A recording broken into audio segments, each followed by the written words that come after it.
technically it's a new season, a new balance patch with stuff that we definitely did not play enough with to have an idea of what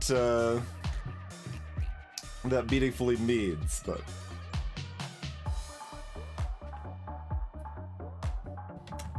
Oh, am I, No? I think I think it's on your end, Banana? Hopefully?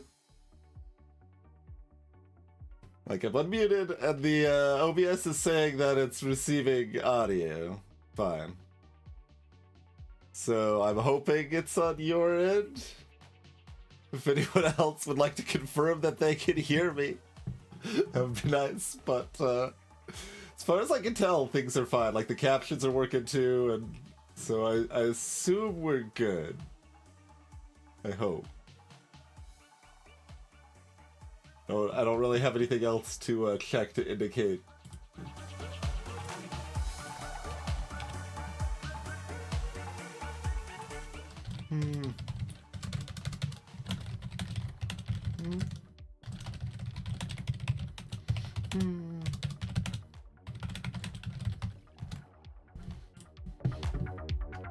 So hopefully other people can hear me? Question mark. Okay. Definitely had bananas in.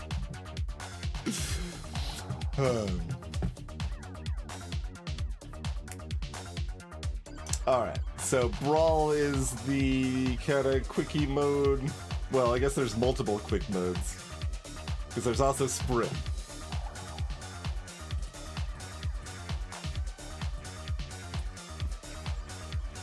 Normal was interesting enough, but pretty long.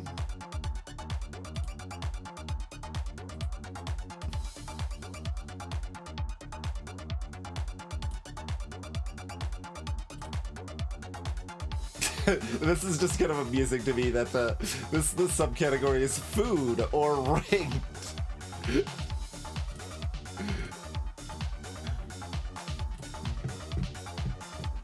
But all right, let's try the Brawl. The more like this would be more like an async auto battler experience in general, I think. Maybe.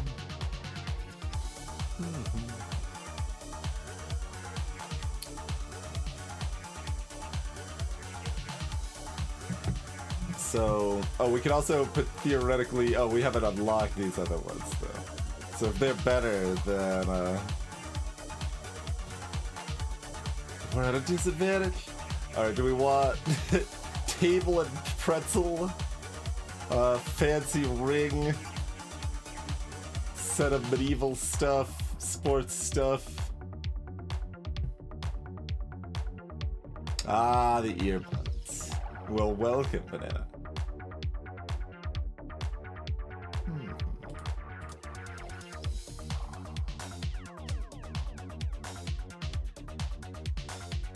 We get a boxer and a trickster, I think. Paddleball's a trickster.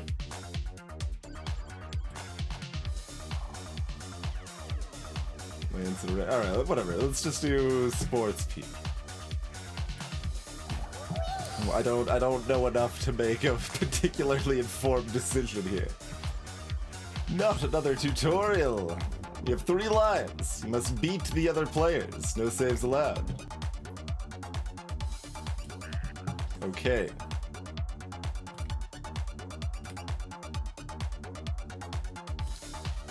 So what's your range? Pretty close. It's only 1.5, right? Like, so that's slightly more than no range. Footballers got modest range at 4. Yeah, they're a thrower, a fighter, and a trickster, yes. We can immediately sacrifice one of our people so we don't have to feed them, right? Maybe we don't have to feed them at all in this mode anyway. Yeah, I don't think we deal with food at all in this mode.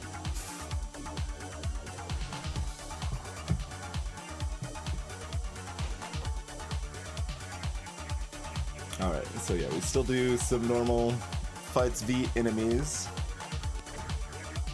Oh, alright, and we won't have infinite healers, so like people will actually sustain ongoing damage.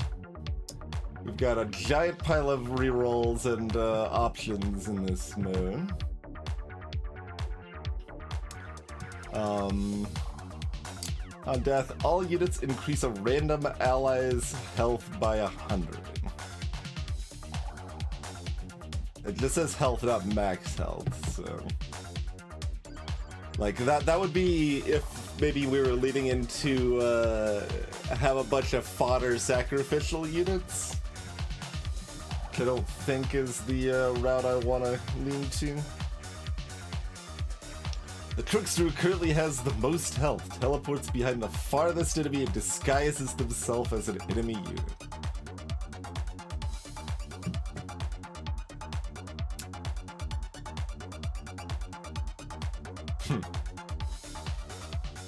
That's playful. That's the sort of thing that could be really strong if I like warp back and take out squishier DPS units, or it could just like break up my line and have the enemies all focused down my Trickster while everyone else, yeah.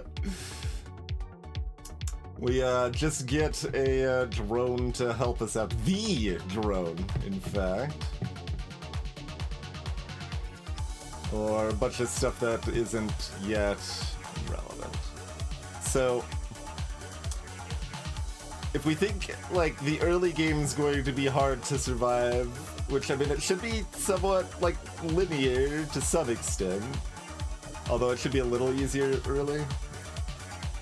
But it's gonna be based on what you start with. And it's not like we have any concept of if the sports people will beat the classic or whatever, right? So we don't know comparisons there.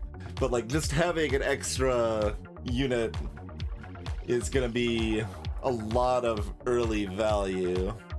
But we do have three losses we could or 2 losses we could take. So we could go for more long-term shenanigans. Oh, forgot to start the break time. I mean, we can also reroll, look at other options, but I think both of these are appealing enough that I want to try one of those. So.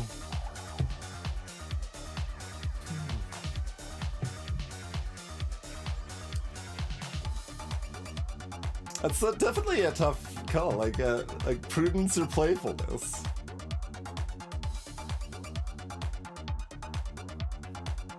Like it really seems this helps me just win the first 2 to 3 fights.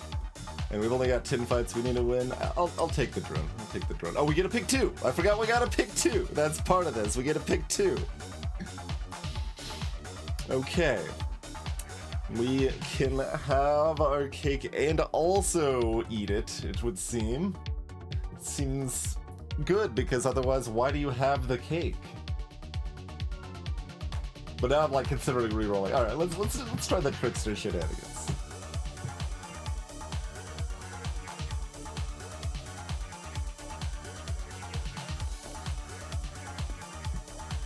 All right, I mean they're going to teleport, so we'll have my other units a little bit closer to get ready to engage.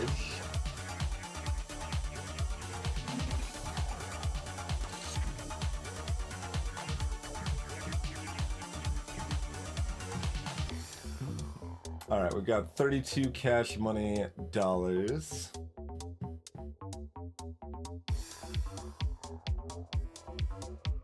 And we could also upgrade this stuff. Tricksters restore 20 health with each attack. Oh yeah, this is a lot more spread out now. There's like a chain of stuff at the top, but like this stuff down here is just kind of miscellaneous, like for the various... There's something for each of the different class types, it looks like. Summoned creatures receive more health. That would actually count my drone summon. We could try to lead into that a bit with the, because there's a tentacle for sale in the shop, so we could get a summoner. which we didn't manage to do any of in our first run, so that's somewhat appealing. Just a flat health bonus to everyone is also not a bad idea.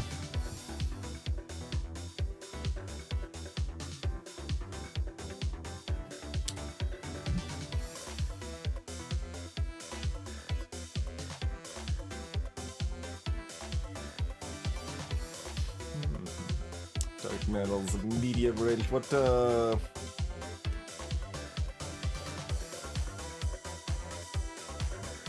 Okay, well, we don't know what the Call of Cthulhu ability is, but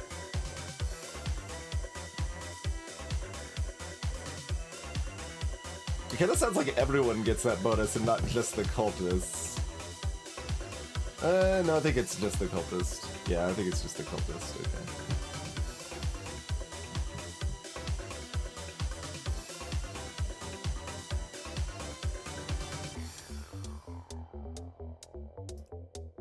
I mean, I kind of want to play with the idea of not having tanks. Seems likely to be a mistake.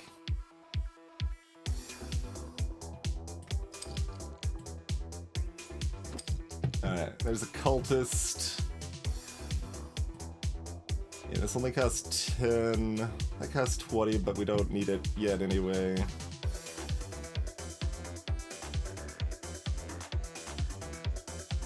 Fighters' damage increase with every attack. Throwers just have a big bonus to attack speed. Okay. That's the stuff on fronts we already have. I think upgrading the shop is somewhat important. Although I don't know how much we can afford the rare items yet. But let's get one upgrade in here. That does give us like a partial shop reroll on its own, which is good. So I can get another fighter. Yeah, that seems fine.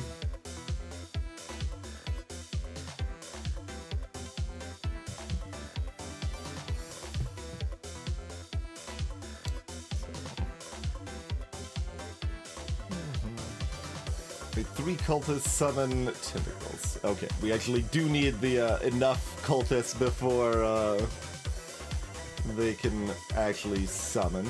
They're just ranged attackers right now.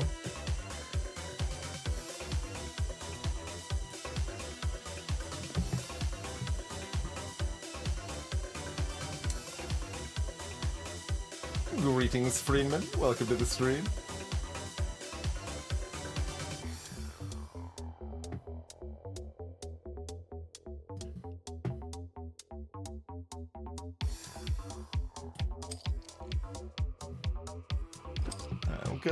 Go with that. I think we got that plus our drone. Seems okay.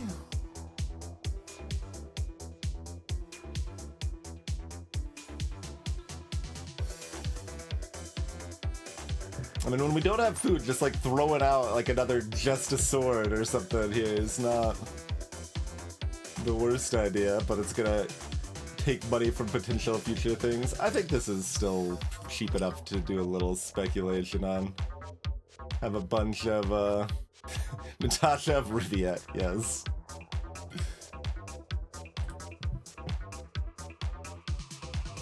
And the more people we have actually fighting, the less damage we're gonna take too, so that's like another thing.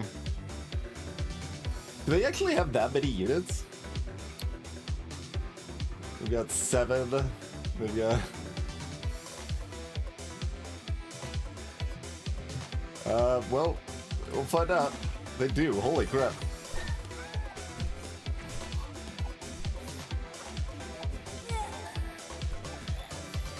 I took the place to try to guarantee that I wouldn't die, and then I died.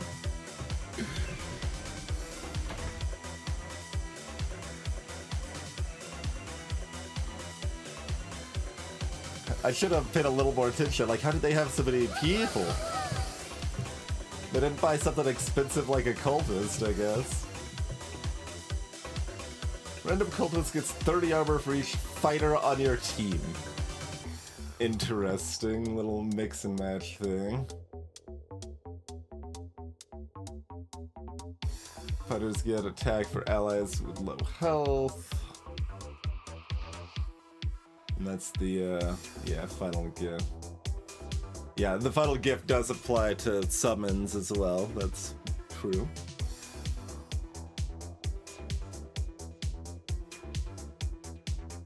And is a lot more relevant in this mode. I was kind of internally dismissing it based on the experience with the previous mode. But yeah, when we're going for not tanks, maybe this is worth it. I think I take this and then roll. I think I'd rather roll than go for Cult Leader. I mean, yeah, like even when that's good, it doesn't seem that good. What was this one? Nano Minesweeper.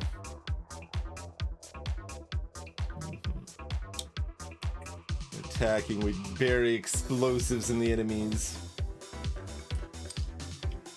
That might be decent. I'm gonna go for the roll though.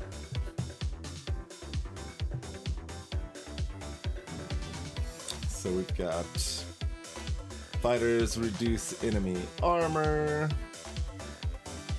Fencers reduce enemy armor.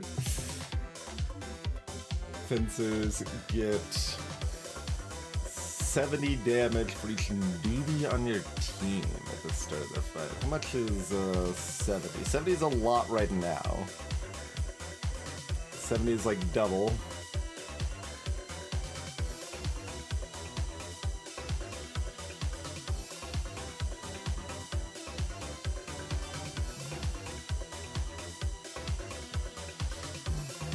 Oh, and this was throwers.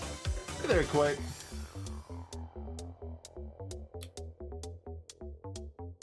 %, chance to fear on attack for 3 seconds if the enemy's attack is lower.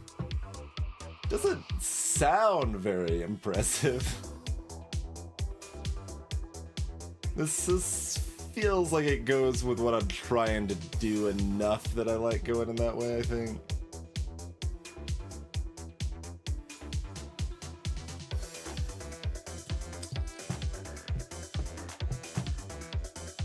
It is a bit, quite, yes. Oh, I could have, well, I still can.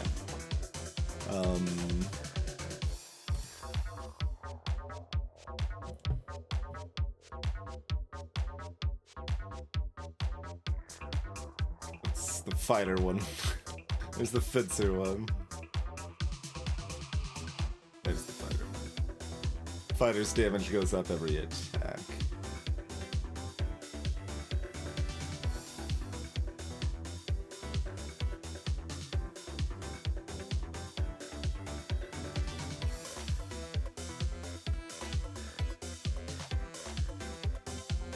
I'm just gonna go ahead and go with a flat health bonus to everyone real quick.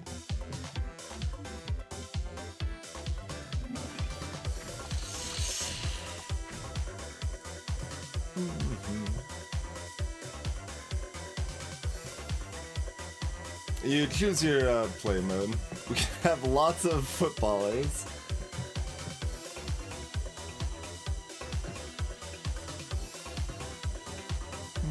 This is the brawl mode. This is more like a async PvP auto battler situation than anything else, I would say.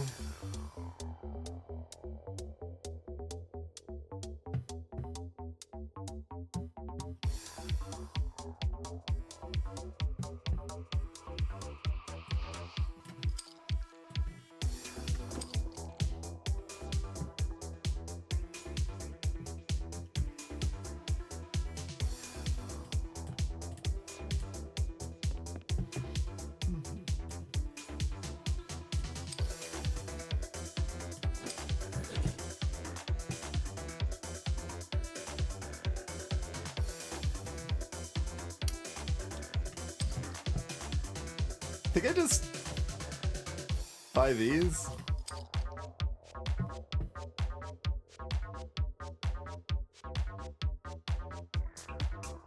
Yeah.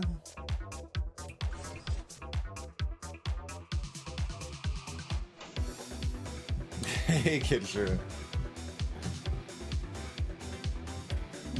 I mean, if the second fight goes as poorly as our first one, then we won't be going very long at all. Oh, it's close.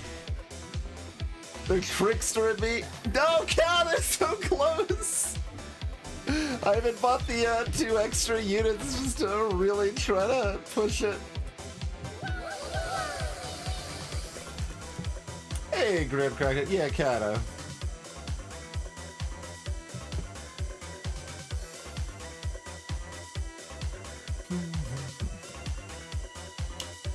Fighters can intimidate. Fighters get bonus attack for allies with less health.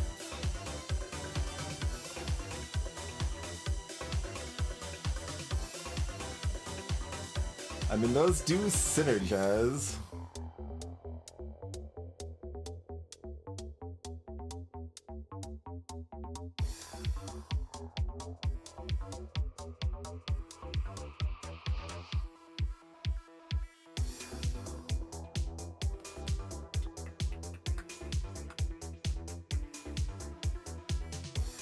We could try to lean into having a pile of newbie fodder.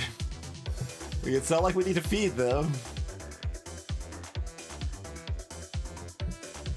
Yeah, we can, like, the rerolls are excessive. I don't know what's available enough to know, like, how much, like, I want to reroll and stuff. What all we're looking for. Seems like starting with the drone was maybe not very worth it, but...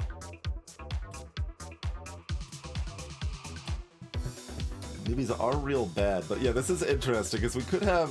I mean, whenever the newbies die, they heal someone at random for 100. And each time a newbie dies, a fencer gets its wings. Just load up on the newbies. Then something like this is definitely stronger, the more other stuff we have to go with it.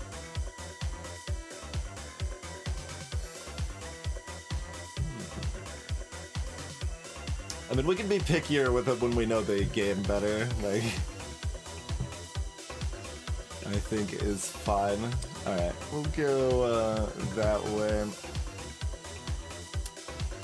Ora! What's every 20 seconds? Fighters increase their attack speed by... yeah. All units lower nearby enemy attack and move speed upon death. Oh, that actually fits with what we're doing too, doesn't it? Just having more of our stuff die.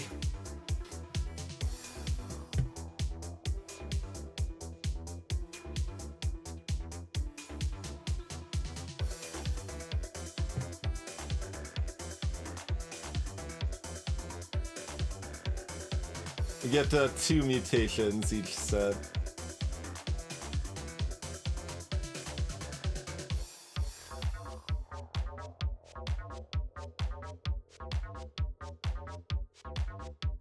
I'm just staring at this disappointed that the animation doesn't fit with the music.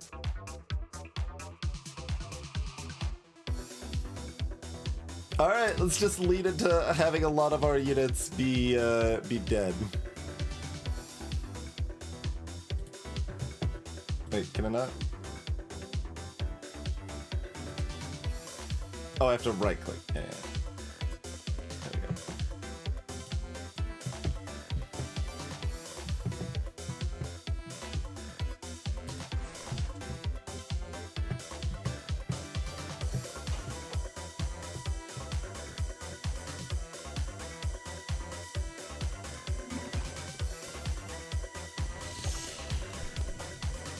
Get tricked, nerd. Yeah, Trickster thing does work okay with that too.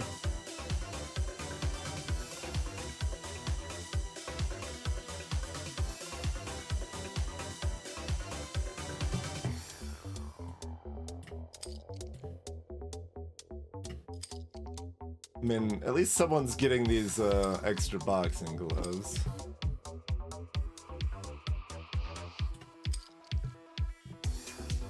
Do we get the other cultist? Yeah, probably. Like, it's so expensive, I'm afraid that's a mistake, but we're gonna rely on our swarm of newbies. It'll be fine, right?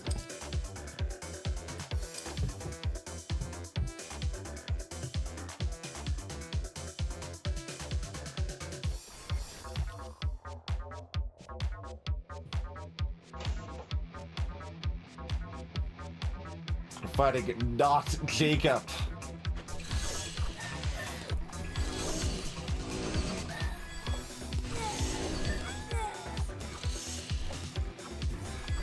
Think it's good?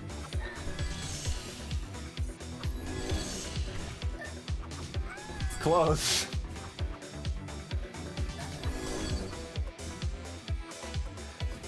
Okay. We have successfully not lost every fight.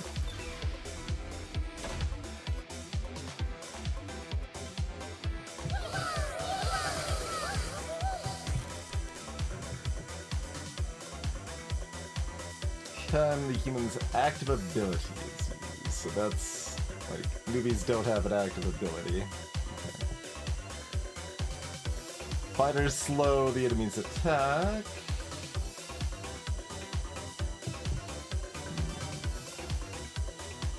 So we've got the trickster, we've got the fighters reducing enemy armor, and we've got the fencer. Like, we need more fencers to actually care about that. Tricksters heal themselves. Cultists have a chance to stun enemies that attack them.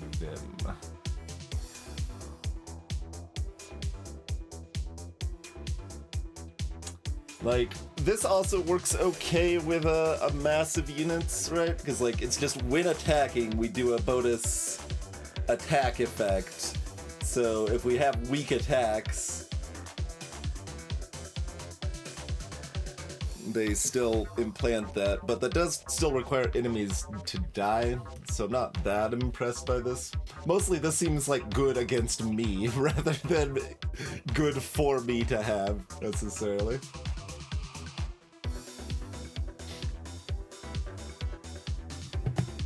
Wait, it's a random one, right?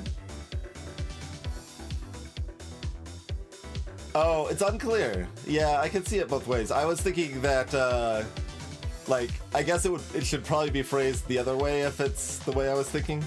I was thinking, for every newbie that you have, then give a random fencer plus 70 damage. One at a time.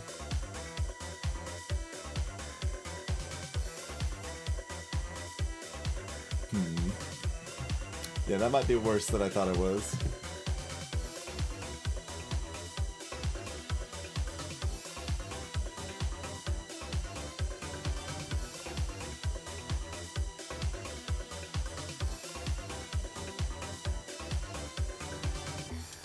I mean, this does fit with a lot of what we're trying to do.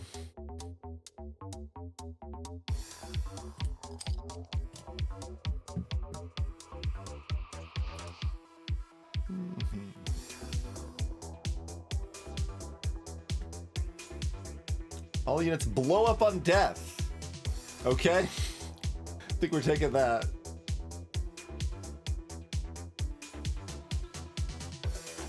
Hey, Gracey, both. In this case, the mode we're playing is mostly like async auto battler. PvP. Greetings, by the way, Graham Cracker, an observation post. Alright, theoretically fits with what we're trying to do. There's still like a very brief little fight thing. Teamfight Tactics used to or always had something like that too, right? I don't remember. I only played like Season 0, I think.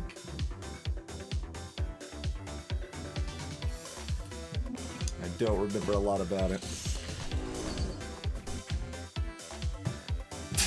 Drone was freaking out over there.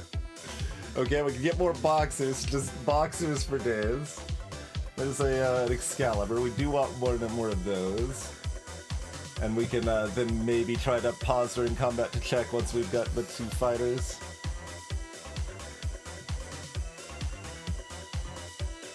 And we still don't want to neglect getting direct upgrades either.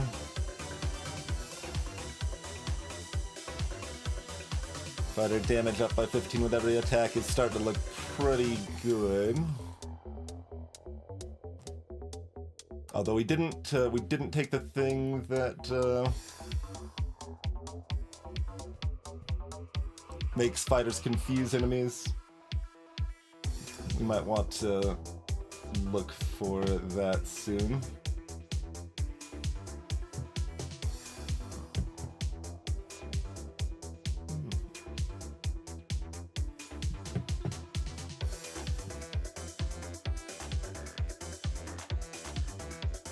And we're kind of going massive squish, so like plus 25% health is not the most impressive thing.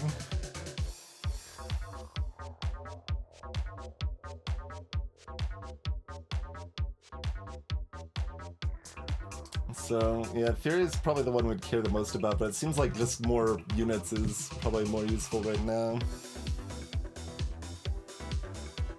Okay, we get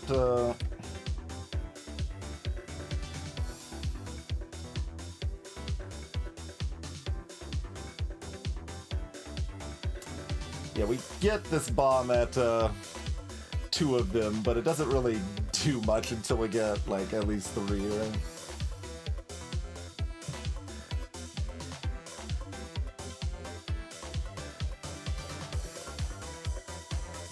We have so many boxers.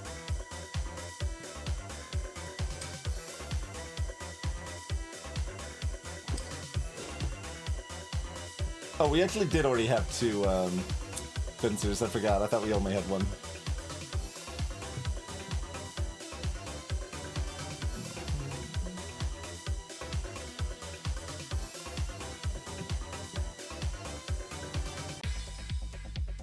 Alright, do we... I mean, our current plan is to kind of just have a bajillion weak units, so I don't actually know how much we care about rushing the shop upgrades here. That said, do we want another thrower?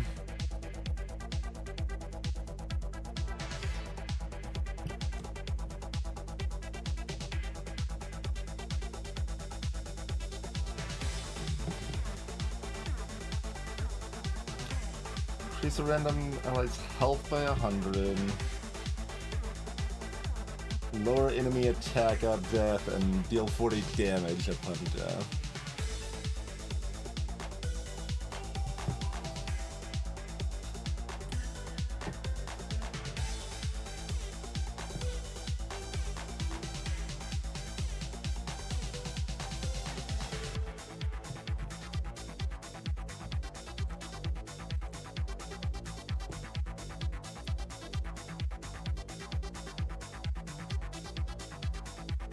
Okay, with the current plan, like, what's the range and that's only 4? Like, do I want some mages in here so I have something that has, like, real range, you know?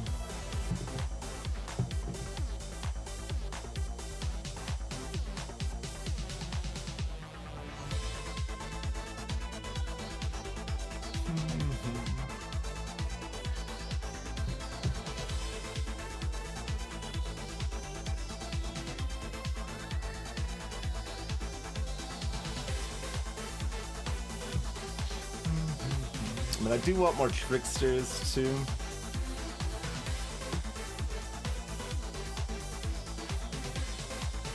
I guess I'm gonna justify hey, it's the cultist we already have. 2 more of them.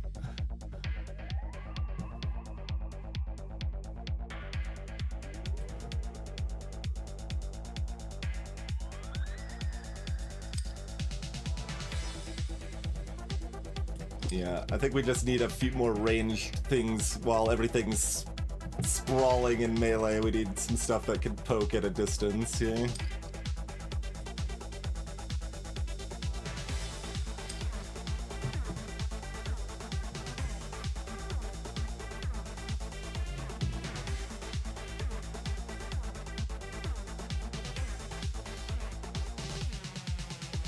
fighters that have the armor reduction.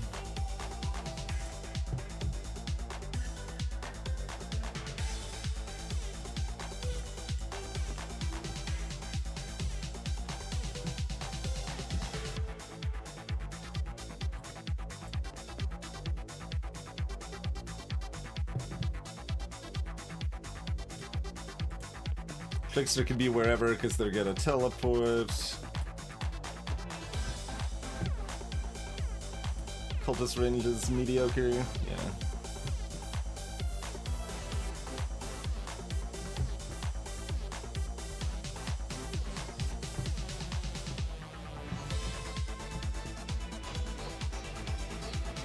Alright, is this where kids are we starting to get a coherent build? Okay, let's see. Base 85, 148, 105.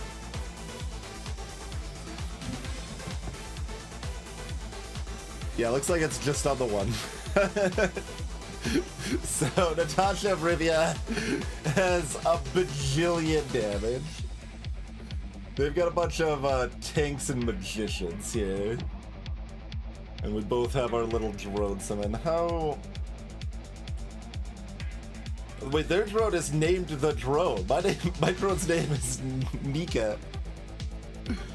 Also, this drone seems pretty bad, but at least it is one other thing that has a death and sticky blood effect.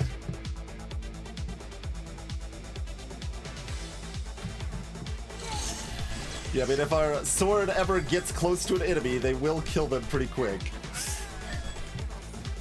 Okay, we destroyed that team.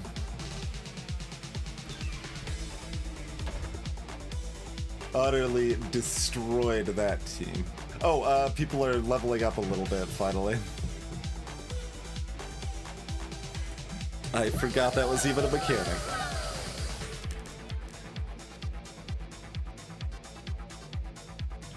Including two of our newbies have leveled up. One of them unhurting. So there's the micro explosions again. When dying, fighters increase the damage of allies at a small radius by 80.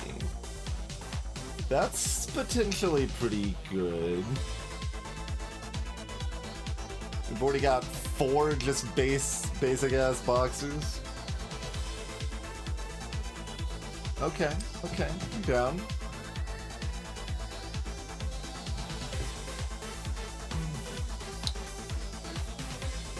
More attack for allies plus health.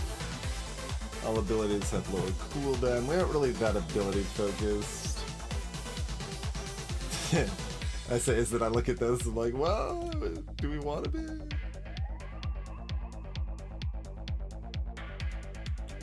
We really need a third fighter type, right? Like we only have the 2.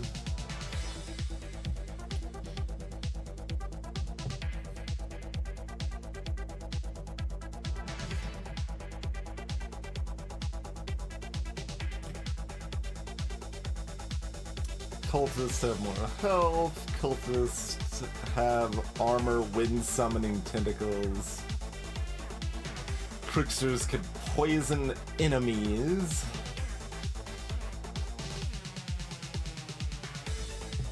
This is a little cute. Every 2 fighters spend 10 mana to summon Catbot every 22 seconds.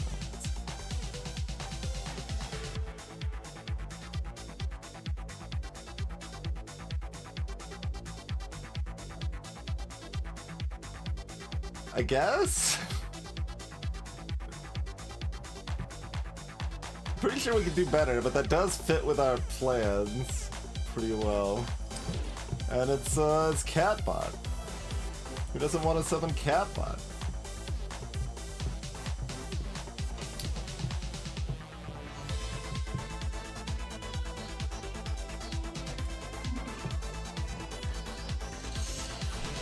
Nice of the drone to tank those hits there.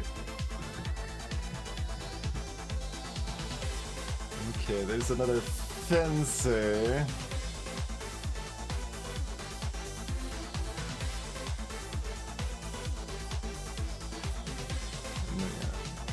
Spitzers doesn't matter for that.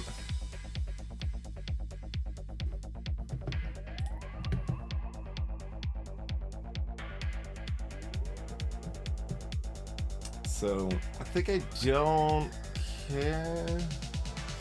There's some argument to get some decent shooters or something going to, again, have some better DPS backline once all my melee... Because, like, basically, there's only so much room for all my melee units is kind of the thought, but... Let's see. Restocking the shop is one cheaper.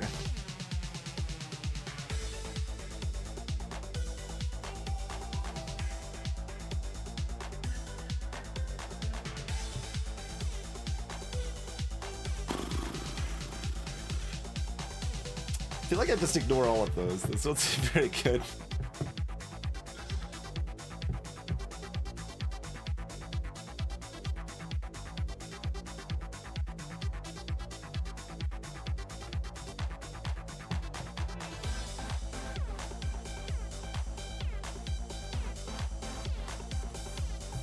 Alright, there's a third cultist. Don't actually know how good the tentacles are, but...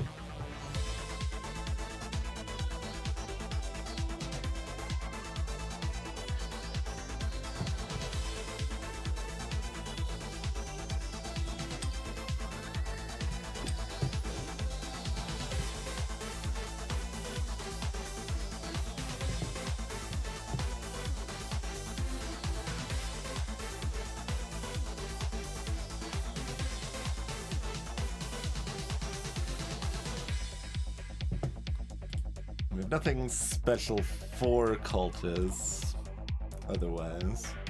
Every 3 cultists, even if they're the same. If we get different, they'll summon more tentacles, though. So you're getting one more doubles the effect.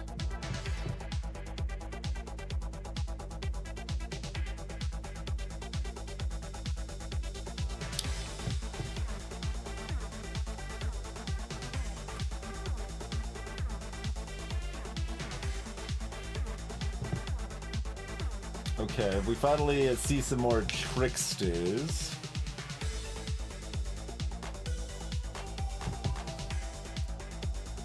Oh, summon a level 2 tentacle. Sorry, good call, Derzak. Good call.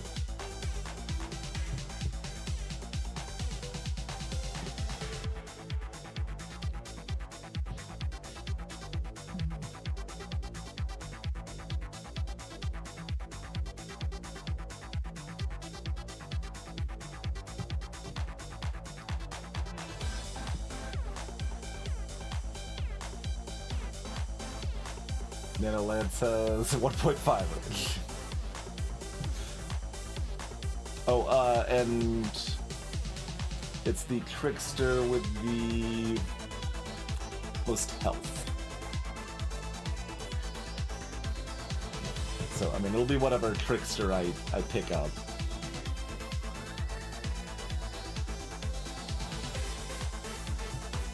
So once again, I'm not upgraded getting that fighter mutation bonus. We're just having loads of extra units. It's fine, probably.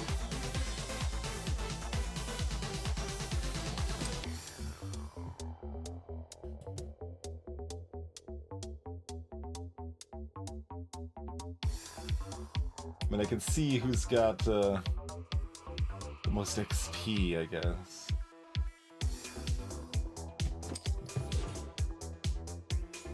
But you're gonna have the most health now, right? Oh no, you do still. Okay.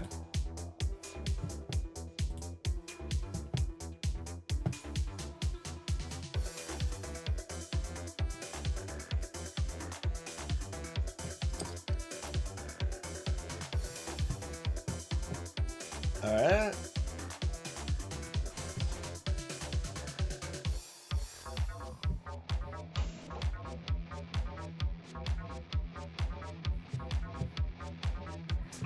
I mean, I still want to diversify and take things that are okay and get more set bonuses on my units and stuff.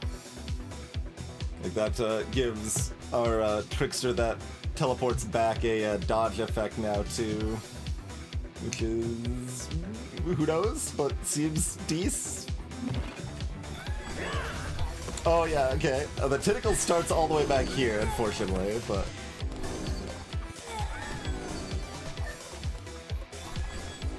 But yeah, our trickster effect was actually really strong there. Like, it basically distracted all of their DPS while we just obliterated their tanks.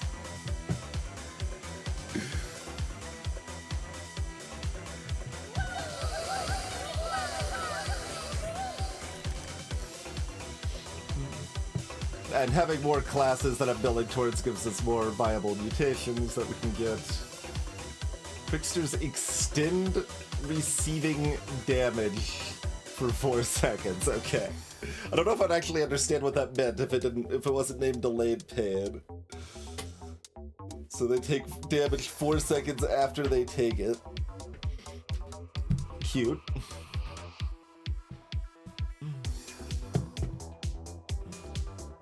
Fencers spin every 14 seconds. And their base attack as magic damage over 7 seconds. Fencers have more health. I think I want the thing that makes fighters confuse enemies. But let's see what else comes up. Fighters receive a ranged attack.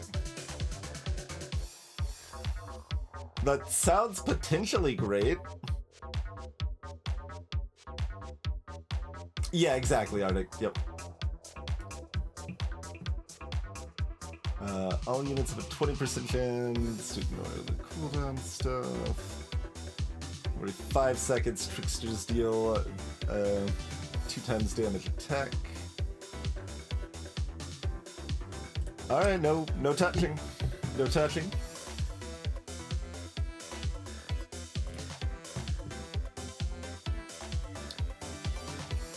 Cultists can now summon zombies from dead bodies every 5 seconds. How much mana do y'all have?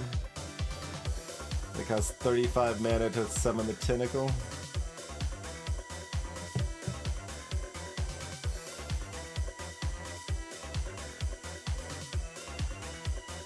So by default they can summon 1 zombie each. Or I guess no, you've got less mana. You've also got less mana. So by default, this person can summon a zombie, and no one else can until I get the mana bonus. I mean, that does fit with our long-term scheme.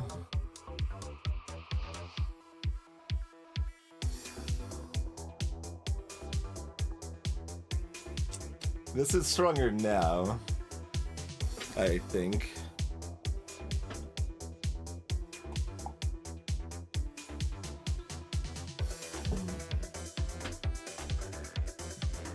It's rough when we immediately lost our first 2 health in the run. It's like, how much do we do stuff that just keeps us alive now? I mean, we've been having a pretty strong display the last 2 fights.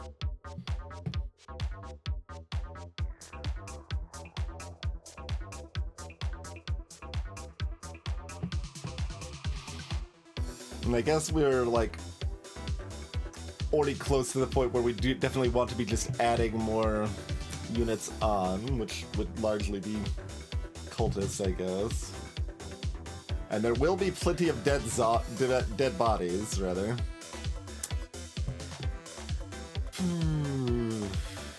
Hope we don't lose because we took the worst mutation right now. Because that final one's definitely better right now.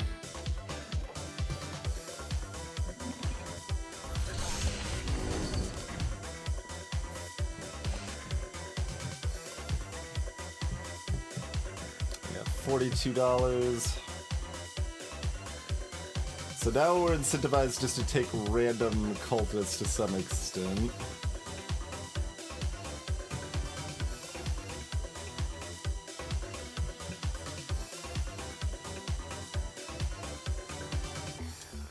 Throw a human here to receive 0 food. Okay. I was like, what do we get for our humans we sacrifice now? You get nothing. Okay, noted.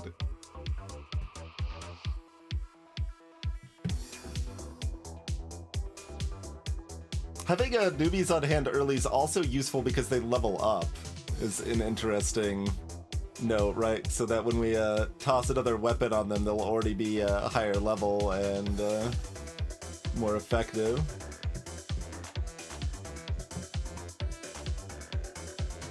Doesn't apply to the ones that are already like dead over here, but...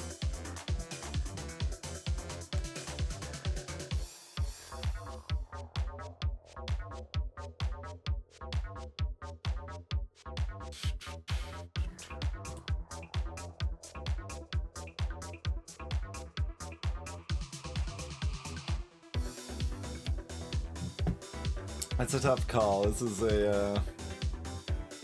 our second most expensive cultist option available. Getting a different type of cultist entirely would certainly be nice.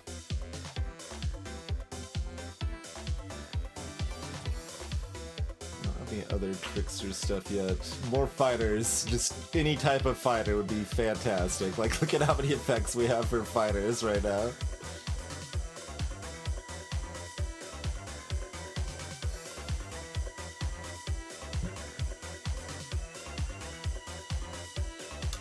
Cultists can summon zombies from dead bodies, but they cost quite a bit of mana.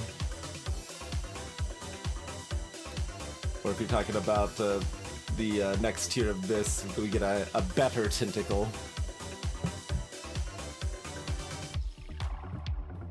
Oh, this is just another unit. That's another one of these units over here.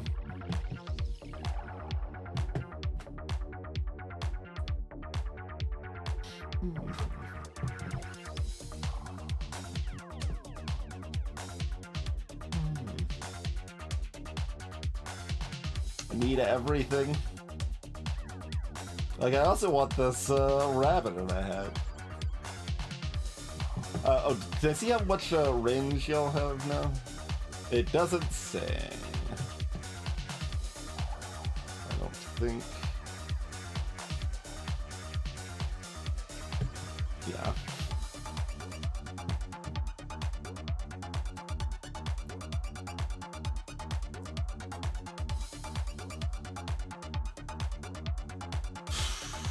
Upgrade seems like I can't afford it.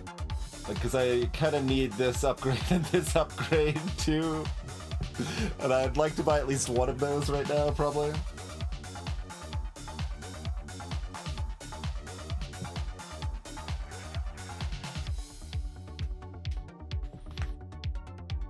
So I think I just flat roll here. Like, I really need a third fighter type desperately.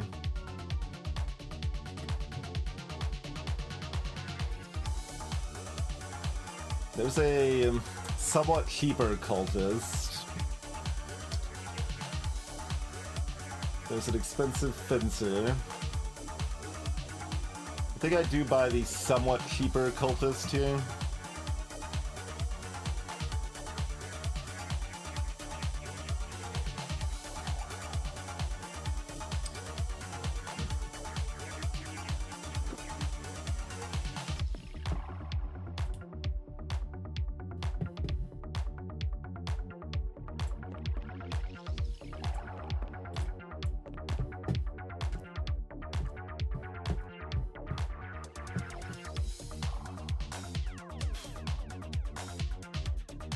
And then I'm also just looking at random like little shooters like this too. I'm like, oh, that would be kind of good too.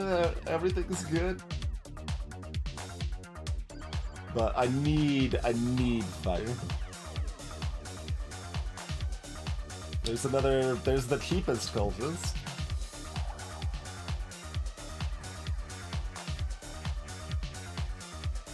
Oh, the cheapest cultist is the one with the most mana. Interesting.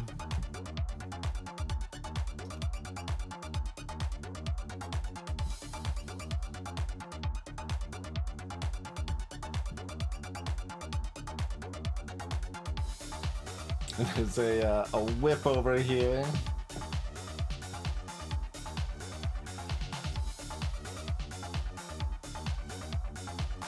put that on you.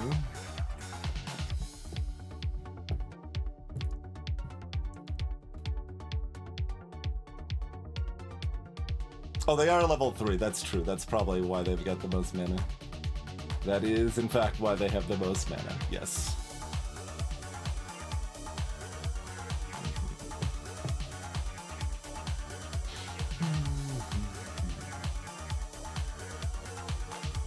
I don't know how good zombies are. It's like another fighter would be better than the mana. Ah! Yeah, it's the baby tentacle ability.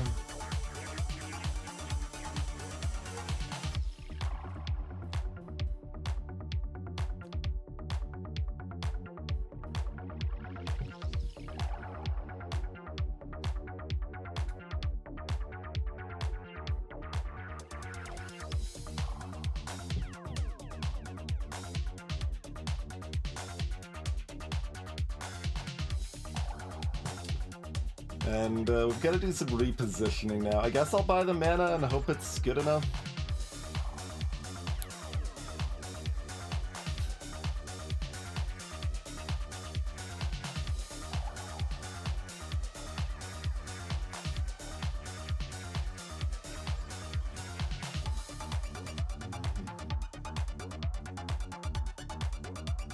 Form a link to a bunch of allied units.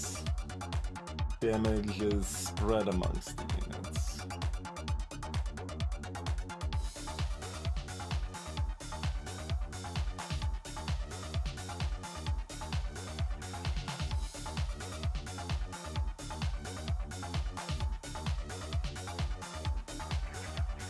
That's pretty good. It's like less important when we have no tanks, I think, but it's still good because like we're still spreading damage across our back line, or if something jumps behind our back line, that damage is being then spread back to our front line a bit.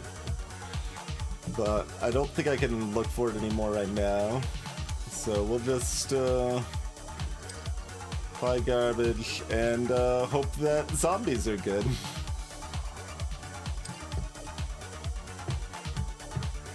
They may not be relevant for other things soon. I wish I knew how much range our fighters had now.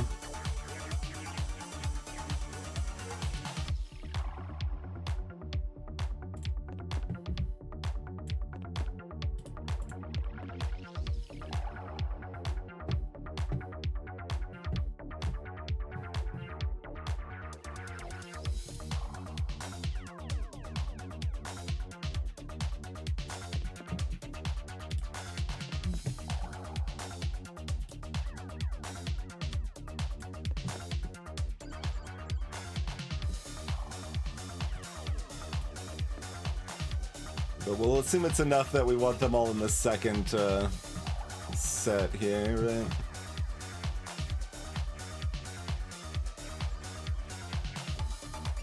So something like this makes passable sense.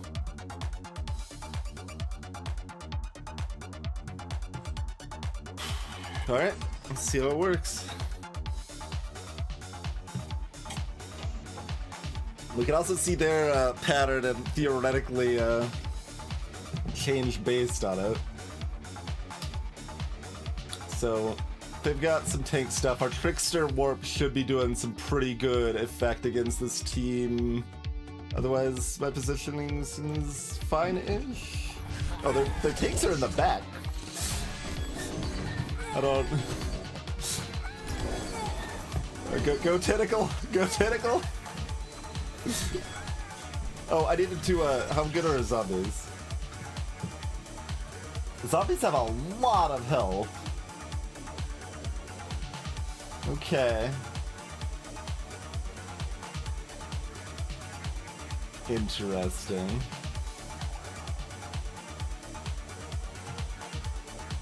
So their attack is so-so, they have no armor, but they've got a ton of health. So they are kind of effectively giving us some mid-round tank, which is cool. Alright, alright. We jamming. I did not see how far the fighters attacked, though.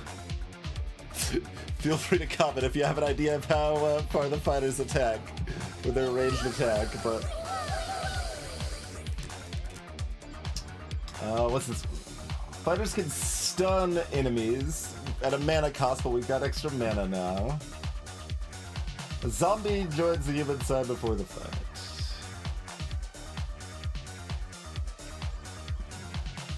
It's a weird phrasing because, like, if there's more enemies than there's allies, but that is definitely not our build. That's what someone takes to counter a build like mine, maybe.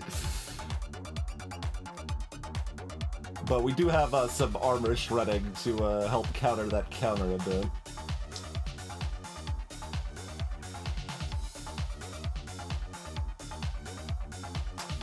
When something like this says every 13 seconds, that keeps making it sound like it starts on cooldown, but I think it doesn't start on cooldown, and it's a lot better if it doesn't start on cooldown.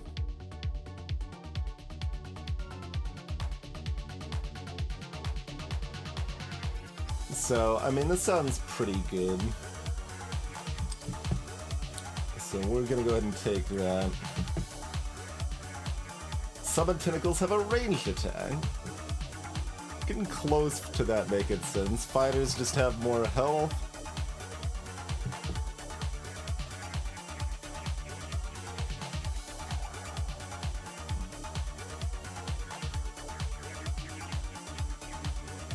I don't know if that's really what I want. Like, I want it eventually. I just don't know if I want it now, you know? I think with 4 rolls, I'm gonna keep looking at what else we might have here. Cultists can avoid negative status. Low health cultists can avoid enemy attacks. Tricksters delay damage.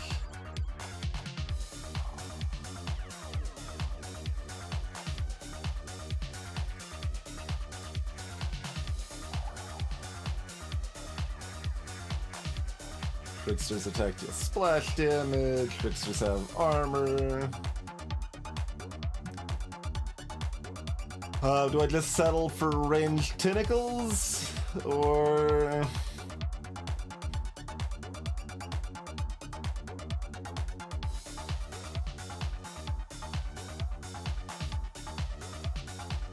I've still got 2 rolls and we've got 6 options each time.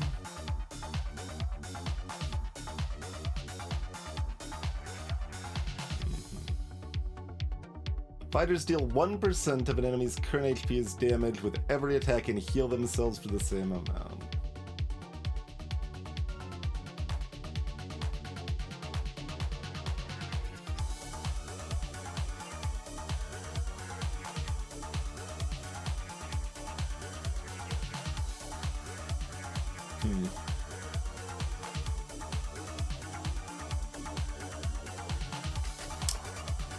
It's, again, just not that strong yet, but it's getting there.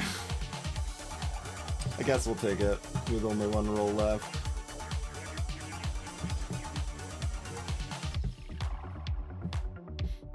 Okay, I need to pay attention to how far the... oh, they have a pretty long range attack.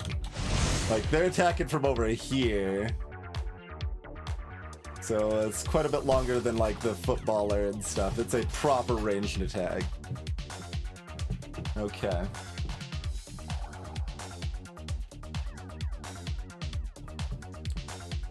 Good to know. That actually might mean we put the cultist up closer so that they can summon the tentacle closer, because the tentacle doesn't have a ranged attack.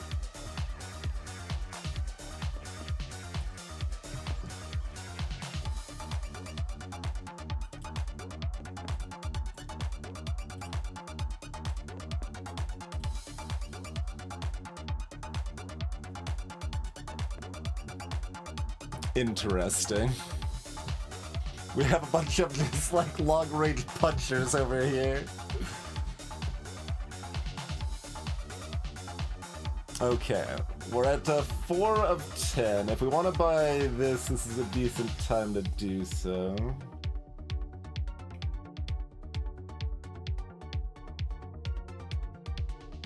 Alright.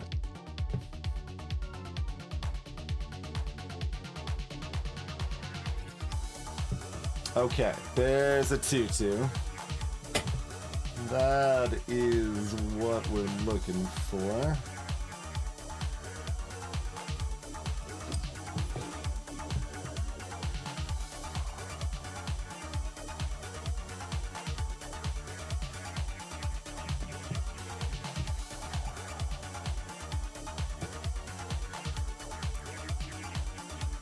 Alright, how much do we want random tricksters or fencers here? Both of those are only based on one, so more is kind of whatever.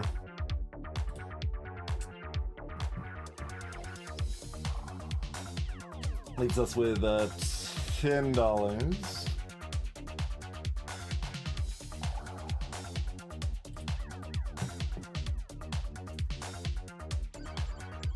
So I could reroll once, so I could just grab a bunch of newbies to kind of toss into the fray here.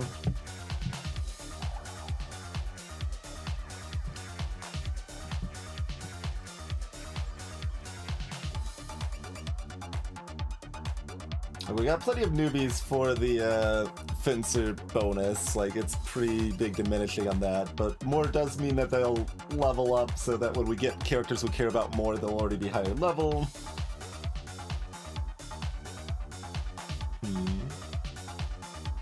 I could try to roll and hit one more cultist though, that would be really good.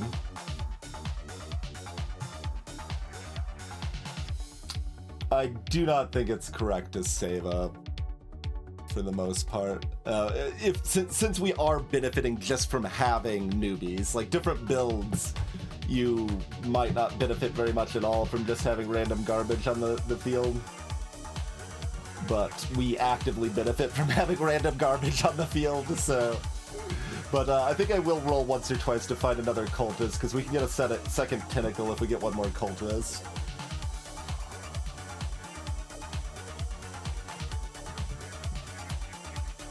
And yeah, I'm aware I can only afford the cheap one here, but we can also hit more claws and such, which are good too.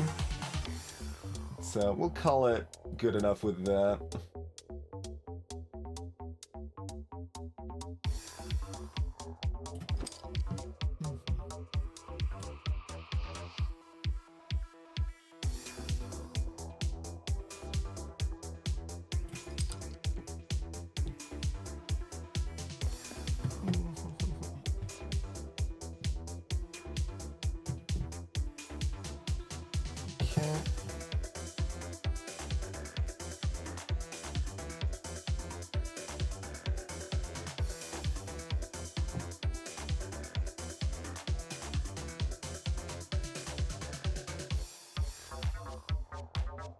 Alright.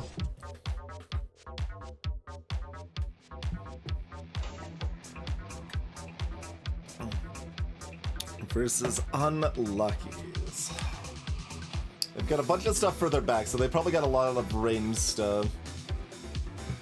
But my fighters are range 2, it's probably fine. Let's see how it goes. Holy crap! That's a strong build. It's over. Good God. Greetings, ours.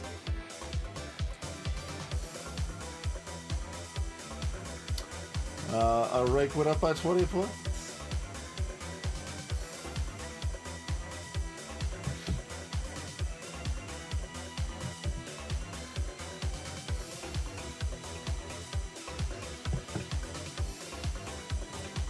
Yeah, it feels like you should be able to check what the enemies had, but yeah, we have some decent idea. It's just a bunch of mages with a bunch of, you know, mage damage and splash bonuses.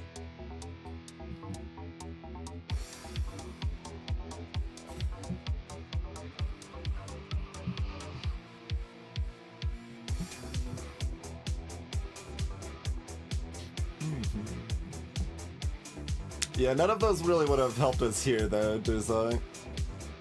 I kept trying to find spots to invest in more of them.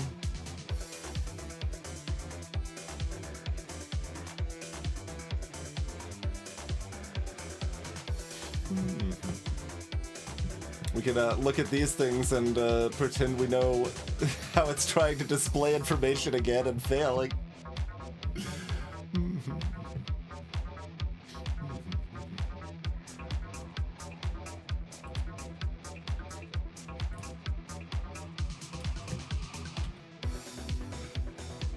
Just making sure there's no way to even see what like their damage numbers are and stuff.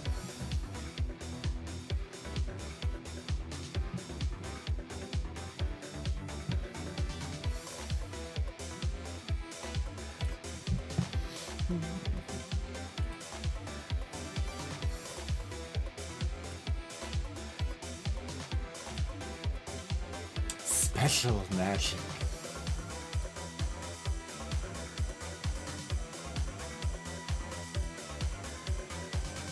Yeah, there's the double cultist start. With double cultist and Excalibur, like,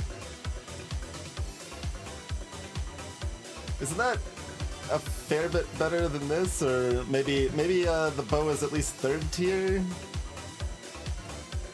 So that's expensive first tier, second tier, and second tier. That's very cheap first tier, very cheap first tier. But maybe the bow's third tier?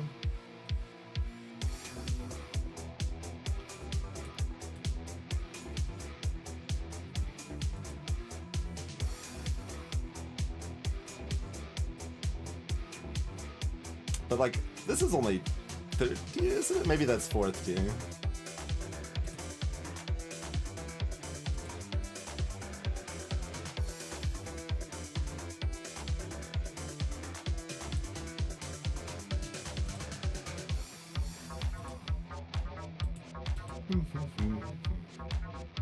Our rank level is puppies.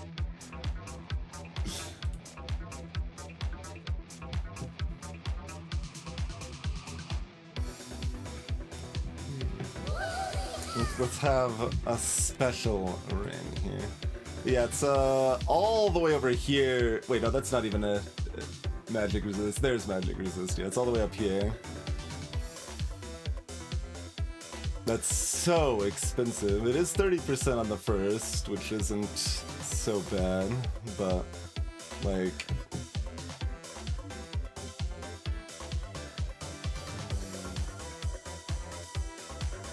we gotta pay 70 before we can get it.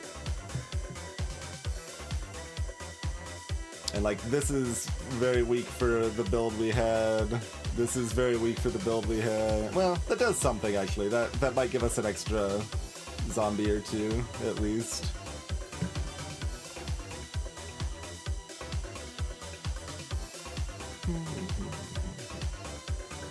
And like, these are fine. We had this and this. But yeah, we would have had to invest another 30, 40, 50 to get to our magic resist. And that is a lot fewer units. And this would have been too slow for that fight to make much difference. That wouldn't have been enough.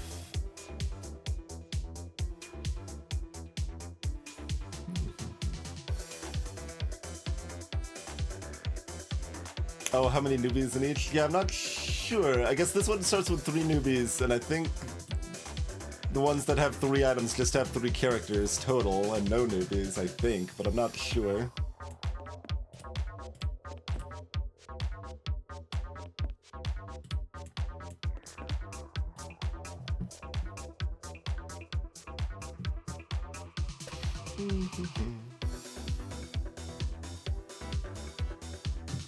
So, like, that's not saying that it's wrong. Derzok sounds like they have a fair bit more experience with the game, certainly. It's just that seems extremely expensive to get into, and I'm pretty sure if we have all that, like, we still easily lose against that team, right?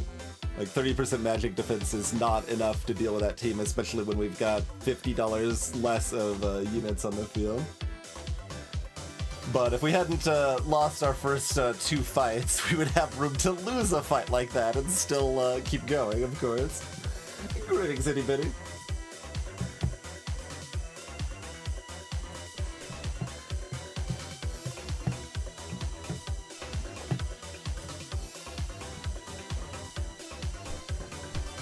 That hurt my newbies more than I thought it was going to. 12 range? Surprised they got close enough.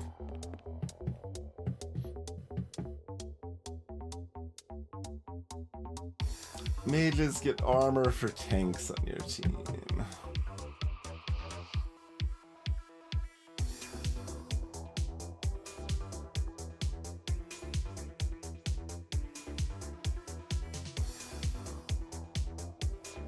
So, I mean, I could take Nato Minesweeper. Let's see what else is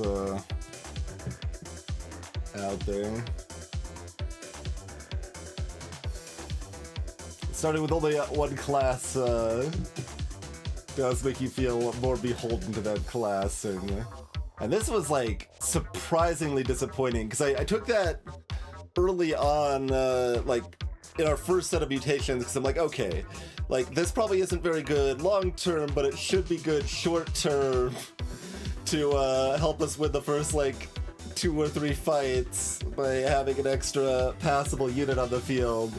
And then it still wasn't, like, nearly good enough. It was just trash. We got destroyed the first 2 fights still. And we weren't even, like, trying to green them or anything. So if it wasn't good then, like, how good is it ever?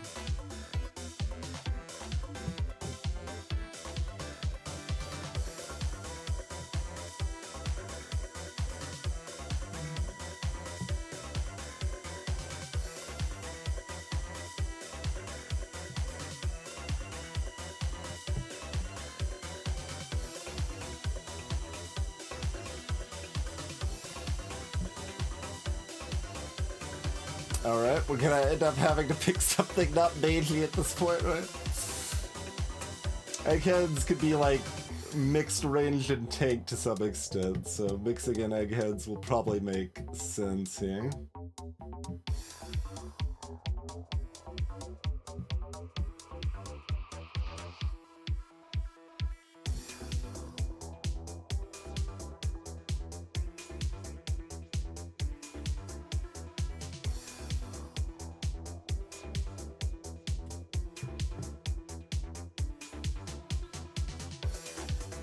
Right, yeah, that's one random mage gets a pile of armor.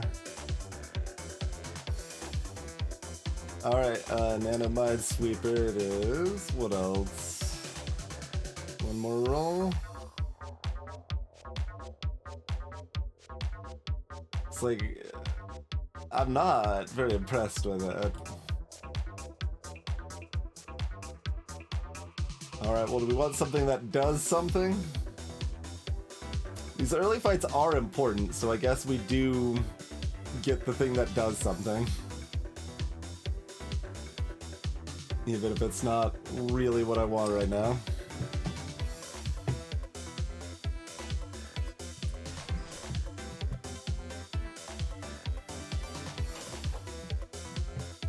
I don't know, Banana. I think it's just what you're actually attacking. I don't think if you splash damage it mines everything.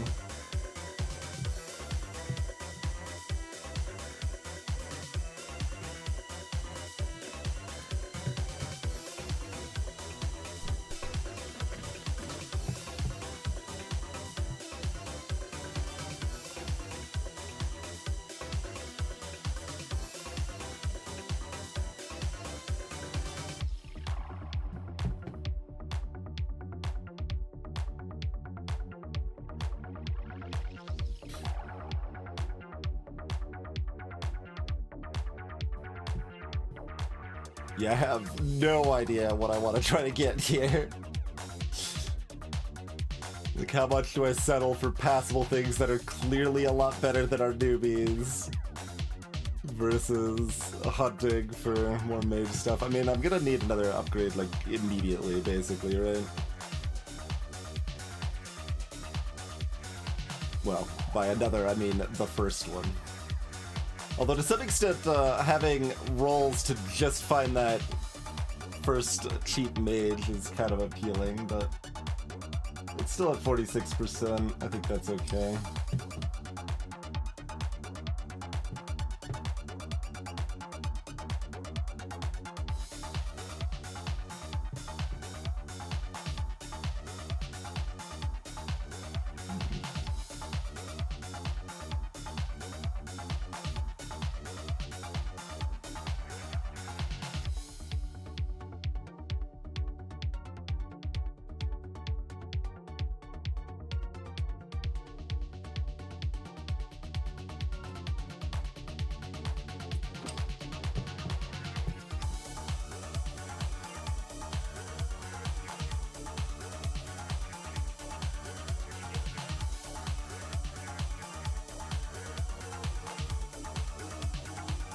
And like, rerolling is comparatively more expensive early on.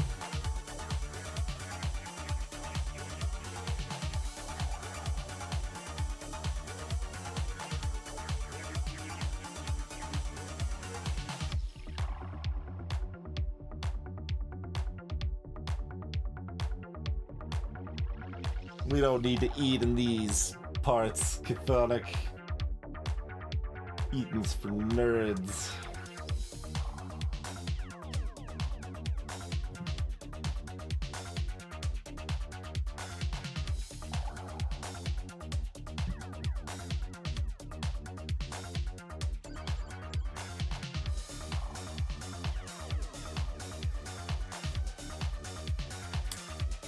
Awkward.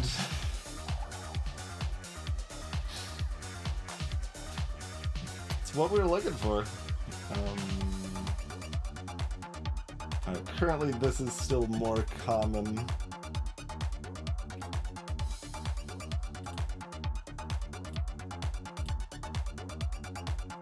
And I'm pretty sure if I like give someone the item, they get a percentage of that health, not just minus 22 health.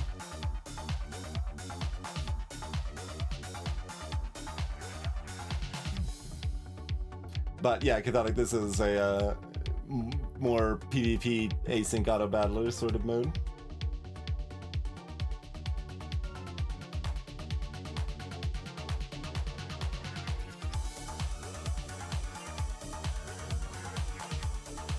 %50 chance we get an item back if an enemy does.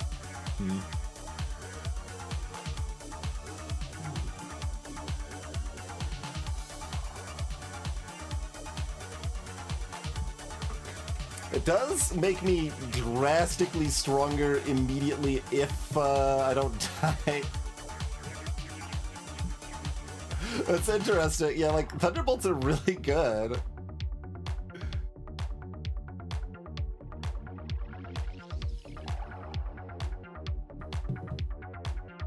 Let's try it. Let's try it. Oh, they do get healed. They do get healed. They get healed. I didn't realize they got healed. I thought they kept one version of the bad health, and I thought it was the bad version, but it's okay. They actually get healed.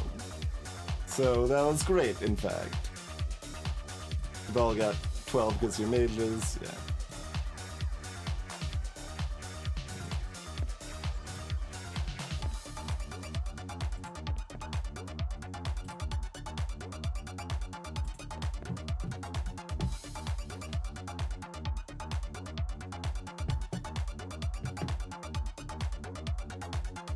Health is only persistent, or damage taken is only persistent from the middle PvE spots.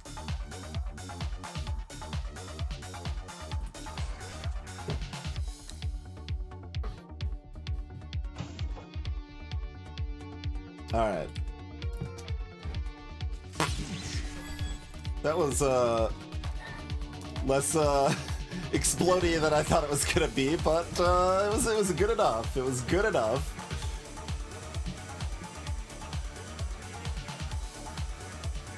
Oh yeah, this saved us actually, right? I think it did.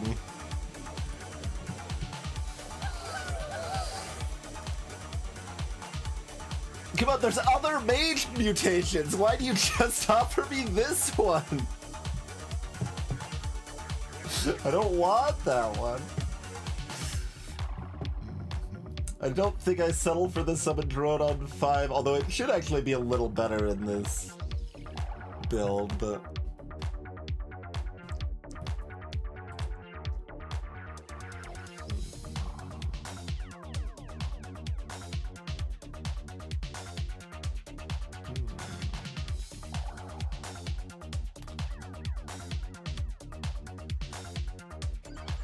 So yeah, we're gonna need Chain Lightning.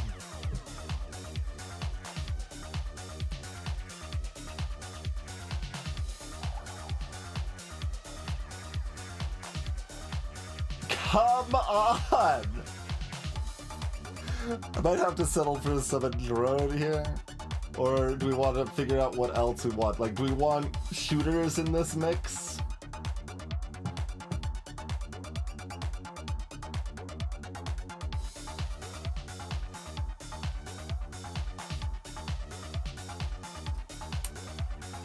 Greetings, Mickey. Yeah, I mean, I don't particularly want tanks.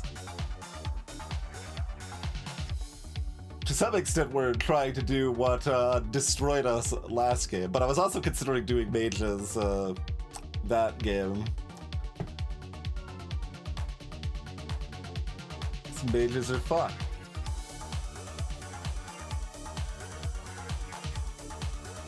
Like, it gives one of my mages a pile of armor if I have tanks. It's not what I want.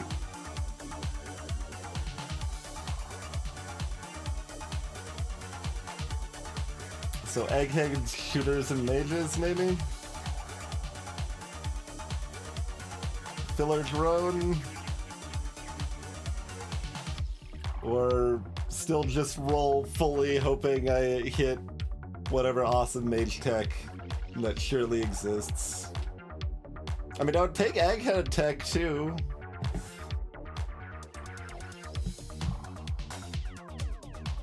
Or at least try to build into eggheads. I don't know. This was so bad. It didn't do its early game job, and its only job is early games. Okay, eggheads reduce enemy armor. Oh, that doesn't... I mean, I guess it doesn't actually say. I guess the regular attack is still physical. It's only the lightning bolt that is magic. And the nanomine super is physical too. Okay. We'll add some armor piercing to our eggheads.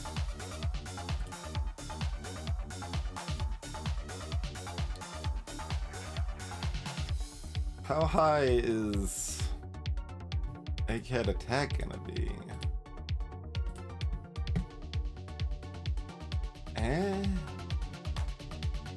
Like, it's only 10% and only if the enemy's attack is lower. I feel like my egghead attack is not gonna be higher most of the time. Alright, do we settle for garbage drone now? I think I might have to settle for garbage drone now.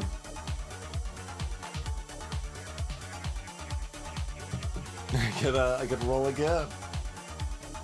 I could also settle for blitz with the assumption that I'm gonna want shooters along with my mages here.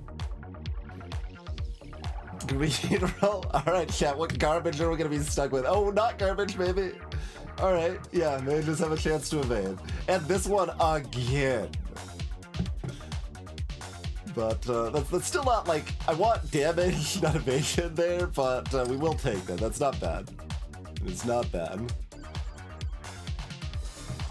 Greetings, J-Bar-like.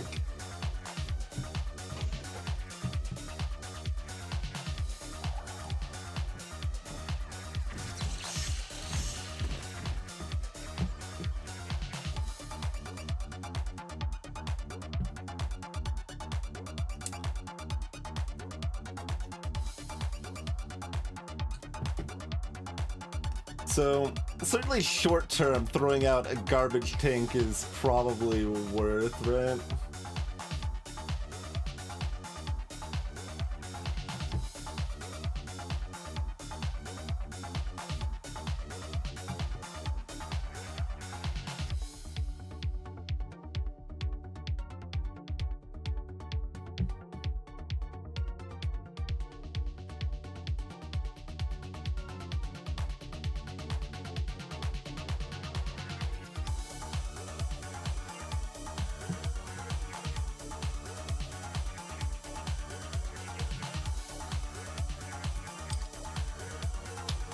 We'll get garbage tank.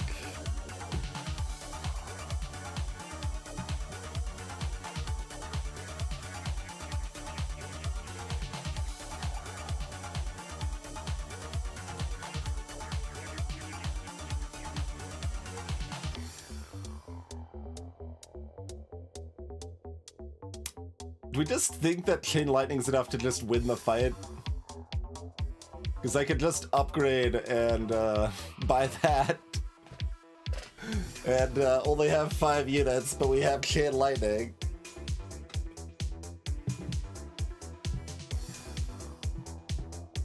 It's like moderately questionable. Oh, the upgrade does fill in all empty shop slots. I thought it only added. Okay. That's good to keep in mind. But now we've got another egghead if we would like to go that route instead.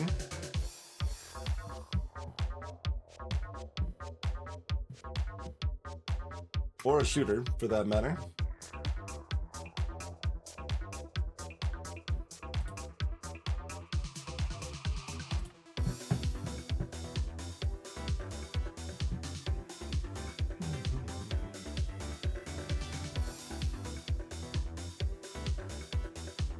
That's probably good enough.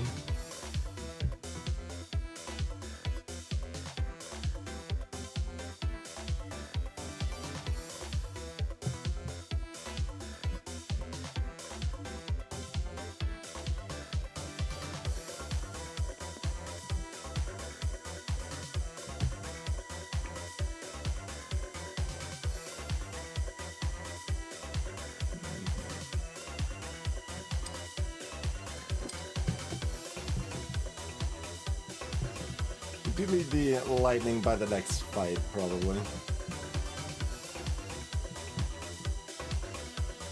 We can't see, like, the number of enemies we're facing before we make that decision, unfortunately.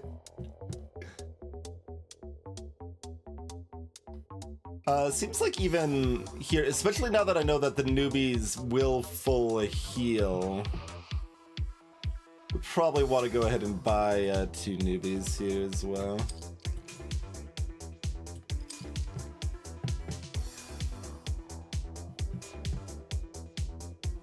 If they didn't heal up, then I'd be less inclined, but now that we know they do heal up, like, they start getting XP already and stuff, so having a few other fodder so our actual DPS can do things seems like it's got enough value. And they can still nano inject enemies.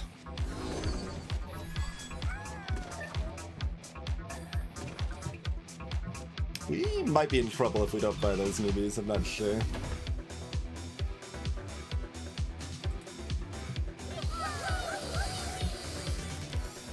Yeah, and they're also, we do still have Final Gift as well. Yep. Absolutely.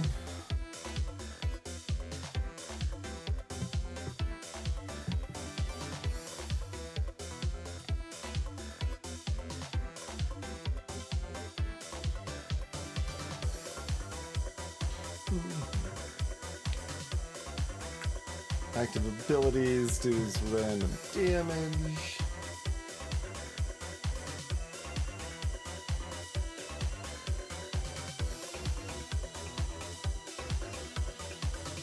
Multicast is probably pretty good, yeah?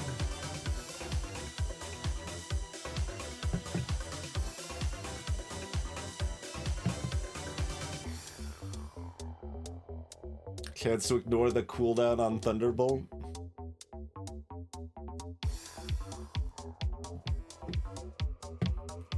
That'll matter more later, so it's not actually that good right now, but...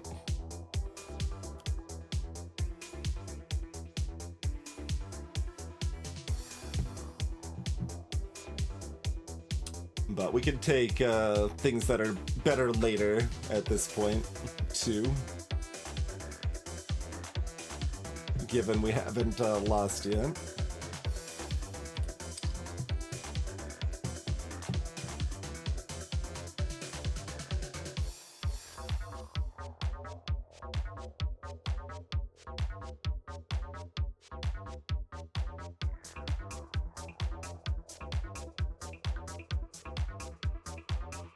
Silence an enemy.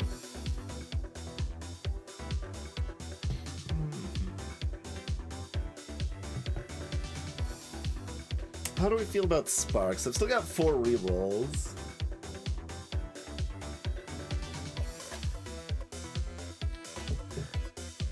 I mean, there's gotta be things just like mages have a bit more attack speed or something like that, right? Like...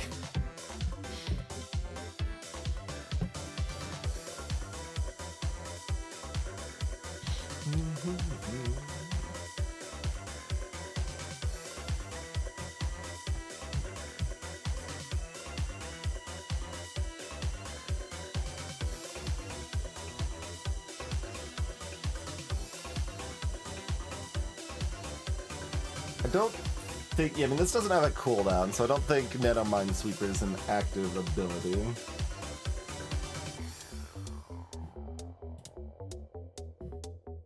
And yeah, this is only a level 3 item, so it doesn't have a built-in active ability. You need the level 4s and 5s to get the built-in active abilities.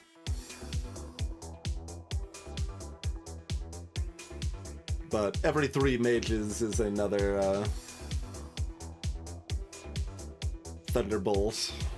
And we do already have the 20% chance on actives to be able to just use them again, which does scale with this.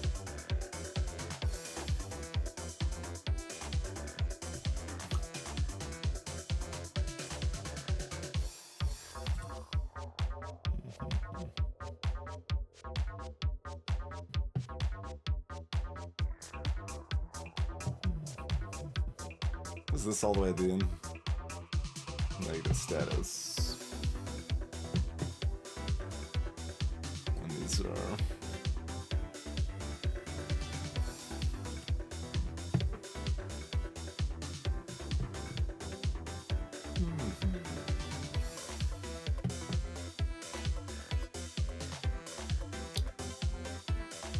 Based on what we've seen, it's worth taking. Based on what I assume exists, I should roll with 4 rolls. Is basically, I think, the conflict here, right? I think that's pretty much where we're pondering.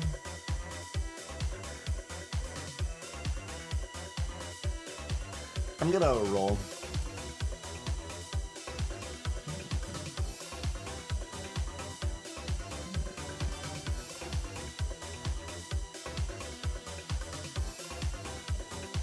This is potentially interesting.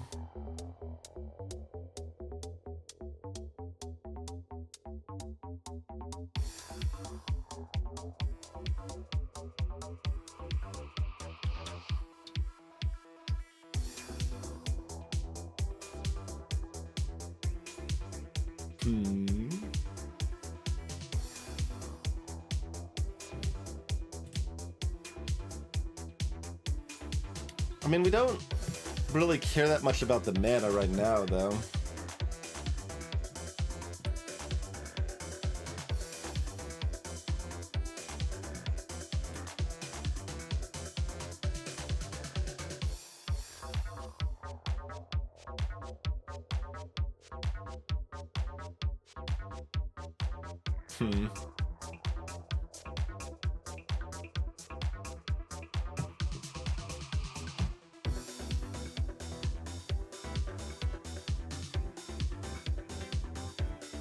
Like, I like it in theory, just... But... Why do I care about that much mana? We'll find out later why I care about that much mana, I guess. Alright, Sparks is back. I guess Sparks it is. We'll take Sparks on 2 rerolls. I did not want to take it on 4 rerolls.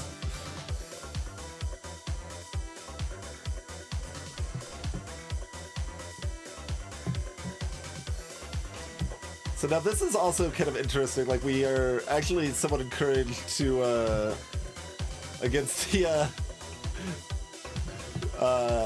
PvE's fights, we want our, newbies to take the damage as long as they don't die.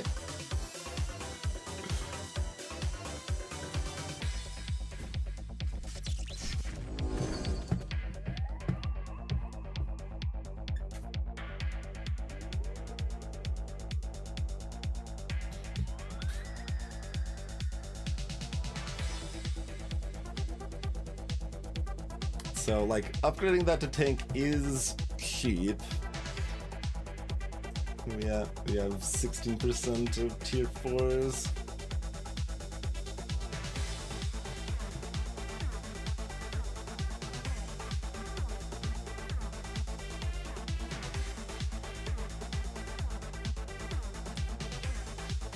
Eggheads shred armor. No, this is the same egghead we already have. You need 3 different types.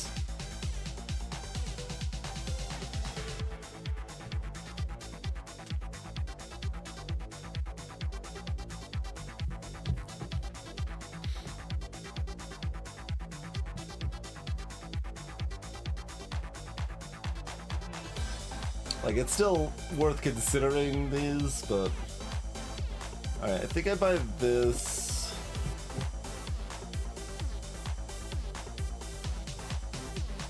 Still interested enough in, garbage tanks. Give me any mage.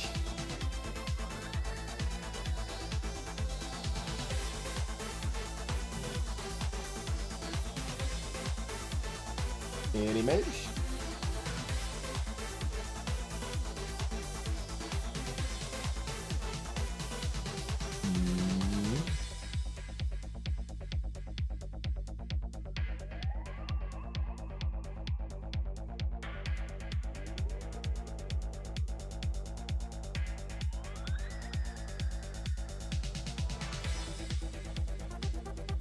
And spots here also, it would be relevant to know, like, how fast does this railgun ability come up? If that's like a 1 second cooldown ability, then it's also sparking every 1 second and stuff. But if I buy that, I can't chain lightning.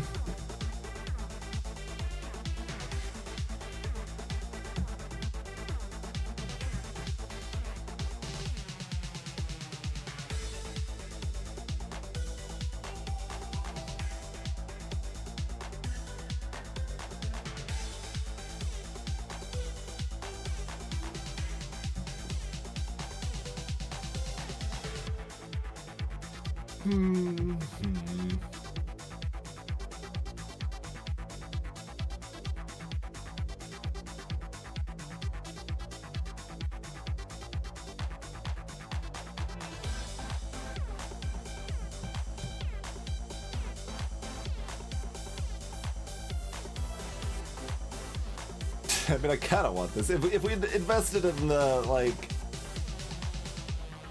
shooter perk, mutation, whatever, I mean, I'd be more inclined.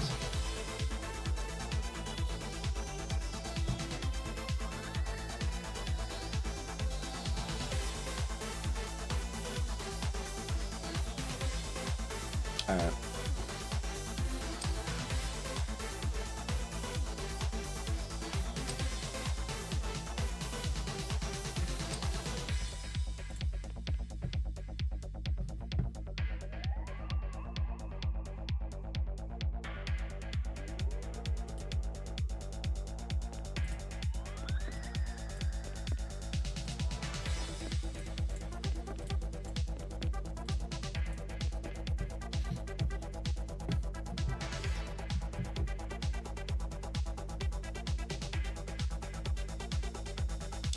Again, the fact that you do get the XP for being in the fights is some incentive to pick these up early too.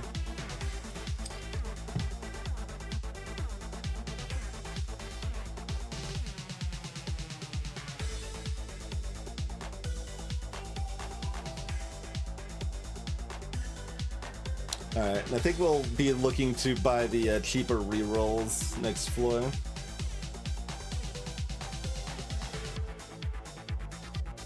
It might just be existing in the fights. It might matter if they like attack a little bit, but newbies have gotten a relevant amount of XP. And again, we do still have stuff like Final Gift and stuff too, so.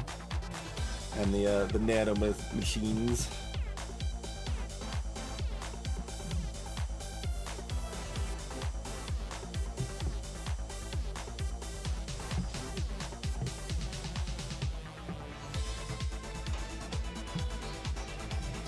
Alright, Valfund.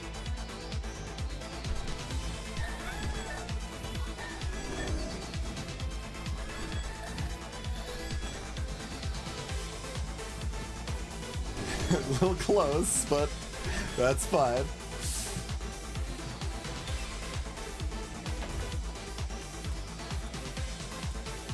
Oh, do they not get XP until we go down?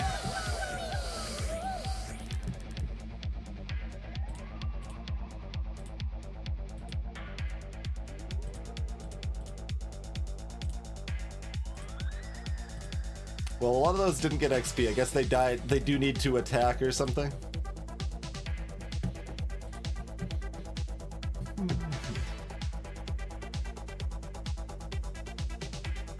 There's this again. There's this again.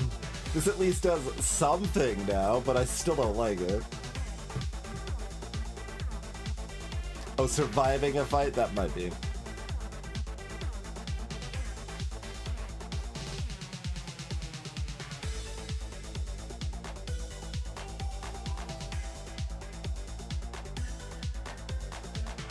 That effect does stack.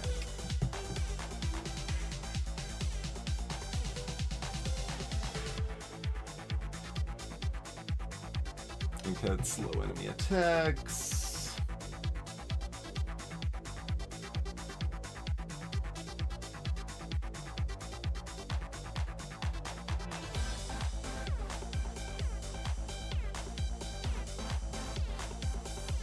Probably supposed to take that.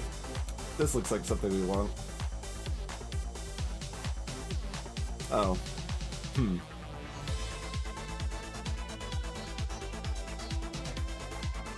I guess? Not really what we were looking for, though.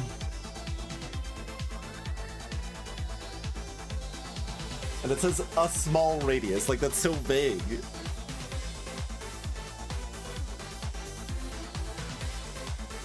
I don't think we can hover over to see how big it is. Like, I'm taking it, but... yeah, it doesn't show.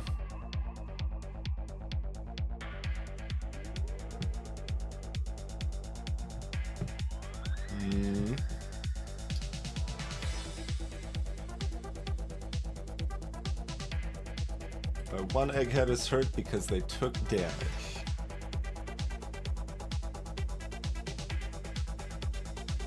During a PvE fight.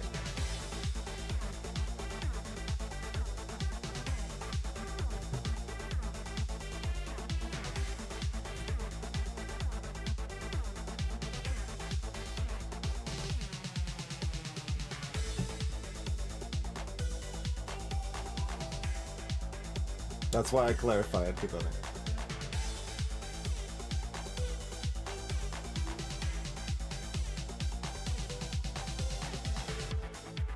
Well, the thing is, Banana, we're wanting to have, like, 15 mages on the field, right? Not just a couple. So that's where the vengeance will start mattering.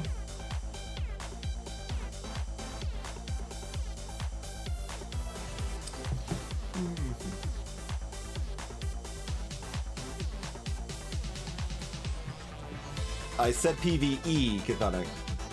Maybe I didn't enunciate the E enough. You keep damage after PvE sections.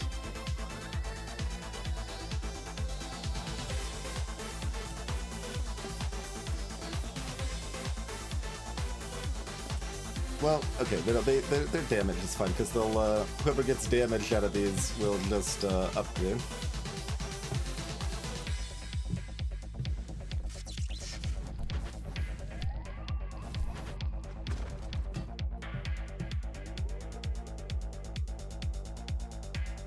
There's a third egghead, I guess.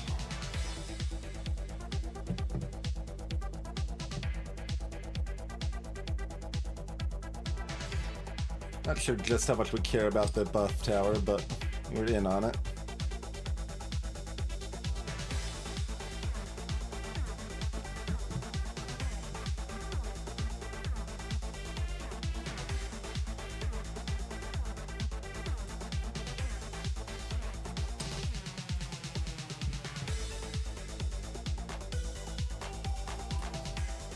Okay, that's that is quite the shop.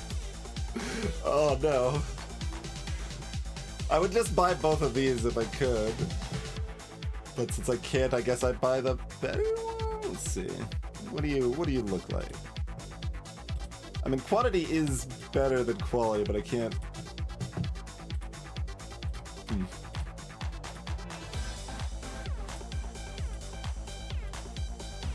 I really wish I could buy both of those.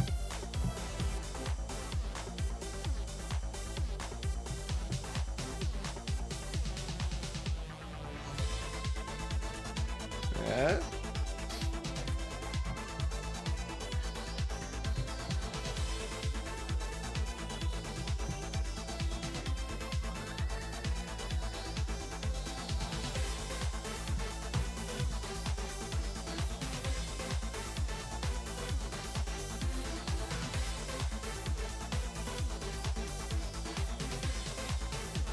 There's nothing else special.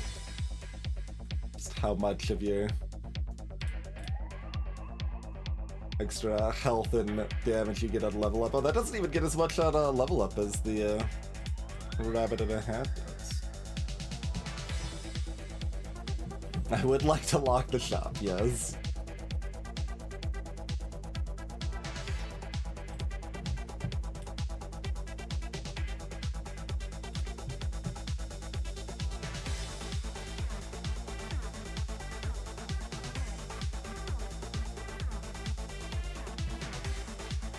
I'm not sure we do take the expensive one though, like... I'm starting to think well... No, I do need a tier 4 mage, so upgrading to look for the tier 4 mage makes some sense, but like... There's some world where... we only want to upgrade the shop once, maximize our odds of finding as many of this ring as possible, and just keep rolling down to buy a lot of that ring.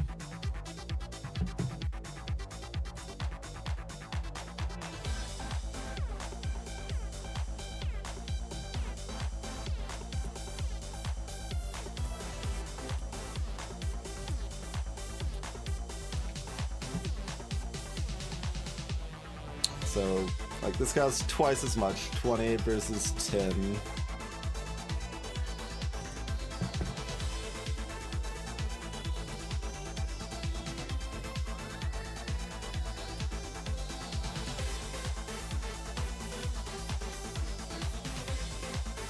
Attack speed's the same regardless. I think each class just has one item per level.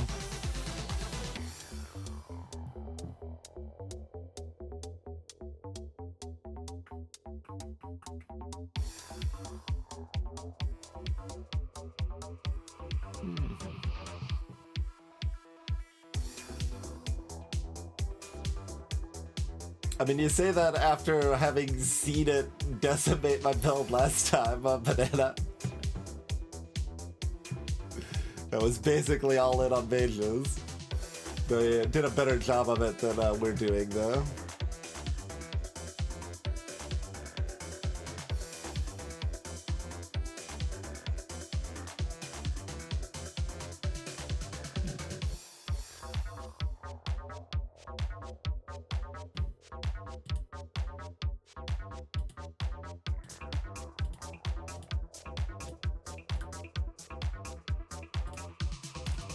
Like, also trying to kind of guess on damage breakpoints versus armor and stuff.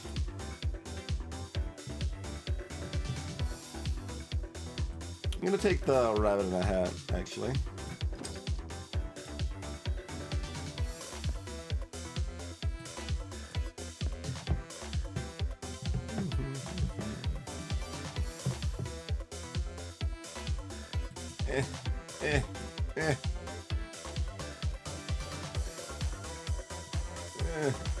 Replace unit. Like, my assumption is if I throw this in the pit, there's a 50% chance we get the shield back. I can sell the shield 50% of the time to buy this. That seems a bit much, so I'm inclined not to.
Like, I didn't see any meaningful effect from Chain Lightning again, and I guess we need another mage really before it matters much, I would say. Yeah, another type of mage, I mean. So that's good to keep in mind. Like, this isn't actually very good yet.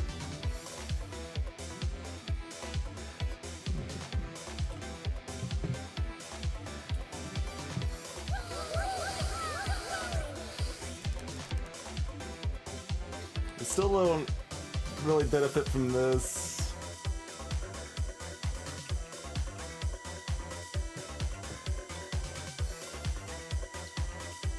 Also, it's break time. Let's. It was break time a little while ago. Let's do the break thing instead of blindly charging forth here. But yeah, thank you all for tuning in and joining us for some auto battling at 5 a.m. my time. Consider dropping a follow if you're new to the stream. We'll see you back here in just a few minutes, everybody.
right here.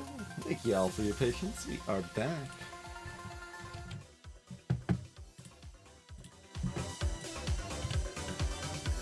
As the jams get pumped up once more.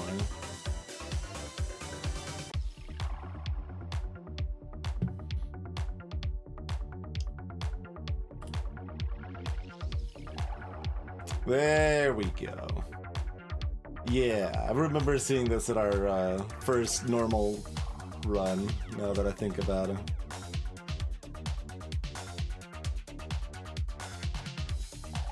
Yeah. That's the sort of thing we're looking for, and the sort of thing that makes it actually matter if we have mana, potentially. And that's going to be another active ability, so that'll start synergizing all the way down the line.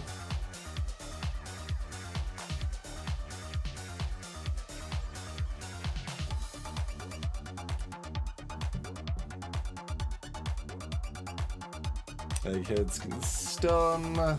That's probably okay to pick up now.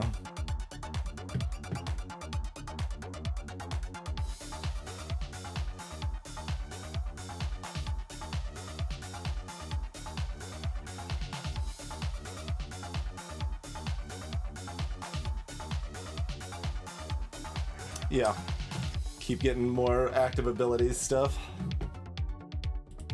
And now we're getting to the point where we'll want the other egghead ability, right? The one that makes the mana tower, or the buff tower give extra mana.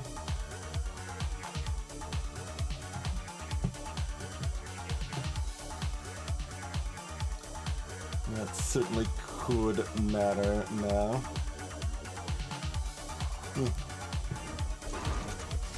Yeah.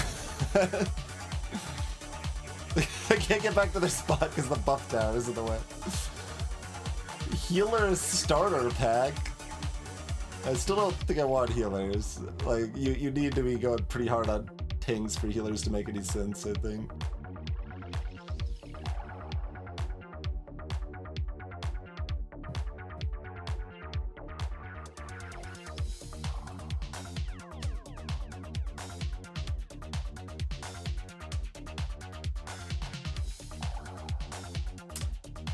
So this is interesting. Healers can restore health loss from PvE, yeah, but that's really not very impactful.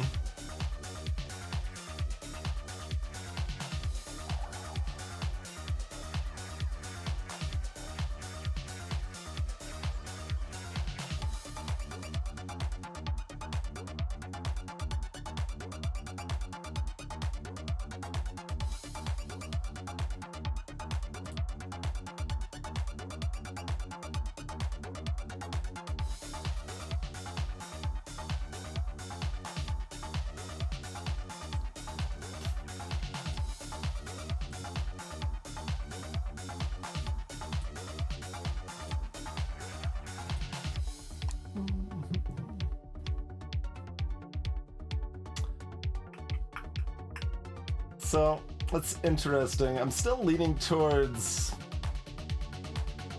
Like, we've got the rerolls that cost 1 now, so we can lean into rolling aggressively. Like, I want tier 1 and tier 4 mages, basically, right now.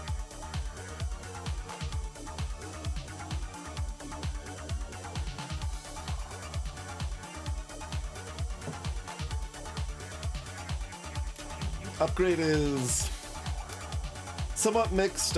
We get another slot, and it doesn't lower our tier 1 and tier 2 odds too much. So I'm probably okay with it.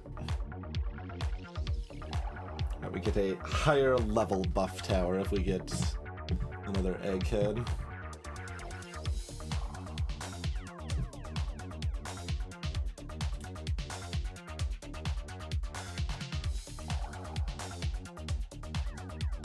We don't really care that much about the tank active. Like a little bit. It's an armor bonus too, but... Yeah, but the thing is, like, rerolls only cost 1. Like, if I roll 3 times and find another hat magician, it's probably worth it versus just buying this. It's hard to say how relevant the difference of the stats is. It's certainly not irrelevant, but it's not that big of a difference either. And quantity is what really matters here. So I think it's wrong to buy this Elden Ring. The upgrade's more complicated because that raises our pool of finding things that make our Thunderbolt better substantially. It lowers our odds of finding our low-tier characters a little bit, but not that much, given that we get another shop slot, I think. So I think the upgrade is probably worth. And then I'm rolling for the low or high tier stuff, basically. Greetings, Az. Great. Hey, look, it's the low and the high tier stuff. Ah! Ah! Interesting.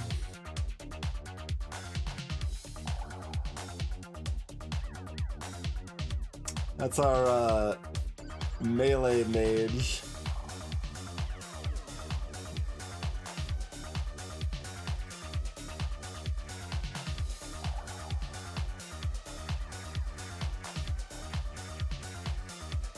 I have not tried that yet, Baz, no.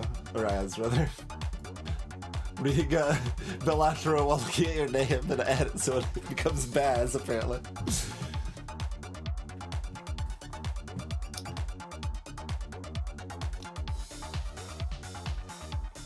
This is interesting. I think it's better to buy both of these.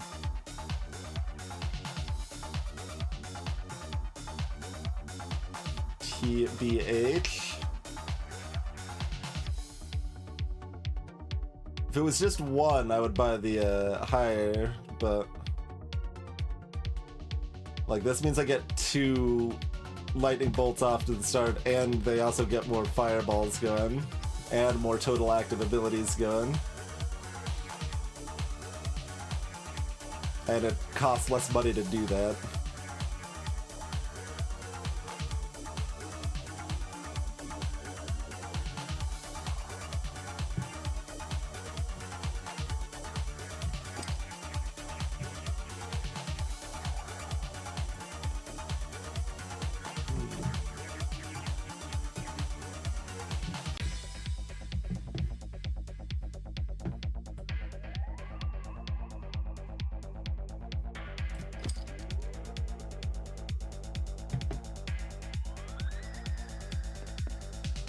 Oh wait, I thought I did it that way. No, yeah, that's right.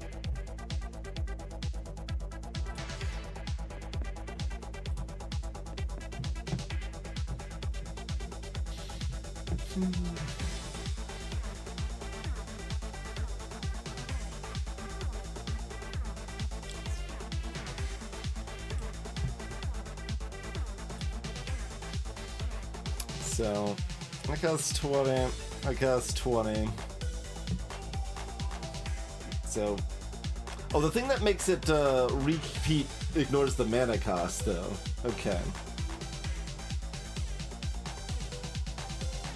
So more mana still doesn't matter very much.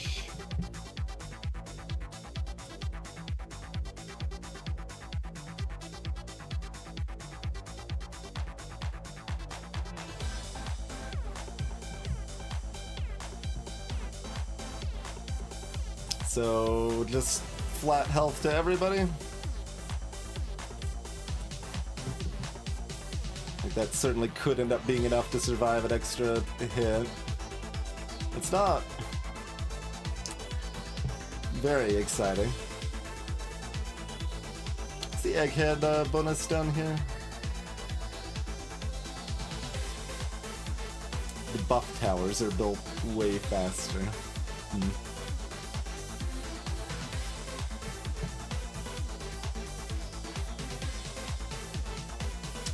mean, this still does lead to this, and that is theoretically good.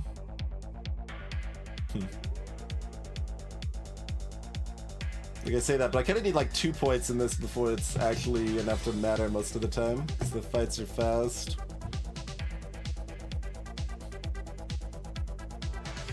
There's even an argument just to roll for more rings. I don't think that's very appealing. Like we've hit our break point, right? We've got 6 here.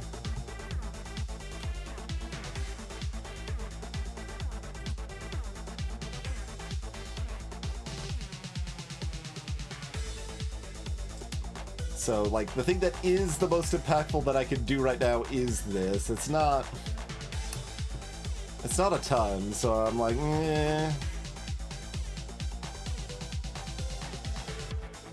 But I guess I'd rather do that than save.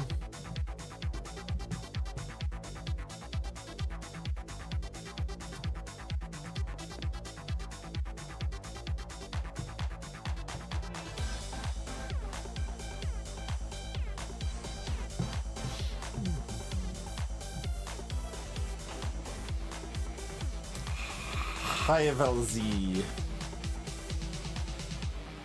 What's this button? Autoplay selected units.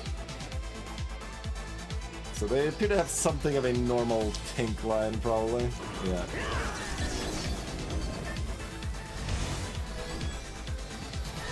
Oh, I wonder, like, what all does the buff tower actually do for us? Buff tower has an active effect.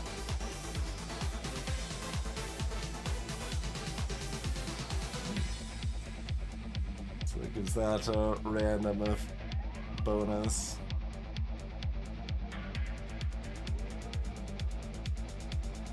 And it still counts as a unit, so it still does the final gift. That's not actually very good.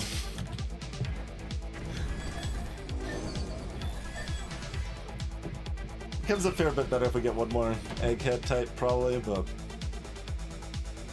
that's kind of slow. Like, investing in these eggheads, like, for the way I'm trying to build this, I think ultimately wasn't very good. But we're learning. And, I mean, we're still doing pretty well so far.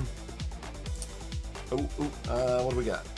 We just get 75 added armor every 3 seconds when not... Oh, when using. When using. I don't know why I inserted the word not, because there's a not at the end, but yeah. Active abilities give our mages armor. Pretty good. Oh, That one. Okay, clicking that button. Anti-gravitational strike. 25% chance of knocking back smaller enemies when attacking.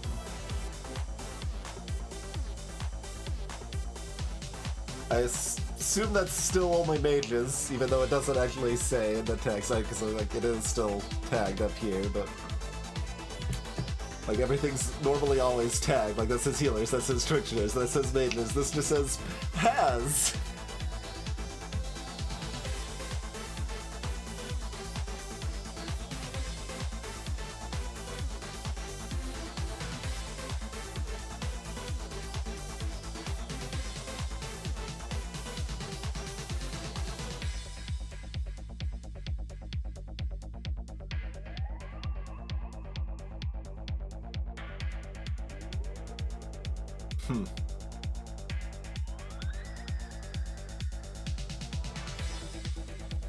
Smaller enemies.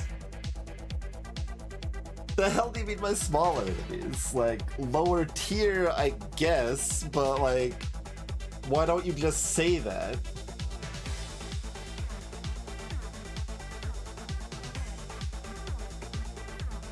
Like, this is their 22nd season of this game. Couldn't these descriptions actually explain what the hell this stuff actually does at this point?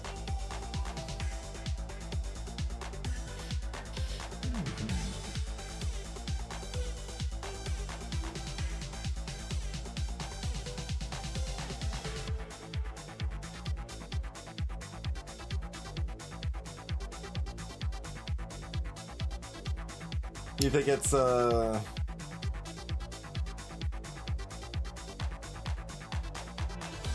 there's only one human upgrade that you can get that like makes something actively huge, I believe. And it's listed as a mage ability, and that effect I don't think was a mage. It's the Doc Ock thing. It was like a fighter egghead or something.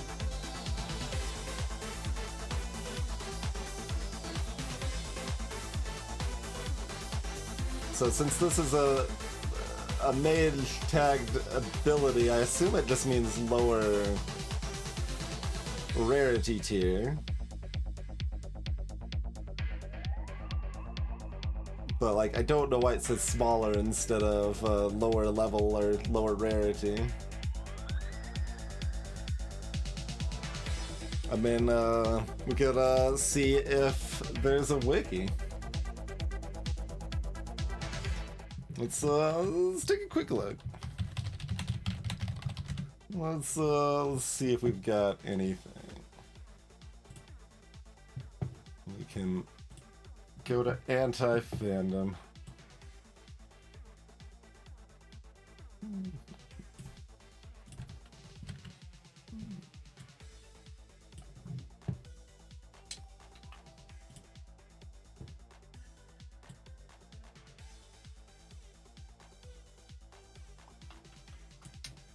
What was it called?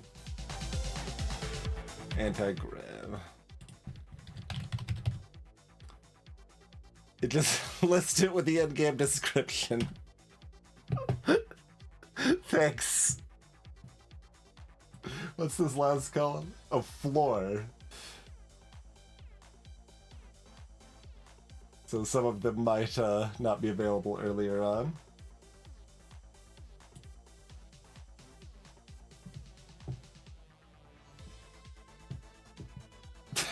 Hey, Bridget. Good to see ya. Yup, it did in fact say the same thing on the wiki, boss. Right ahead of us. Oh, did it say 20% instead of 25%? It might have been changed in the recent patch.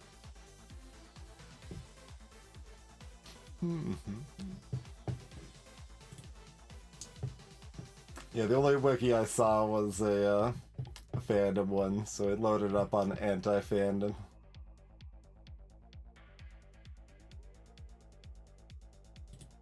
Let's see if there's anything else that specifies anything particularly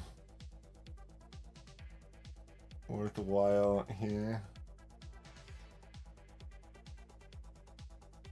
Yeah, those numbers are different too.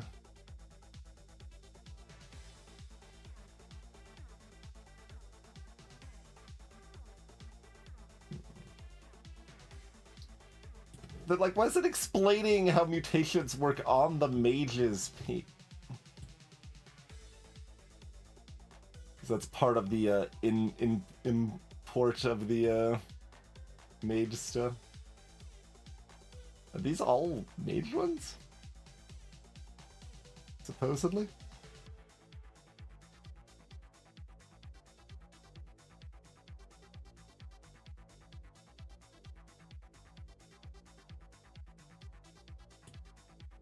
$50 more magic.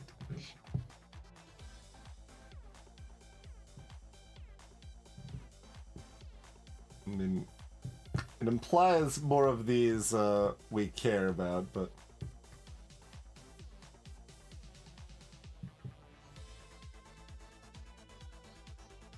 is that what happened, Bridget?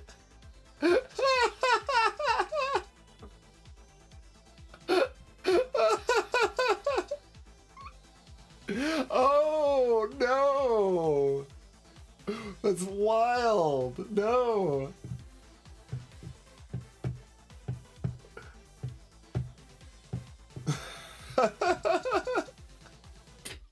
That is, it's a heck of a tale. I'm glad you, figured it out. That's, like, easily something to, I like that you were able to approve your own on ban requests, though. That's amazing. It is a heck of a story. Kind of impressed you were able to, like, realize that, like, any like thing that's so bizarrely esoteric and specific like that, I'm always just like a little amazed if I take a minute to think about it. It's like, how the hell did anyone actually figure this out? Like, this was the cause or what was happening. It's just always really cool. But yeah, no. You are in fact still a mod. No ban, no problem. Good to see you.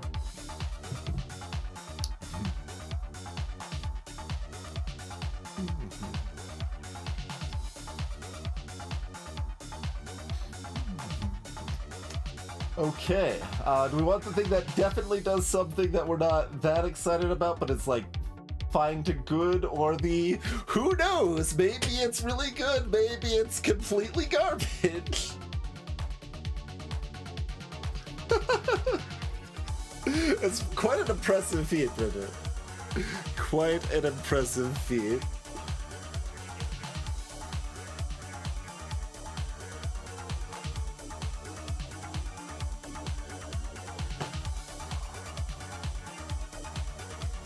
Basically, the idea of this, like, if my mages can knock over enemies, like, that's a really good, stunning sort of effect, but, I mean, whatever. We'll pick it up if we have worse things to compare it against. We know this is at least a decent thing we do want, so we'll take that guarantee. We've already got a lot of active abilities splashing off here, so...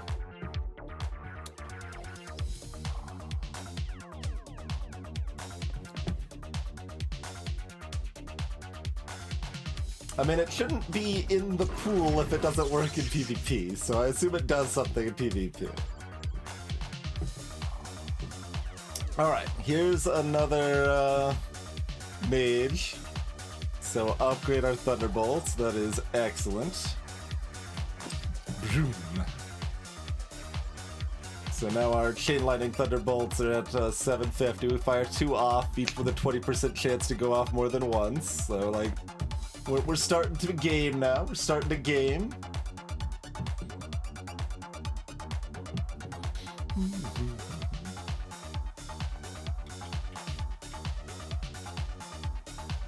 The PvP is like the main brunt of it in this mode. There are different modes to play this game in, but this is largely async PvP along the lines of Super Auto Pets or Backpack Battles or whatever.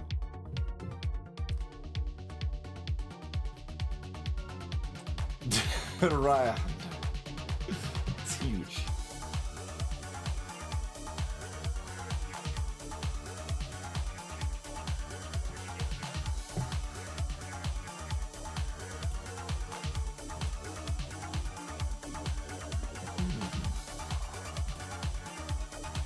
Oh, and what's your other special active here? Final Uniform, right?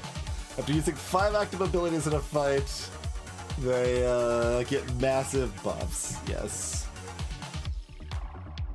Excellent. Oh, we have exactly 20 if that's relevant. We could get both of these if we want. Otherwise I could just look for more rings. I could get both of those, that makes some sense. Question mark?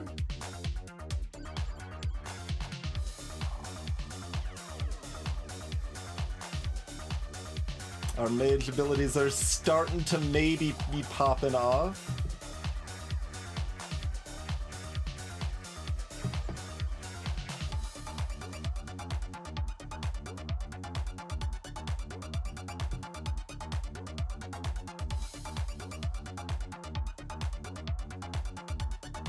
Just don't seem very good. I mean, this lets you really find... I mean, it's still only +2, though. It's going from 5 to 7.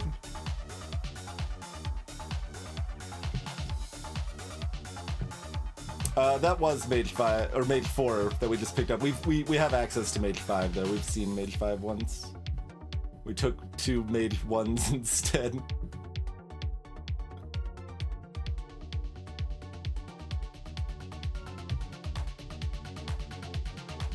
The other upgrade just makes it more likely we'll find the higher tier, which is kind of detrimental. I mean, we still do want 1, but after that we want the cheaper stuff.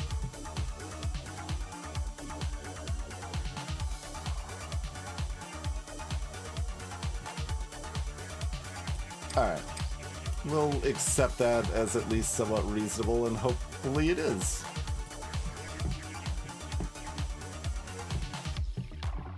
But yeah, so we you have those little short segments where you do like a little, basically each floor you get a pick of 2 mutations with several rerolls, like perks that either upgrade everybody a little bit or upgrade a specific class more. And then you have a little PvE thing that's really simple, and then you have a shop, and then you have a PvP fight, and then you repeat. So here's a PvP fight here.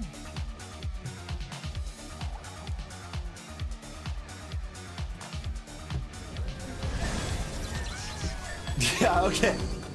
That's somewhat like what happened to us in our first run of this mode. We're starting to get there. We're starting to get there.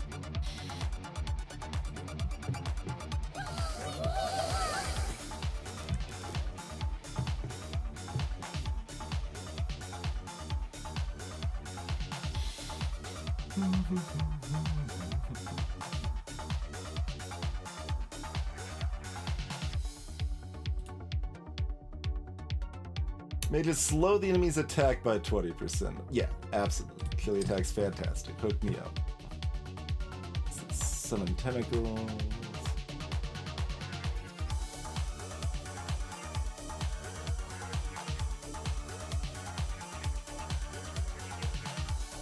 There's anti-grab again if we want to give it a try.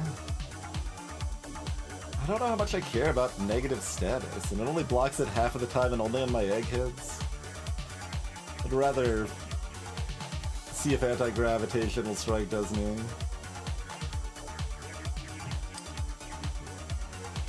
You still have full range on that, right? Yeah, okay.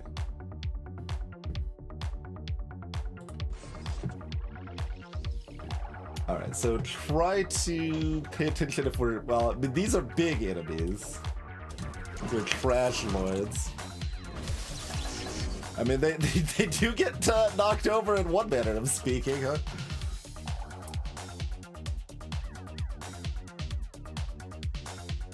But yeah, these yellow ones are the rarest tier here. And what else are we potentially looking at?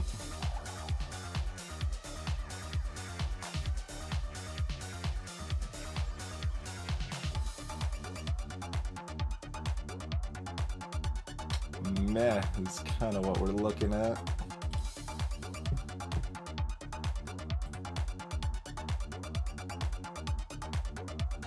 And, okay, here's a good spot if we want to try to bring in shooters to the fray too. But, like, this is our upgrades for mages. It's got a second column now. So I think we'll take another egghead, but we probably are just mostly in on this. I could grab another tank, maybe.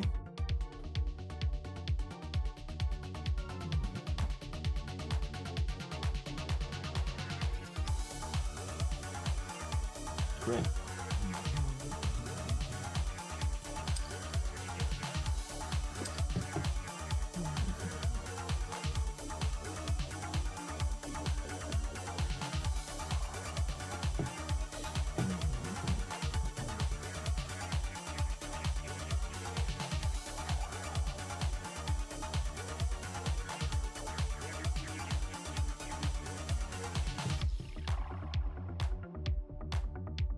Here's another cheapo tank.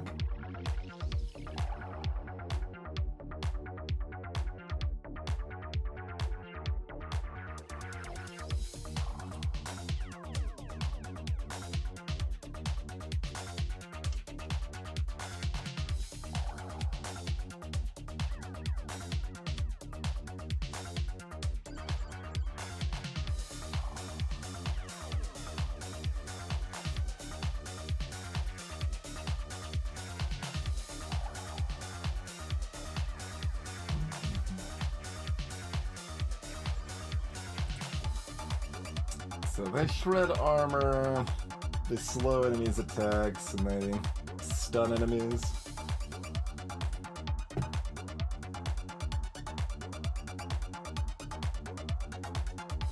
But like my mages are just so much better, right? Like this is just a trap. Like just find me more mages or busts sort of thing. I think there is a turret.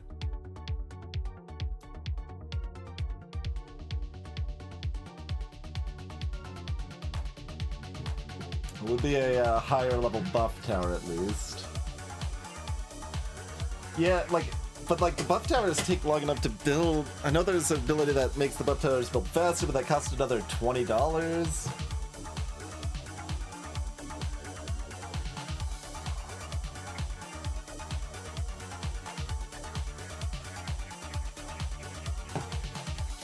So I don't know. We're at that kind of in-between spot where it's like we've invested enough in eggheads that maybe we want to invest more, but maybe I want to try to cut my losses and really get a lot more mages because they're going to be doing better for me.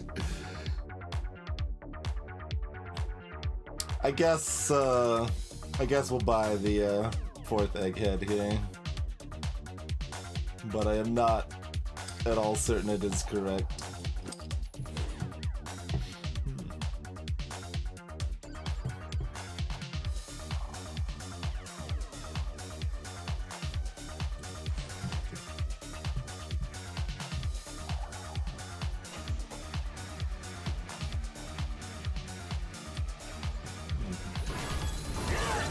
There goes their take line. I mean, there goes our take line too, but our take line's less important and less of a take line. So level 2 tower is like 50% better than the level 1 tower.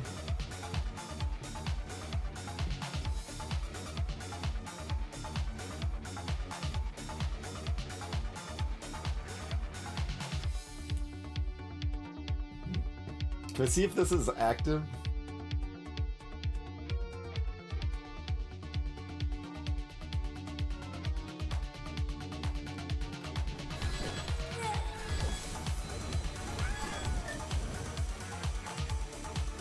I also wanted to monitor the mana. Yeah, okay. That's about where I thought, like, we didn't need that extra 30, but, like, there might be some fights it does something.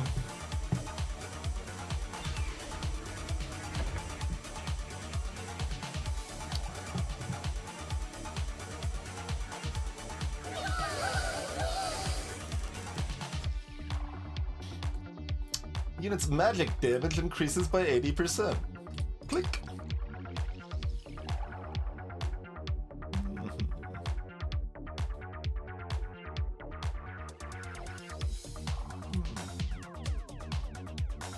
All abilities reload faster.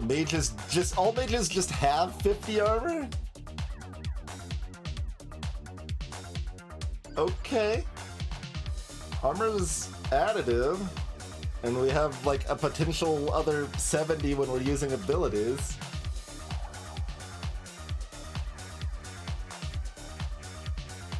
So I think I'd rather do that than fast reload. Fast reload's also good.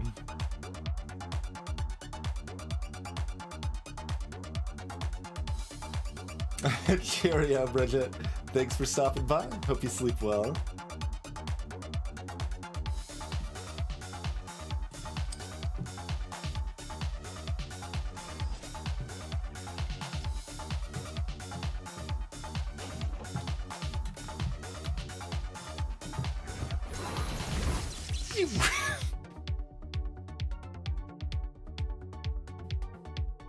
Yeah, there's it's the egghead that gives the Doc Ock big unit.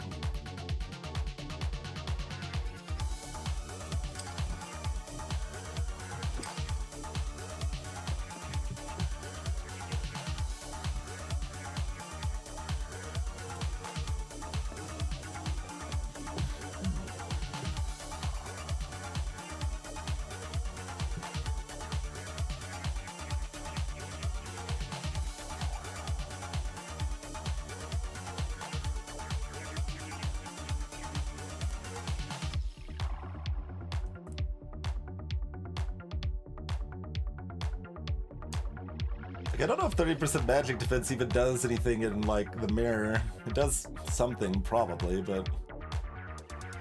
Does it do more than just rolling to find another mage or two?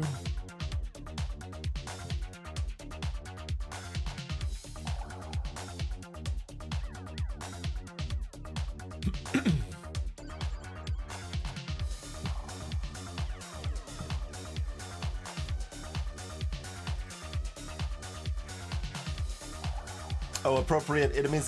That's probably just based on like number of wins and losses sort of thing, kind of similar way that Super Auto Pets or whatever would handle it, you know?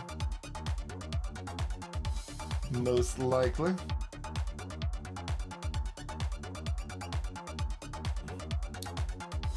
That's just too expensive. It's cute.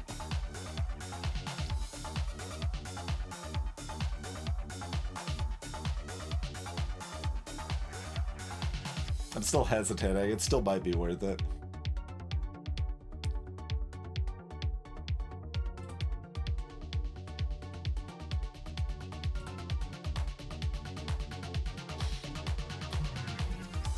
Now, how about a mid-tier mage? This is definitely something one could run some math on and figure out how much I think it's worth, like, buying this versus rolling past it, you know?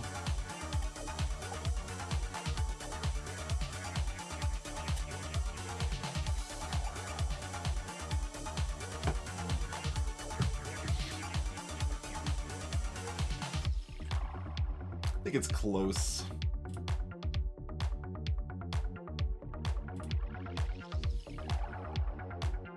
How do I feel about another cheap egghead and possibly calling it there?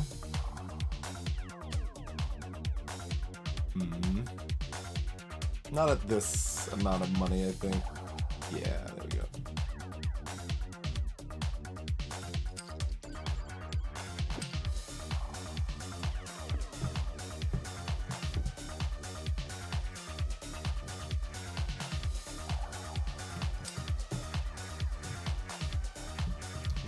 One more moop.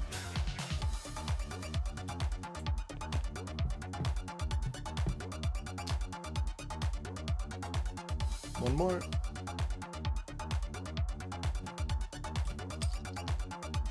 Yeah, I mean, we do still have this stuff, so...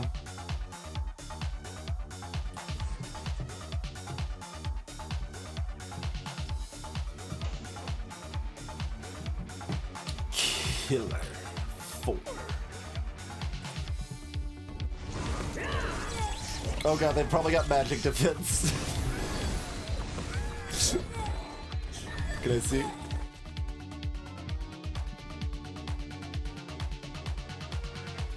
Evasion.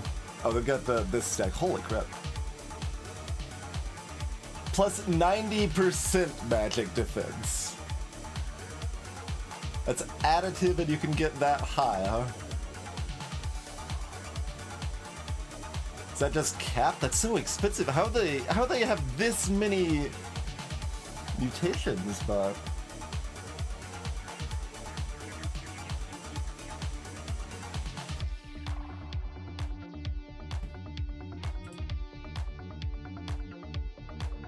like they've got both of these capped?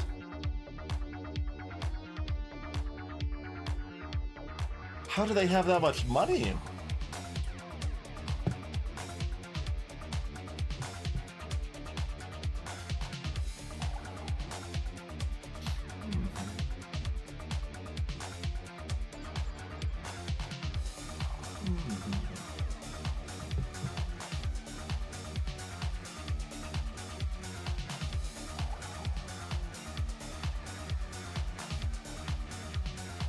I mean, it's not a small number of people, and there's a lot of mid-tier stuff. Like, there's a lot of pretzels, a lot of fridges, stuff like that.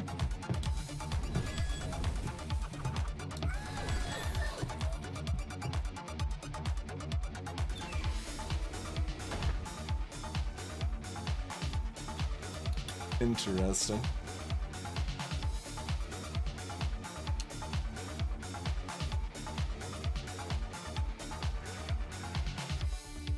I mean, I don't know exactly the cost. This might be 10, 20, it's like 10, 20, 20, 30 or something, maybe?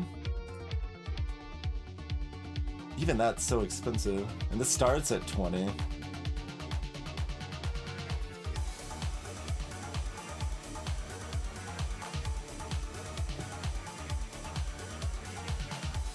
Like, they only had, what, like... I mean, I've got 2 newbies, so, like, that doesn't really count. Otherwise, they had 4 less, like, fewer real units than I had or something like that? 4 or 5?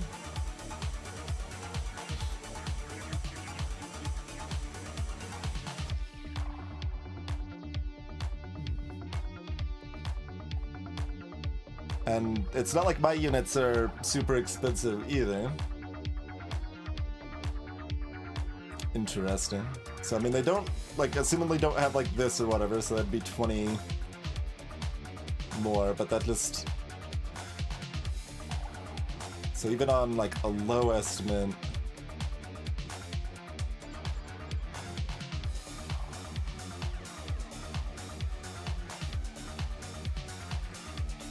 I've got to spend at least another 160 on that?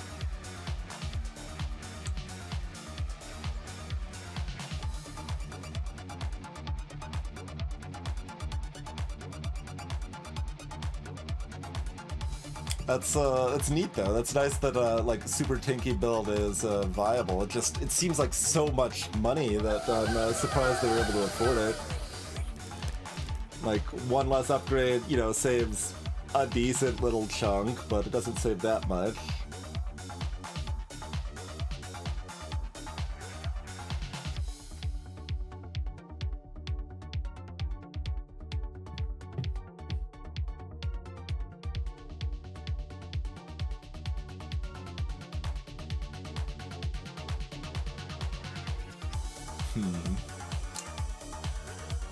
Something like this is almost good against a build like that.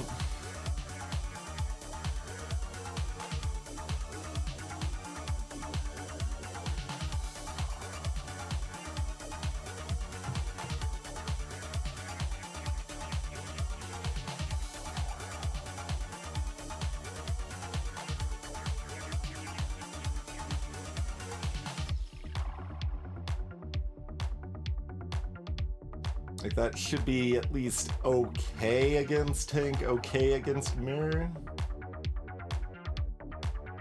Yeah, it's borderline as, like, a lot of times we die too fast for it to make much difference, but, I mean, even if, like, they get to survive 1 more hit, that could be pretty big, though.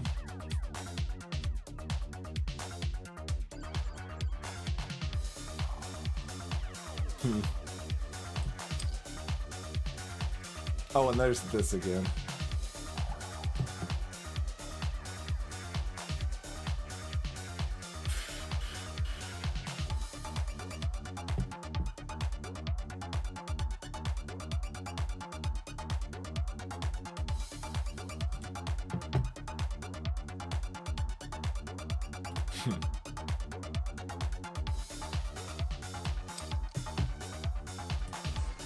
That seems like our long term, if we can get there, involves like those are synergistic, we get more cooldowns in the direct mutations.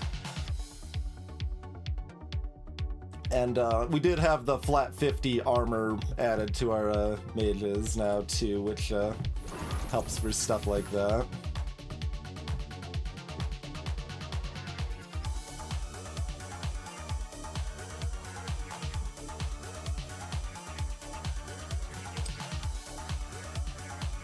Oh, I forgot I didn't need to buy a new unit for that.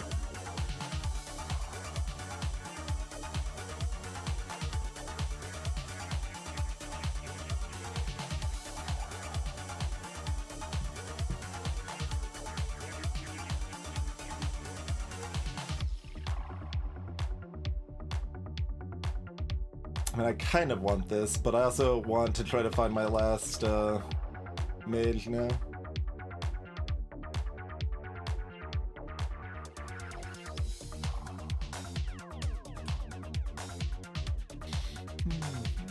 Maybe we get both of these, though.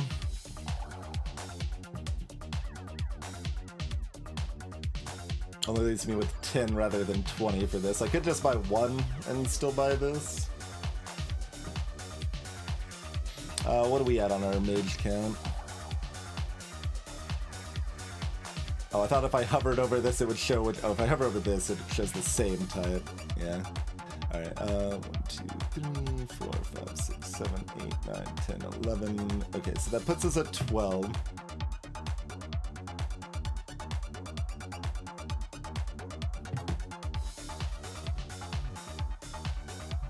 Same XP on both of those. Oh no, don't swap them. There we go.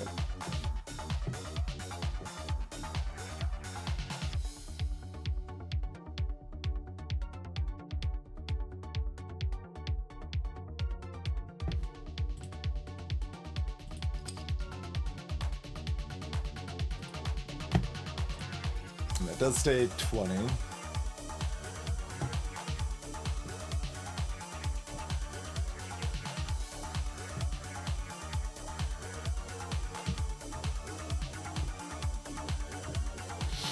Yeah. It still seems like this is probably good against a lot of builds.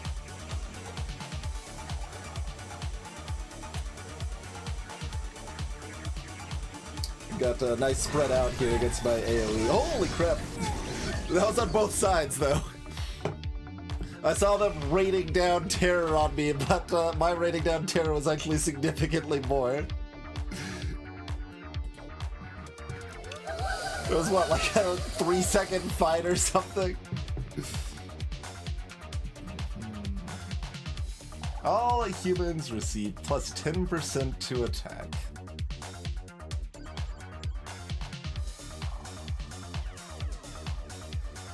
It's not bad.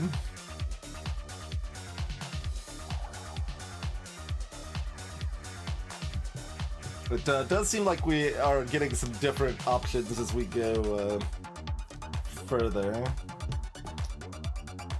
So we might have availability. Like, we've already gotten a lot of perks, and I don't know how many better perks are still waiting for us, you know?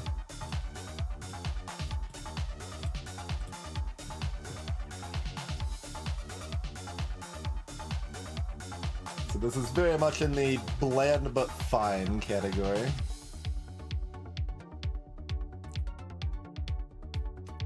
I think that only raises their base attack, though. And these are all flat damage numbers.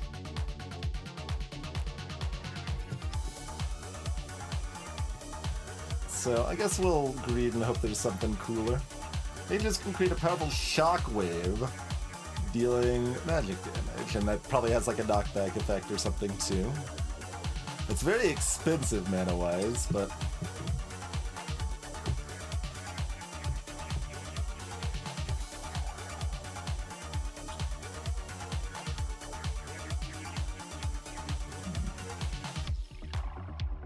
all units receive 10% health. All humans receive 15% magic defense.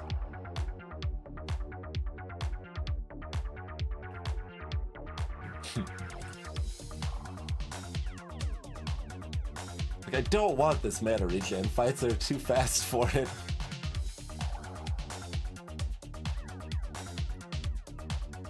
Like, if we're lucky, we get to 5 or 10 mana for a small break point, but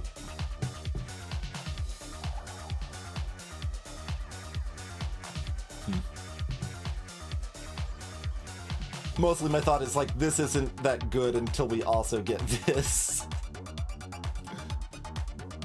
Although I still don't actually know if it's additive or multiplicative with stuff like that.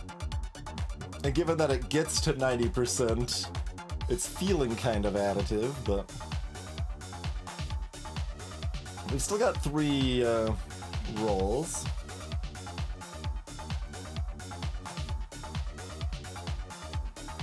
So let's find nothing.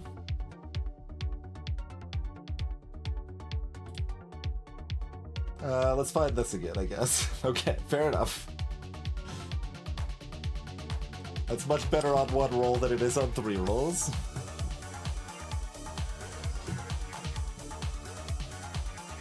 And it also feels like just a little weird that those things are human only, so they don't work on like your random drones or zombies or stuff, so those perks become even worse since they don't keep scaling up with anything like that. Not with nothing, but just not with very many things, I guess.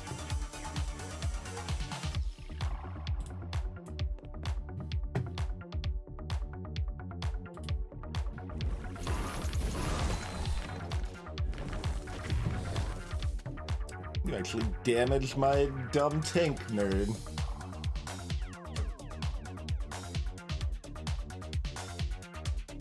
I still don't know how I feel about a second buff tower. I don't feel great about it.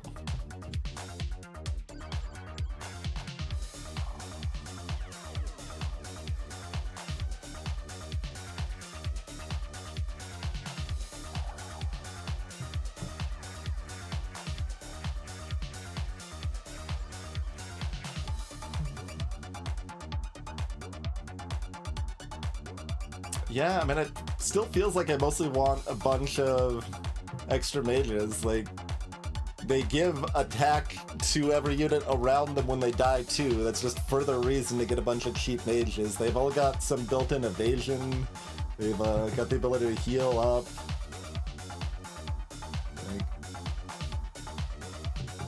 Okay, how about this though? Like, that is a good chunk better than this, I think.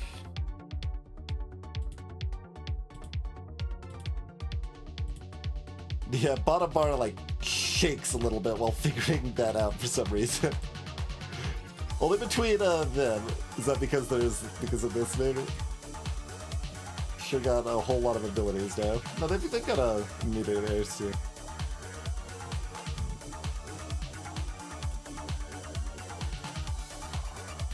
And so like it's a chunk more. I mean, if they live long enough, we do get the final uniform, which is pretty strong, and that fits with our long-term cooldown plan in theory. I don't know how much it fits with it in practice. Ready, Zitarath?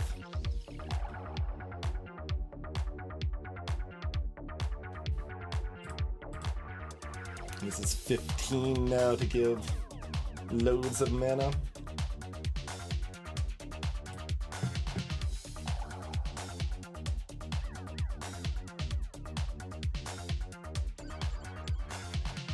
And given that armor is flat, stuff like that does break through armor okay, but if, so, I mean, I guess that's the sort of stuff that'll help against a high armor, medium magic defense opponent.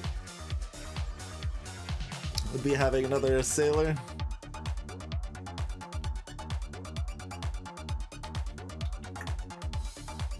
We could punish people with the power of the moon, that's always a plus.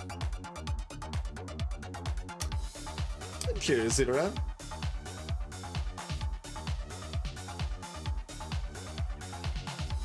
We will eventually revisit Slice and Dice. It is very good.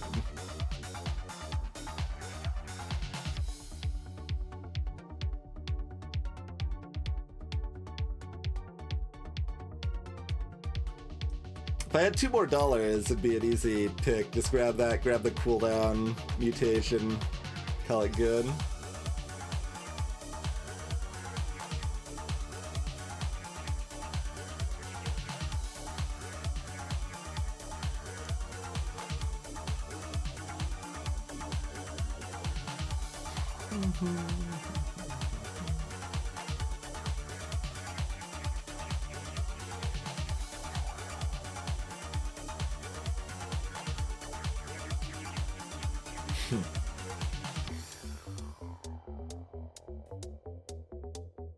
Buying that does leave the money in kind of a weird spot.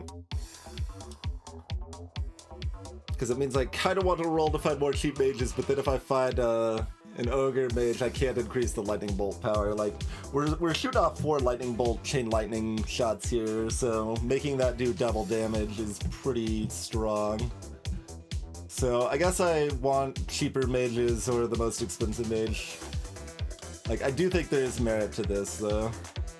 It just, the math doesn't seem like it makes a lot of sense right now.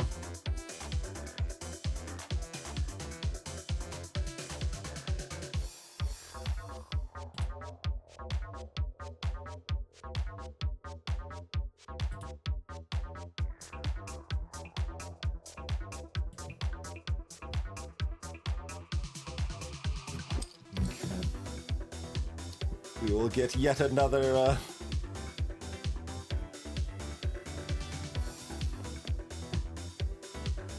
Hat Lord.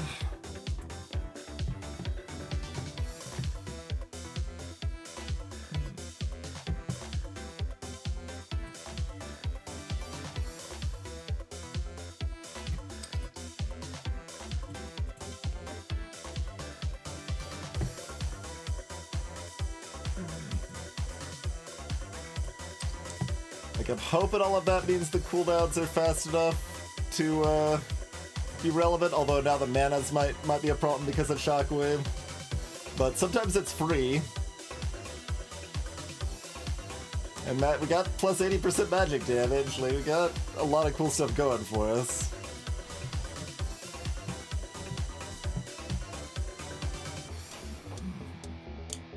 Paxus. It's like, can we assume anything from this this formation? They're a relatively low number of units at this point in the game, so it might be another Karateki sort of build. Oh, it's that, holy crap. Well, that was really effective. There's the throwing build and actual good effect, huh? Interesting.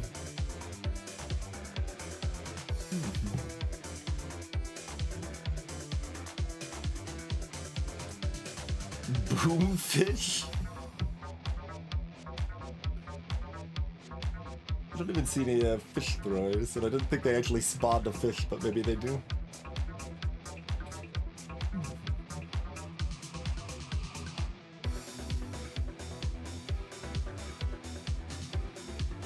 Yeah, there's that giant pile of magic defense again. Mind?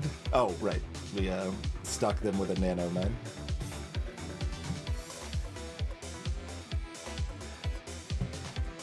Interesting, they've got the magic damage increase too. Stuff like that.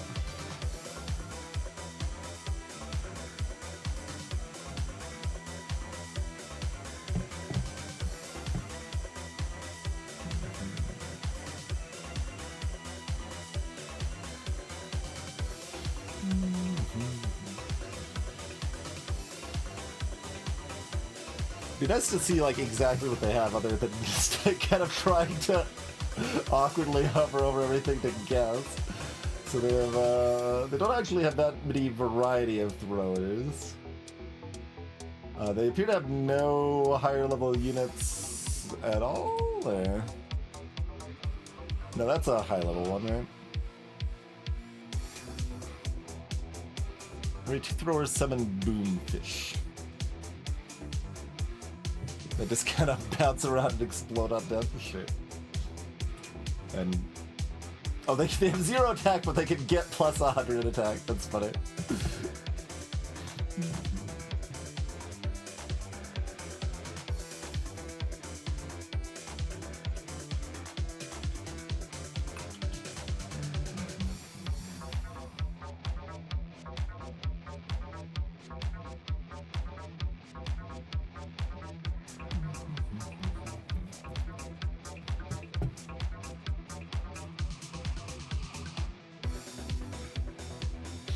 Interesting.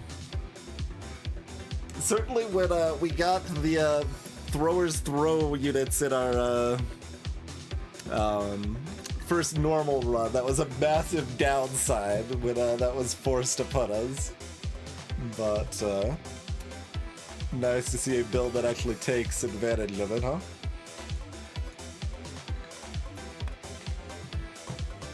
It's also a little surprising just how fast we still fall with that, like, 30% evasion in place, right?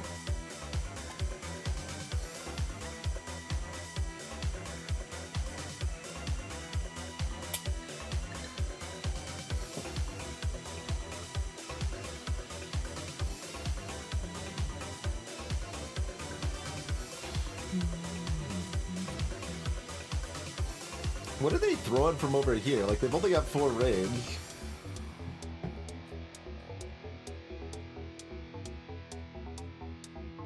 Burns 50 mana from and deals the same amount of damage to an enemy. Is that special for the giant Castlevania Shuriken boomerang thing? No, that's a thrower thing, okay.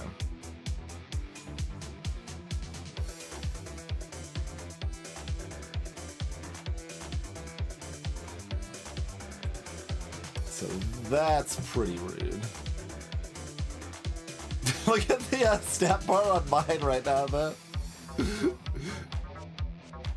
Oh, it does actually raise their max health with the final gift.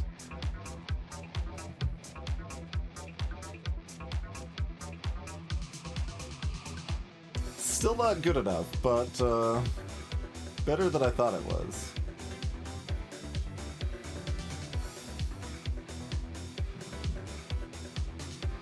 It's funny how many final gifts they have at this point.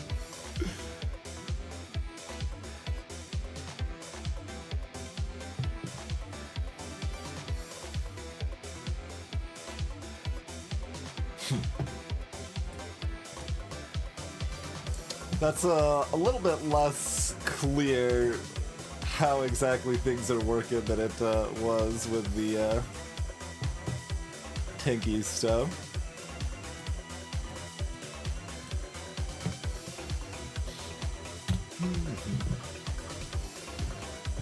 But it's pretty dominating by them. We made it to 7 this time, though.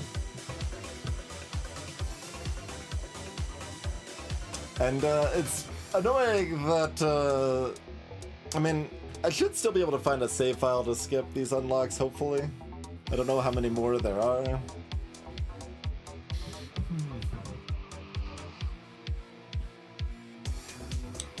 I could bring this stats page up, but I think it's pretty meaningless. Oh, we could look at the last fight a little bit and maybe something.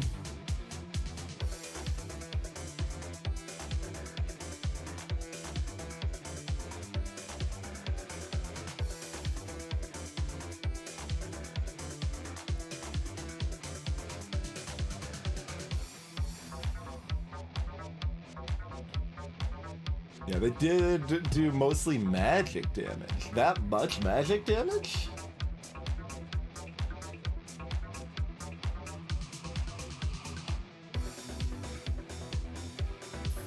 From what? Like mana burn and stuff, but all the thrower's basic attacks are still physical, yeah? I would have assumed the special throw effect was physical too, but like even if that's magic, kind of surprising to see more than a 3-to-1 ratio.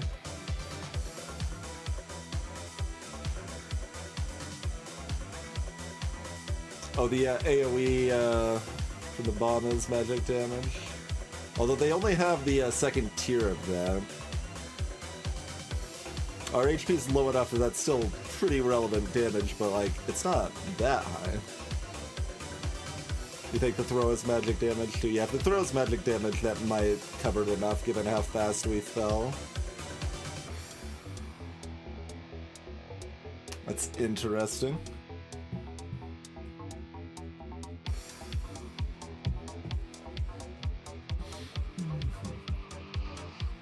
And I know that's another team with 90% magic resist.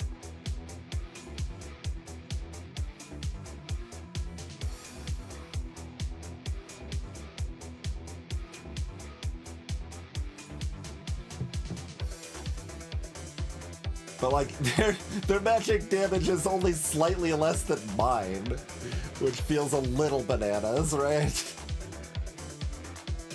What's this arrow supposed to mean?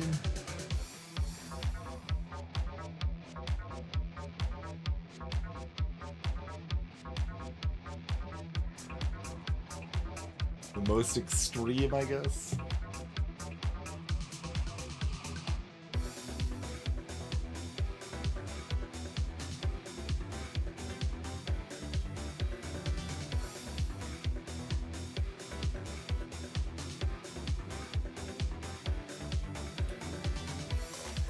Oh, that's the class of unit, right? I was like...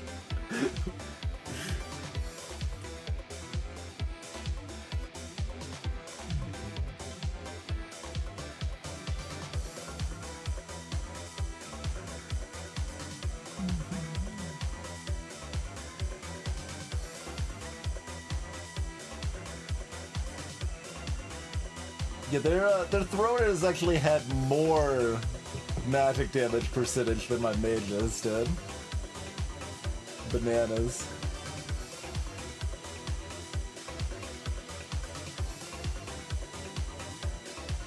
Oh no, that's their boomfish. Was 100% magic damage, but like such a tiny portion of their overall damage. It was like 2 or 3% or whatever.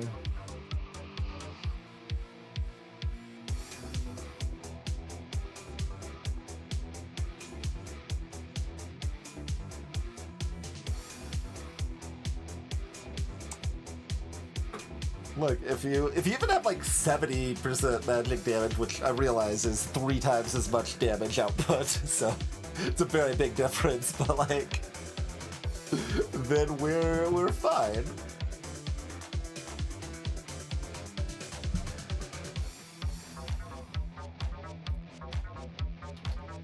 Thinking of other perks we've seen several things that shred armor gradually, but I don't think we've seen anything that shreds magic defense at all.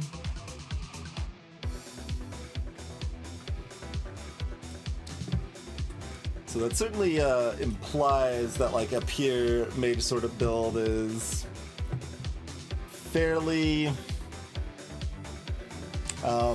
unreliable, at least for getting top spots. It seems like it's probably pretty reliable for getting like between 5 and 8 wins,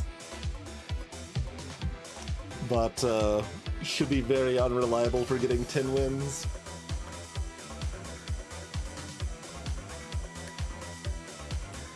Interesting.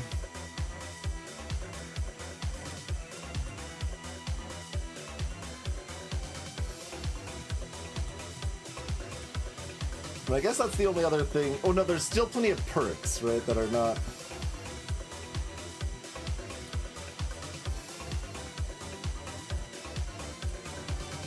Yeah, there's a crap ton of stuff hidden behind unlocks. Gross.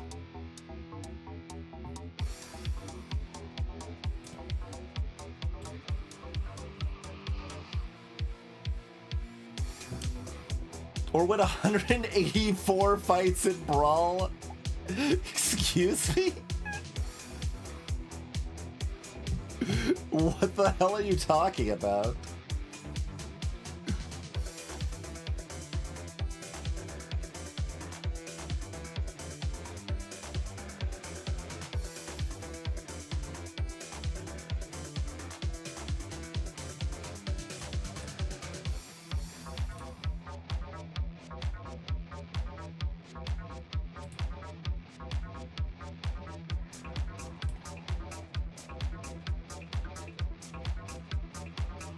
That is...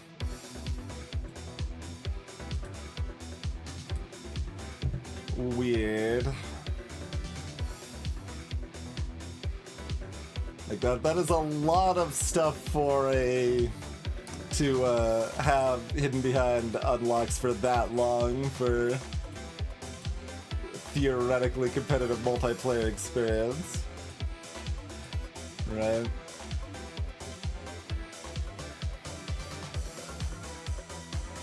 We can't even see what they do offhand, so I can't see unless I, you know, look them up on the mediocre wiki. Well, I mean, that's what beat us as, right? Like, if it's against teams that are not using much magic damage, it is a huge amount of spin that didn't necessarily do much.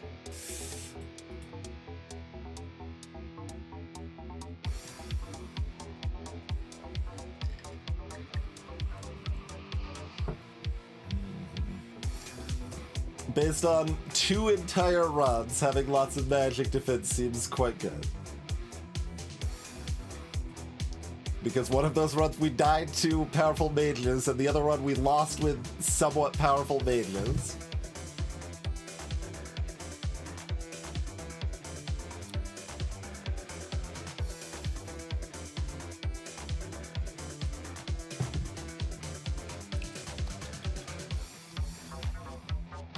Yeah, it's hard to tell, but like that one of these, yeah, that one's named High Intelligence, so that like that implies that might have been something we wanted, and that would have been available early-ish. And like Thorn Armor and Spiky Armor, if you're going for like a pure tanky sort of build, sound fairly important to be in the pool.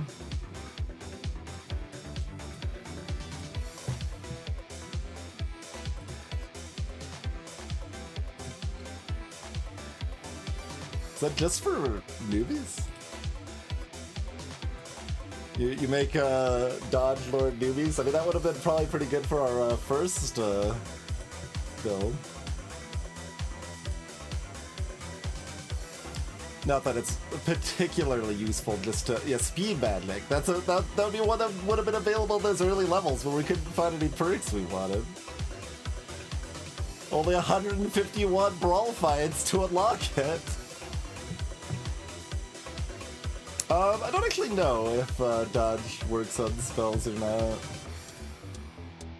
It just says chance to evade enemy attacks, so it might only be the physical. I'm not sure.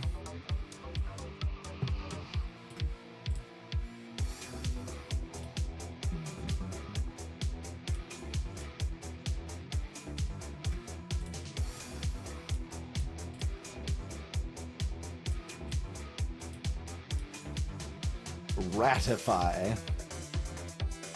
That's another mage specific thing. I don't know if it's good, but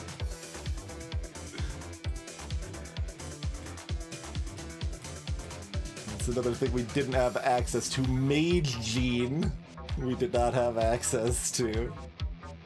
Magical Blood.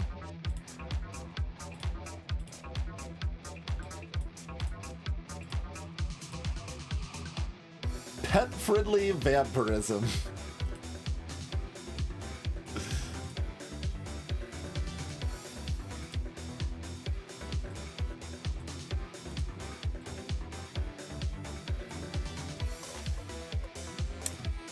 Yeah, so like, assumedly, end results probably pretty similar in practice, but it never feels good to be like, oh, well, there's these perks that probably would have been like the sort of stuff we were looking for early game, but we couldn't find any mage perks that we just don't have access to, which is not the vibe you want for a multiplayer experience.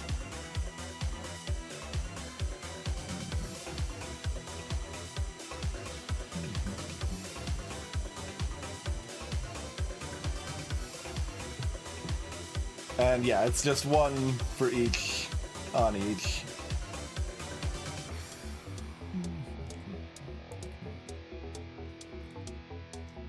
I haven't noticed healers on any of the PvP builds much. Like, I just kind of assumed going in they were pretty bad, but they might be even worse than I thought they were, which is unfortunate if so.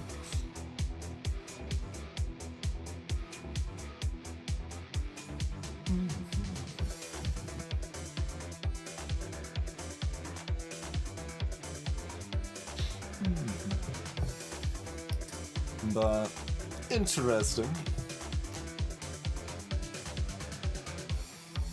And I believe I did look at the save file and it was binary, so it wasn't easily editable.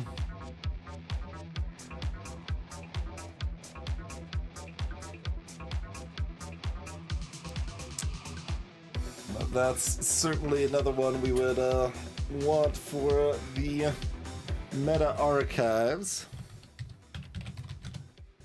If anyone has a full or nearly full save file for this game, for the unlocks there.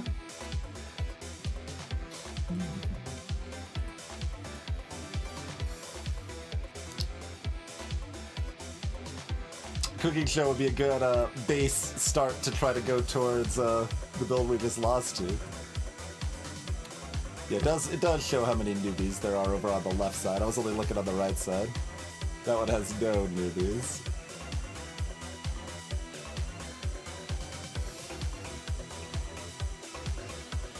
Oh, Cannon Fodder also has 2 more newbies. Interesting. And this one only has 1? Crossbow's only tier 2.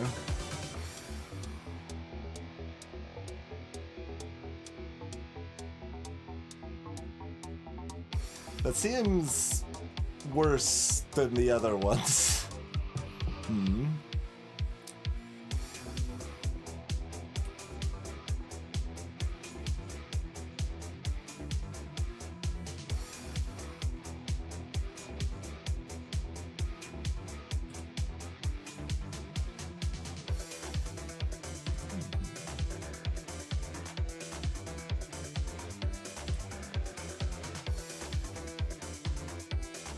I guess it's pretty similar to sports.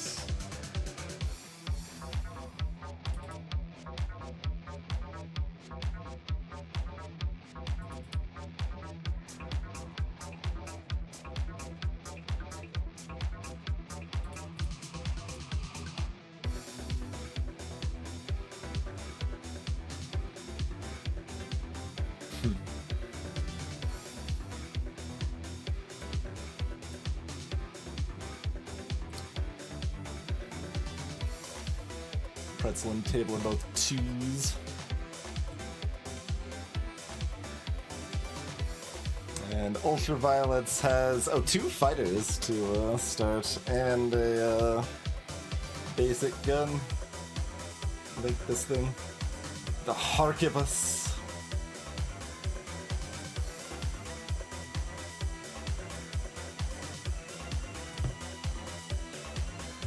I mean, this one does have a little more style, because it's got a little top hat action over here, but otherwise doesn't seem the most impressive. Let's see. So, I mean, I guess it leaves me like a little torn, since the meta aspect is real dumb. But I'm also, you know, enjoying the game pretty well and want to try more builds and see if we can do better.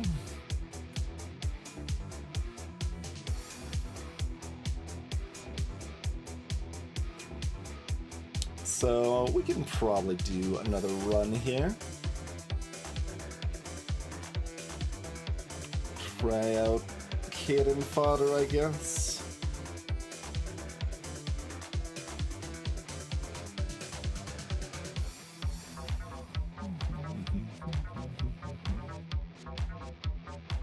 I mean, it's possible, like, something like this has more base value, but, like, these are not very synergistic with each other or something. But I think this one has the most base, like, just raw value out of any of them, right? Because this is, like, 8 plus 9 plus 13? Plus 3 plus 3? Something like that. Like, that's just 17 with 1 extra.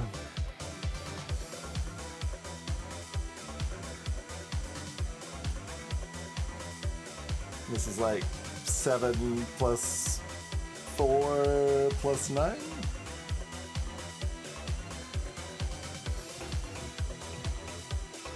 Seven plus 4 plus 12?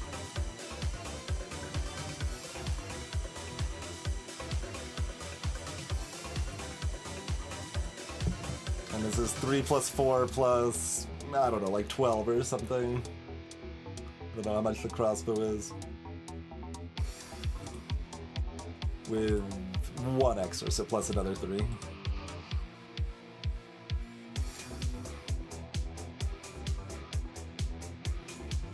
And that's 12 plus 12, something around there. I don't know the cost of those offhand, but synergy and like does matter. And early game raw strength also matters. Like, if something has more raw value but is worse in the first, like, 2 or 3 fights, that's pretty relevant.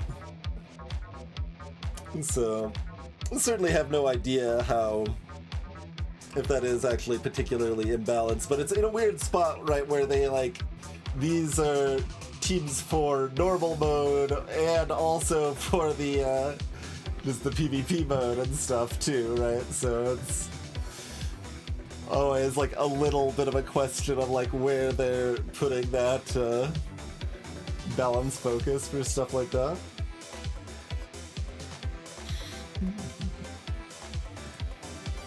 Okay, well, it is break time, so let's do the old break thing here. And, yeah. Thanks for tuning in. Consider dropping a follow if you happen to be new to the stream. See you back in about 5 minutes. We'll do another run or two here. And if anyone happens to have a complete save file for the game, or mostly complete, you can send that over to me on Discord. That would be great. We'll be back shortly.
Alright, we are back.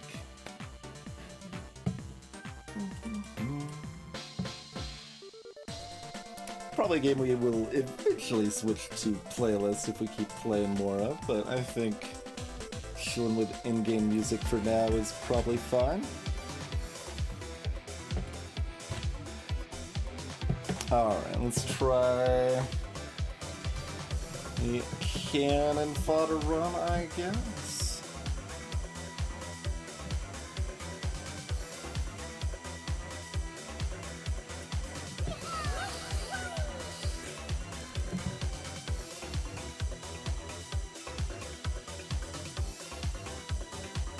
So the baseline, these have a medium range attack here.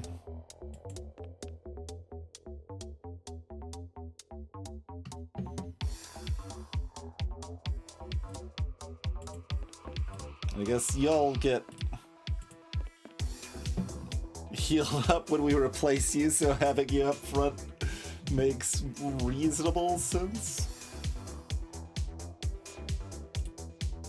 And I guess, yeah, the cultists are a little curious to start with there too, because we start with the tier 1 and the tier 2. So getting the tier 3 is still kind of hard and expensive to actually get the tentacle online here.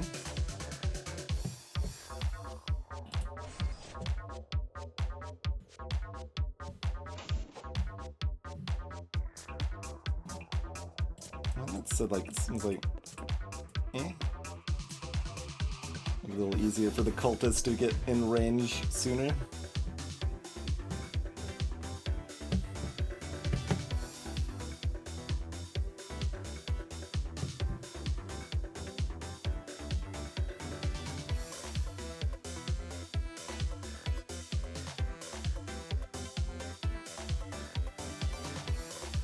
So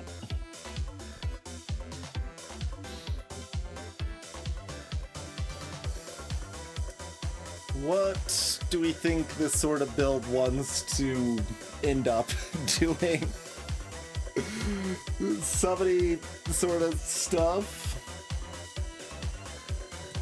Like we've got extra health on summons. But then, like, these bonuses are just on humans, including... No, the magic defense is all units. Interesting. So the armor and magic defense actually do apply to the summons as well. It's just the mana and reload if that's relevant. So it's just the health here only applies to the humans. And the attack speed if we make it all the way over here.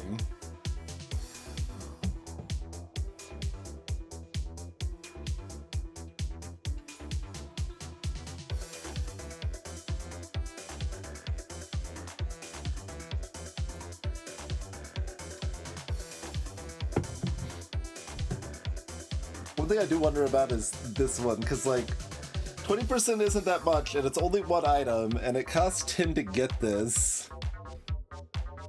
And then it also has 2 further upgrades in it you can get.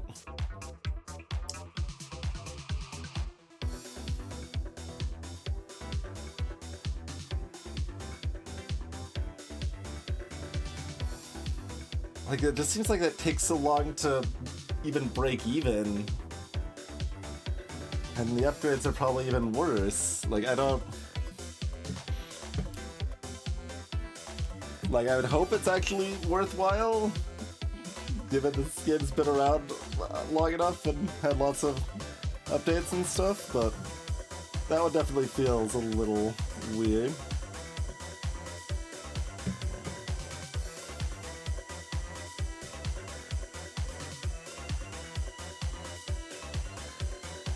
So,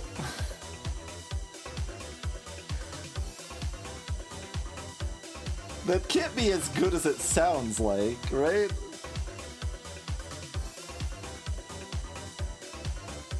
You have like a slow increase of damage, you get like 5 to 10% extra damage every attack and it goes up, versus you just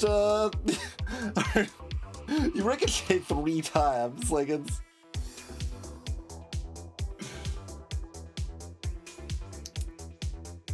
It doesn't say anything about it doing less damage each time like the Thunderbolt Chain Lightning does.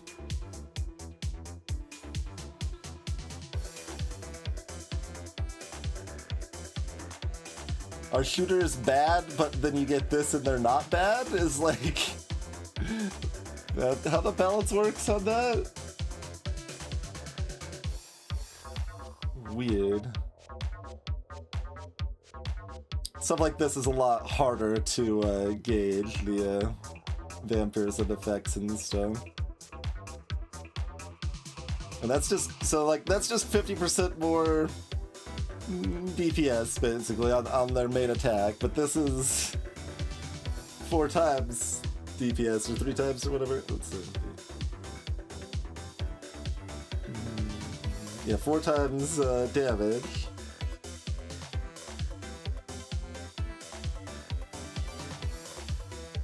I mean, it's like not the same as just 4 times damage, since there won't always be enemies to ricochet to or whatever, but...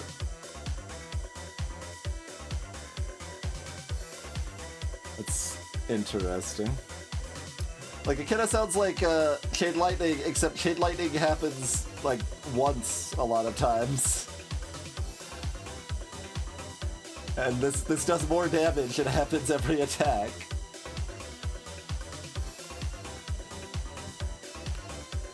So that's curious. And then meanwhile, Eggheads, you're still paying 20 just to build the buff towers faster. Like, maybe that's actually good, but it doesn't sound that good. Interesting. That's probably not the build we're going towards right now. I mean, we could. Shooters could potentially jive with summons. But I feel like tanky and summons is kind of the loose leading right now, with possibly some vampires and self-heal, which doubles up with tanky effects, so things in that realm sound like the direction we're heading.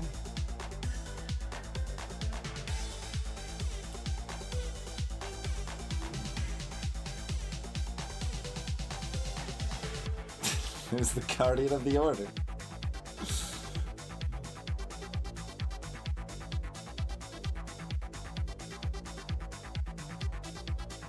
That's not very good. I mean, it's good against lots of armor, I guess. Potentially. And there might be other things it goes with. This does say all units, so anything that says all units, we have some direct appeal to.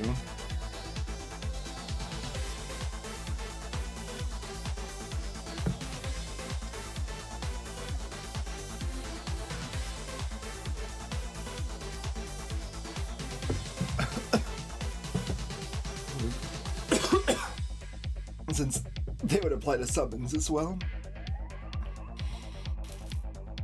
It seems like we usually end up in this anyway. I could just grab it now.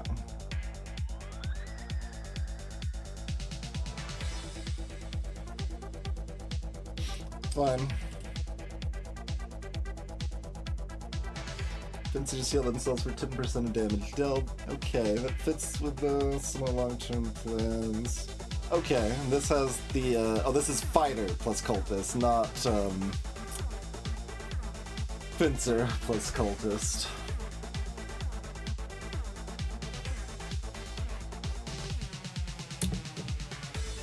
All right, I'll start building towards that already. That'll be the plan.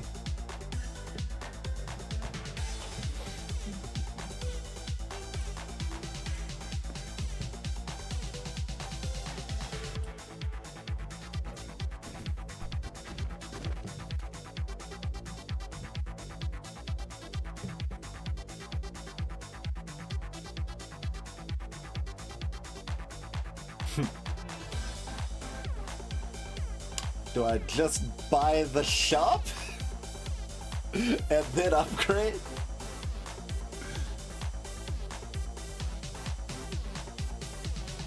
Like, we're never not buying one of these. That much is always happening.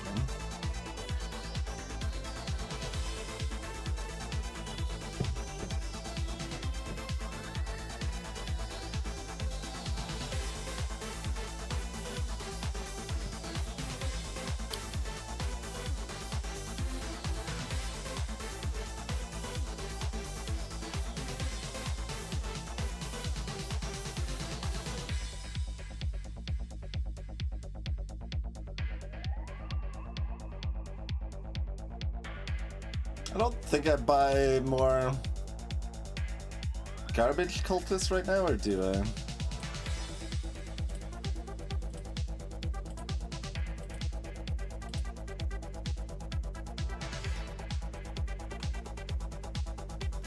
Like, it'll be good eventually, probably. And there's the thing that makes every cultist able to summon. So just having more total cultist is appealing on that front.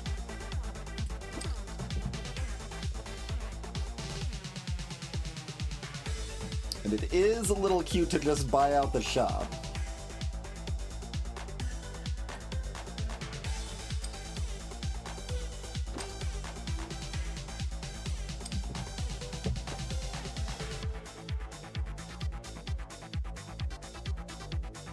Okay, buy another garbage cultist? If the math is right.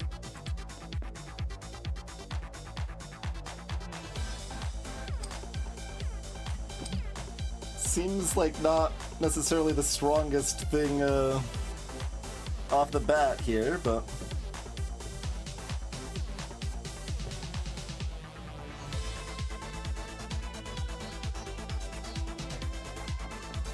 I guess we probably want everyone pretty far up,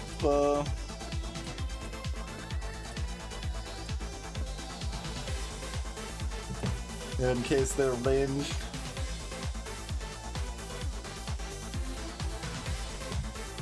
Let's give it a try.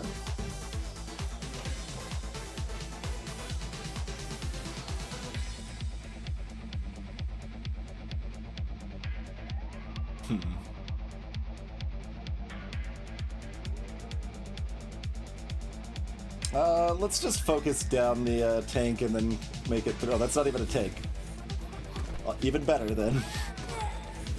They also had our starting team, but we made much better work of it so far anyway.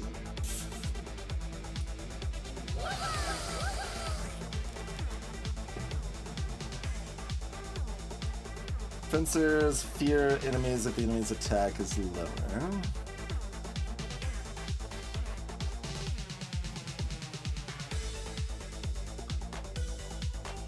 And like this is in the tank class too. This seems very weird, right?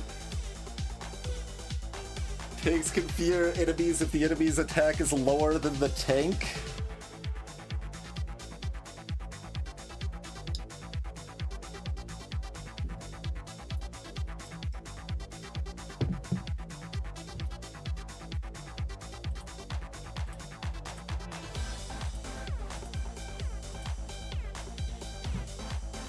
Like, even the Fencer, I'm not that sure of, but having that on tank feels really... I mean, this one too, right?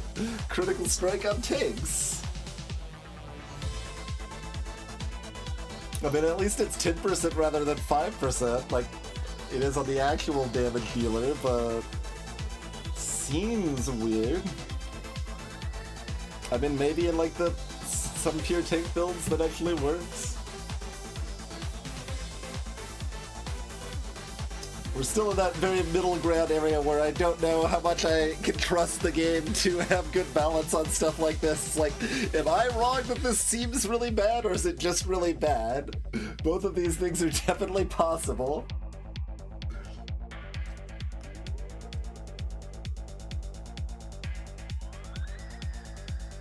Alright, Fencers reduce enemy armor.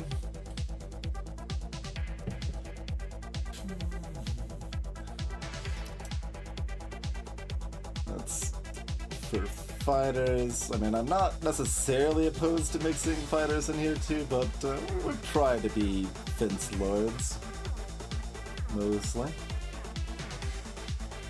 How do we feel about the intimidation there now? But like, meanwhile, you have like that on our tank stacking with our high HP is already like really good. Which is the same as like it is for. It's weird, these like sets that apply to everyone that are just in the pool.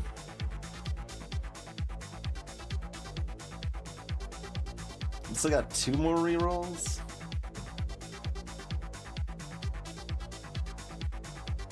Like, I don't strongly respect this.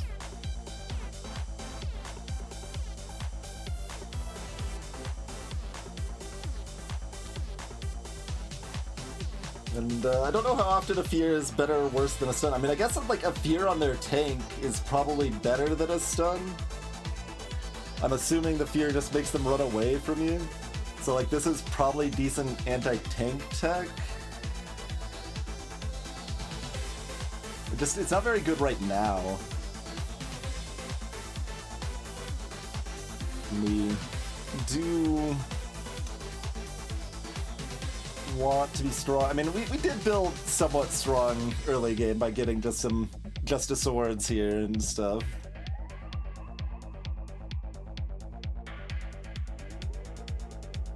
I'm gonna roll it. We might want it later, but but now, see, like now we're in this spot. Like, do we need to just take the drone?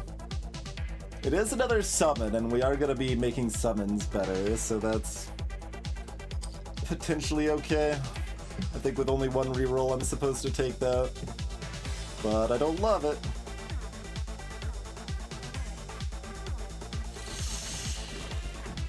I was probably supposed to move everyone back to like let the drone take more damage there or something.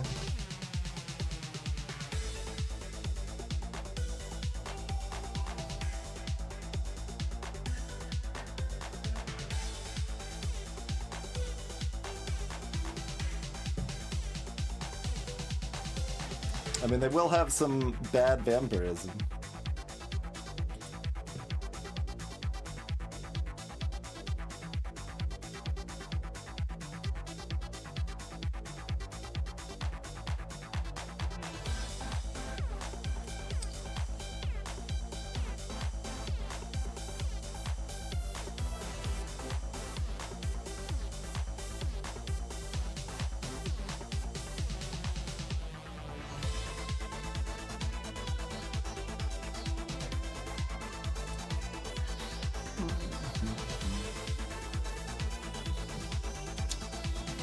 I think I'm ultimately gonna want some tank stuff going on here.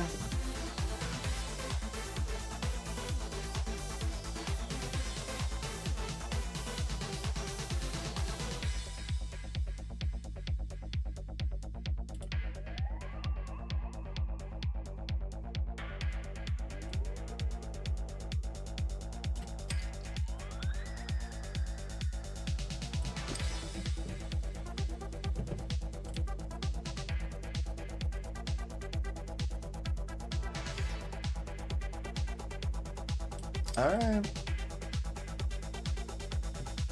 Do a little bit of that action, I guess.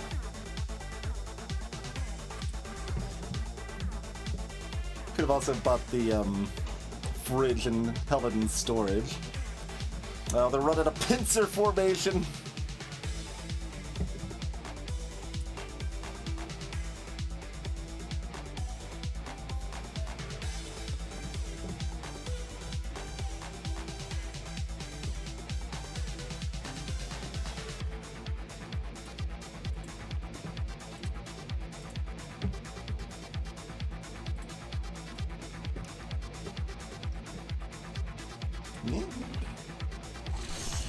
They have that backdoor trickster, but it is not enough.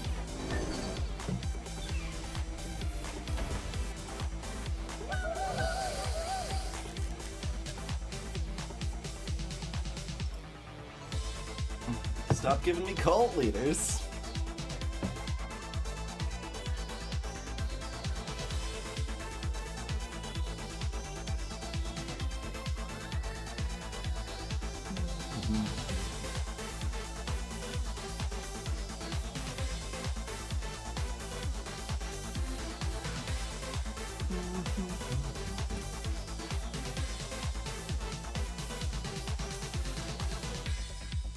Guard is a very weird ability.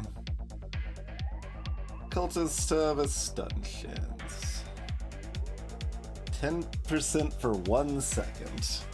But there's no other requirement, right? Like some of the other stun stuff was requiring a mana cost and stuff like that. But I can also just look at chat again and say 10% is pretty low.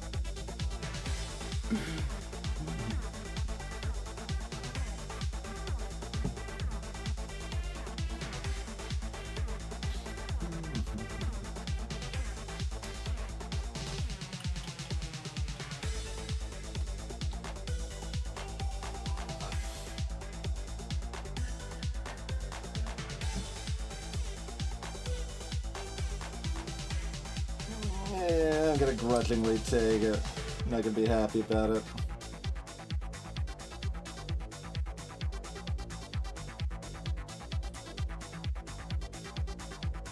But, like, 2 of these were the exact same as the previous shop. Maybe more. I know those 2 I saw being exactly the same.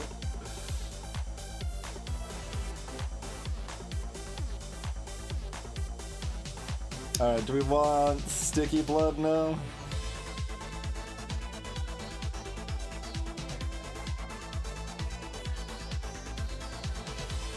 I guess that's probably worth it on a 1 reroll situation.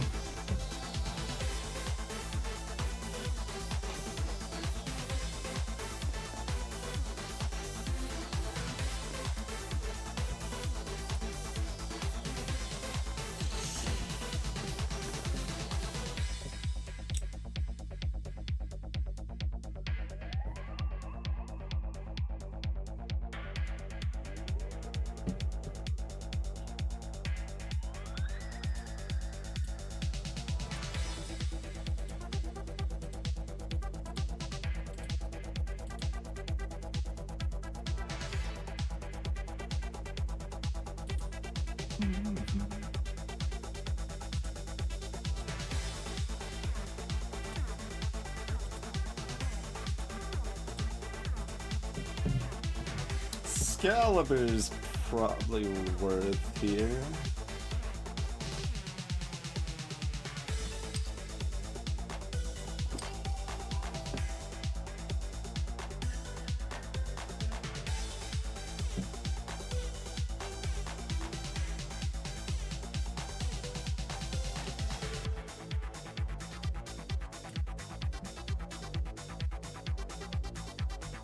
Okay, that's a 3rd fencer.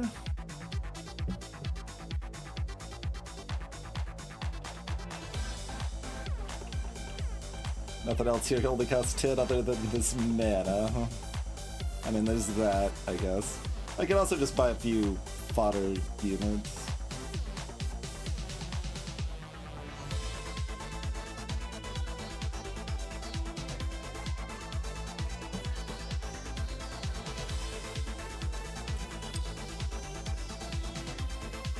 Probably want the chainsaw.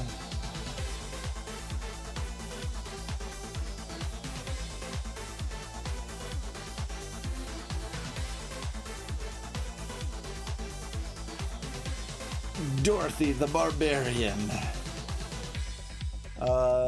Probably just grab 2 newbies. Save the rest.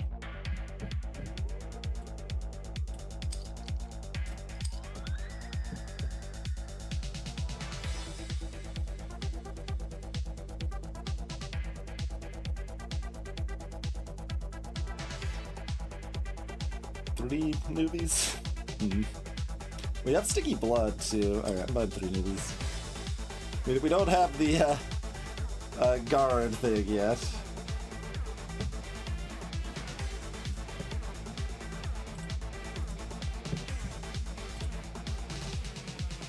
No, not you.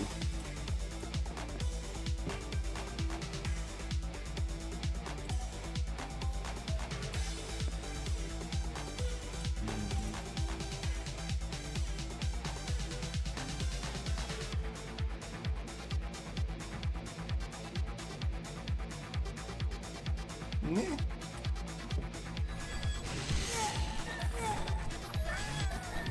Okay, very effective.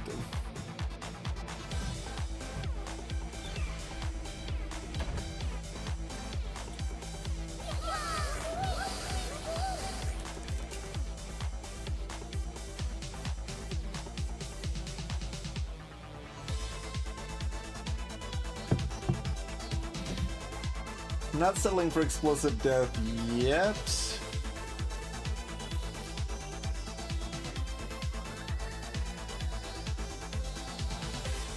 Oh, that stuns an enemy attacking them. I didn't misread this one, did I? I did misread this one. It's enemies attacking us. Interesting.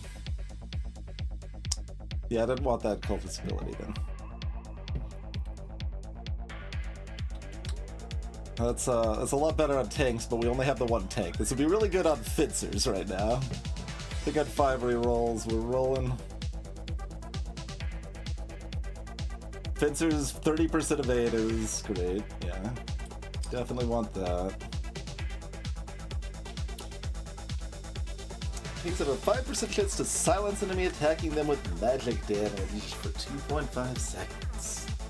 5%. Okay, I'm gonna press this reroll button. How do we feel about guard now? I don't love it. Not with 3 rerolls. But now that we know this is actually max health too, it's a little more relevant. Alright, they've offered us a lot of shooters, so.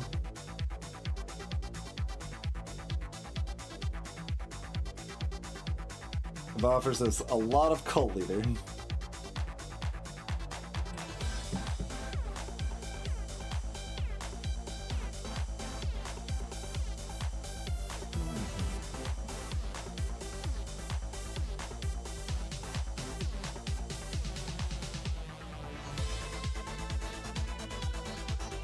I mean, I don't know that I actually won a lot of tanks.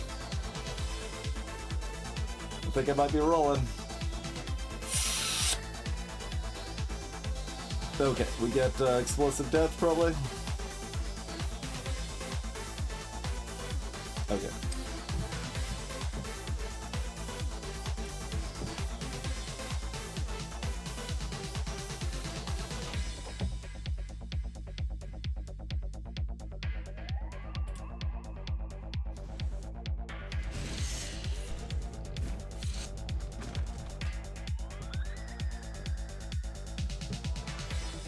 Okay, there's our next cultist, so we can start summoning.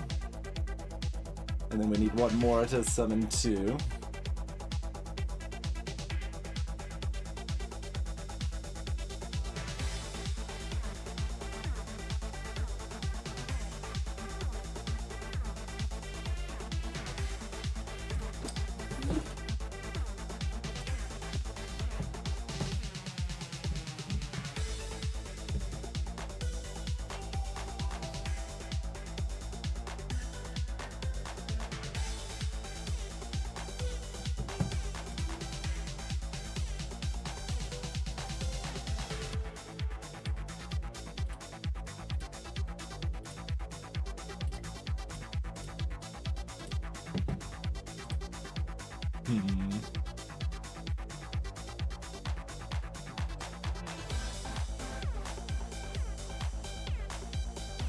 Stuff's so expensive.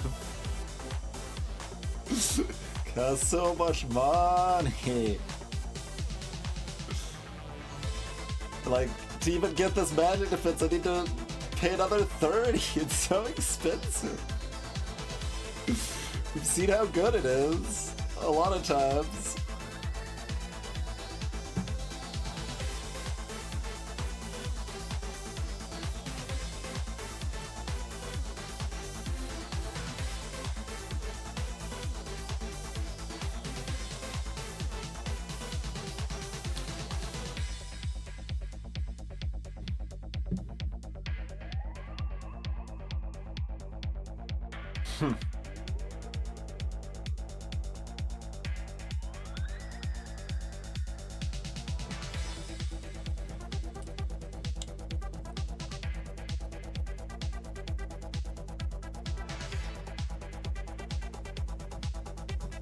Once again, I don't know how much we want to be rolling for very specific things or not.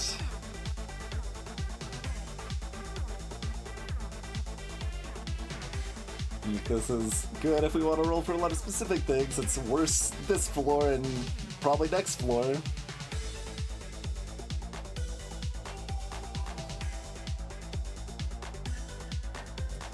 I could also just like roll once or twice, see if we hit something that we actually want, and if not, we'll buy the health out.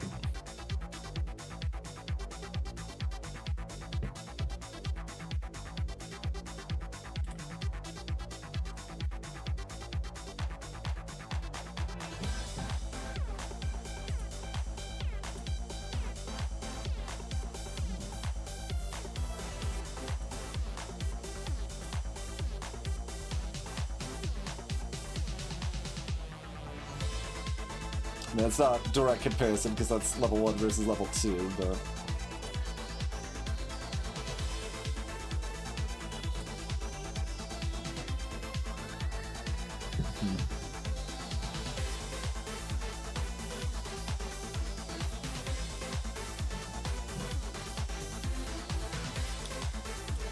Alright. I guess we're doing this.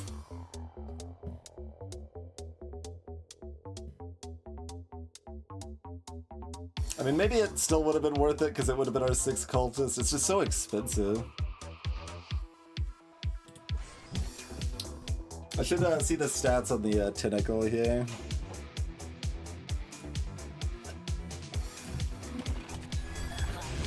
They do take a modest chunk of time to get that summon. That's a argument for having my team further back. So, tentacles. Let's see, comparatively, let's say about 200 attack because the attack speed's slower. There's slow moving. Good amount of health. Like, it's strong. It's not the most amazing thing, but it is strong. Oh, except that these are still stuck in the summoning circle. Right, like they're still in the summoning circle and they can't be fighting during this time.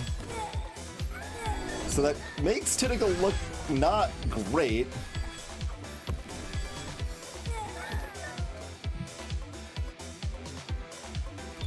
Like, that kind of just makes cultists seem really bad. Right? I mean, we can give the tentacles extra health, but that perk's expensive.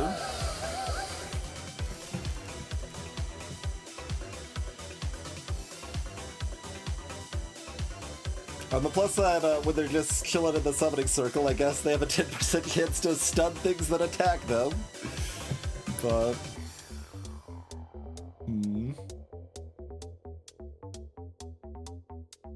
Okay, Vengefulness on the Fencer seems pretty good.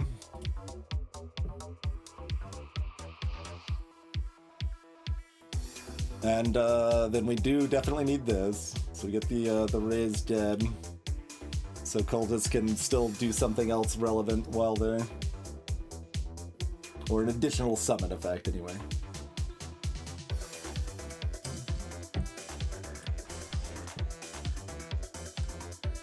So things like that help turn around how bad they seem, right? We'll see.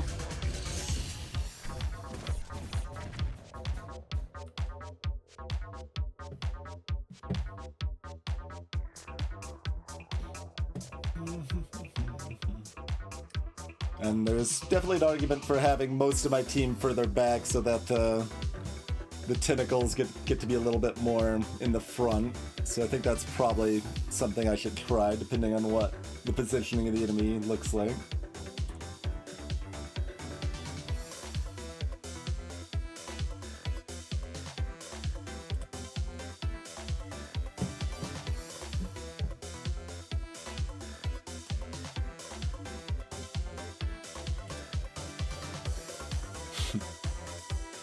Grants the ability Baby Tentacle. Alright then. What does that do for us? We've got the level 2 tentacle now, so the tentacle's a little bit more impressive, and we're gonna summon 2 of them. Baby Tentacle. When the unit summons a tentacle, an additional Baby Tentacle is summoned as well. I see. Alright.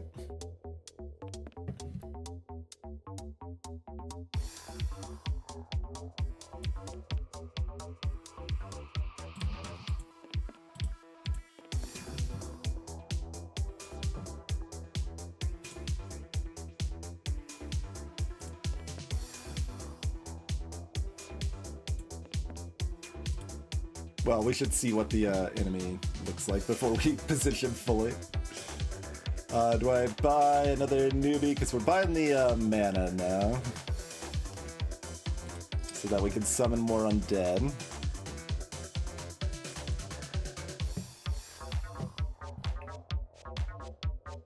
We've already got 2 newbies, but I mean, we do have sticky, explosive deaths, so extra newbies still have decent value here. And those newbies can even kind of distract the enemies a little bit while the tentacles are getting summoned, so that's got some value.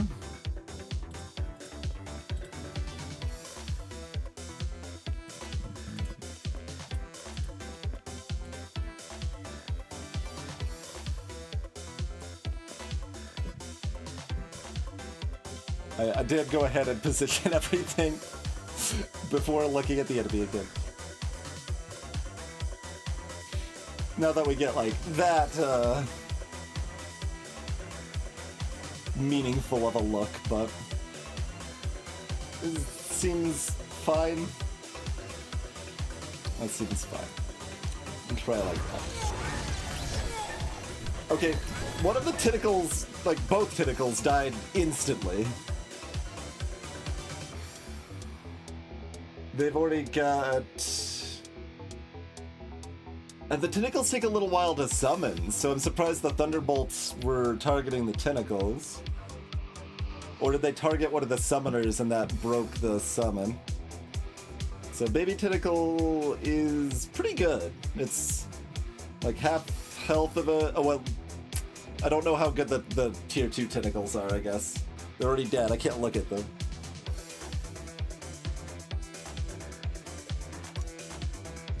We do at least have a couple of zombos.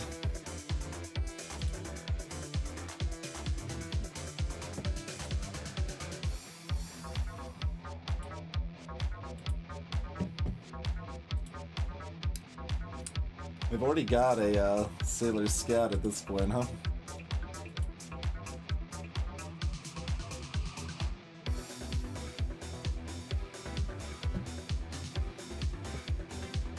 But yeah, I'm not sure exactly how that worked, because even a level 2 Thunderbolt shouldn't be killing, wouldn't be killing those tentacles right away. So I'm guessing if one of the cultists dies, it just instantly loses the tentacle also?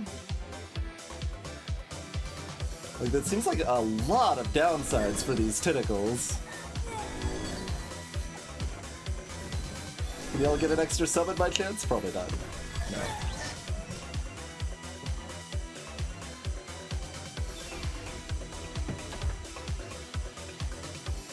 So I'm kind of guessing they were like too strong at some point and got over nerfed. Is like really what it's feeling like. Like maybe it's a positioning mistake and Super Punch seems pretty good.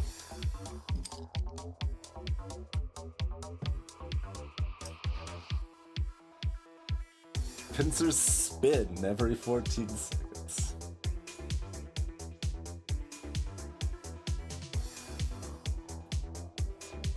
Cultists get a giant pile of armor when summoning tentacles. That doesn't help against the magic, but...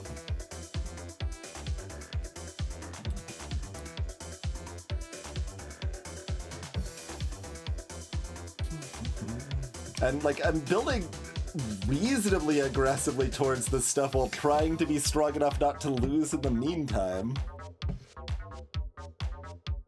So, like, it feels hard to go for magic defense much harder than I'm going for it. But I guess we'll grab the Shield of Dark Forces.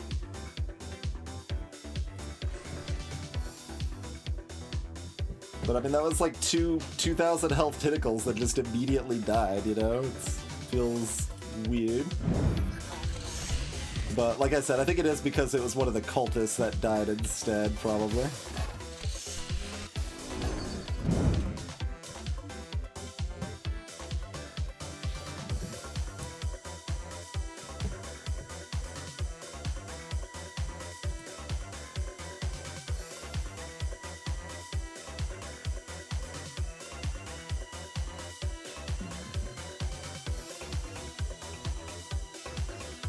It is only a 6-second cooldown, so if you have the mana and can stall long enough, you could potentially summon another one?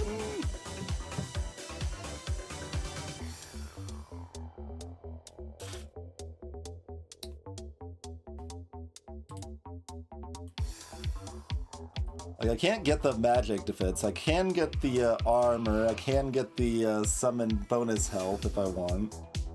Which would apply to the zombos as well, for both of those. Possible we just want those rather than more units? Applies to our drone too.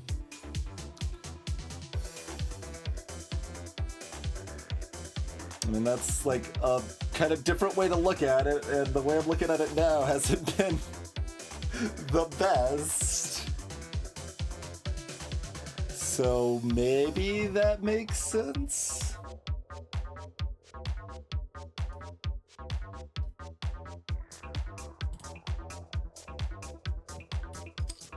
Alright. If we are against all mages again, then we probably just die.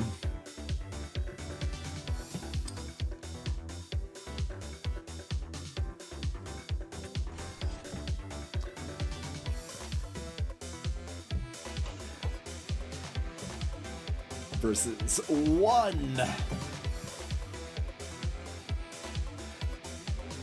Like, do I have, like, I put one of my fodder units in the back in case there's back target shenanigans? Might help against that stuff a little bit.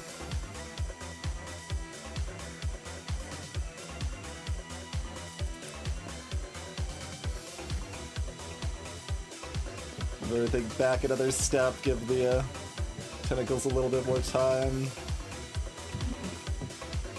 Yeah, there was in fact a back target trickster over here.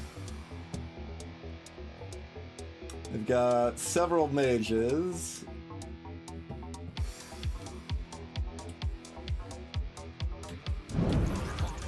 So lots of fireballs coming out. Takes the tentacles that long to get summoned, which is rough. Oh, the level 2 ones actually have 4,000 health. Yeah, so the tentacles just didn't get summoned last time.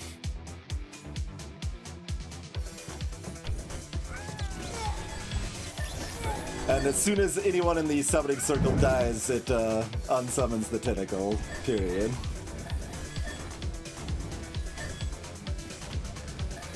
But now we've got this tentacle. Don't go to town on the stupid buff tower tentacle. It's fine, it's fine. Okay. So we're understanding them a little bit better. We might have been screwed if I didn't put this one newbie back here. I think we would have been.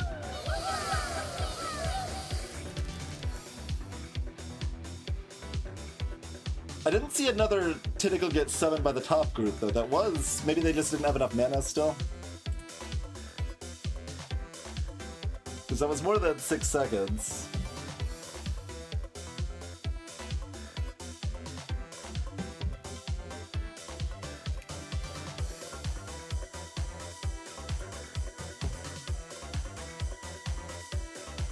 All units restore 50 or 30% of magic skill damage dealt as health. summoned creatures have a 50% chance of igniting their target when attacking.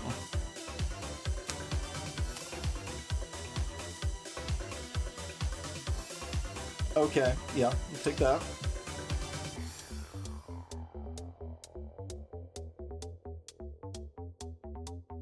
All units. But no. It's mostly regular attacks on the tentacle, not energy attacks, right? The cultist class just have a flat 50 armor. They've already got the armor bonus while summoning, so I don't think that's that important.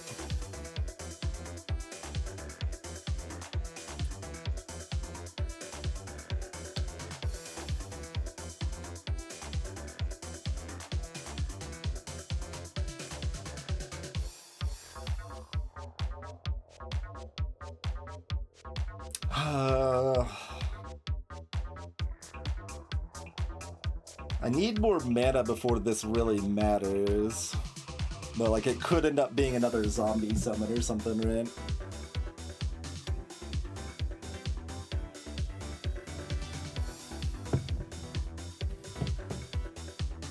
I think with 2 rerolls, I'm gonna see if I can find something I like more.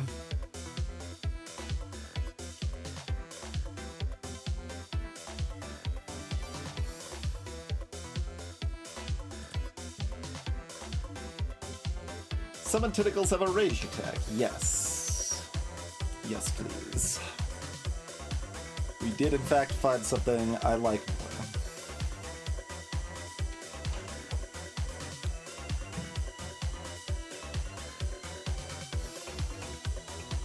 Oh, the tier 2 tentacle looked better. I just realized that I thought that it did because we bought this in between, right? It also had 50% more health, in addition to the fact that the tier 2 tentacle had like 1,000 more health. It didn't more than double its health. Okay. Okay. So this is all probably fine for this. Do whatever. Like our little they still only got 200 health on this little drone. 24 attack. This drone is so sad. Like, it's got all these bonuses still, and it's just not that impressive. It does have a chance to ignite, though. This means it can do real damage, which is neat.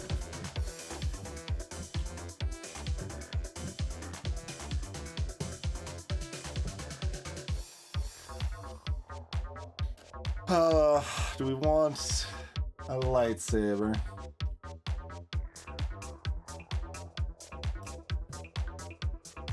So yeah, I'm not sure on buying stuff. Like, do I need to just really bomb rush magic defense? Like, get it right now? Pay 30, just get that 30% magic defense immediately.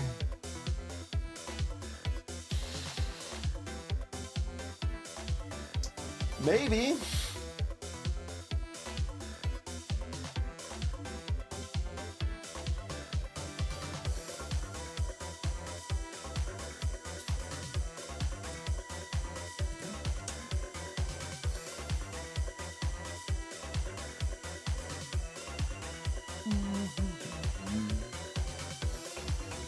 And having another fencer to raise this is nice. It's not essential, but they will be a really tanky fencer, right? Like, they'll have a lot of health.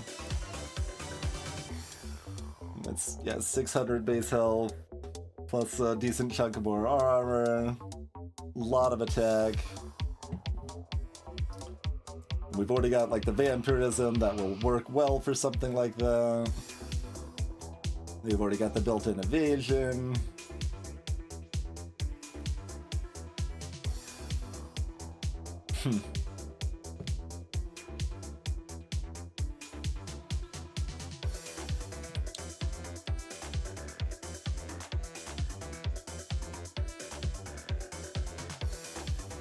Yeah, I can't pick up this until we have magic defense, so we can't get this yet.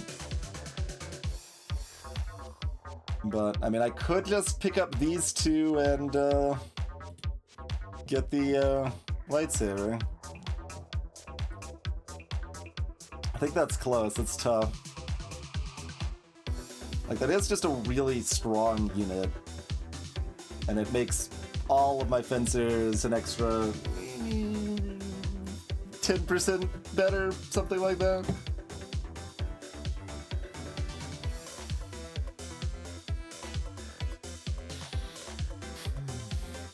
Alright.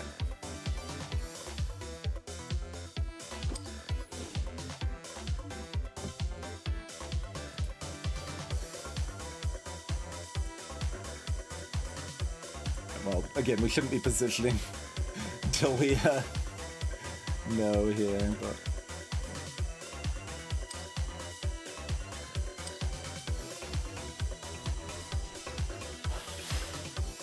Not that we can glean too much, but you get some ideas.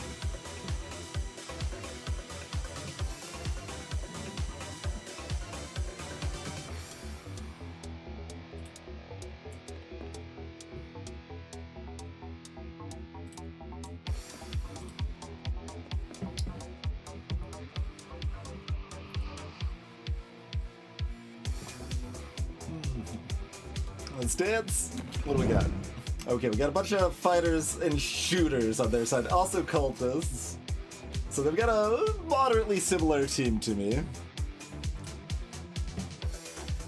I can, let's see, let's compare one of their Excalibur friends. Let's see, level 2. Do I have a level 2 Excalibur friend? I do.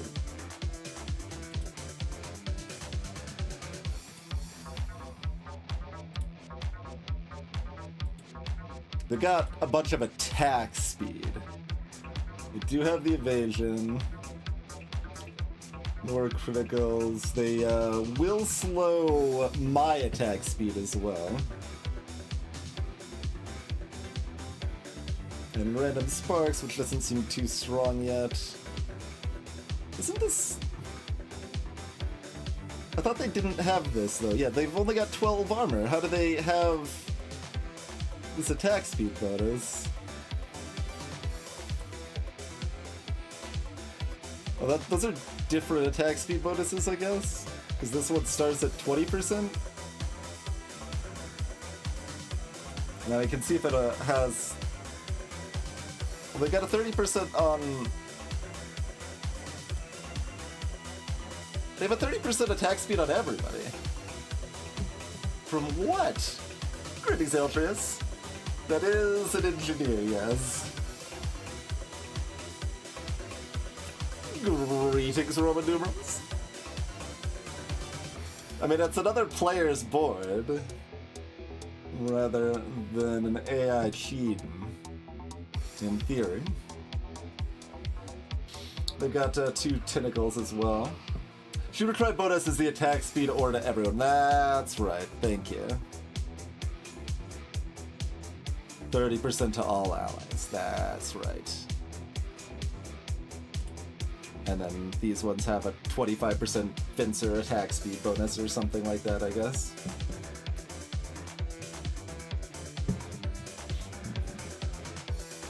Our newbies for the jester jumps are doing work. Wait, did we interrupt one of their summons? Or did they not have a 6th cultist? I thought they had 6 cultists.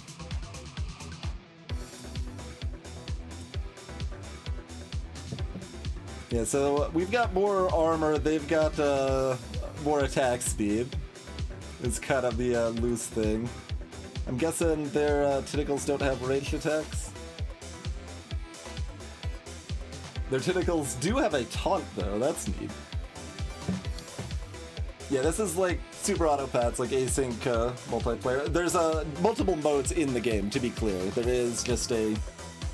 Well, there's a PvE mode that does still end in a PvP brawl, kind of.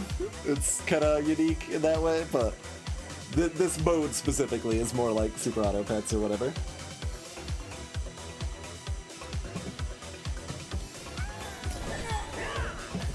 Oh, they summoned a zombie behind me. That's a little scary, but... That's actually a lot scary because their stuff didn't die and my stuff did. Yeah, we're boned.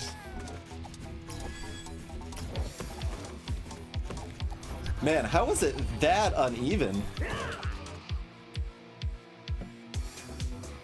Shooter attack speed OP?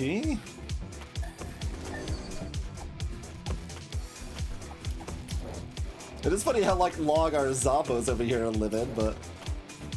maybe it's not as uneven as I thought, because we're summoning more zombos now.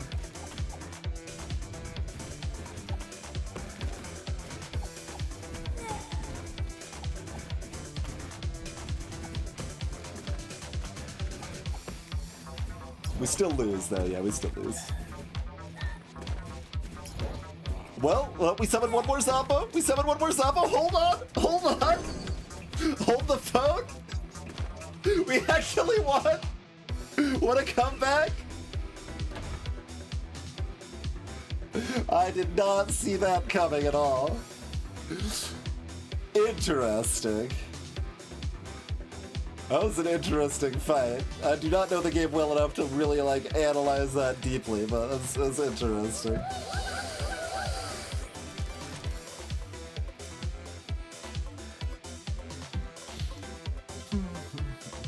Units magic damage increased. Can we, like, see our stats mid-fight? I don't think so. So I can't see how much percentage I'm doing magic damage or whatever right now.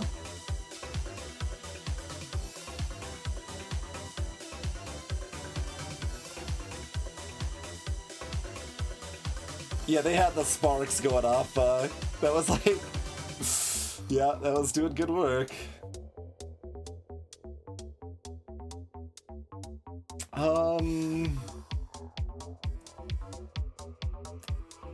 It doesn't seem that good.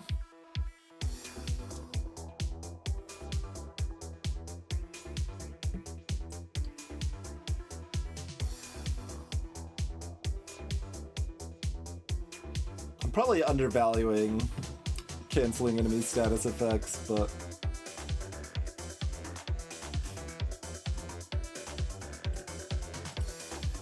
it's a lot of health for them.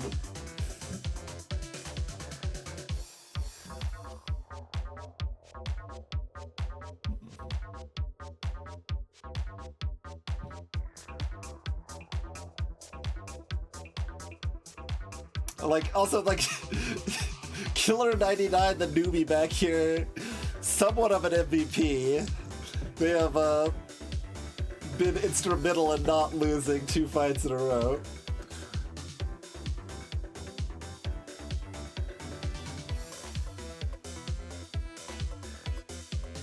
Think I'm rolling rather than taking this.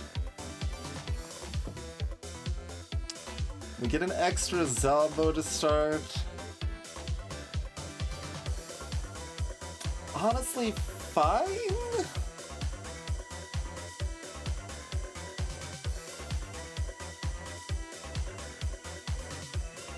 I'll take it.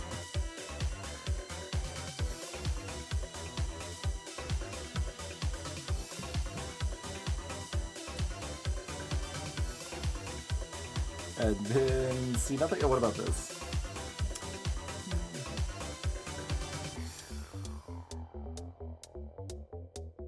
That's probably pretty good. Spreads out a little bit more magic damage if an enemy goes super physically tanky.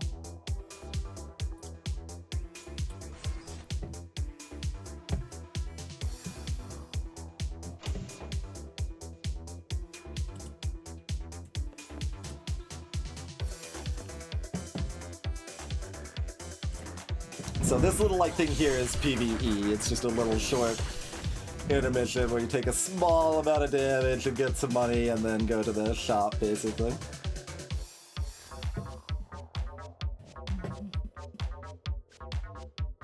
Okay, so we need this.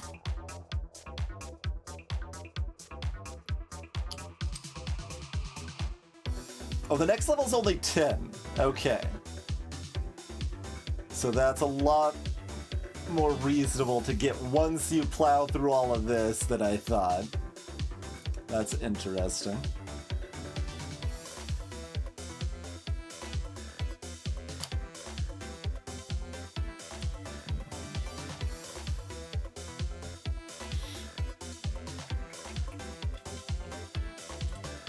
And the next level of this is also only 20 still.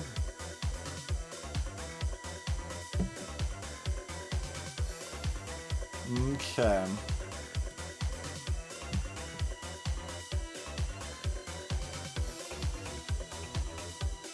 I mean, I don't hate throwing another Excalibur into the mix.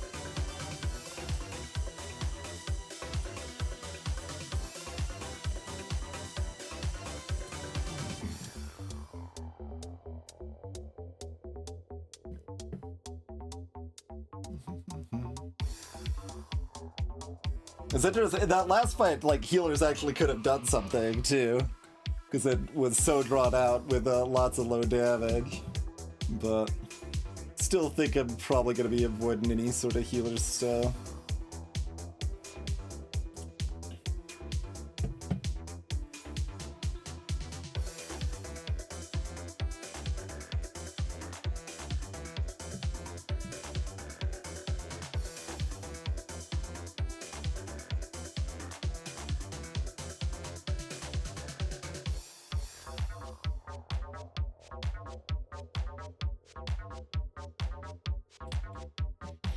Interesting.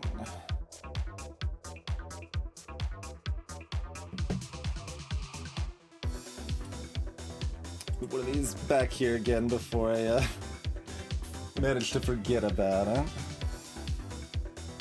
Yo, babe, let me show you around town. Hey, Formal.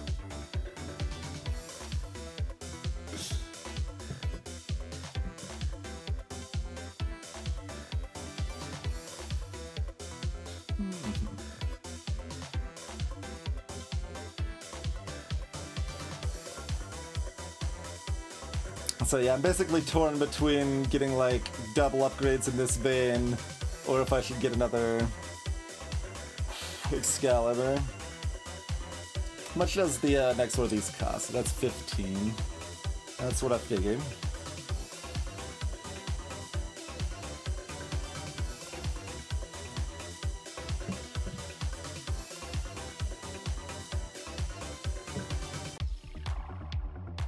And I think the zombies plus the tentacles is enough to survive the non-magic damage with the like modest HP and armor I've got.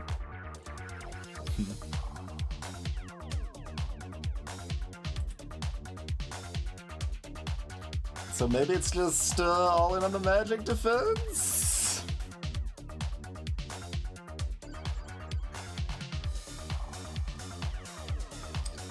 Pretty good. We got 3 newbies. Like, when I'm at the one life, I'm like constantly paranoid. It's like, we gotta spend everything to make us live as long as possible.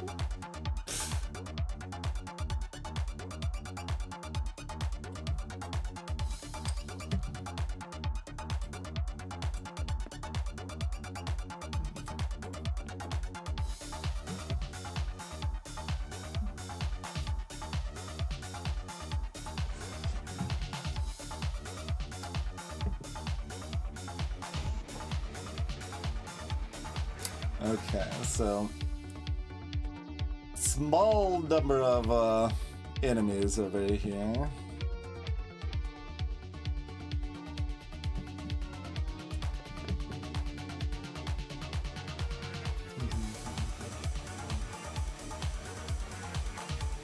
You got 18 versus their 9.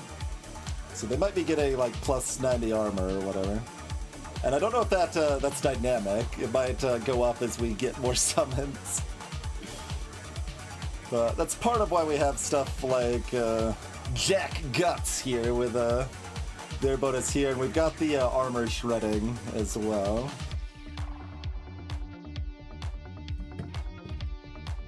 So I'm kind of thinking that's okay.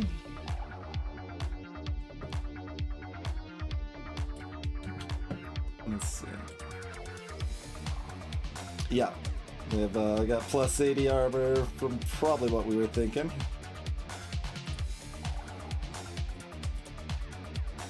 I don't see it here though. But they've also got a mage team with Topochlorian, so having 70% magic defense seems pretty good for us right about now. Random sparks as well.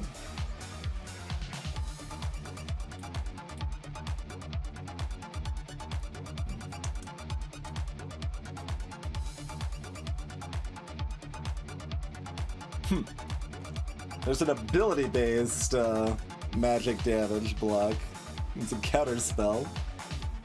Interesting. They do have the Chain Lightning.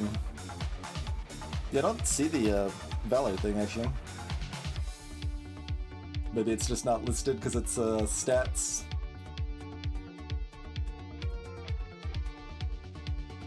And this other stuff is not just raw stats. I mean, that one is. I guess that could be listed up here too, but...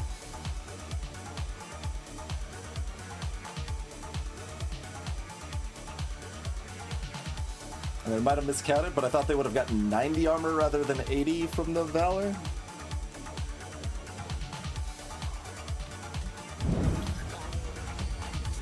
Oh, why did we immediately summon two Zombo? Oh, they summoned a Zombo. That's because we didn't. That's why.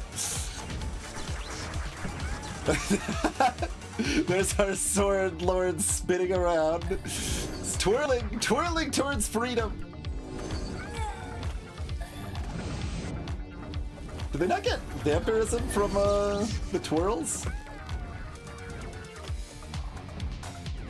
They've also got a tentacle of their own, which is a little rude. Verifying these get the magic defense they're supposed to have. Yeah, 70%.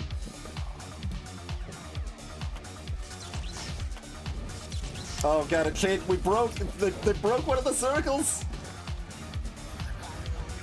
Okay, we summoned another tentacle though, and we got Zombos out the wazoo. We definitely get some, oh, they've got Zombos out the wazoo too!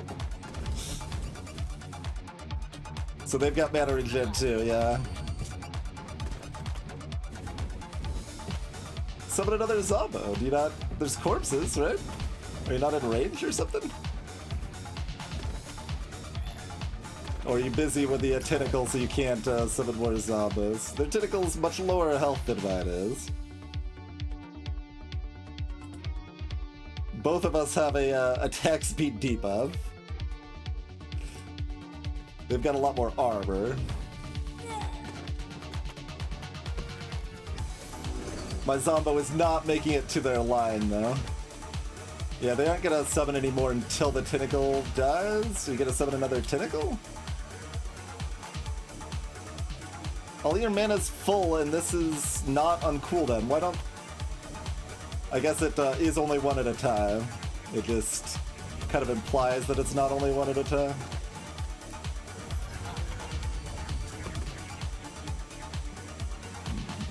No! No! They're getting picked up hard over here. Ranged attack's not only an upside. Give me more Zombos. More Zombos. One more Zombo? Yeah, one more Zombo. Okay, we got maybe a chance. Wait, what? Oh, we lose our Zombos if the summoners go down? It doesn't say that!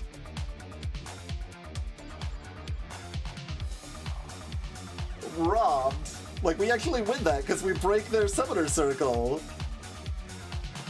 We were just about to break their summoning circle.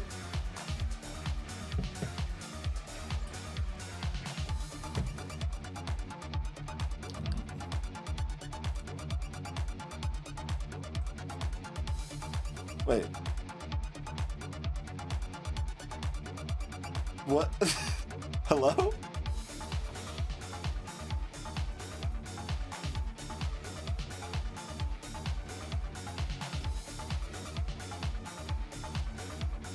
Why are these the same things and you unlock them at the same time?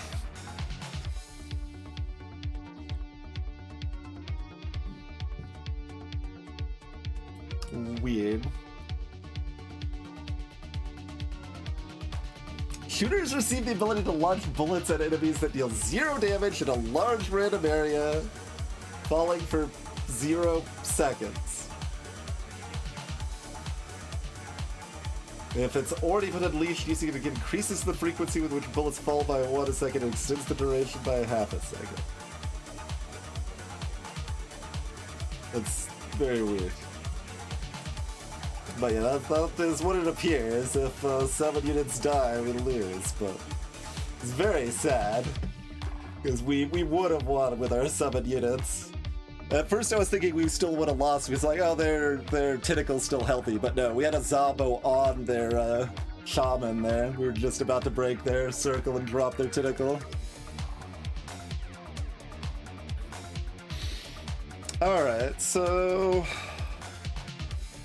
Tentacles are vulnerable in so many ways. It's kinda jank, but it is interesting. It seems at least viable.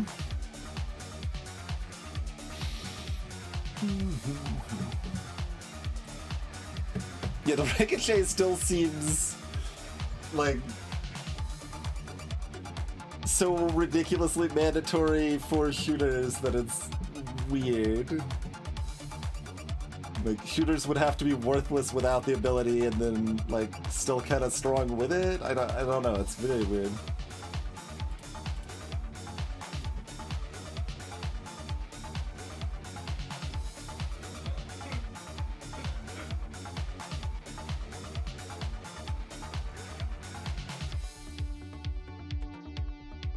Like, I still don't know what the hell this is trying to tell me. We have variance that means we end up doing more physical, but this is like our overall average for the fight was almost entirely magic. How is it almost entirely magic? Because the tentacle's attack is a physical attack, right?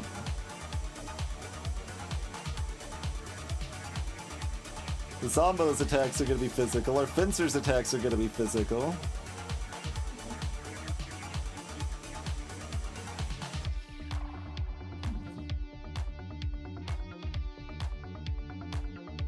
I don't even know what to say, just look at your tokens. Oh, spin to win is magic. Apparently, I mean, but that was still only... We only had Garens alive for like the first...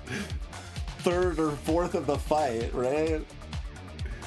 I mean, I guess the extended log fight at the end was like no damage on both sides for a while, so maybe that was most of it.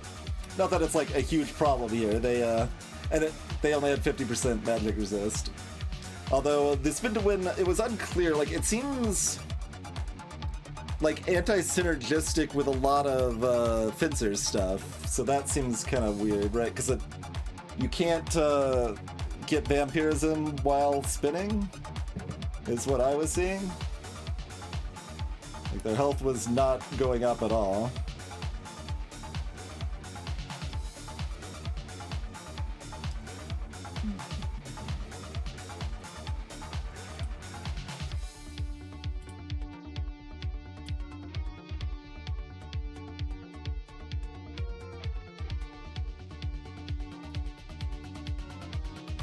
Yeah, like, what? What are you trying to tell me? Like, this implies that it's your average, but that's not, like, it implies by literally saying it's your average, but it's not, because my average can't be 100% physical on my summons over the fight if it ends up at close to 50-50 by the end. Like, this could maybe be an average of 90... No, that still wouldn't really make sense.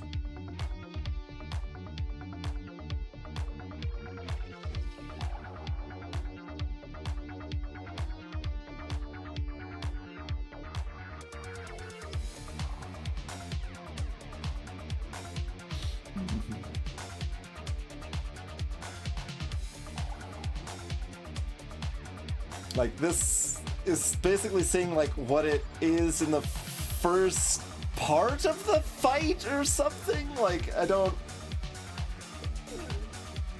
Where we just have a zombie and a drone that are summoned at the beginning of the fight. The average DPS is 35, and then once the fight's actually going, the average DPS is higher, but like, it's just variance on the level. Like, what? None of this makes any sense. Definitely think a lot of this stuff would be more polished, given that it's a game that's like updated monthly, but...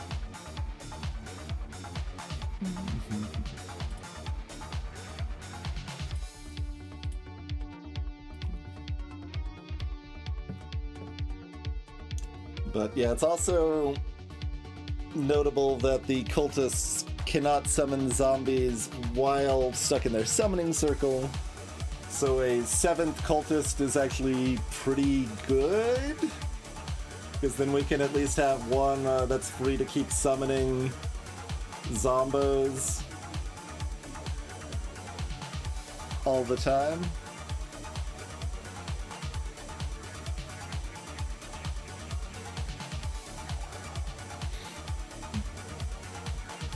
Yeah, I mean, overall I like a lot of what's going on here. I just wish things actually said what they did and the stats meant anything, and it didn't have all these stupid unlocks. Those would all be big bonuses to my experience with this.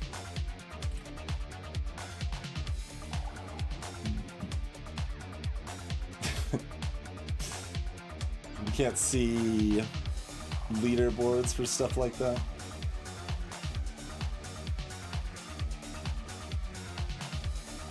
Possibly as. Maybe they had 5 cultists and perhaps intentionally had 5 cultists.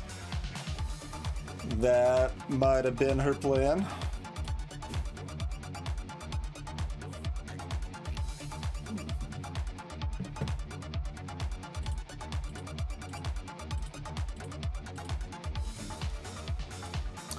Interesting. Well, the only build that wants to focus shooters that we have is classic.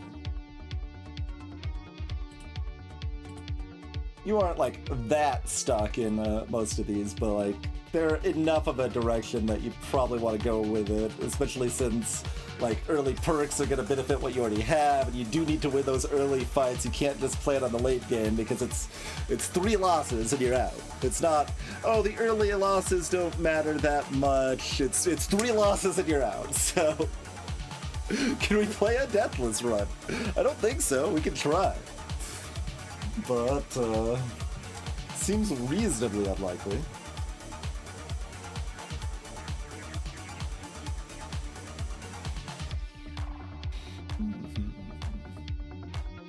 Oh, it switched modes on me. That's just normal plus more mutagen stuff.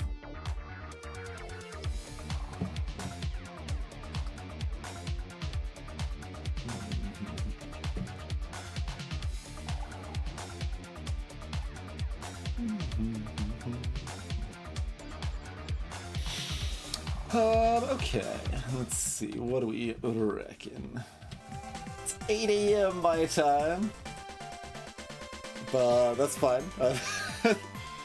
Like I said to open the stream, my sleep schedule's been broken, so we're finding times to stream where we can. I can still keep going for a while yet, so we will. Yeah, I mean, I guess we probably just keep rolling with this for right now. Like, this feels like I'm gonna play this the rest of the stream and then never play it again unless I get a save file to skip the unlocks. That basically feels like where I'm at with this game right now. Like, I gotta check off at least one of the really bad parts of the experience to up that interest, but I am having a good time with it. That's our ranking formal. I assume we're like in Puppy League. We have 80 points in Puppy League, and if we get to 100 points, we might graduate from Puppy League, which I don't really know why anyone would want to do in the first place, but break time in any case. So thank you all for tuning in. We'll be back in a couple minutes and try probably a shooter focus build and see where we go from there. It precedes the Puppy Bowl. Exactly. And yeah, see you shortly, everybody.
Alrighty, single quesadilla slice consumed. Thank you for waiting, everyone. We are back.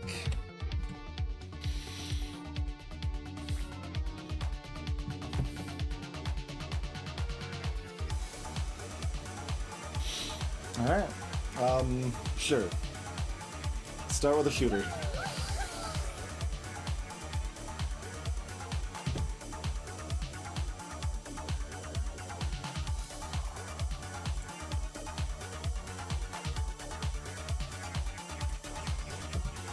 Shooters have a little less range than mages, but not much. 10? Yeah.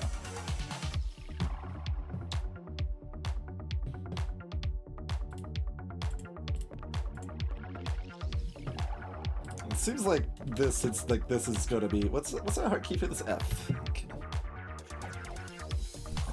They're gonna be upgraded anyway, so we want them to, take the hits.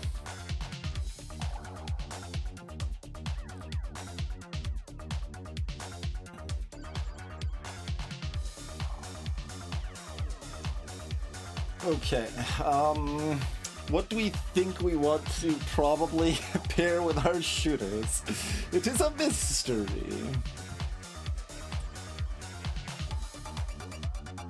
Other than rubber bullets.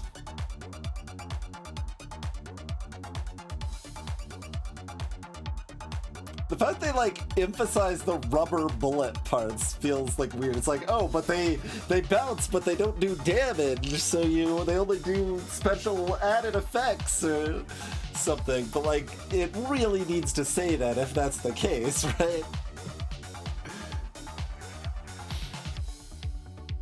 Oh yeah, that's throwers, not shooters. I don't think throwers in my line. I mean, the most obvious thing, of course, is just tanks and shooters.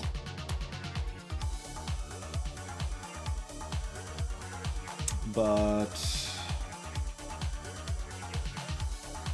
you could also go pretty heavy DPS in multiple directions and go both mages and shooters. Shooters probably have some magic damage angles, though.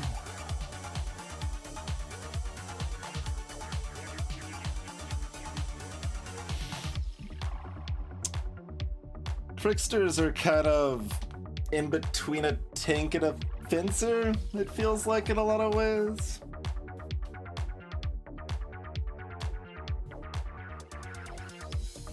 So I could see some trickster stuff making sense.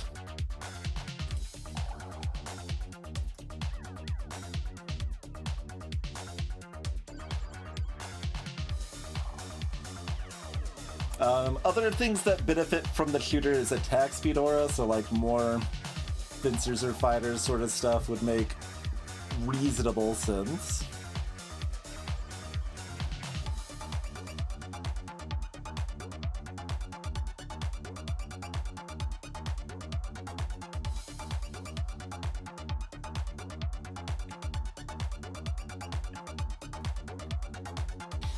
I guess we'll grab shooter evasion. It's fine.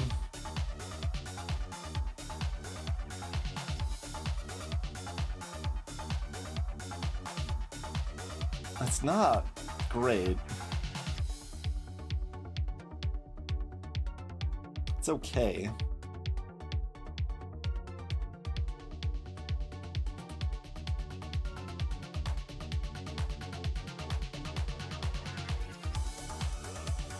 I assume this is only the directly hit enemy, not the rubber bullet hit enemies.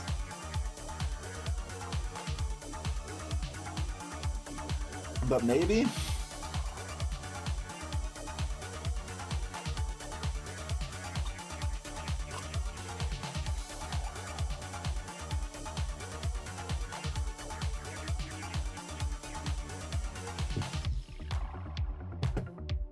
I'm gonna keep rolling, but maybe that's correct.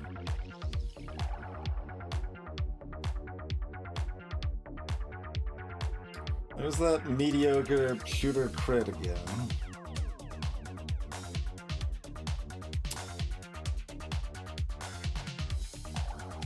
I don't actually hate giving tanks an armor shred.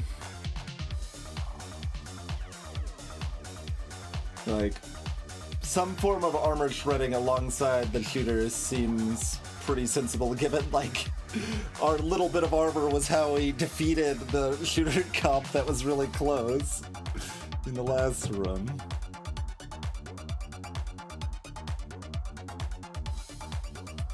Yeah, and tanks still have normal attack speed. Alright, I guess I'm done.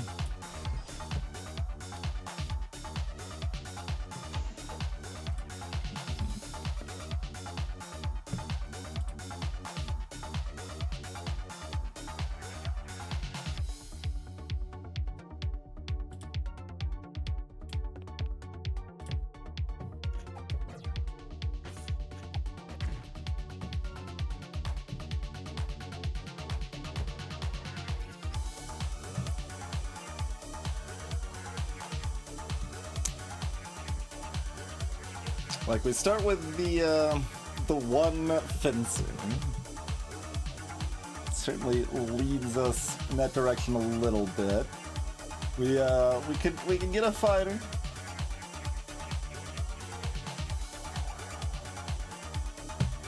Greetings, Connery.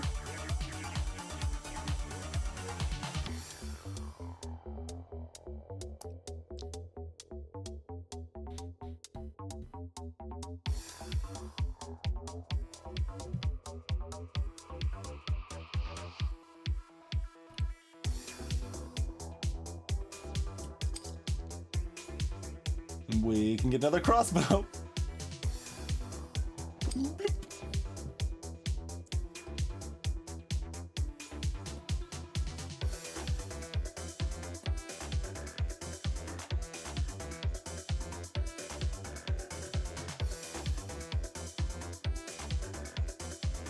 Alright. Table Lord or Fence?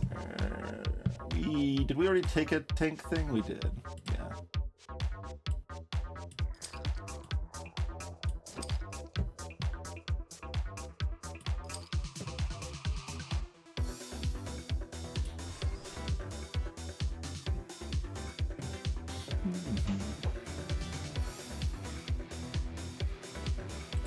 So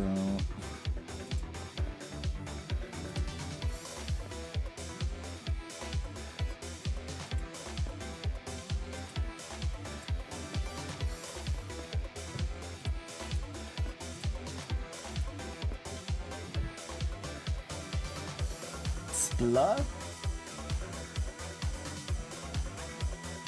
Split. Oh, they gestured me. They ruined me so hard. Not anticipating that at the very beginning. I wonder if it's just always worth putting one back here if I've got an extra. I wonder if that would have been enough to save it or not.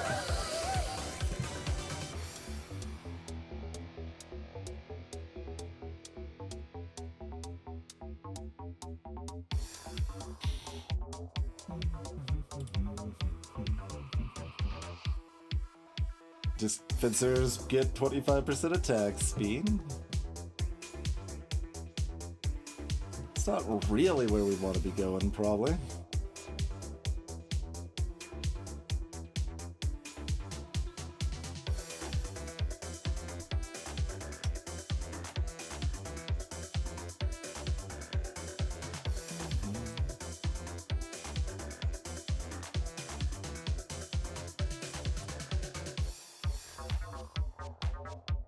Like, there I'm thinking it's probably best to take the Nano Minesweeper, but I want to mix it up if I can.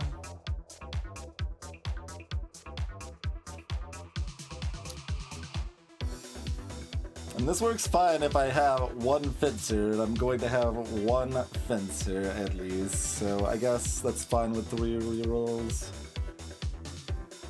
Shooters have an attack speed bonus, seems fine.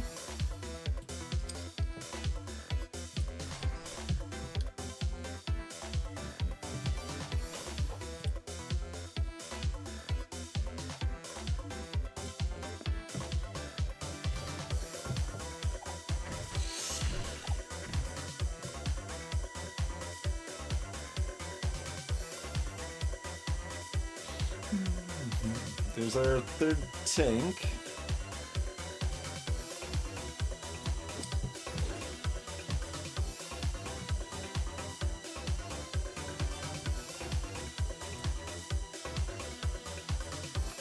I've still only got 2 shooters, so I probably don't quite grab rubber bullets yet. But we do need it soon.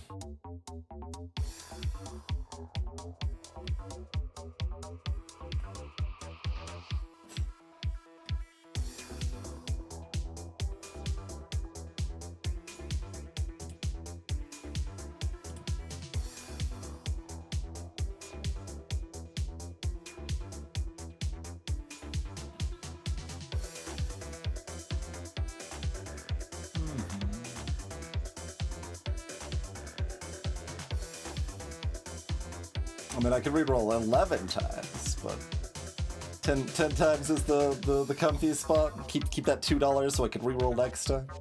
I could also, I could buy an upgrade to make rerolls cheaper and then reroll 12 times. That's on the table as well.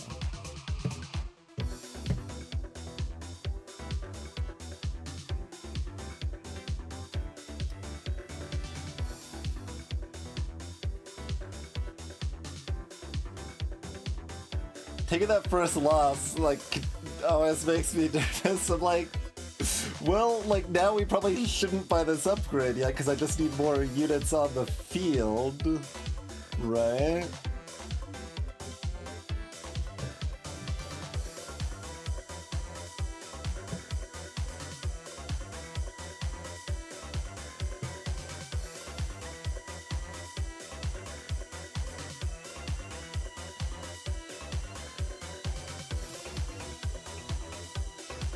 Okay.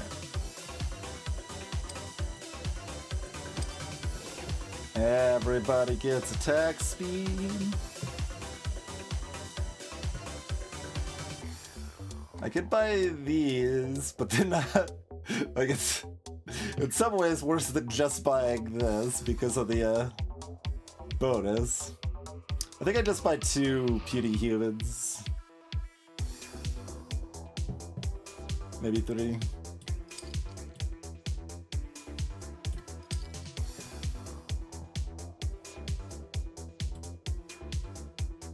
If consumable guts can live long enough, they will have a bajillion attack just from buying more of these.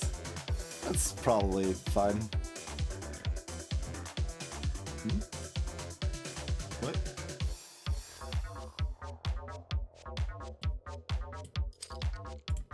Okay, I don't know why it wouldn't let me place it in there, but there we go. And we really want another shooter and rubber bullets. Okay. Doing okay.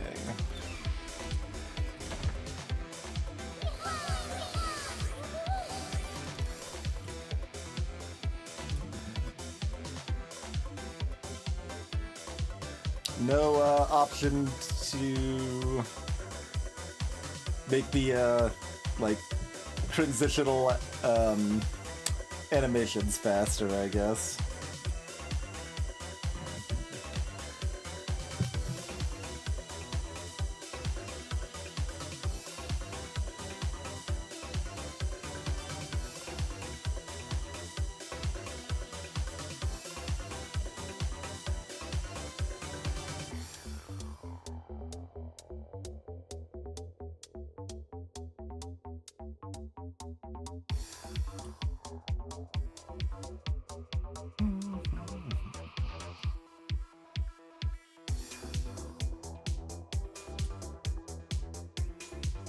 Okay, we just have to take Nano Minesweeper every run. It would say, oh, I didn't even see this. We do want this, though, right? Yeah.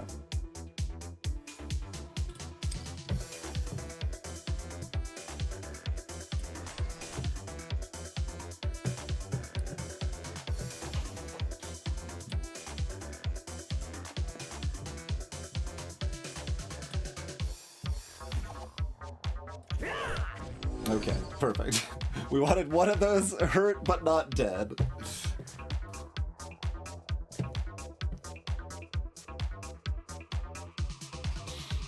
Do I want another periodic table?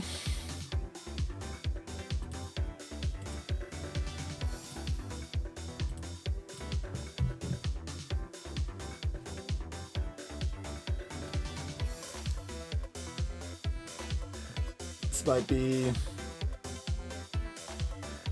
a table ricochet situation. I mean, I've got three. I've got three shooters.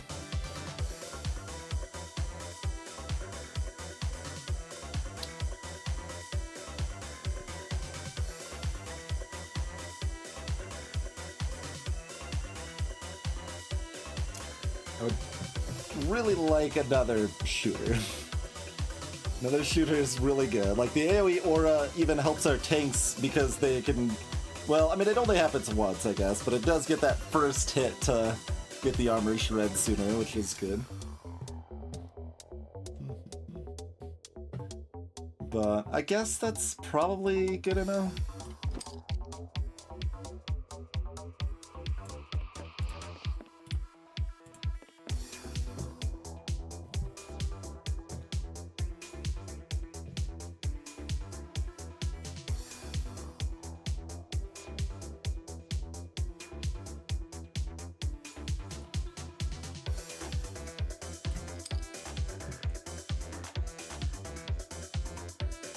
Alright, we'll try to watch the rubber bullets slowly and see if they're everything we could hope they could be.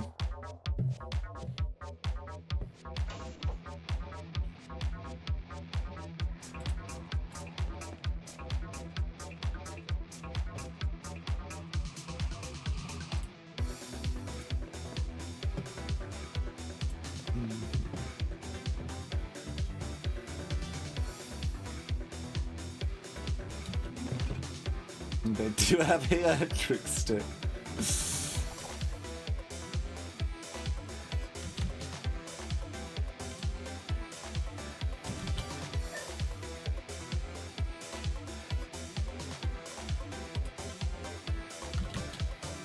Oh, it bounces back and forth, too. It doesn't even have to all be different enemies. Is the bounce range limited would be a consideration. Like, if it hits this and doesn't bounce over here, that would make it worse. But I think... I don't know, it's hard to tell. There was one brief opportunity I had to see if it bounced across, and I missed it. It kind of looked like it did, but I wasn't sure.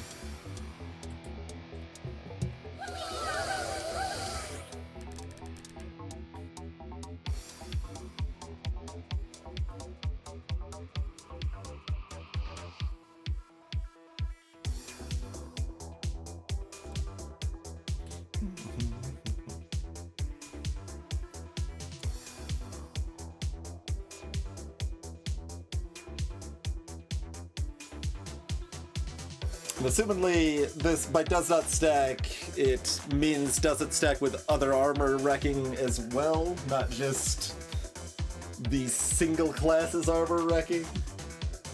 Would be a nice thing if that was actually clarified too, but...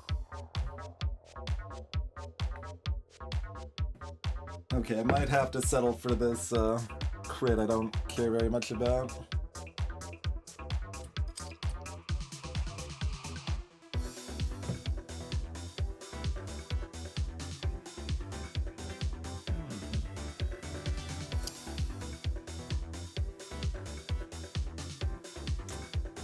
This seems incredibly weak.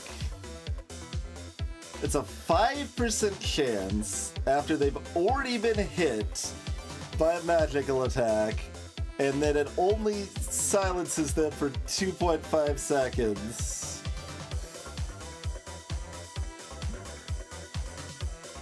And, like, every cooldown of the game, unless you have, like, a full max cooldown build, is gonna be higher than 2.5 seconds, basically.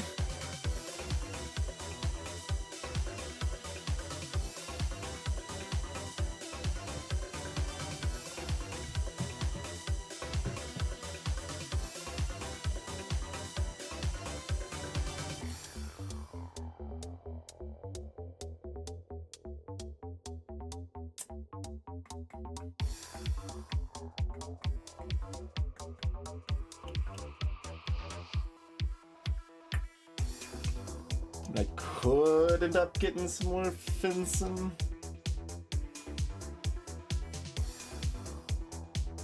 Yeah, just roll again.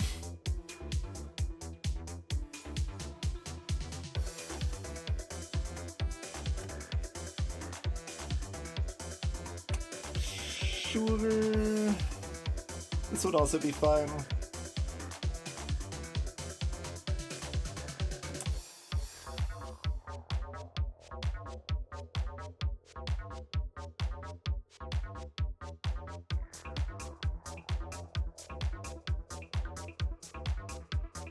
I mean, I am planning on going tanky stats and stuff, so if we've got 50%, 70%, 90% magic defense, then healing does actually matter. So it's not great now. The other one's better right now, but if we live long enough, this one will be better.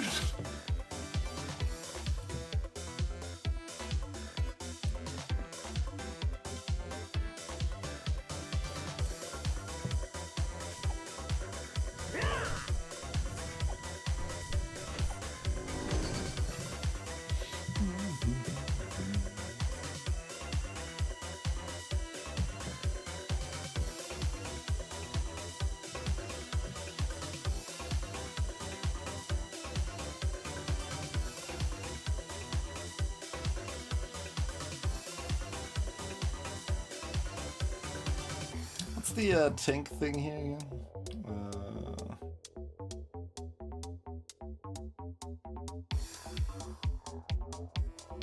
Return damage back to enemy, so that's pretty good. Yeah, we probably want that at some point, possibly sooner rather than later.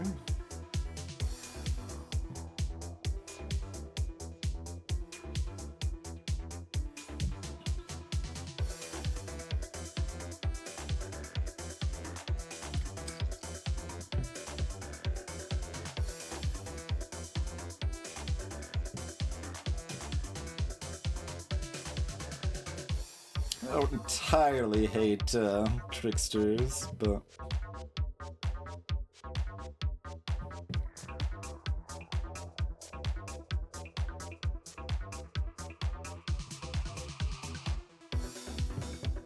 every 6 seconds, was that like the action turn duration in D&D First Edition or something?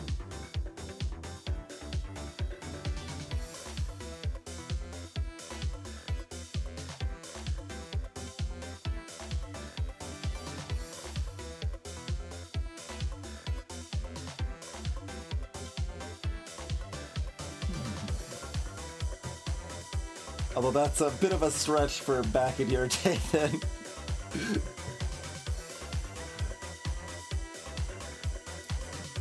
Yeah.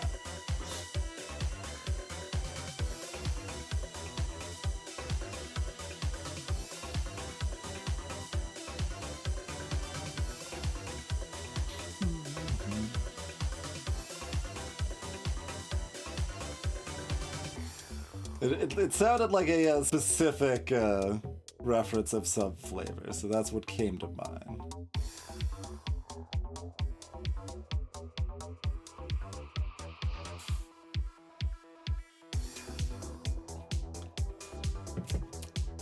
So, continues to be a question if we want to, like, really just try to go in on our shooters. And if we're really just going in on the shooters, we want cheaper rolls and look for the shooters, right?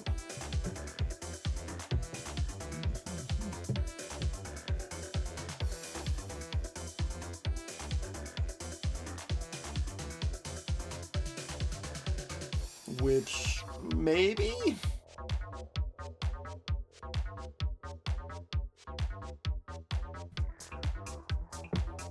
It was 6 seconds in the third and maybe second edition. Gotcha.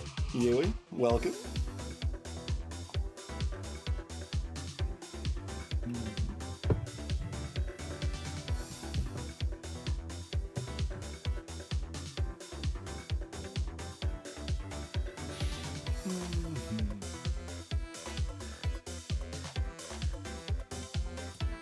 That's always such a tough spot between, like, you're always weaker now if you buy this.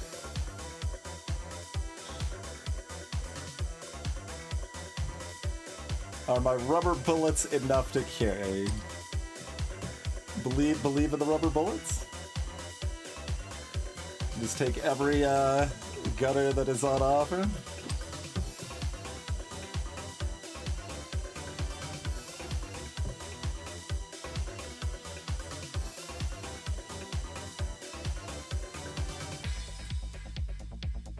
Well, I can't take both of those, but one of these is very good.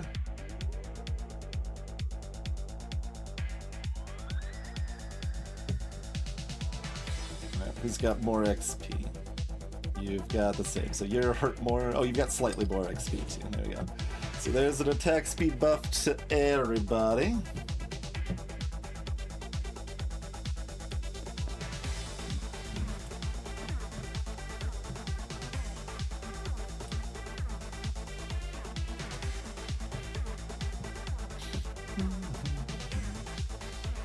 And we do still buy another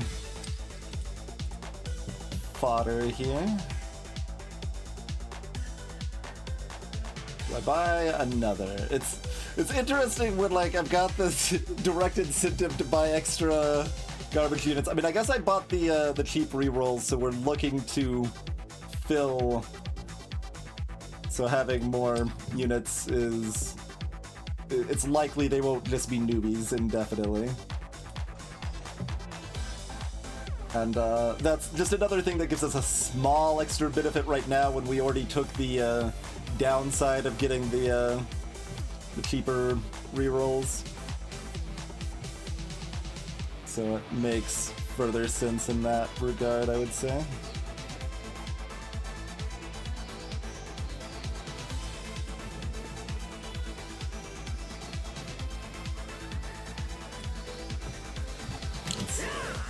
We got some pretzel chuckers. Lots of attack speed.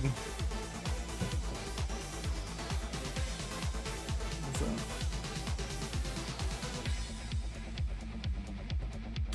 we should win this, right? Pretty smoothly. Yeah. I say yeah, but it's not over and they're wrecking us. His fish thrower has a lot of health. We're dead? Are we? We lost.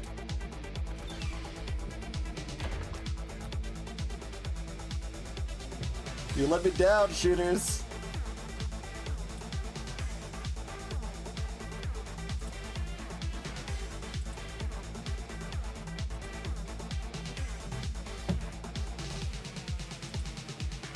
Very close.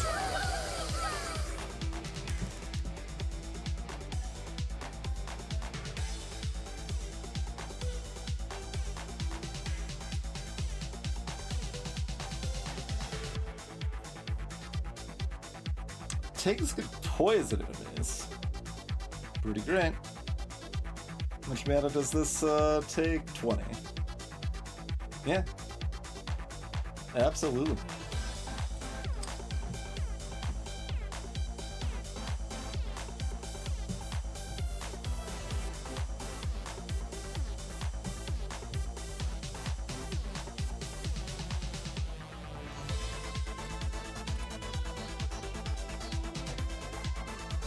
Rain of bullets. Okay, so this actually has numbers in it now instead of zeros. Deal 450 damage on a large random area, falling for 4 seconds. Using it again increases the frequency. An extra bullet falls per second, we don't know where it starts. And the duration is longer. I mean, alright. Apparently this has a 40-second cooldown and a 20 mana cost. Information not on the main card there for some reason.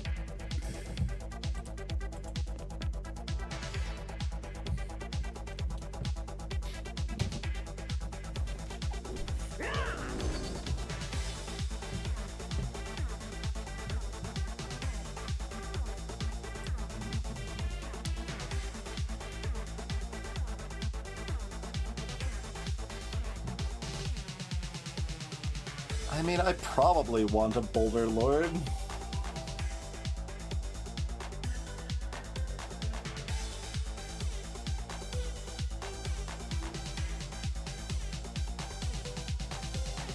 Get a demoralizing blow.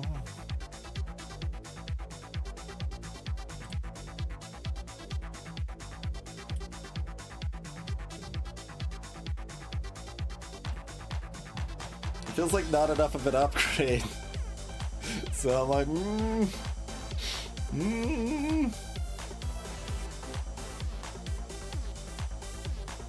Save us, super tank.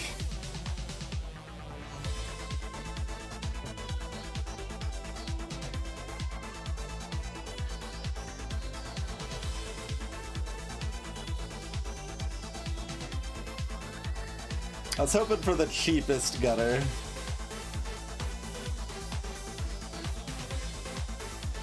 There is another cheap tank if I want to grab the tank and the HP mutation.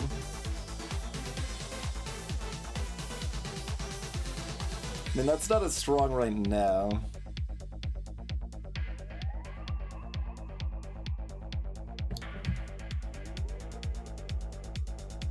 Although I say that, but like our shooters didn't even do that much damage last time. It's kind of disappointing, really. But they will this time, right?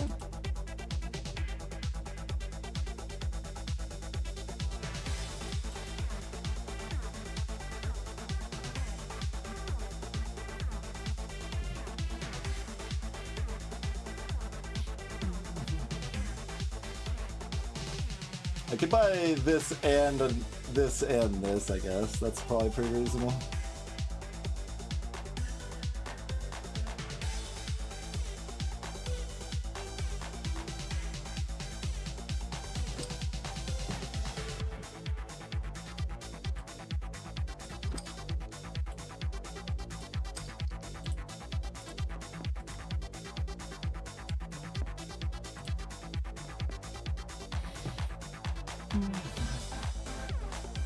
Hopefully.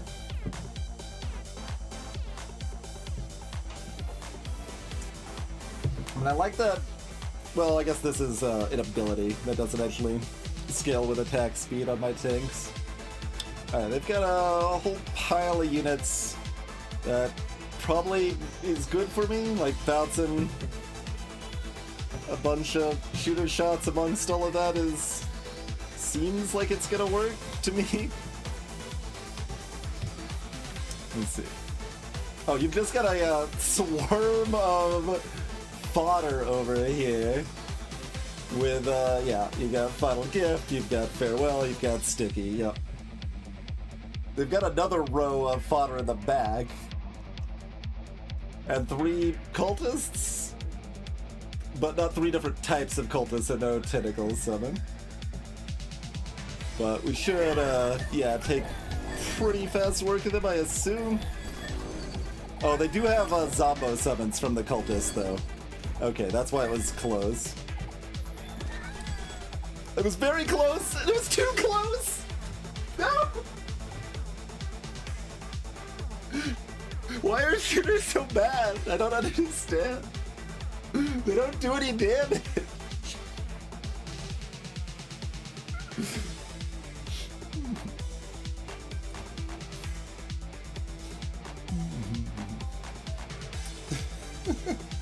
Defeat Fratty Phase. We don't even get to leave Puppy League now.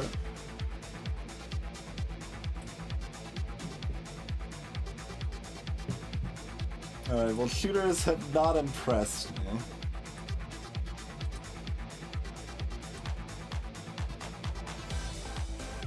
What class is the, Light Mask again? Oh, Healer, right. Healer. That's why I couldn't remember, because, like, I deleted healers from my mind.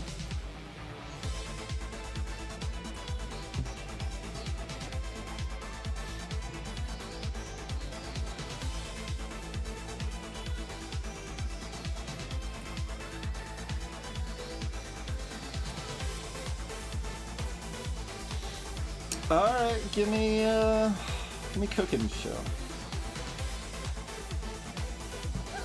I mean, this is looking like I'm gonna try to do something somewhat similar to what I just did, but without shooters, basically. Pretty much where that's at. Only got 4 range on this.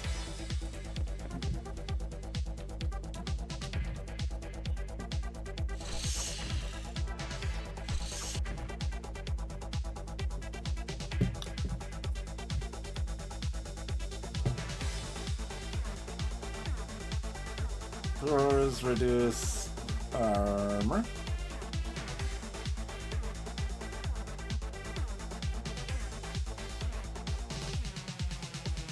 Tanks have attack speed.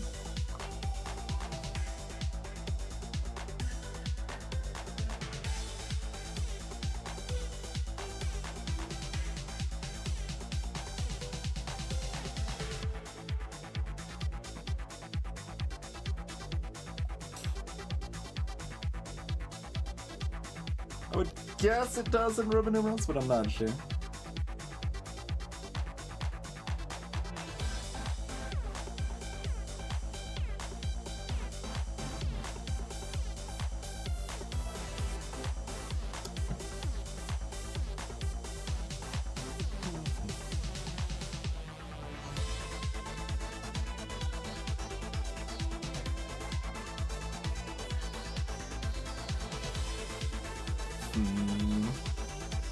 I mean, I should probably just accept those.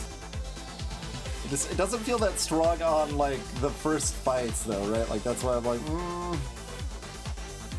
don't I need something stronger right now?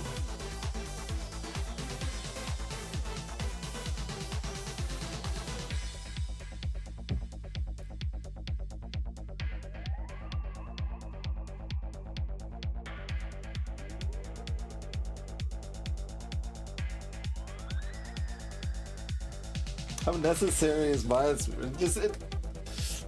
It's kind of a weird effect for something that you just always are going to take in every build. I guess.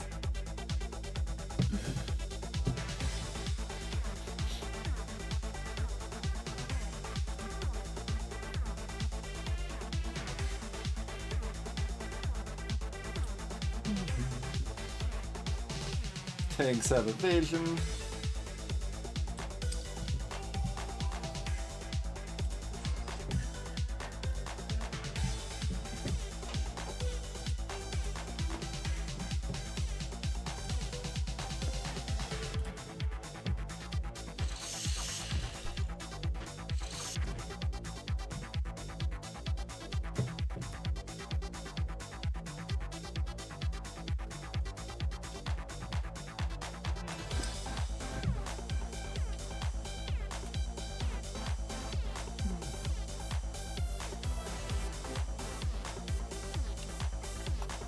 Do I want fencers in the mix at all? So probably long term, where our throwers are going to be throwing other units into the enemy line.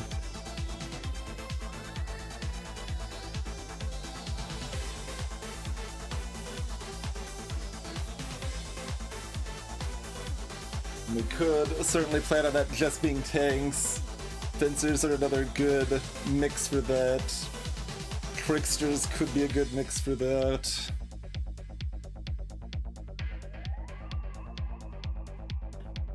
Other throwers are probably okay, because I think throwers are somewhat tanky too.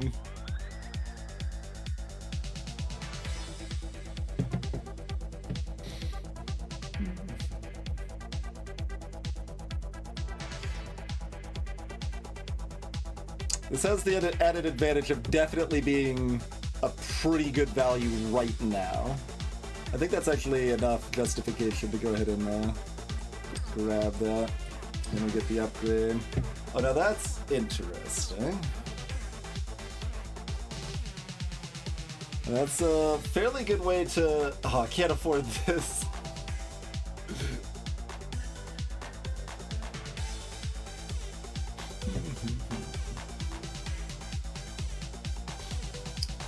Do we just box it up?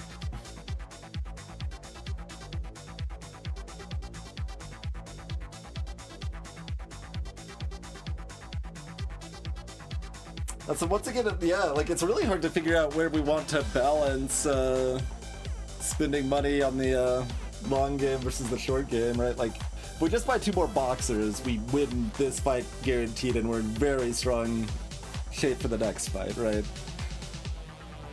It does hurt our long term some amount.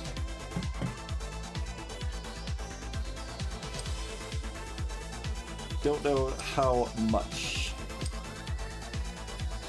We got ourselves some pugilistic friendos here.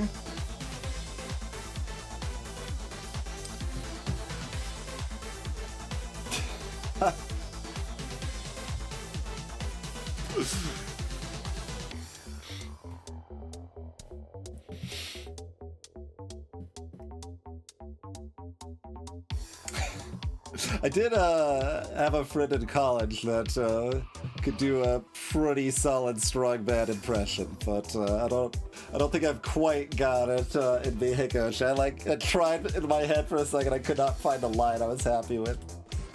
Greetings, Nickfire. Thanks, TwitchBot.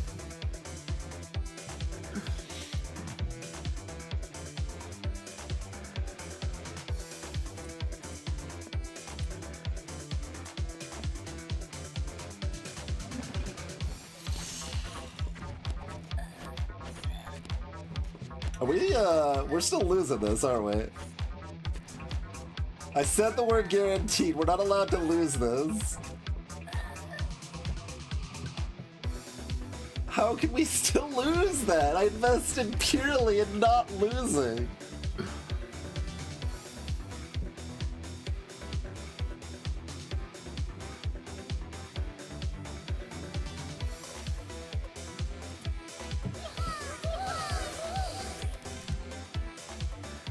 Now we're just very sad. The saddest.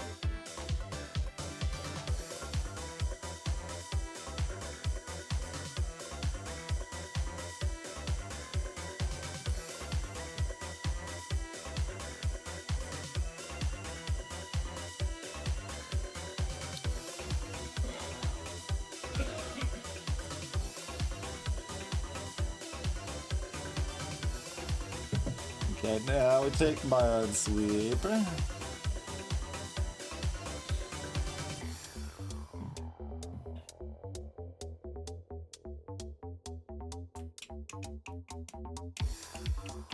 We still only have 1 thrower. I was trying to go in on throwers, yeah. And then instead I went in on survivability, and the survivability didn't even work. And I even had that thing back to at least take the Trickster hit that wasn't good enough. It's very sad. Settle for garbage drone, or do we... I don't respect garbage drone, get out of here. What? Okay, well we got 3 egghead perks. Fighters can maybe scare things with low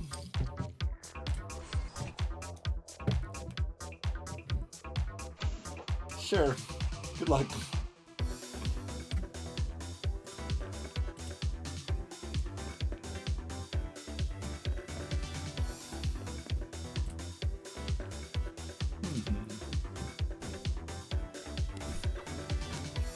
Okay, they lived. That's really close. Optimal.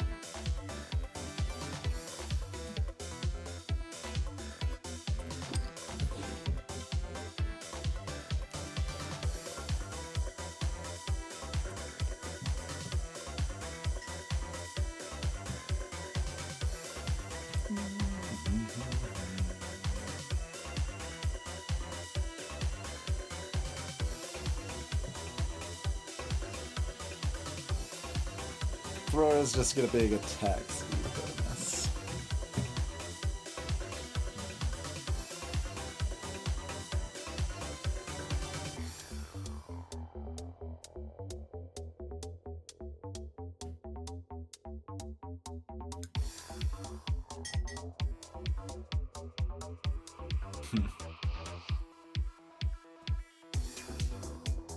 Trident is a pitchfork for tricksters.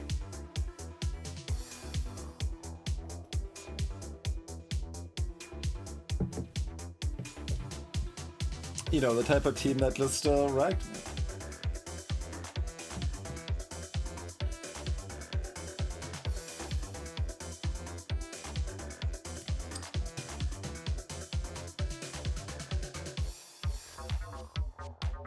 Buy more cheap stuff because it worked so well for us last time.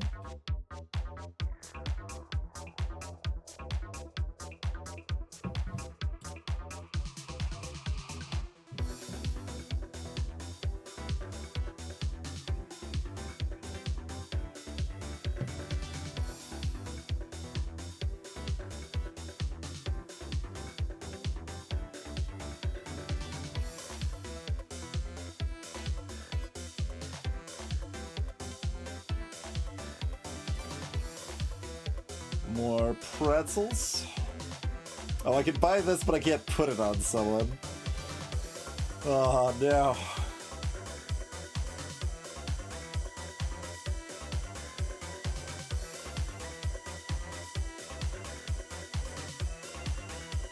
That seems like we'll lose this fight if I do that.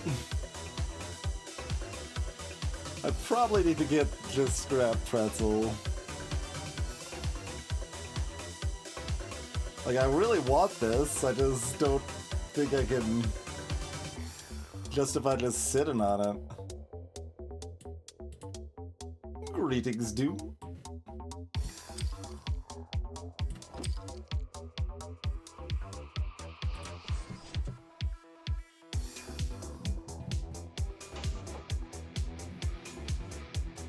Hypersphere.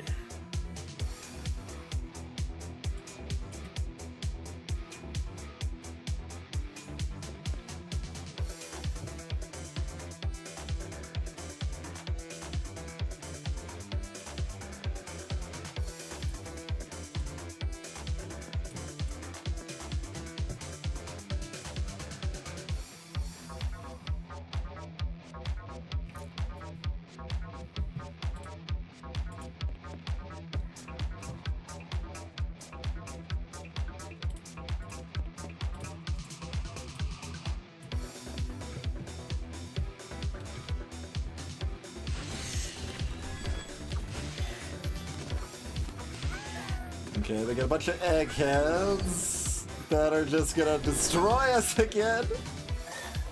We're getting bodied.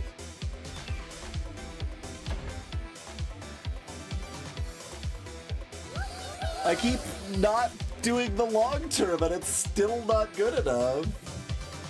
What do you want from me, game?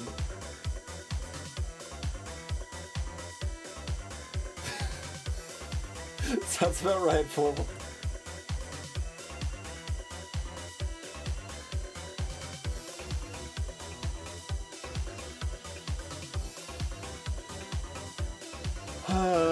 Explosive death's a pretty good short term.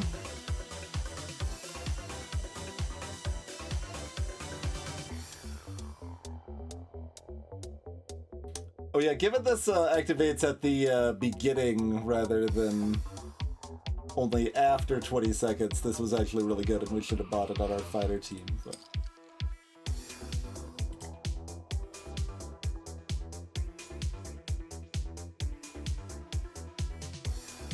Slow enemies attack, sure.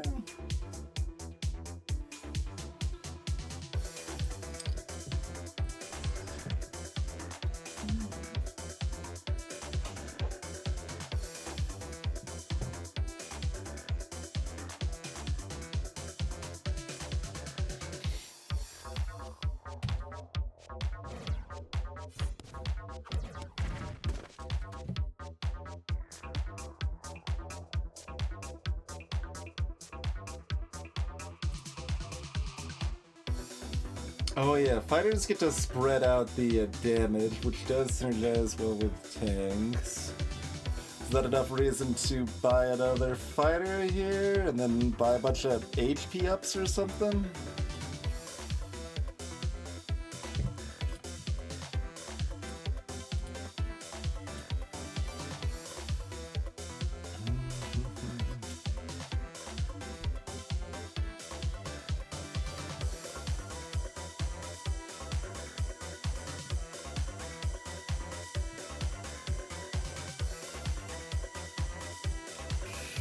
Sure.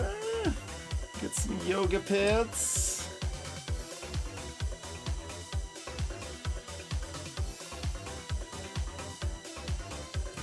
I guess that means I'm buying this too. By a bunch of HP ups, I mean one single HP up.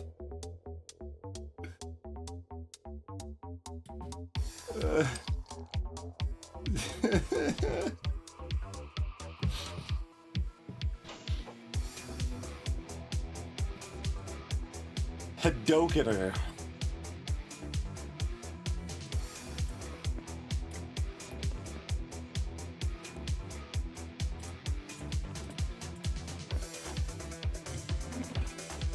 Alright, they do have a background trickster, like so.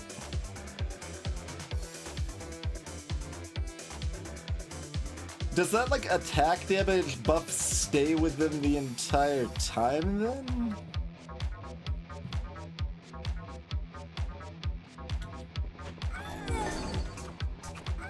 Because I thought it was like the way it read made it look like it was just on their first attack. Your rank didn't change. We went 0 and 3 while trying to be tempo the entire game. Basically. I could have bought one more newbie as fodder distraction at the end.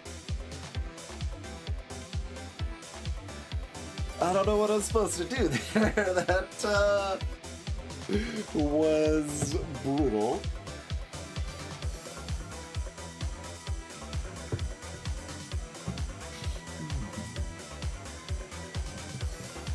Yeah, so that's just still separate up from that.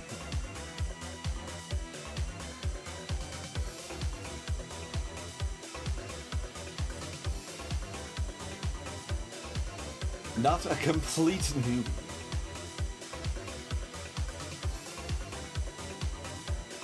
That's the puppy tier, I guess is all we can look at.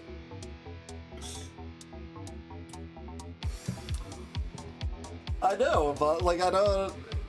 It would make perfect sense if we're like, okay, let's grind for the long game, and then we got destroyed. But that's not what I did. I really tried to focus on the short term pretty heavily. Like maybe the second shop upgrade was too much, but like.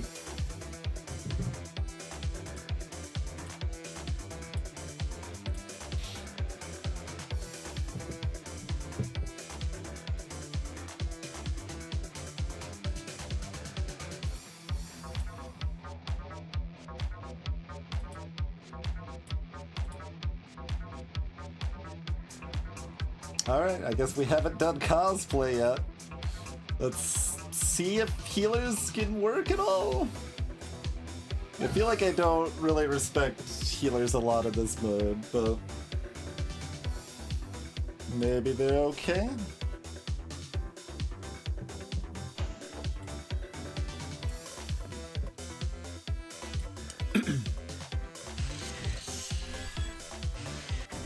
I like the Plague Doctor's dance, though.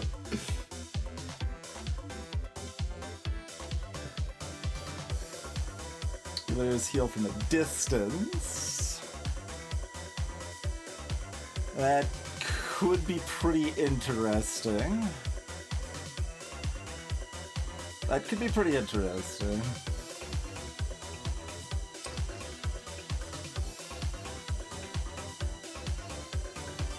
You're a fencer, right? Yeah, I'm not a fighter.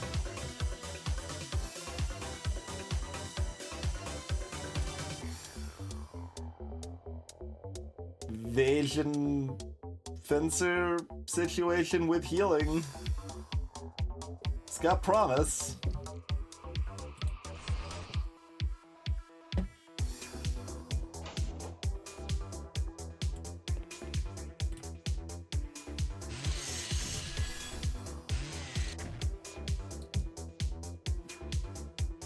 Then we get the perfect fighter shop, not a fencer shop. So, how naturally Do our long-range healers and tanks go together here?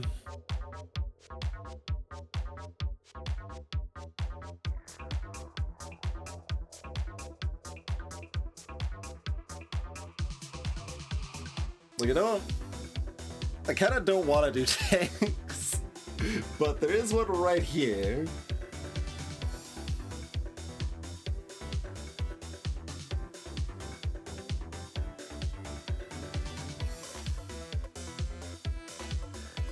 I could just bring fighters into it since we've got this nice double fighter pack right here, but I don't know. Alright, well, that seems like the short-term answer. That didn't work last time, so let's just try to get what we want. Maybe it'll work out better.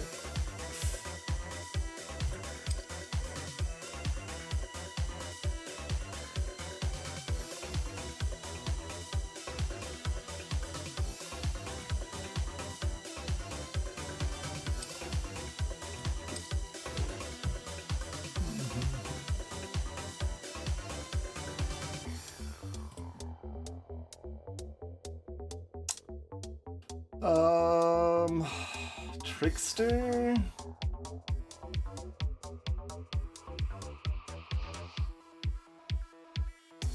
Getting a little dicey on the rolls. We might not be able to afford everything here.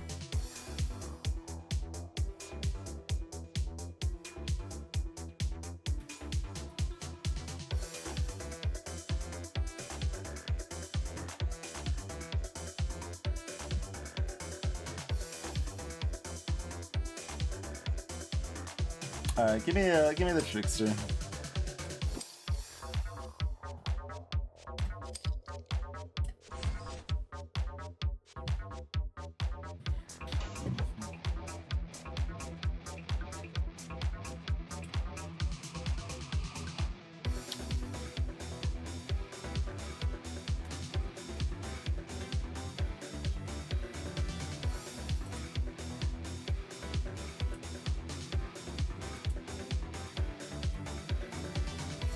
You have different ranges? No, your range is 3 in either case. Okay.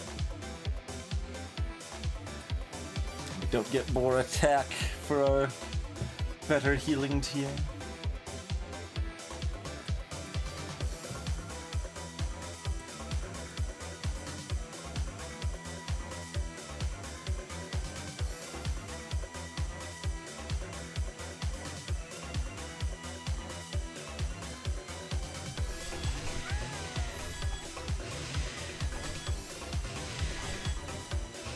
I like the dance. They're holding their own with us constant heals. Oh, it's like, it's a mirror. It's a mirror. Yeah, they also went cosplay. Alright, we won the mirror. We won the mirror.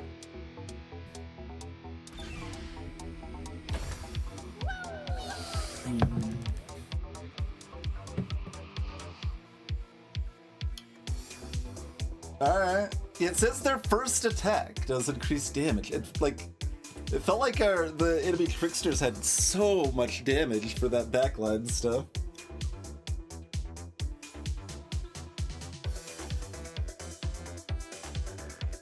Yeah, we could have paused and seen what they took, I guess.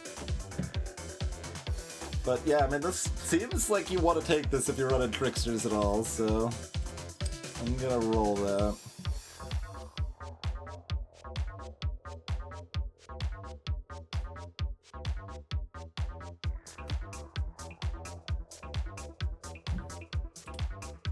Now this is also interesting, like I could really lean into this, honestly.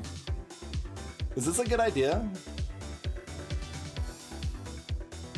I'm gonna take this, I think.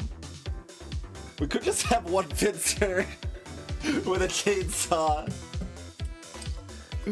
with their healing friends. We'll take more fencers if they come up, I think, but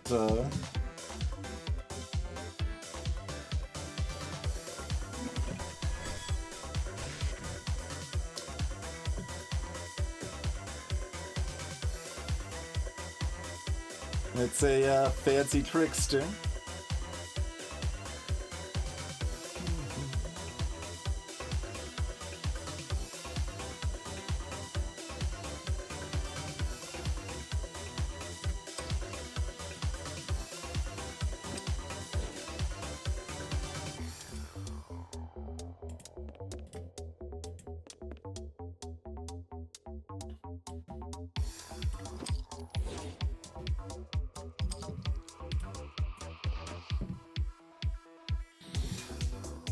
Alright, do we want a small health boost to everyone?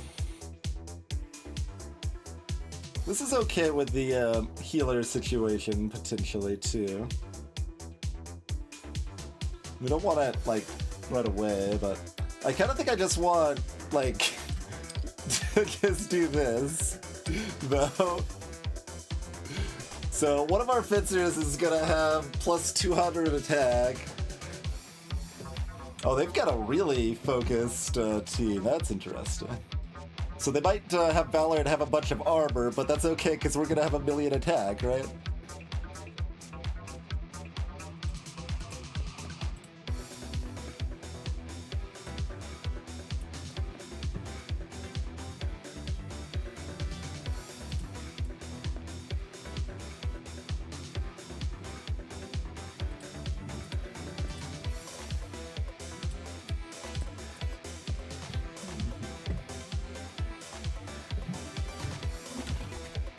Let's see, do they have Valor?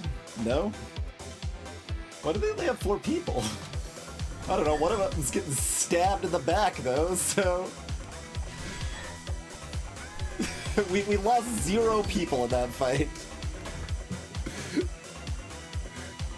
I don't understand what that was, but okay.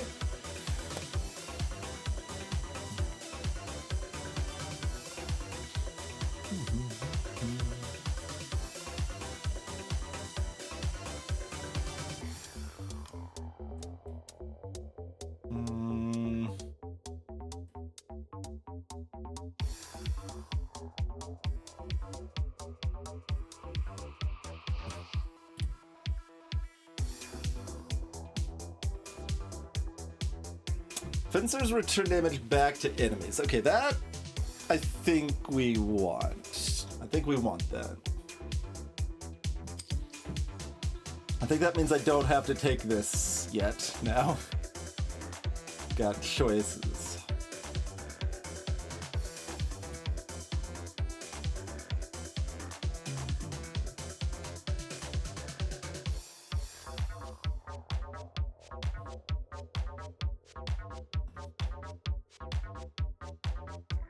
We are still pretty incentivized to have a lot of fodder.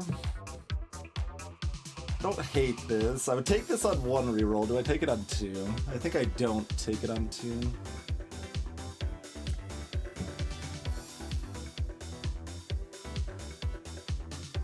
Settle for sticky blood.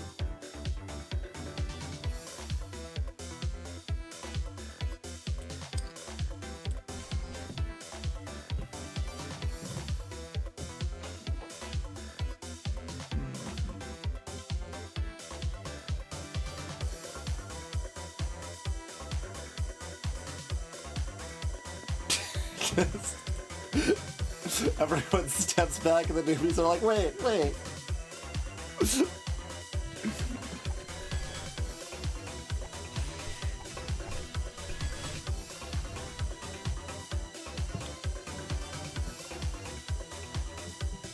I think I do want just another basic healer here. Strikes me as pretty good. What's the tricksters? They start dodging. And we can dodge more. It's not really that impressive until we get it down to 5.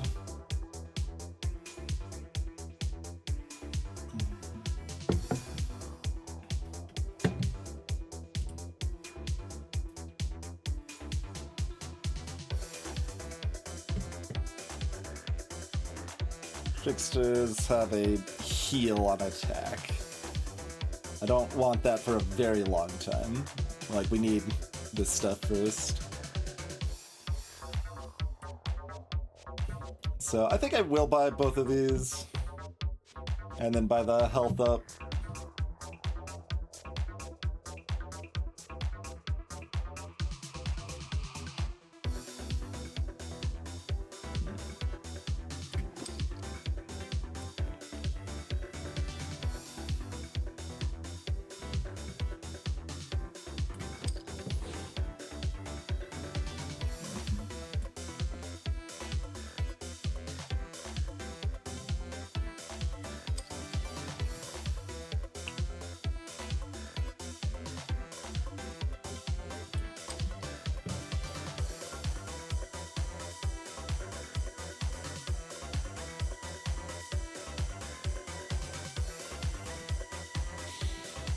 And then buy at least 2 more of these.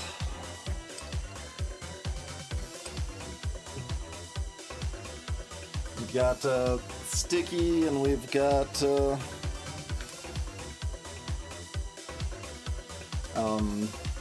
the other reason.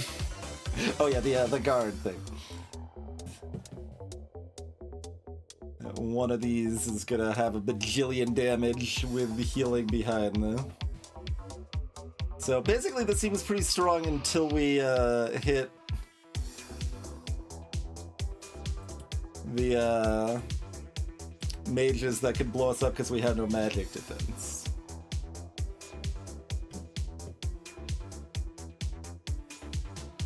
There's probably some thrower or shooter builds that can have some really good damage that can take us down too fast before we can heal too, but I don't think we're likely to really be hitting that just yet.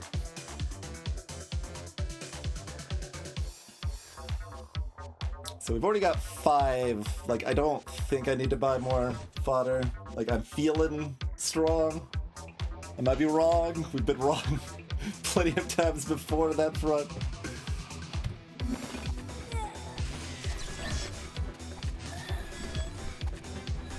Both sides had some trickster shenanigans. Ours was a little better. It was a little closer than I would have liked, but it gives us the arrow several seconds before we can actually click on it.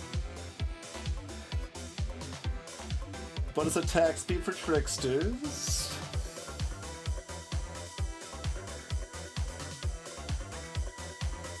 Not my favorite, not my least favorite.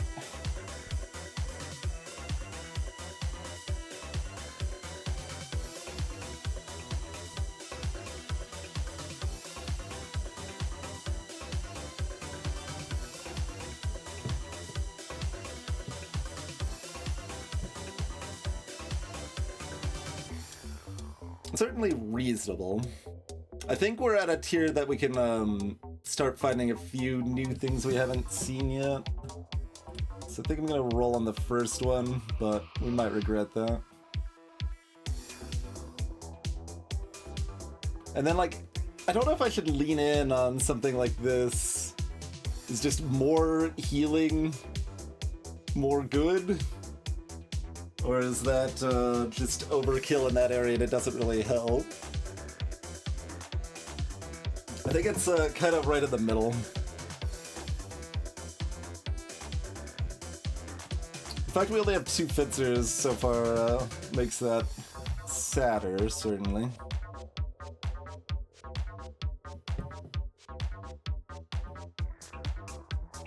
Alright, we're gonna get a hard greed. And probably be disappointed.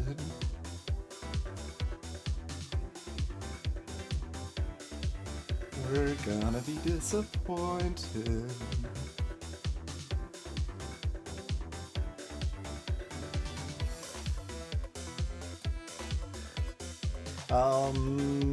Final gift or explosive death.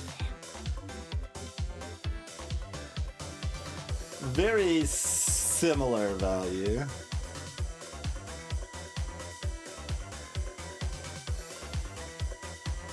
I think that synergizes better with the healing. Like just enough to go for it. Creature's slow enemy attack. That's pretty nice when we're hitting the back line. Alright, that's good enough. That ain't bad.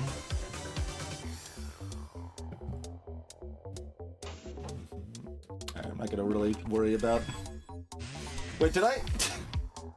Oh right, I disguised myself as an enemy. Right, I was like, what the hell happened? That's what that effect was about, sure. Alright, there's Excalibur. So we're taking that.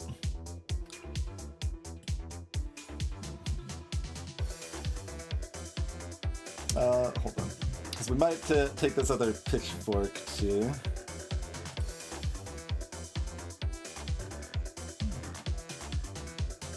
25 25, not like 24. 25 seems like the wrong amount.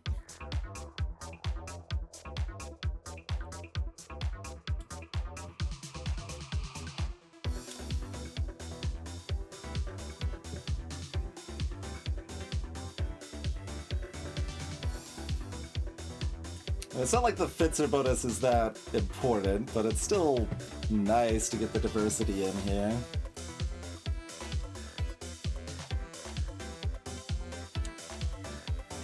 I think I do need to keep working towards this stuff, though. And the mana will actually be relevant for my healers, too.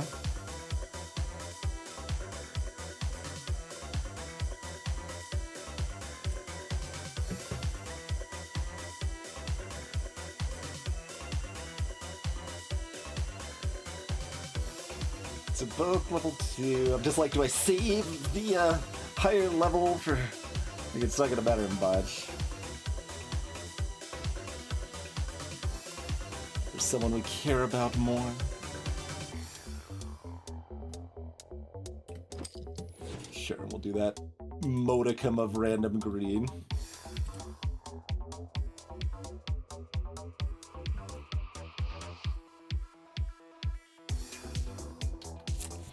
And the healer 50% evasion is also interesting. It's still unclear if evasion applies to like abilities or not.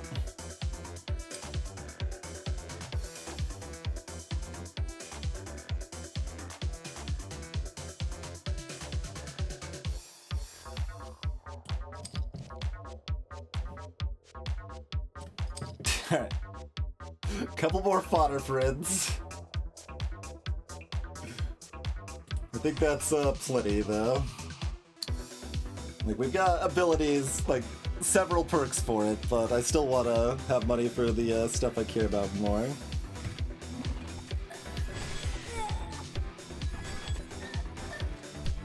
Oh, that guy got feared. They ran so far away. I guess when they're feared, they run extra fast, maybe?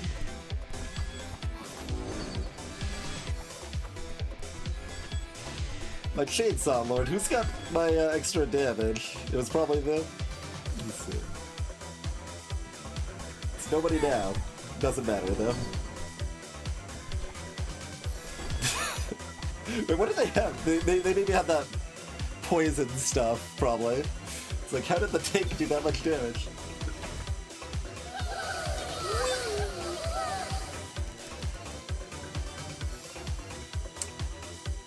Blow up upon death. I mean, that's certainly reasonable, but I would like stuff that applies to our offense a little more directly.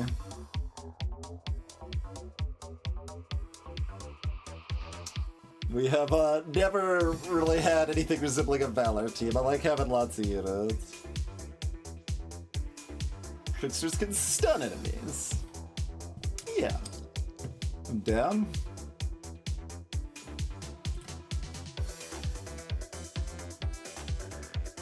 Fencers get super punches. Sounds pretty good.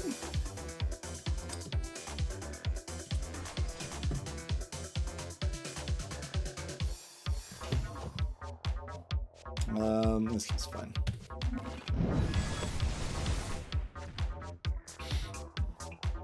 Okay, different type of medic. That is something I was definitely hoping to find.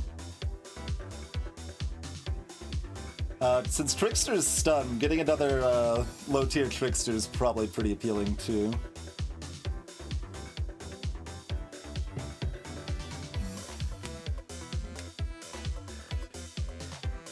I could buy all three of these and still buy this.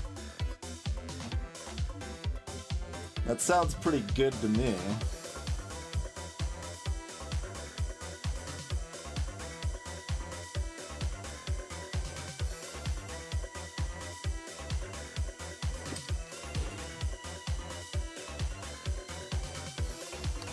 Maybe I should have given the lance to that one, but that's okay.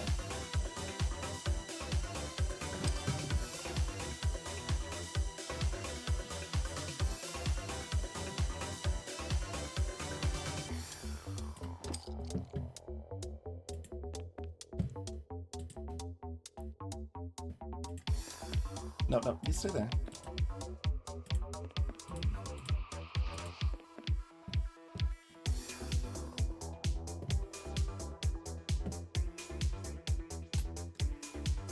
I guess they should be like all the way back. Yeah.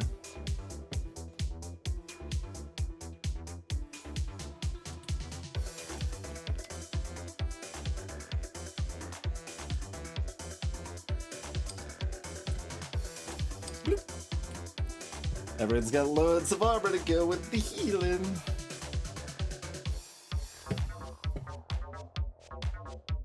So now we're just kind of hoping we can build towards that magic defense before we get blasted.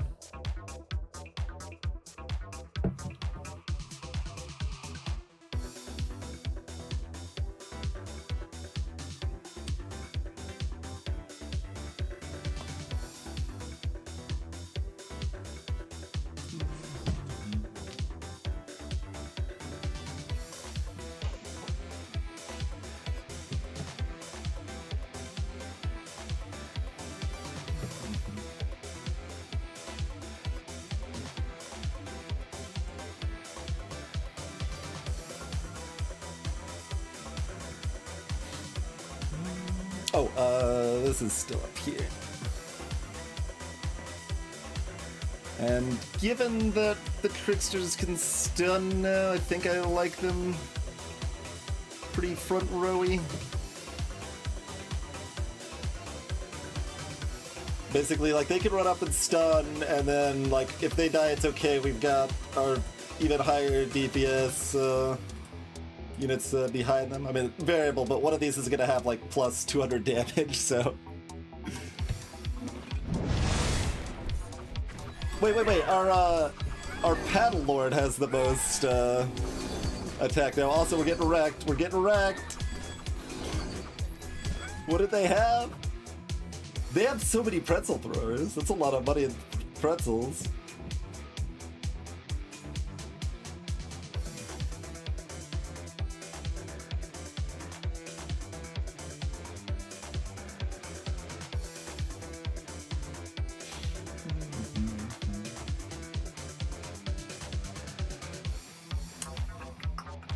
Huh. Pretty good.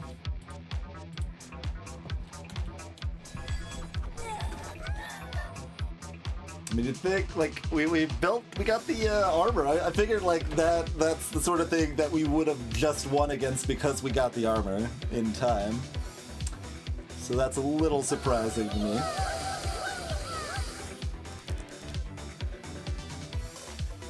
Healers can overheal their allies.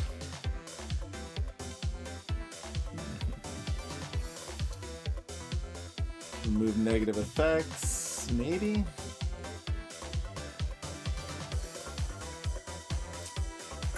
Spend to win.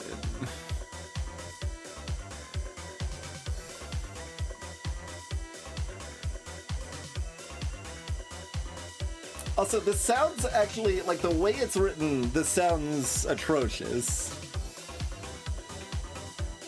Now that I, like, look at it, but that's probably not how it actually works, because, like, it says it does their base attack over 7 seconds? Like, I know it's AoE, but... like, you're attacking 3.5 times slower to make it AoE, and... also losing synergy with, like, vampirism and stuff. And it's also costing mana to do it. So you need to be hitting 3.5 enemies on average to break even?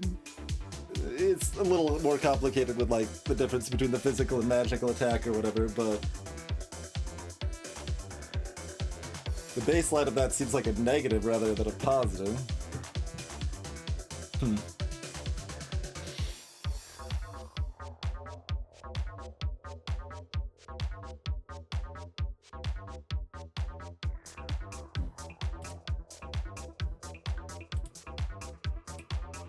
What?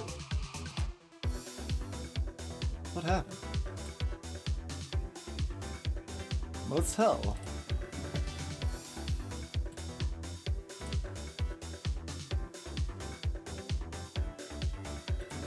I mean, I don't think it really mattered that much, although it did change make my ordering a bit worse, because this one was sitting doing nothing and had to run to get anywhere.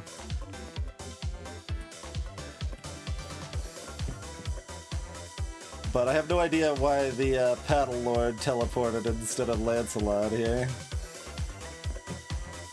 I guess you should be closer in case nonsense happens again.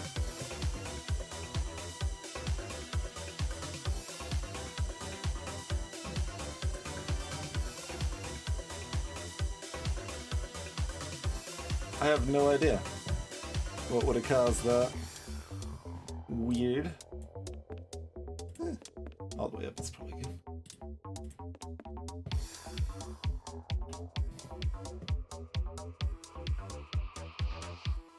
So both of these are okay. I mean, the fact we are ranged does make this better, so like my healers can just kind of chill.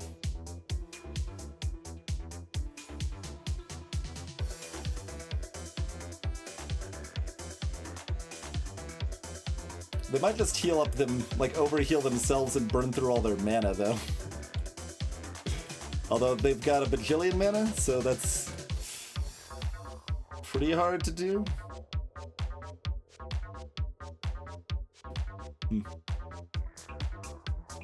And I have, once again, like, am I undervaluing removing negative status effects? Probably. Sometimes negative status effects are pretty miserable. Alright, I'm gonna take that one, actually. I do remember seeing some fights that negative status effects really wrecked us. It's gonna be somewhat build dependent though, and I don't know if this is the build that gets wrecked by that.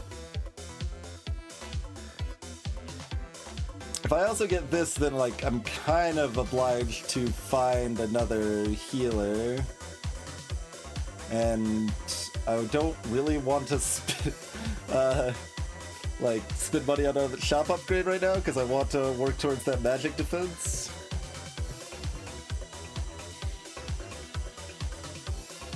So I'm gonna roll past it.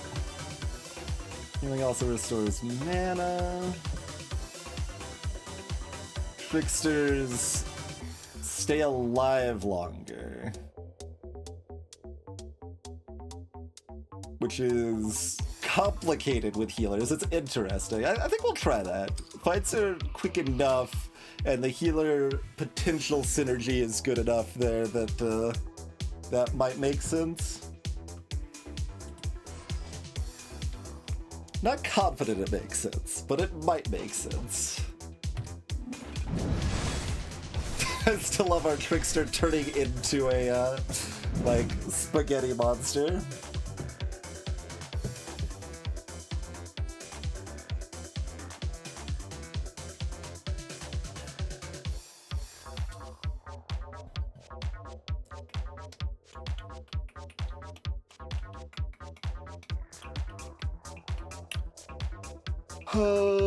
We have exactly 40, huh?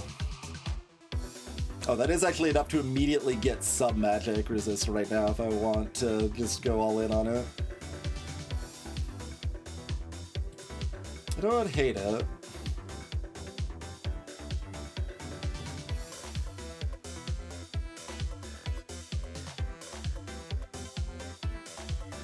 Like, I want this, but I don't need this, I guess.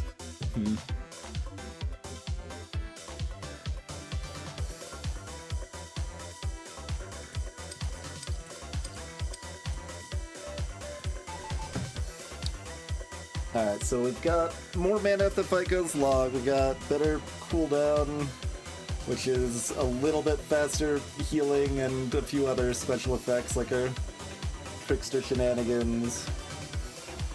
And we've got magic resist.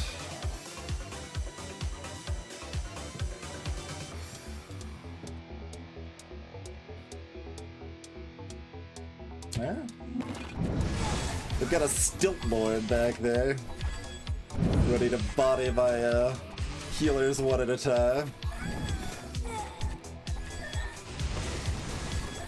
Feel like that's okay, but I'm not sure.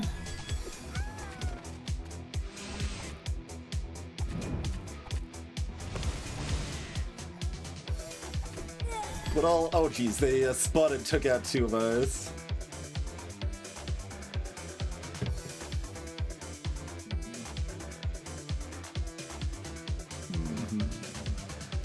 Just kind of seeing what they got going here. Increase an ally's attack. Oh, they do have the delayed pain. We both do. They've got the stronger unit left.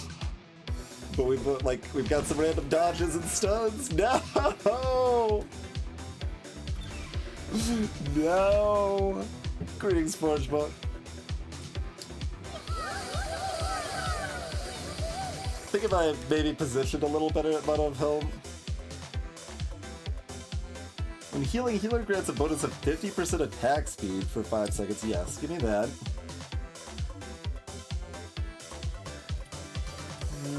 I don't think that's enough extra health to be worth it.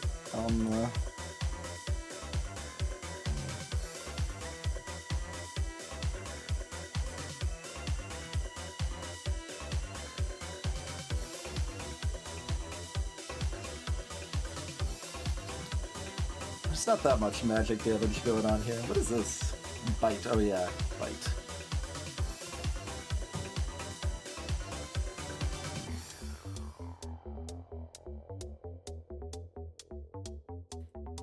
I say as I immediately look at getting more magic damage. And that's pretty good. We still only have literally 3 fencers, though. It's not ideal on that front. It's a lot of damage, though. I'm gonna call it good enough.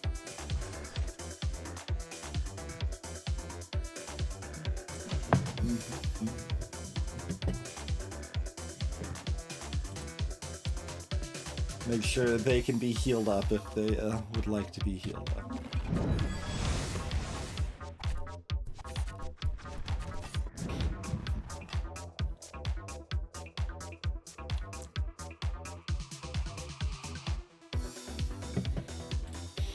So we absolutely need to spend 10 on this.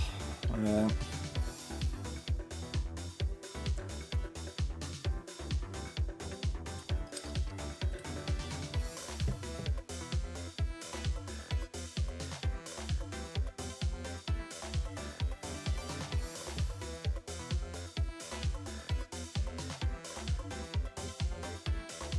I'm gonna upgrade and roll once.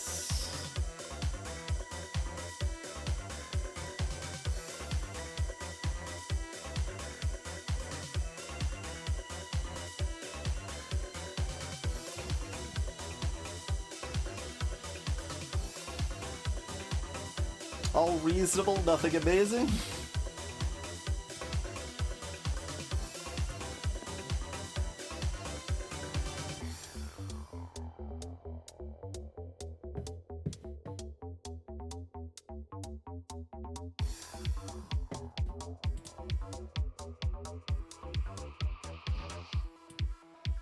Maybe we just get the magic resist again. Like, I'm fairly happy about all 4 of these. It's kind of funny, but...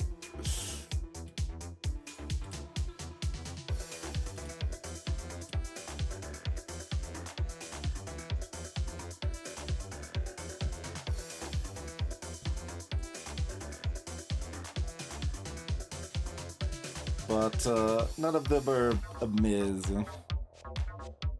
Like, we want the 4th tier healer badly. That's what we really want. That's why we upgraded, basically.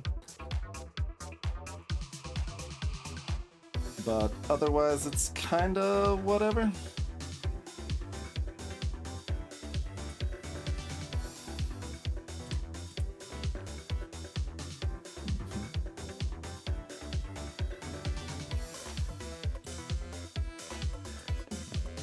put the healthiest one here, so if Trickster comes back here, they'll have to tingle with the healthier one first.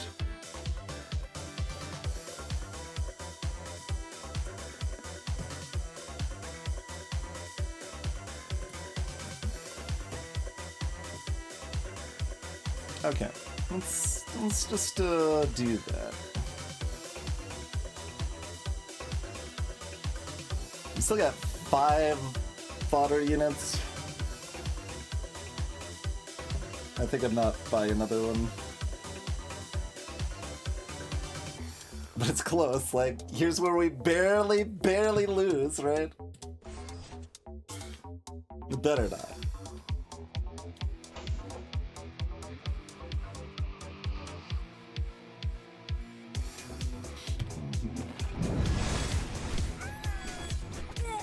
What all did they got going on? They got a bunch of mages, so they've got... Oh, they've got a bunch of cultists, but only 2 types. But do they have... they don't have any zombies.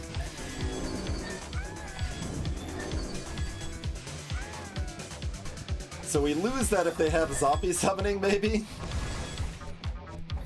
But we get a reasonable win otherwise. A not unconvincing win.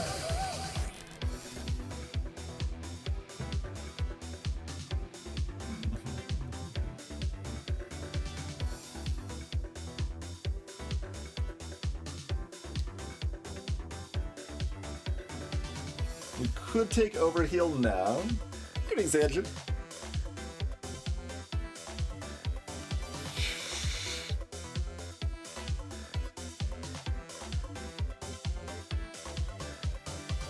Alright, yeah, we'll take over healing now.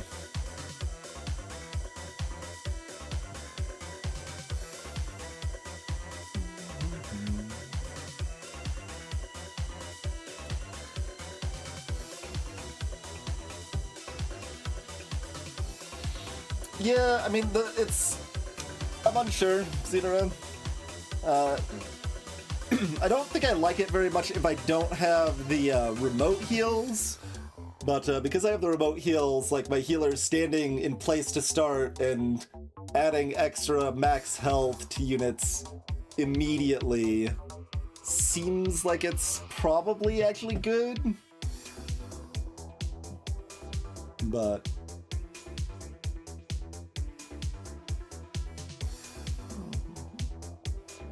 2 seconds on heals. I guess it's at 1.8 seconds right now. We could drop that to about 1.6.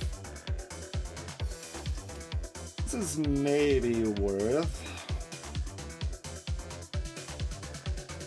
13 seconds on this.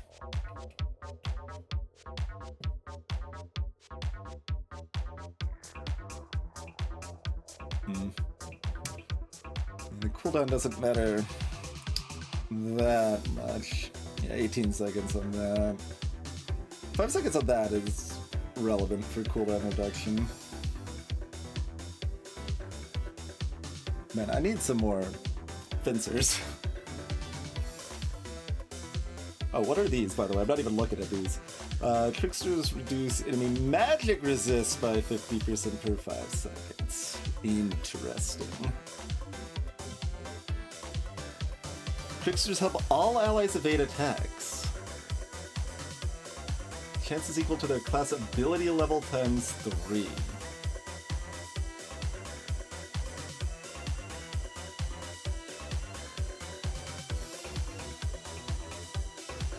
Oh, the Trickster class ability level, right?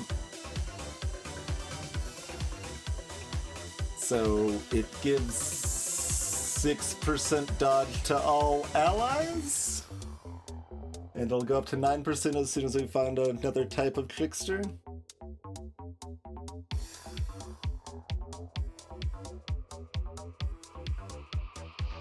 Okay.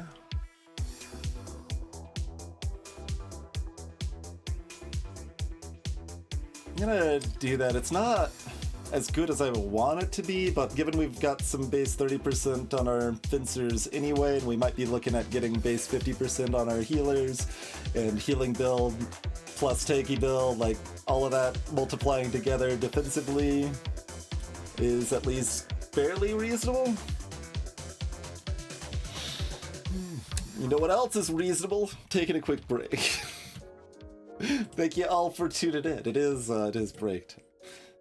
We do have to cut it, well, not cut it, but break mid-run here this time, since we lost so fast on that other run. But yeah, we'll be back in about 5 minutes and see how the rest of this run goes. It looks kind of promising, and then it's all gonna go to hell, probably, from something, but we'll see. We've got a pretty tanky set of people with healers, and it seems to be working. I don't know, we'll see. Be back shortly.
Right here. Well, thank you for your patience, everybody. We are back. Okay, this is just the regular pre-shop fight. Cute.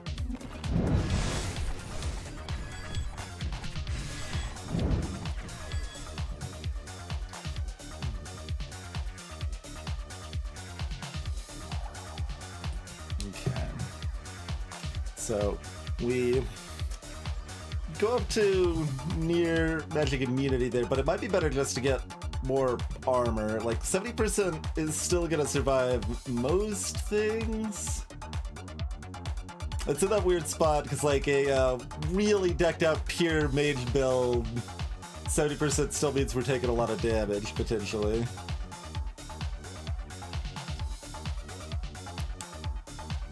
But a more standard build, just get more armor, is going to be our best survivability option, so it's close.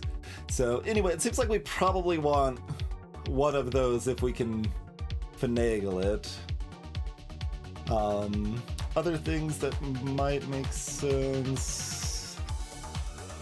So we got healer evasion.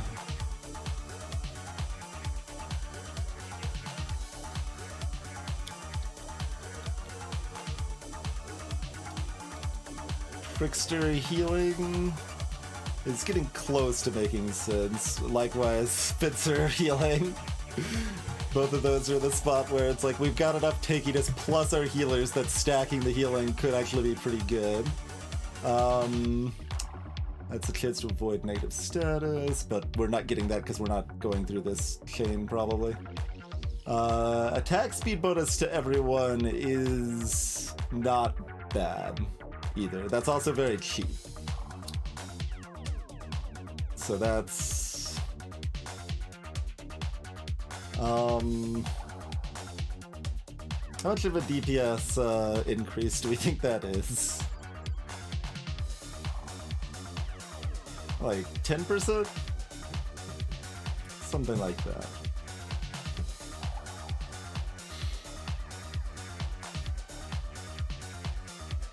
So what I'm seeing is I do want another something here. Ideally a tier 4 healer, that's the best hit. Hey, look, it's a tier 4 healer. Alright then. Do we also want a Justiceor? Do we also want a Pitchfork?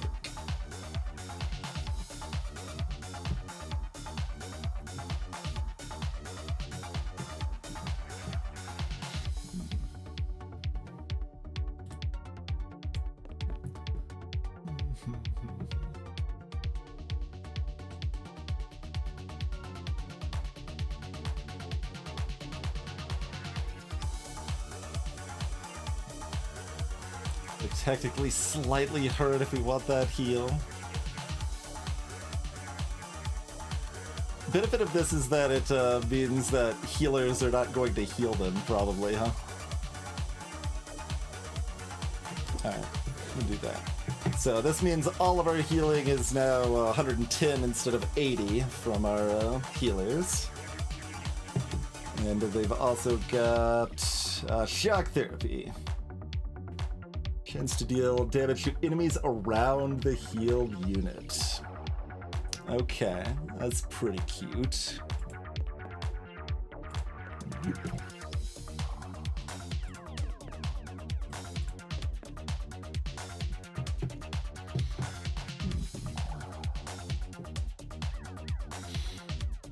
Okay. I mean, I reasonably like picking this up. It's like we've got Toxic, we've got Evasion, we've got Spiky Armor. Like, Fencers are pretty decked out on extra abilities. We also really want one more Trickster of a different type.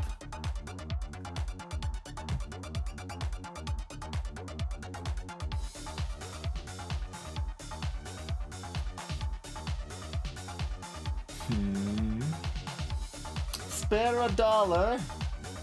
Spare a dollar, game. So I think I want to buy this and the sword. I could buy this and the sword. Like, this is still pretty good.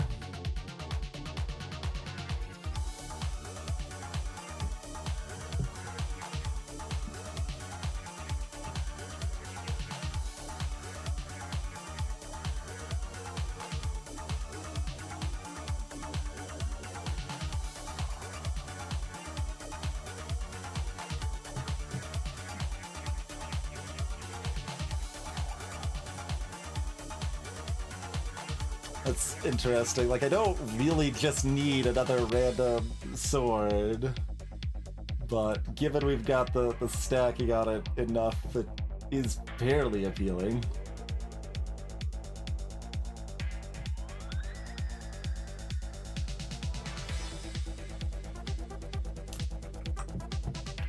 I think I maybe just get one of these.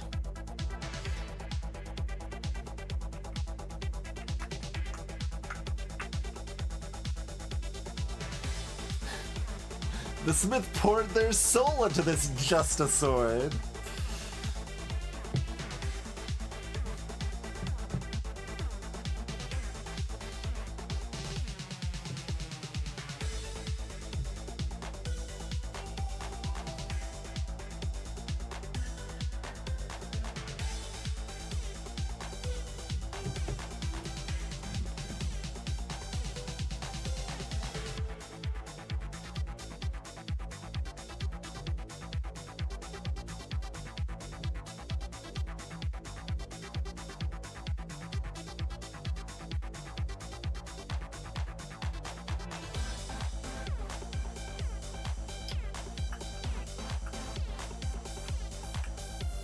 It's interesting, because like 90% magic defense is 3 times better than 70% magic defense. It's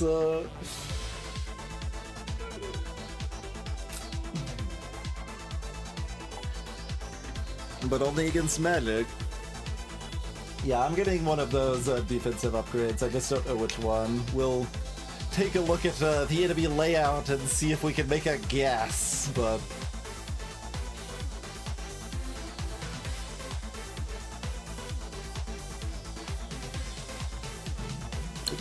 Nope. That's not what I wanted. There we go.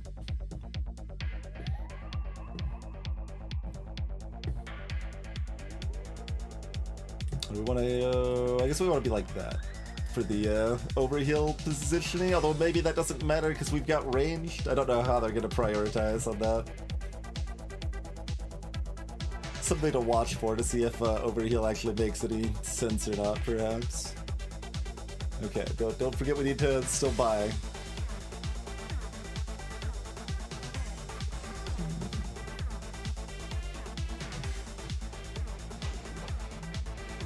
Ooh. Very focused.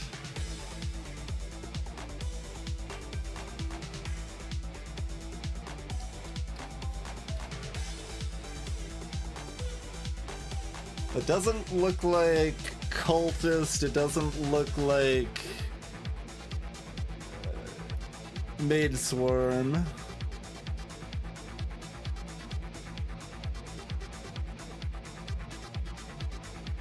This kind of reads like tanks and then just really good DPS with Valor giving everyone a bunch of armor. That leans me towards getting armor instead of magic resist here.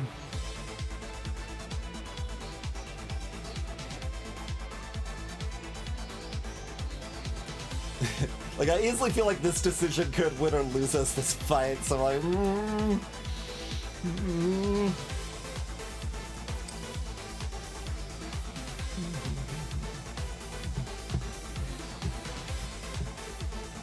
Alright, what do we got? Yeah, so we do have mages and a bunch of tanks. Oh, we've got that mage back there, curious.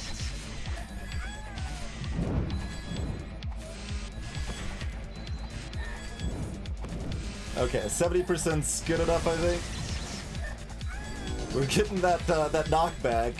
That's from that one thing, right? The yeah, anti-grav strike. so. I think it's probably lower level enemies then, right? I wasn't paying that much attention to it when we had it. Okay, so 70% was fine. We would have been fine with either upgrade in this case, but that's good.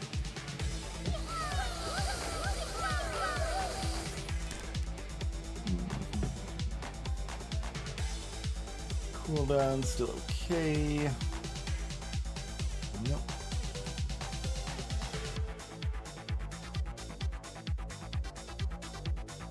Like,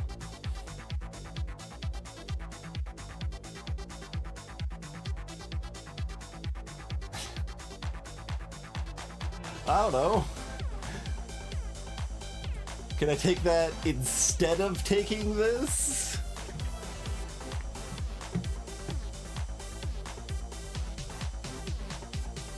Because if this perk basically just reads gain $15 or $10 of value, is that worth it? Kind of.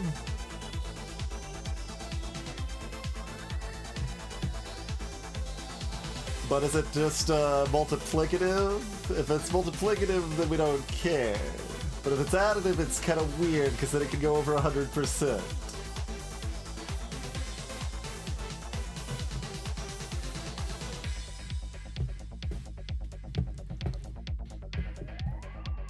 Is taking it science if we pay enough attention?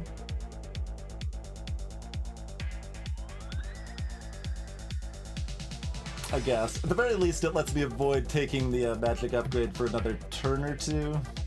Another round or two. So, I mean, they are listed separately. For whatever that's worth.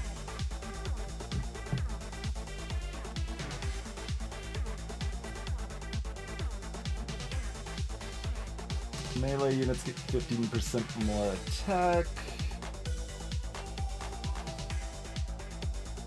I mean, it's not bad.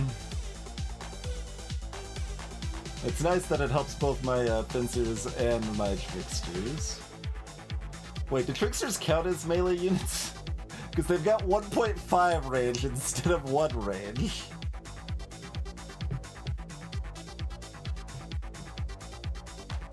One would hope they still count as melee units.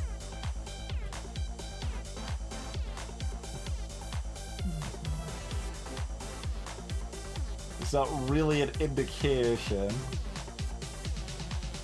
Okay, they do.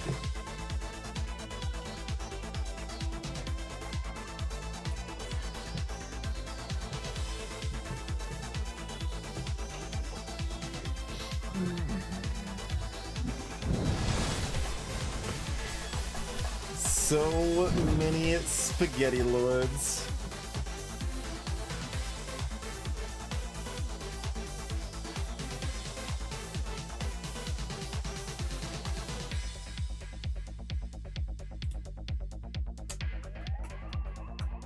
So, I mean, another chainsaw lord's okay.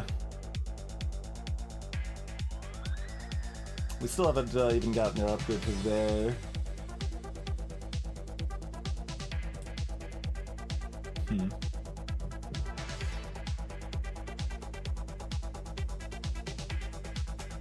This allows our armor to go through the roof.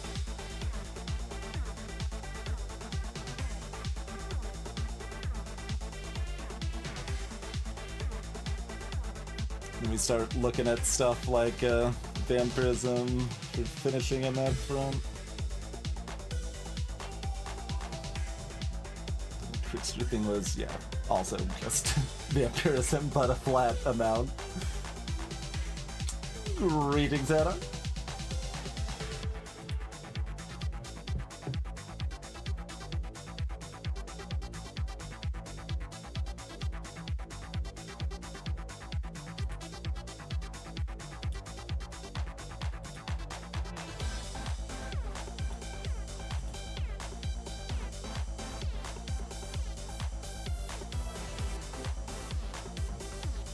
Maybe I just buy the chainsaw and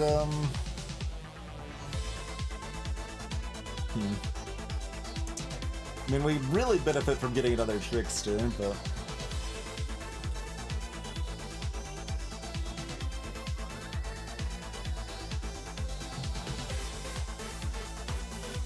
I mean, maybe I still buy no units and get like these two or something like that.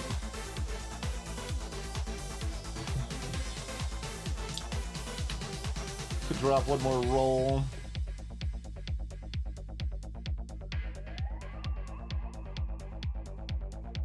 Could get the upgrade and the armor.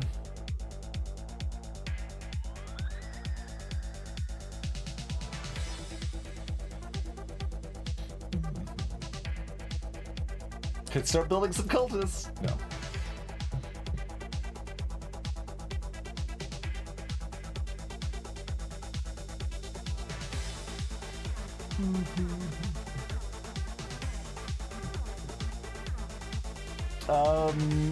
This is... We are 6-2 into an asynchronous PvP run, with the ultimate goal of having 10 wins, without getting 3 losses.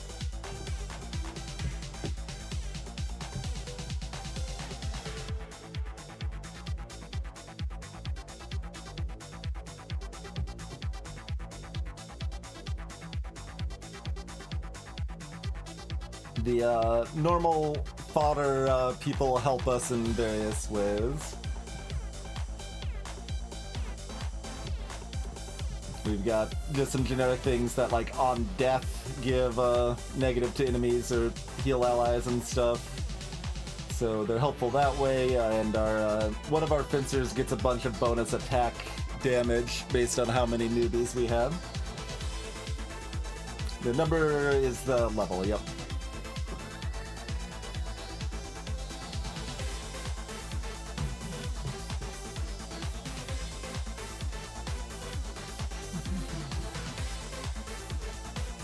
So I kind of like reroll, I kind of like upgrade, I kind of like buying this, I kind of like just buying both of these.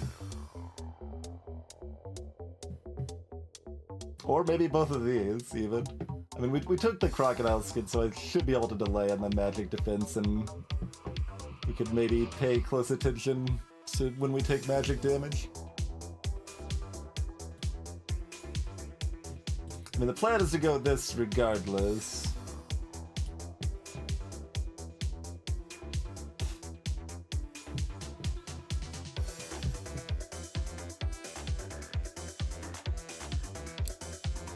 Indeed, Arak, yeah.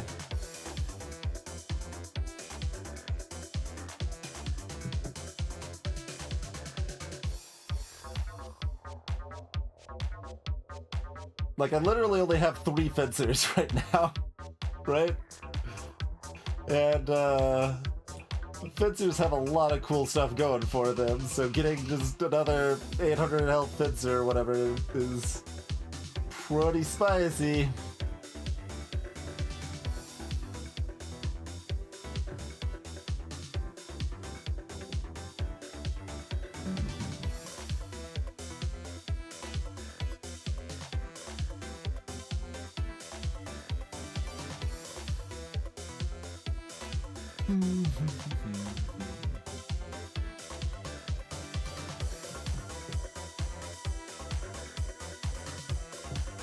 But even just having like stuff like that on the ones we do have means I can probably do the damage I need.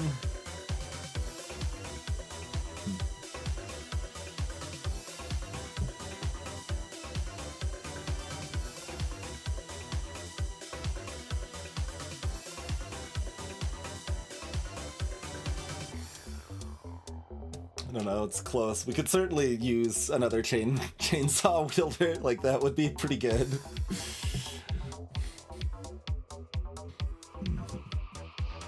A tier 4 fighter or trickster would be very, very good.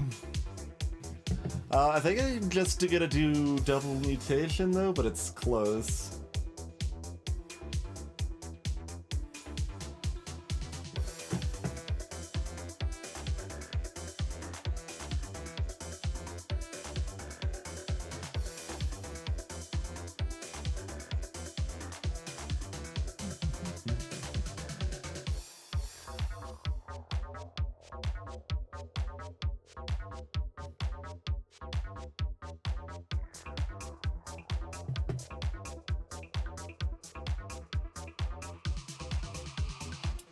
but single mutation, like, I care about more.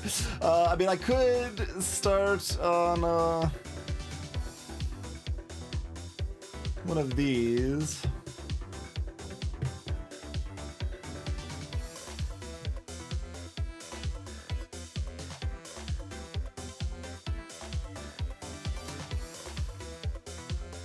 I mean, if, like, the next level of this also costs 10, then I'll go that, and that'd be great.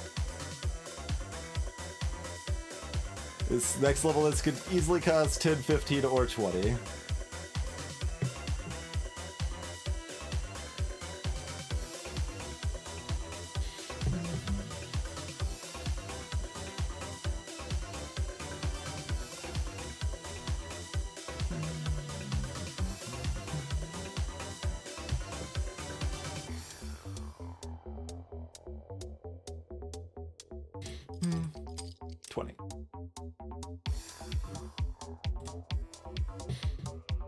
It does actually still leave us exactly enough to just buy this, which I guess means we probably should, because we'll still have fodder. Yeah, okay.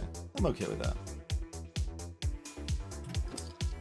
Give that to you.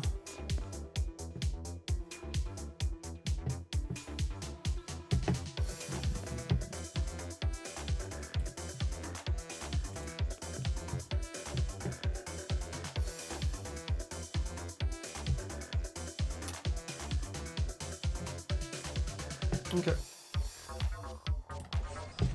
I also want to try to monitor my mana situation with my healers here.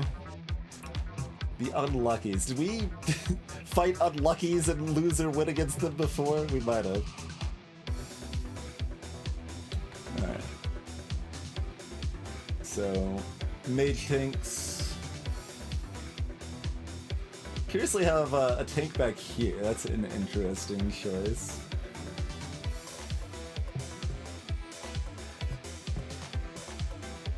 I guess that's maybe meant to protect against, like they've got tanks on both sides to protect against jumping in from tricksters. That's probably the idea. It seems like they should put their weaker tanks in those spots though, and their main tanks up front. Interesting. Okay. Like I want to see if we can. It's probably gonna be really hard to tell if how the damage is breaking out on the magic stacking here. Okay, what are the? At least one of these is heading towards you. Well, you just did no damage, but you might have been overhealed. I think the overheal is not really very visible. Yeah, like I don't see anyone saying they've got more than their max health.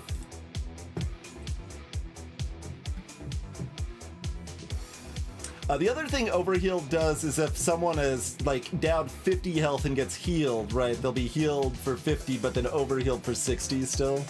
So even in like the middle of combat it does end up having utility that way, I think, which is good.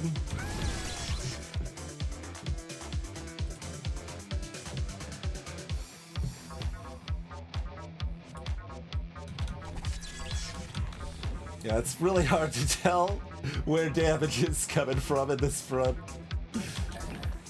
What is this attack they're sending out here? Oh, that's the shockwave. Okay.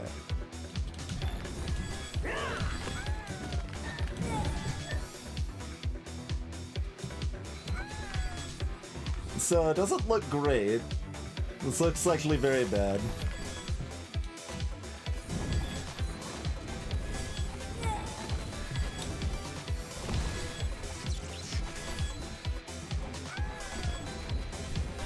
Yeah, we can't out-heal that. Okay, so it is additive, or I mean, excuse me, it's multiplicative then. And Crocodile Tears sucks.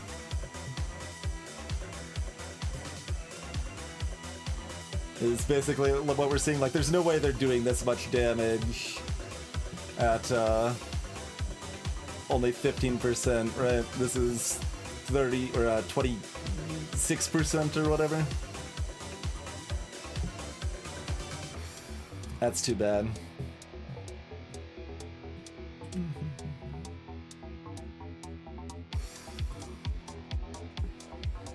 Oh, that's what they look like if they're in their final form.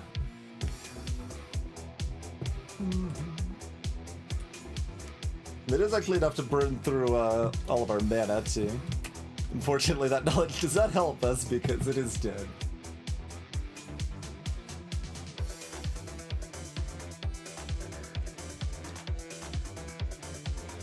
Yeah, Overhill theoretically can be a negative. I think overall it's pretty good when we have range, but...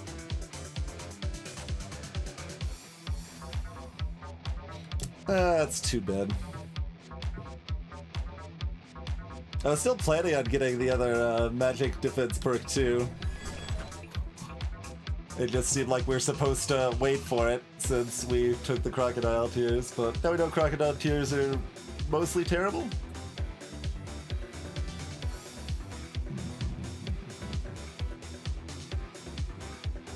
Cannot hover over this apparently.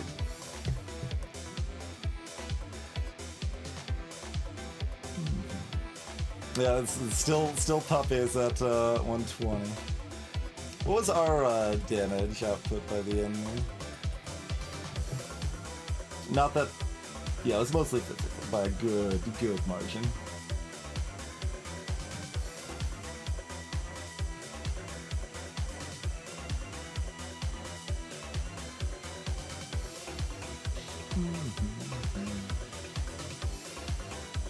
Not that these stats are very meaningful, like we said, they're nonsense and are not explained at all, but...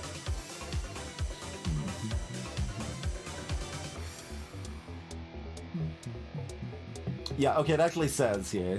Yeah. So, the 26% that I said it was.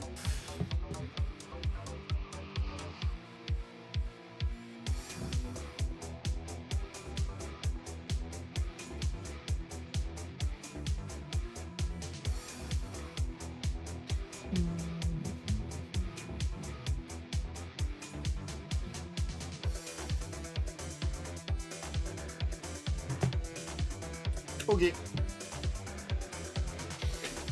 Let's see. Yeah, we can do another. Oh, that's with the same team. Do we want to do the same team?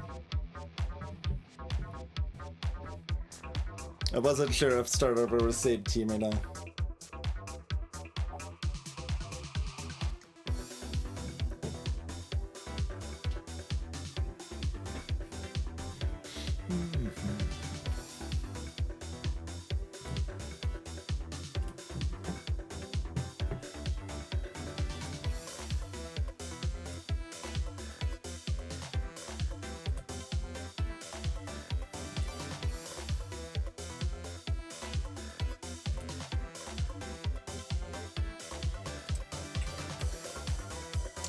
Maybe Sports Lords? I mean, we haven't actually done medieval, but...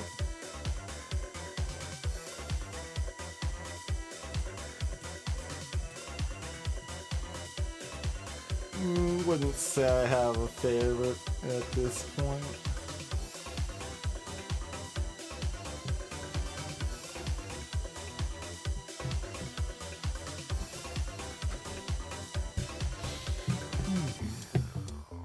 That if we get the Trickster assassination, that's a really strong start with this team, and I kind of wanted to go fighters.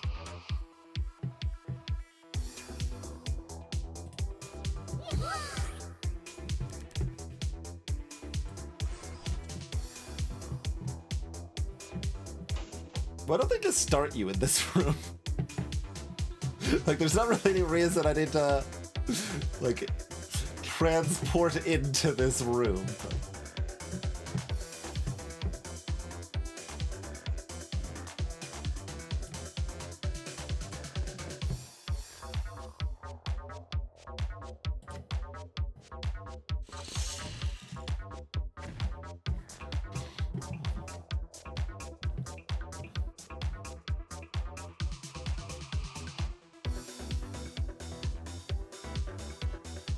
Spiky armor on fighters, maybe? Armor shredding on tricksters, maybe?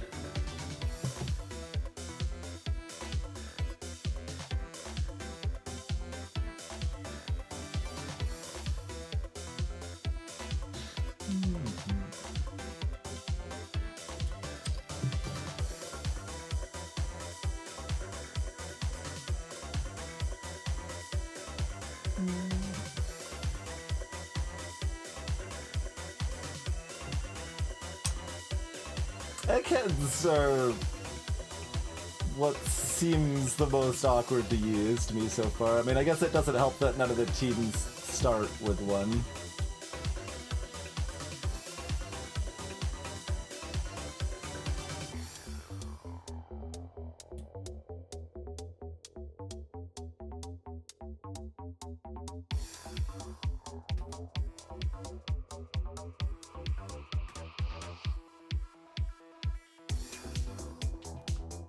What's the fighter's bonus again? It's this one. Yeah. The old Fist of Fury action.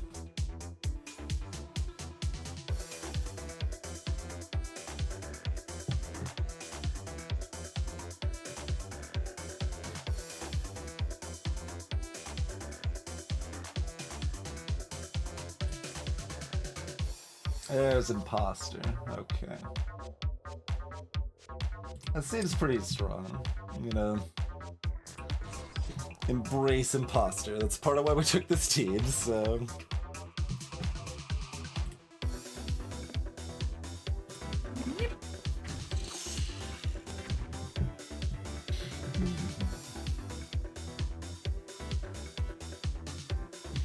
this little first upgrade is very curious, like... You kind of always want to immediately press this button, it feels like, but maybe there's an argument, like the mage argument, potentially. If you start with the mage ring, I could see intentionally not buying the upgrade and just buying a bunch of level 1 mage rings. But you do only have 3 things in the shop at a time that way too, and this gives you 4 things in the shop too, so like... You do still have better odds without upgrading, but like less than you would hope, right?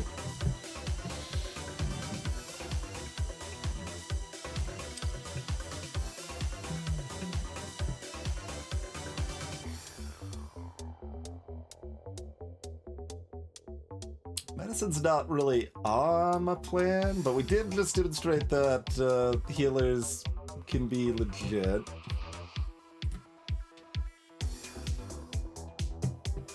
I could buy a very expensive thrower.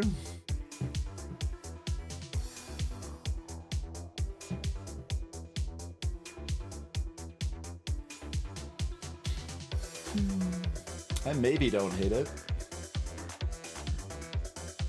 I mean, I hate it a little bit.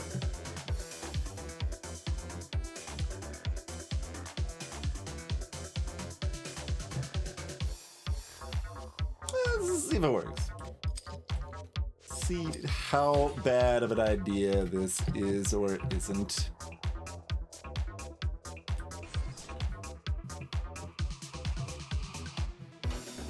Just get ourselves a ninja.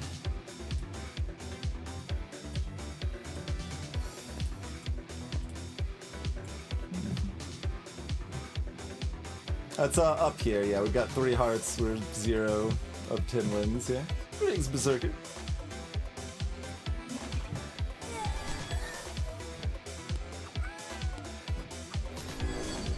Okay.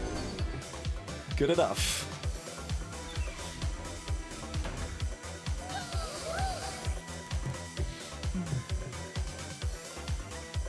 We would like some thrower tech, probably, if we're investing in a expensive thrower this early.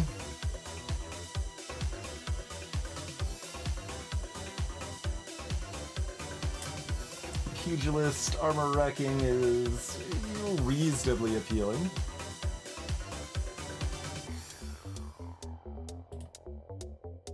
But we won't go for it yet.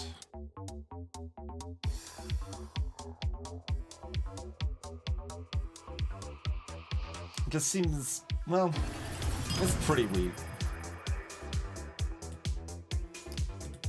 I mean, this, I guess it's kind of good on the ninja. Like, they're doing that much damage. Healing for 10% of that's pretty good. Cheers, Berserker. Appreciate that. I mean, I know I find it a lot less pleasant to watch a lot of the channels that are running random ads on Twitch at this point. So I do everything I can to reduce that experience as much as I can here.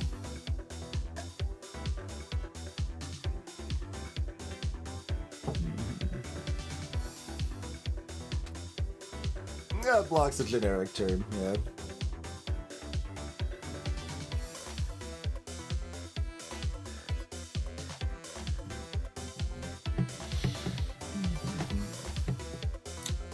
So this is interesting, like, normally this seems pretty weak this early, but like on the ninja specifically, it's somewhat viable.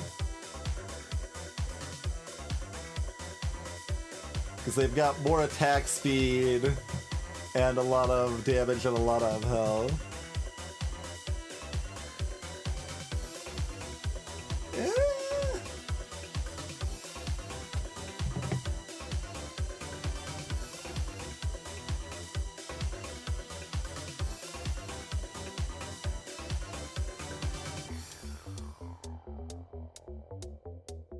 I feel like the volume differences are supposed to be enforced in the US, too, to not be heavily disparate, but it doesn't seem to be enforced that well.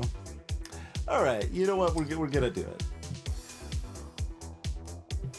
Seems a little sus, but given specifically that we've got the ninja, it seems like it's potentially viable here, so I'm gonna hope for it.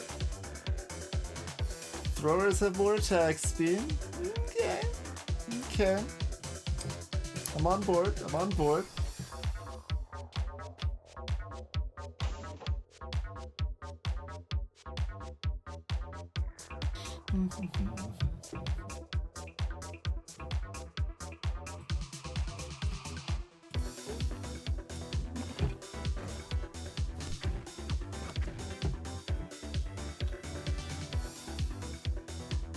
Pitchfork Lord.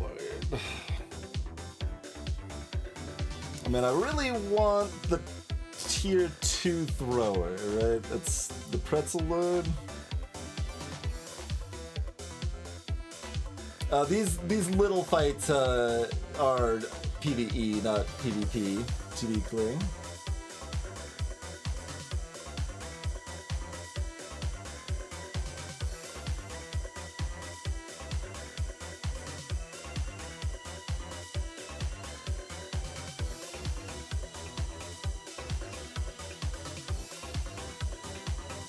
Upgrade does add +1 to the shop size.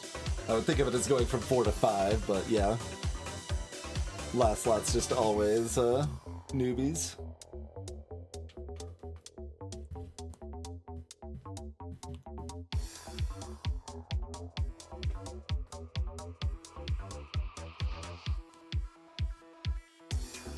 So throwers right now are so much better.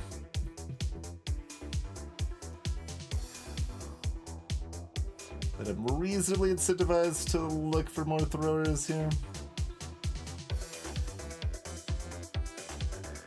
And I certainly don't hate this.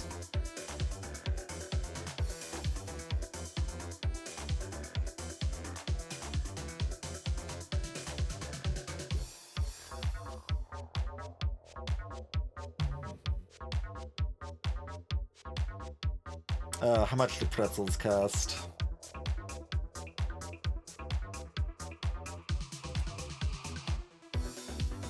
Amusingly, they call that the wiki in game, but this doesn't say how much they cost. Come on.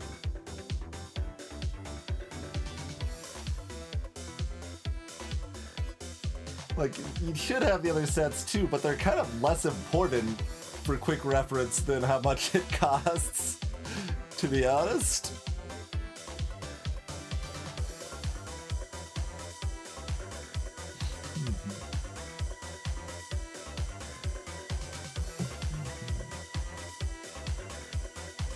Rude, I must say. Have we bought a tier 5 unit tonight, by the way? No, right? I believe we have bought 0 tier 5 units tonight. We almost bought one of these. We sort of considered buying one of these. Nothing else was even a consideration.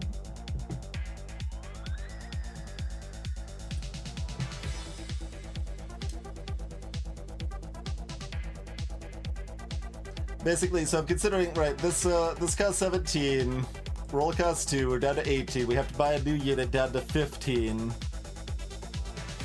Can we roll twice and maybe still find a pretzel lord? AKA, does it cost 13 or 12, or does it cost 14? Or... Okay, so I think it costs one of those 3 numbers. Oh, maybe the garbage external wiki actually had that information, does it? Let's see. Let's see. This is in throwers. Price 14. Yeah, so it's 14. So that's what I was afraid of. Huzzah for actually having some piece of useful information.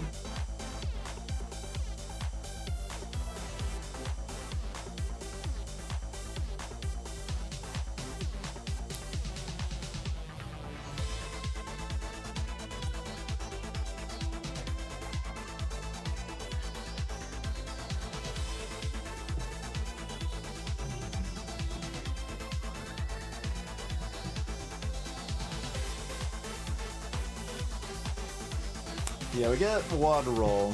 One roll's not really the number of rolls I would like, but it's maybe good enough.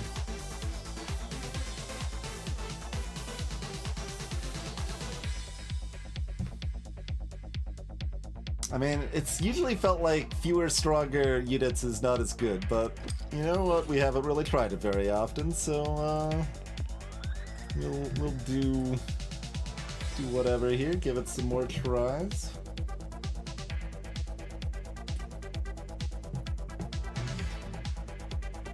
Alright, instead we get another trickster. I guess that's fine.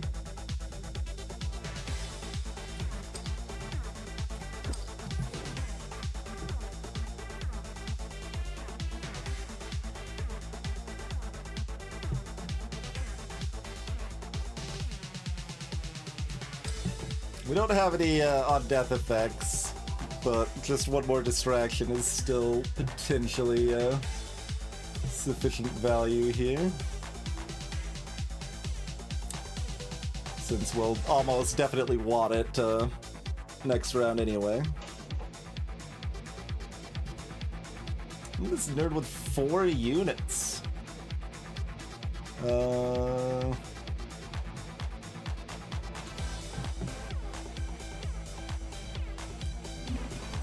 Okay, they did not have a trickster themselves. Oh, kid, they just had nothing. I don't... When we get fights like that, sometimes... So these early enemy sets can be highly variable.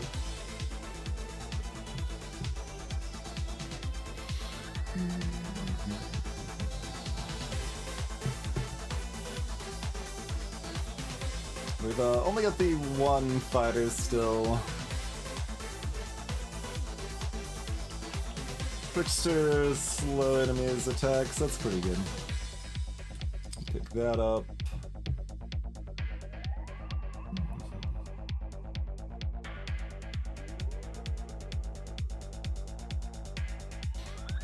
I mean, if we get more fighters, having a little hora would be pretty good.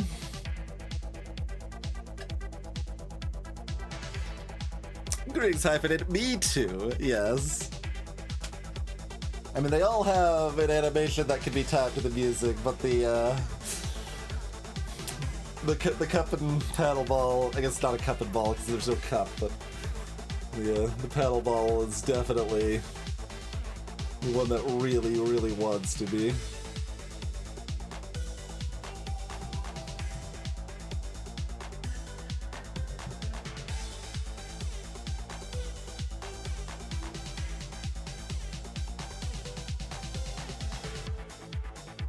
It's like a little cute since it helps other things too, but 2 rerolls were still not desperate enough. And Sparks.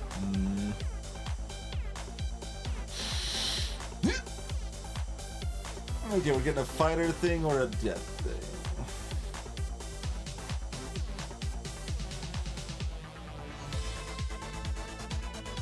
Okay, we going with a little order.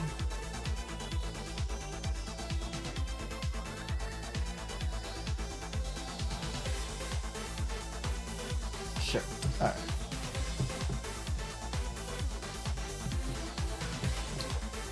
Now we would definitely like an additional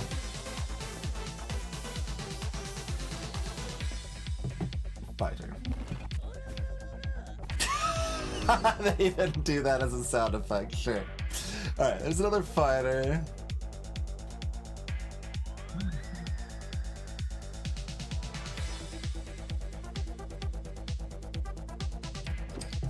Cool.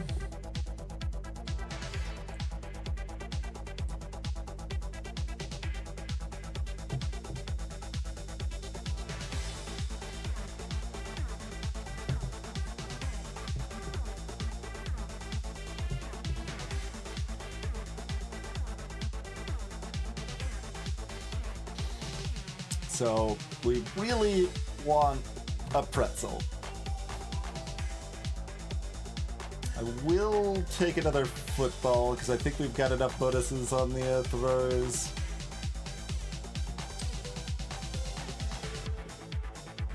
Does that actually make sense? Yeah, probably.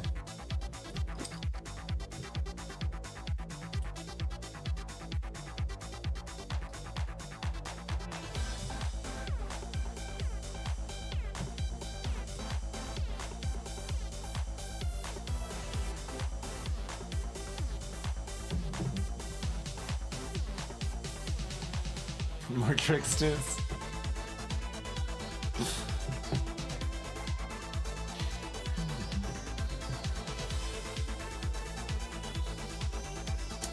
We could.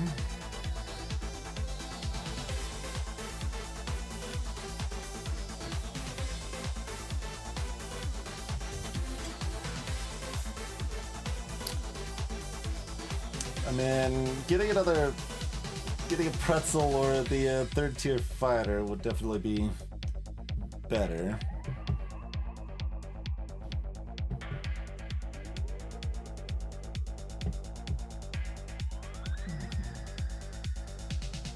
Oh yeah, you're right. We would be $1 short. We could buy the nano lands for storage if we wanted, but I don't think I want to. I could buy one and buy the health up, which is not terrible.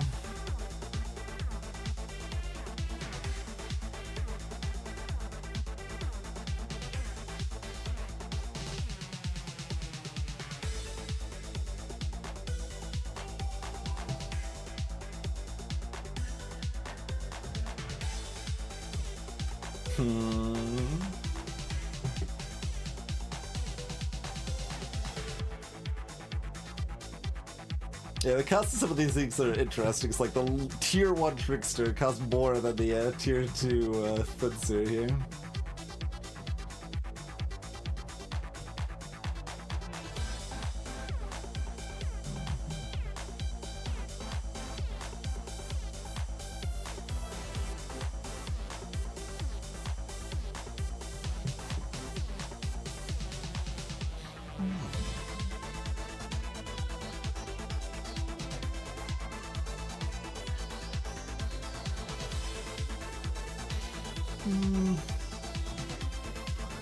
All right.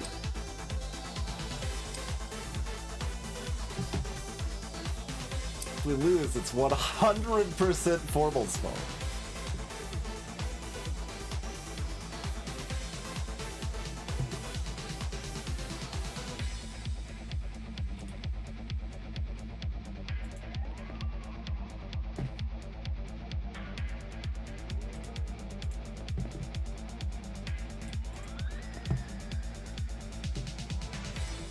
you there in case you don't jump, even though you should definitely jump.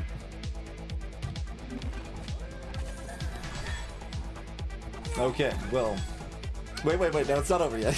I've been bamboozled before. I think we're fine, but... Okay. Gotta be careful, because we both won and lost things that seemed definitely the other way before. Alright, Formal gets 23% credit for that win. Congrats.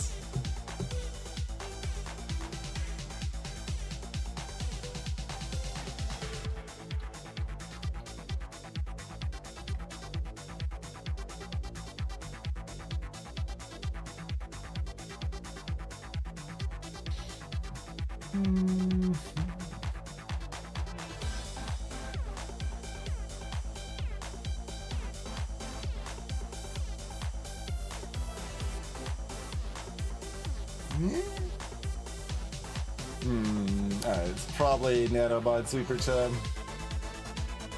On the rolls, yeah.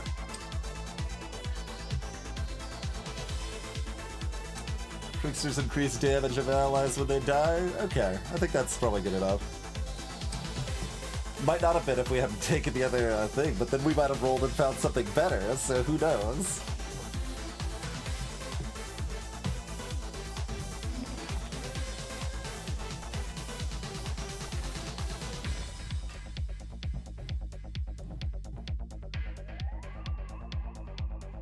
Gun starter kit.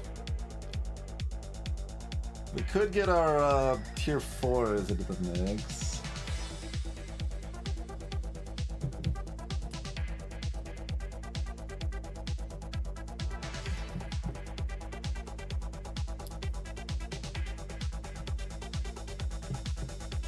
Alright, I'm gonna upgrade.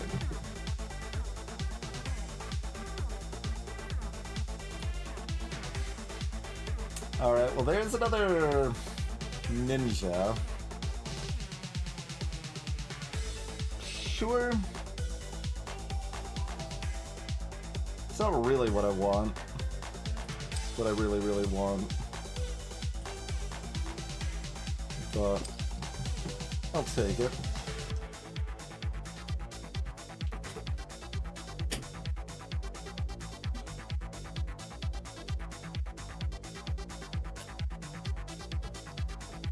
Yeah, there's definitely been other cooking shows you heard Chef on, but I guess it's not that common. Like, I don't necessarily remember ever hearing that in Chopped, for example. You're not gonna really see it in Iron Chef, which is, of course, because that's a different format, but...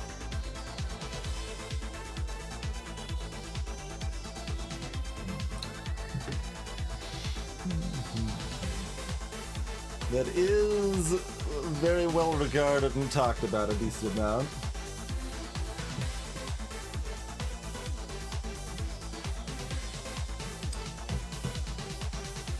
One more fodder? Like, I would like to get some of my other upgrades going pretty soon here. Hopefully we can do it before we start losing.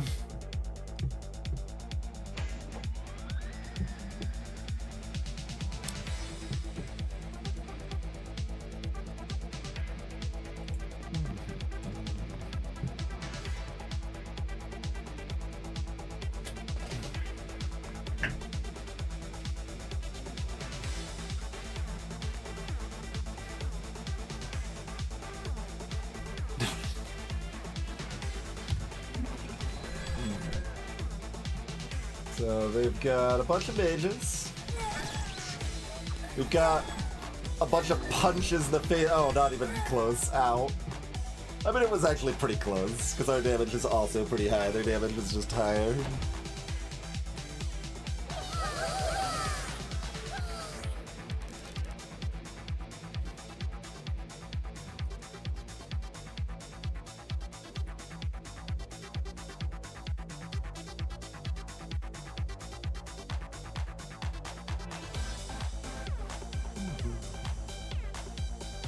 Slowing attack to fighters too.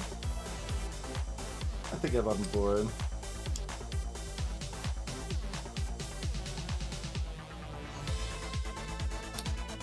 I don't know if I'm committed enough for Super Punch. We only have 2 fighters. I really was trying to find more thrower stuff.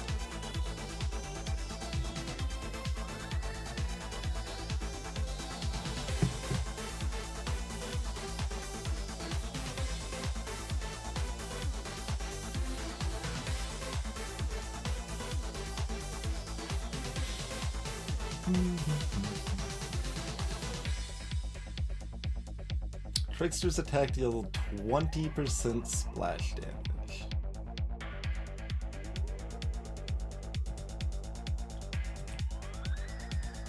Doesn't sound very good.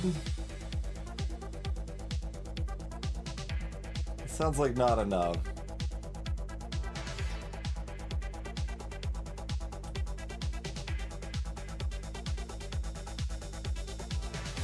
Every time I roll and see like nothing after that, I'm like, well, maybe it was the best we could have done though. We could have delayed pain on the Tricksters. Mana burns, interesting.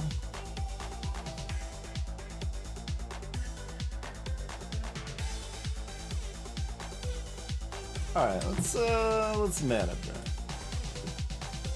That kind of ruined me at least once. Probably just the once, to be fair, but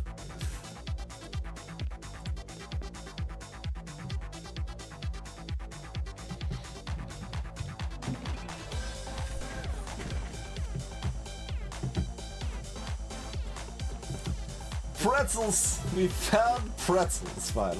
Good.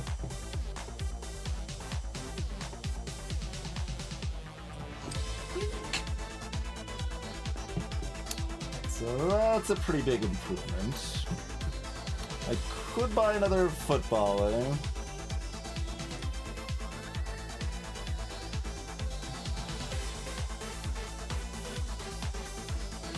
I mean, I've only got the 2 thrower things. We really need another fighter at this point, right? Needs. Uh-oh. Did we know was that just TwitchBot? I think that was just TwitchBot. Because we appear to still be connected. No drop frames, everything okay? Okay, TwitchBot hiccup did not Twitch, hopefully? Hopefully. Someone should probably say something in chat to verify that. Otherwise, I will remain paranoid. Yeah, I don't know on the football. We're good. Excellent. Greetings, Taylor.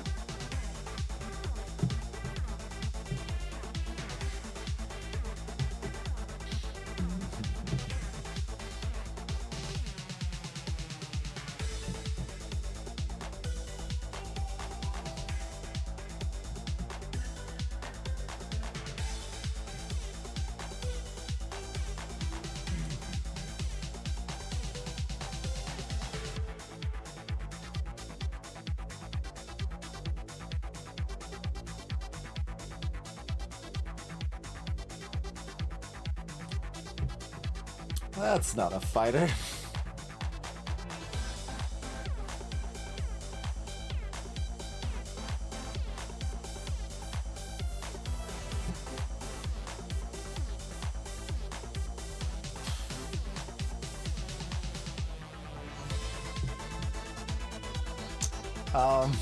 I mean... Yo, babe, let me show you around town. That'll happen. I guess I'm buying a couple of fighters that are not the new fighters, but we've got all of this stuff going for them now, so fighters are pretty good. Dot, dot, dot. Okay, but at least buy this one, right? Well, can you see? Oh, you're level 3 versus level 2, but...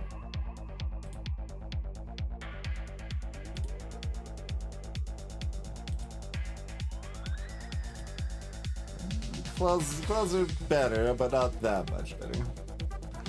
The consideration is, like, if I just buy this, then I could still buy a $20 thing here. We could get this going here.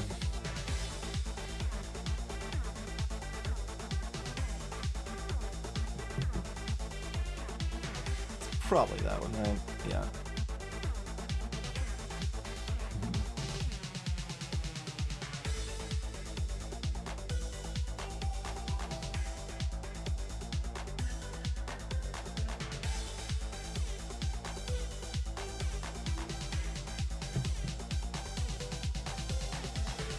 It's a little weird that the class-specific ones don't have a class symbol on them. Like, I've mostly learned what they are and where they're at this point, but it's kind of weird. Also, wait, what's this little bit? It's like a little bit of lost UI over here.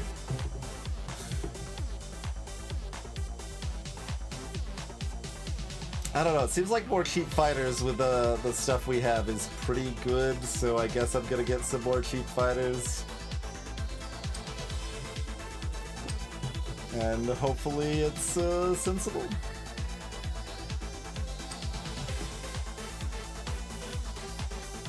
I think we're only buying one extra fodder and hoping we're good.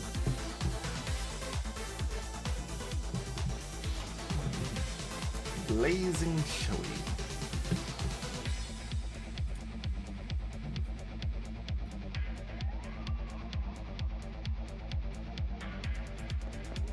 Very symmetrical, so I don't know what side to try to jump at here, but...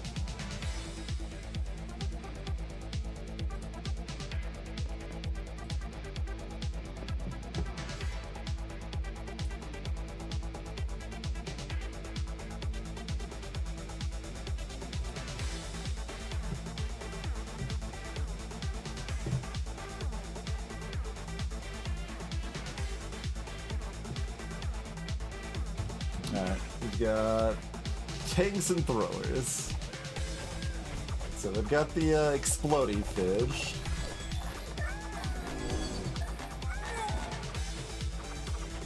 So what the hell do they have? A lot of stuff that applies to the throwers. So I guess we don't have boomfish unlocked, because I've never seen that. Stupid unlocks. We got the intimidation. That would actually be good for us too, because like our ninjas have such high attack.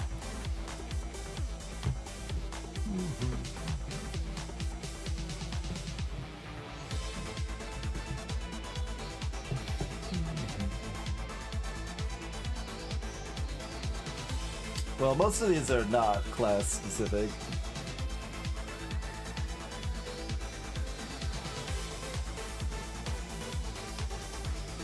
Is that actually doing that much value? Maybe they've got enough stuff going on. Ignites when throwing a bomb. I'm guessing we also don't have that unlocked.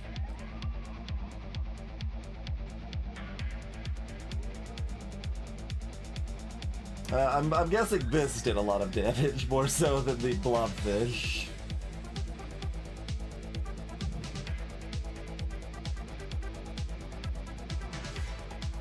Like, the one boomfish that was close to us was probably relevant, but napalm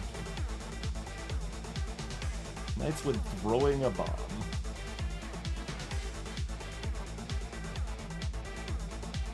I mean, it's awkward phrasing, but it basically just sounds like it's plus 600 damage when you throw a bomb that normally does about 100 damage. Yeah, there's some garbage meta progression stuff going on. As I said a couple hours ago, it seems like I'm having a good time with the game, and I don't know if I'll ever play it again if we don't get a save file.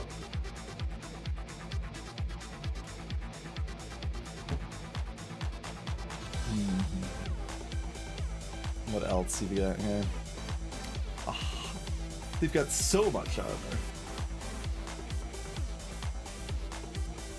What are they getting 100 100 armor from? Ah, last word. That's pretty good. I don't think we have that one either, because I don't think I've seen that one before.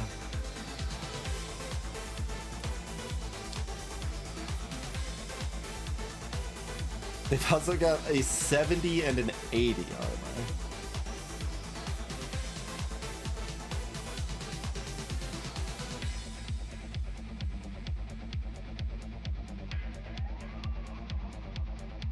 So they've already managed to max armor in the mutation tree.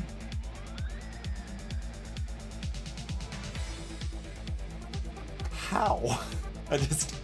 I don't understand, like, because they don't seem like they have that many fewer units, and, like, that's a lot of money.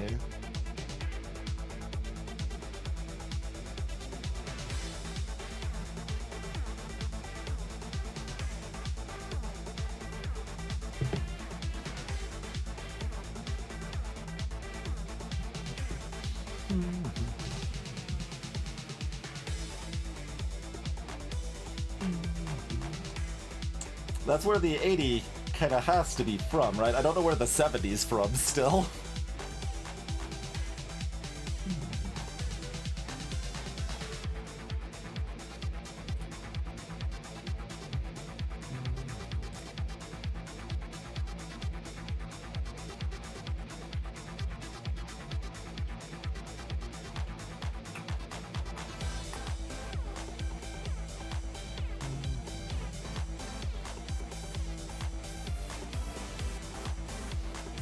Everybody has it?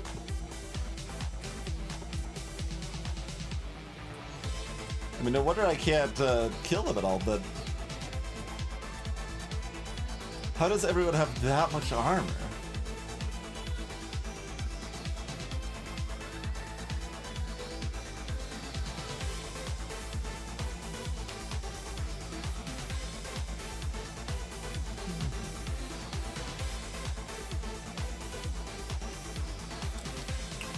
Trying to think of what else could be giving 70 armor.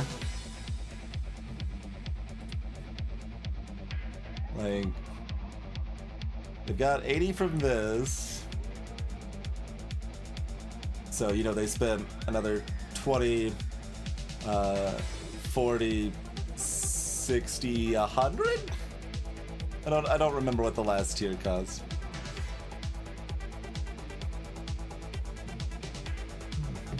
So, we spent something like 100 on that, but, like, none of this stuff gives them armor. Where are they getting 70 extra armor from? What's this tab, by the way? Oh, you can actually see. This tab exists. I did not know this tab exists. Good to know. Wait, they spent the money on this too, and we're still able to afford that?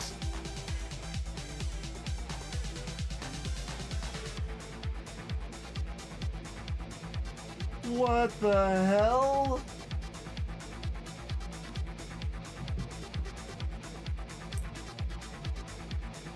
That's another, like, $30 on those three. I mean, they saved some money on this, and, like, a tiny amount on that.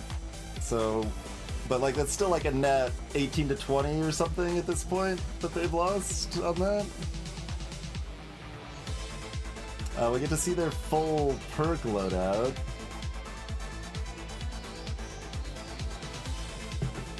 But none of these give them 70 armor. Oh, Valor, there it is. Okay, Valor's just not indicated anywhere. Yeah, so they got 70 armor from the Valor. Cute. So that is interesting. If you go for that build, you, like, need Valor, but you could also find Valor early and then go into that build. There's no benefits to losing, only downsides as far as I know.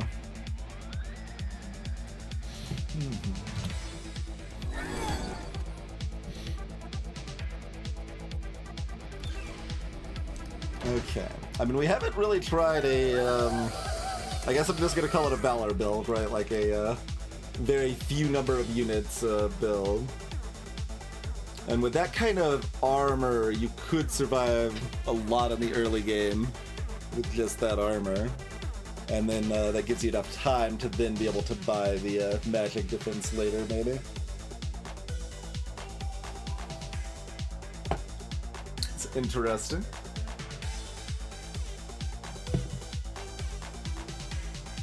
Alright, well we definitely want toxic bandages. I have no idea what matchmaking is actually based on, but I would assume it's some combination. Like, they've probably got enough that you could just have it with, like, match up the exact amount. Let's see, does it say anything on this? No.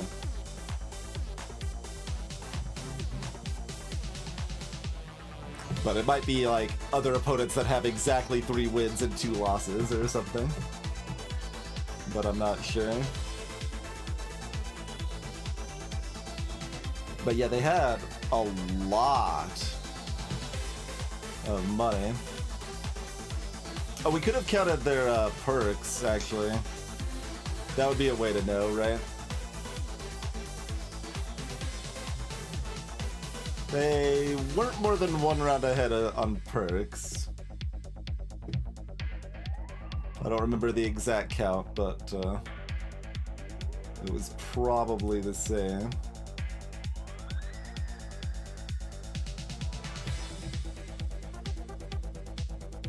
Trickster evasion, I guess. I mean, like, we're already to split up. Let's get armor when using an active ability. I do have 2 actives to use now, at least.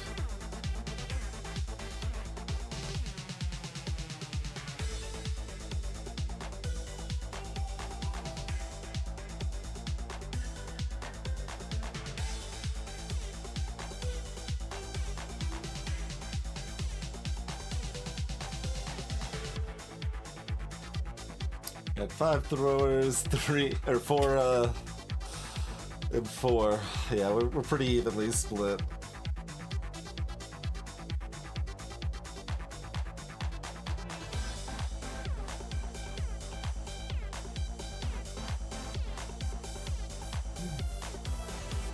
Yeah, it loosely feels like you just want 2 types of units most of the time, but I'm not sure. That generally seems to be what is doing the strongest.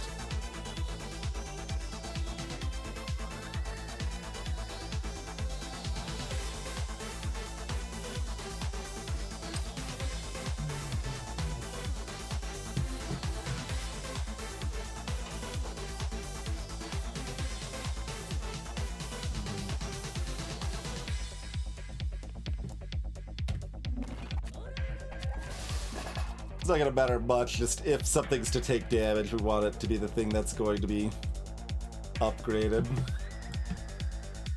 Alright, there's our fighter, I guess.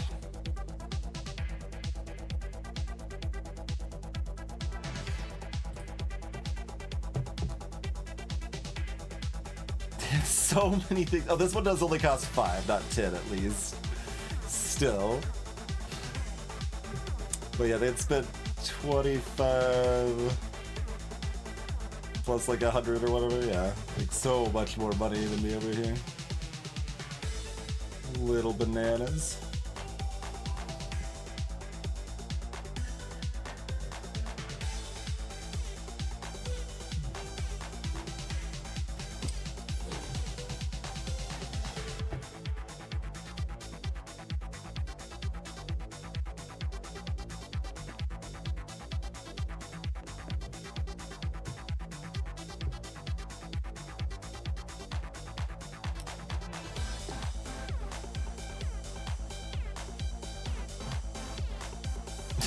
I still want this. Just all in on ninjas. It'll be fine. Nothing can stop the ninjas.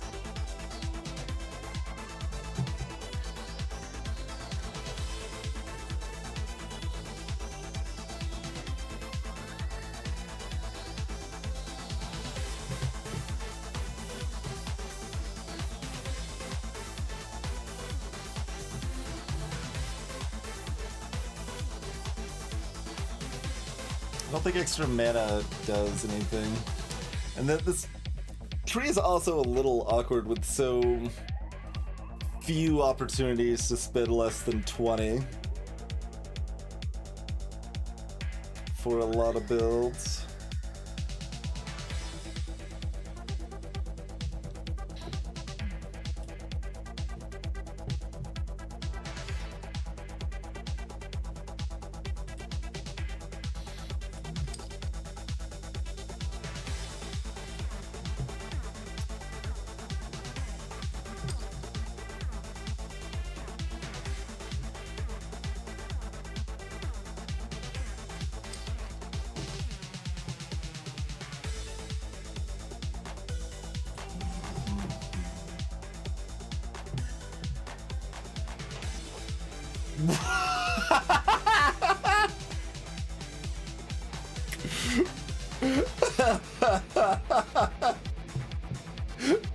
Okay. Interesting. We will be positioning a little bit differently.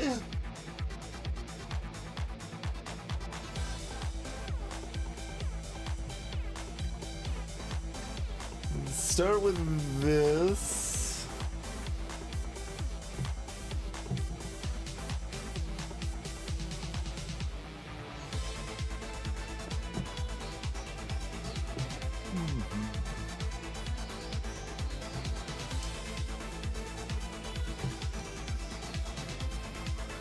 We want a few to try to get some bombs off, and then we want some of the other bombs to be a little bit more delayed. It's kind of my thinking. Yeah, there's room. Like there's whole edge around the map to make sure you've got room for shenanigans like that.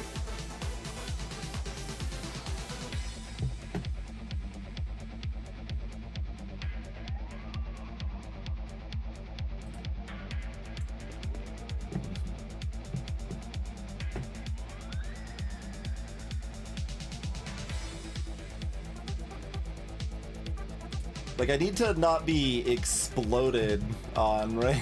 Like...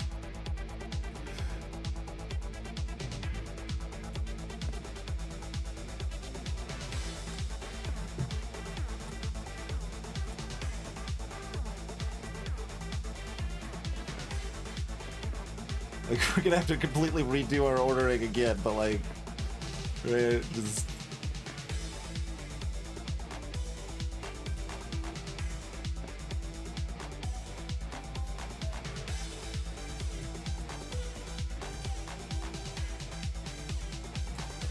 Trying to spread out so when they all explode everywhere to, because a lot of people aren't gonna adjust their formation, and if the, well, they can't, right?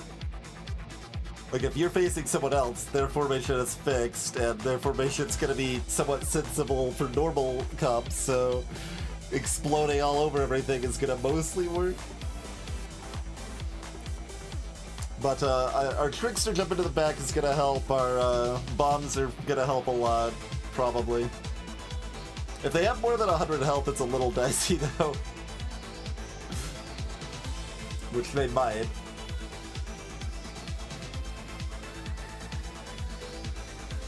Yeah, Stratego's threat, I know.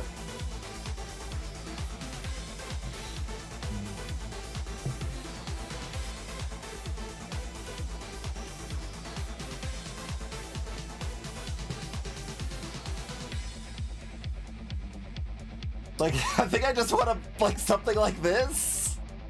This feels about right. Okay. They've got 3 real units, right? Or is that even a real unit? I think that's a buff appearing above someone. I think they've only got the 2 starting real units. And everything else is newbies.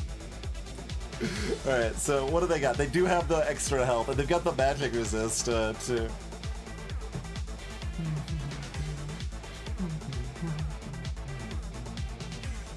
got 15 perks. Yeah. Yeah, I'm guessing, I mean, well, at least this time it's the total number of rounds. I guess total number of rounds versus exact situation would be imperceptibly different.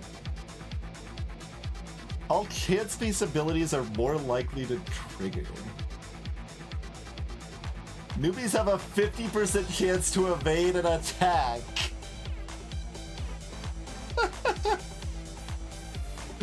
Newbies have a 57.5% chance to evade an attack.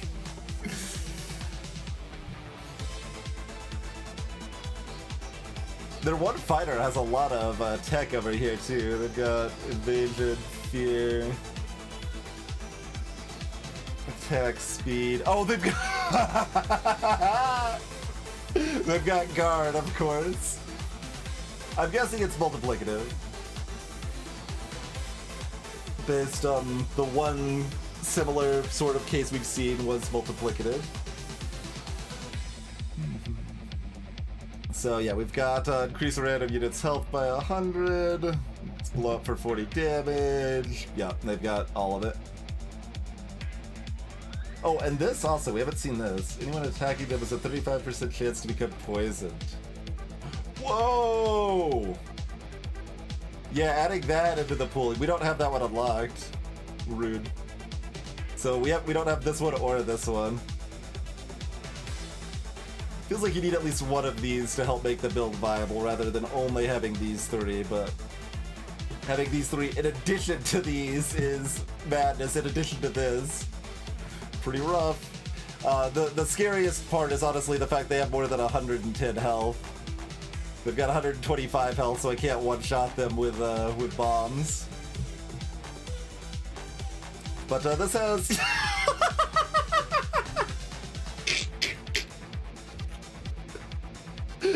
a mere 3,400 odd damage. I love it. Okay, we got our fighter damage split up. There's a bunch of bombs going off. We do have this pulling some units back. Not enough, but we're killing what they can. The healers doing healery things. We're doing pretty good, maybe. That fighter spread damage saved us pretty big, I think. But it might not be enough. It's close. Did we take out their... Yeah, we took out their real damage. And our... okay! If we hadn't spread out our team, we'd lose that, so it's good.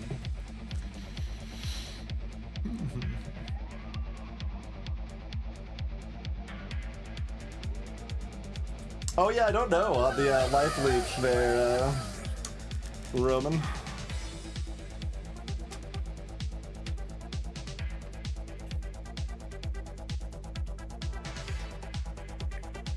I definitely thought it was winnable. I thought we were going to lose. I thought it was going to be a fairly close loss.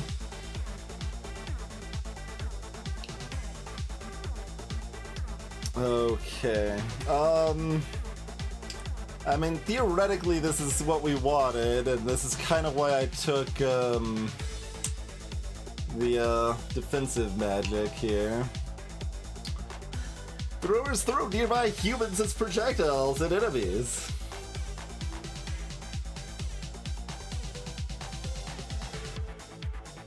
Pretty sideboard. There's different modes in the game. This is the PvP mode.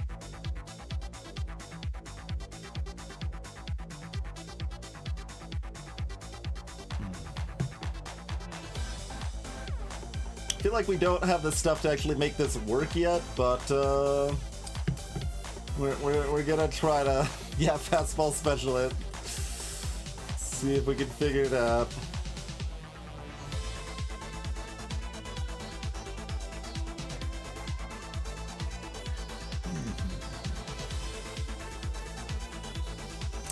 Fighters could have a ranged attack?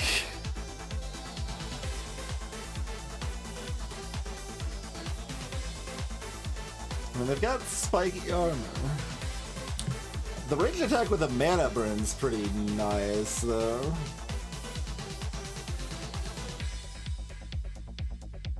Although, is this already range? I don't know how any of that works based on range or not. Bite is not very appealing. Like, that's just too little.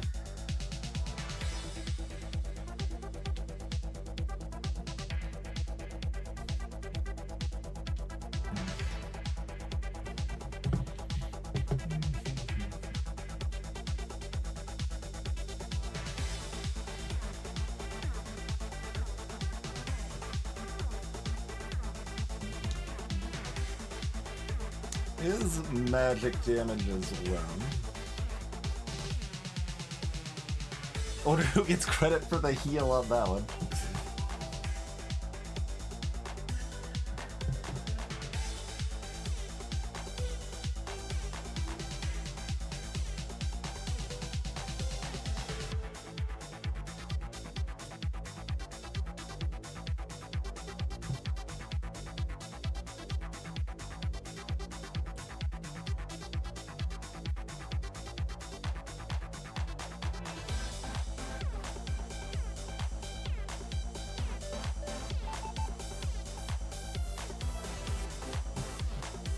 Positioning is going to be madness.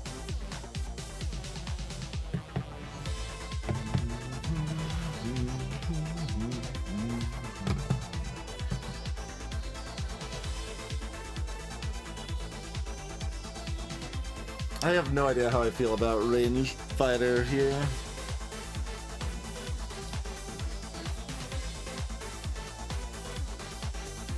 I mean, I think I do want to throw one of my throwers. I want to throw one of my ninjas. I think otherwise we're mostly throwing fighters. We're definitely throwing yoga pants. Spears already throw it themselves, or trident, rather.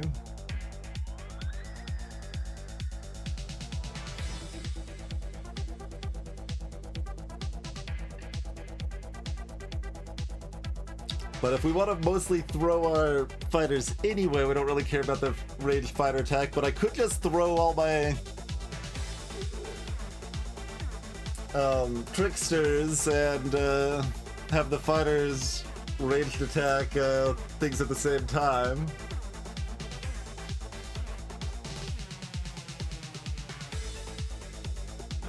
Well, it's more playful. I'm not convinced it's good, necessarily, but it is more playful. Let's make it silly. Do I want to start fixing my positioning at all? I don't care that much.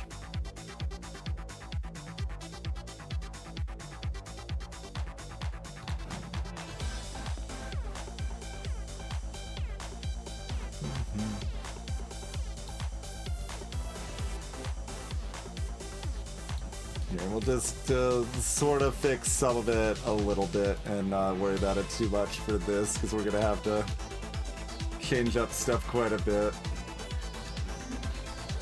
Should be basically, yeah, like one hit on a newbie or something, so we don't care about it too much here.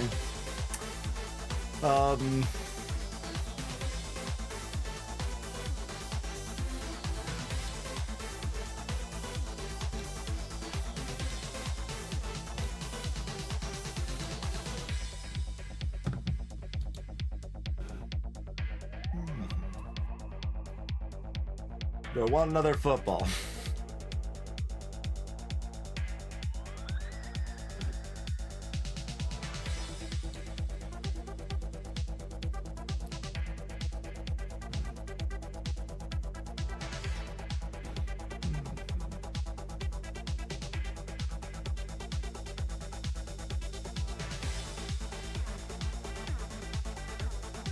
Or do I just want to... I mean, I could get the football and... This costs 20 and then 20, right?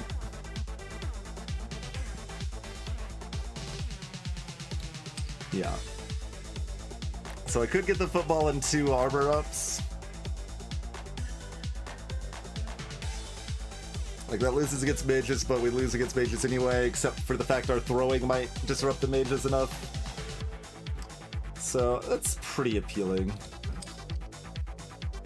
Okay, last year that only cost 20, so we overstated a little bit how much it cost earlier.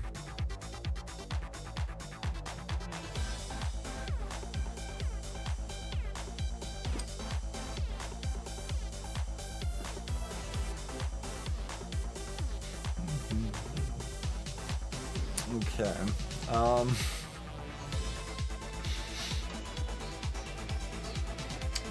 Liquid Mind. So you've got a fodder back here to catch my trickster jump.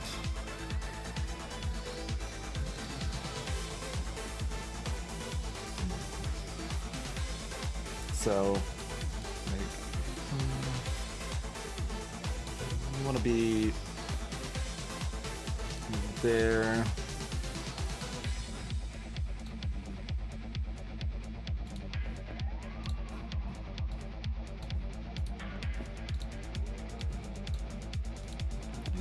I don't know.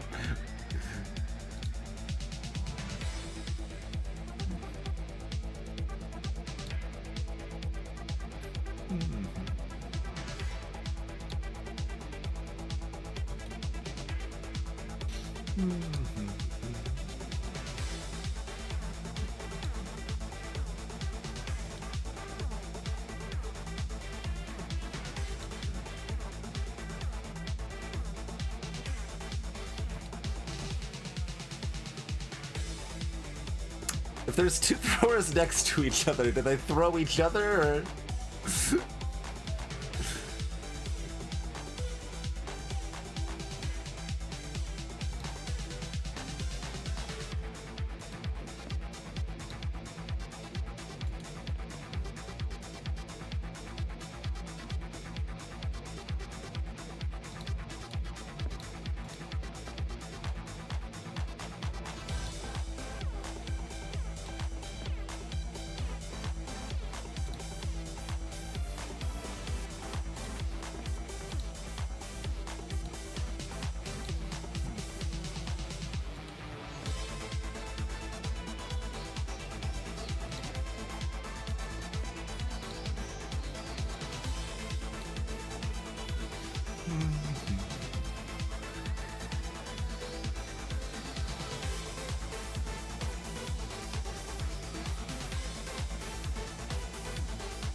The damage is based on the damage of who's thrown.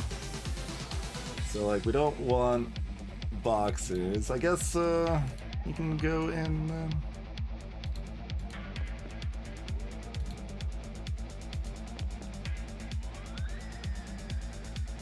Is this, how we want this, approximately?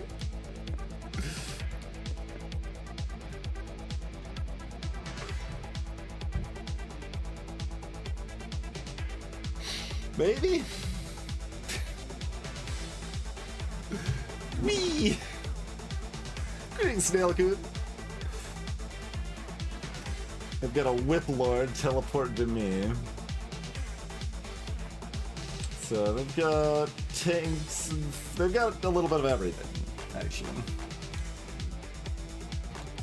They've got a little bit of everything and no mutations. Okay. My armor will carry me here, right? Right?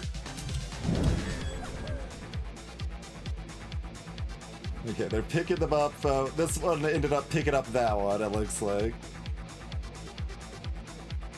We've got the fighter Bodhisattva Bay.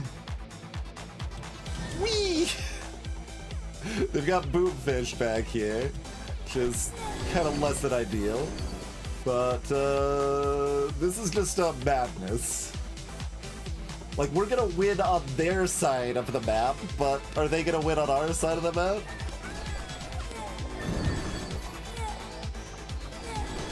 No, we're good? We're good. Okay, that's pretty good. It's like, based on, like, general spending and what I've seen of the game so far, it felt like we were supposed to win that. With the armor. And their team comp and everything. I don't think I want the delayed pain.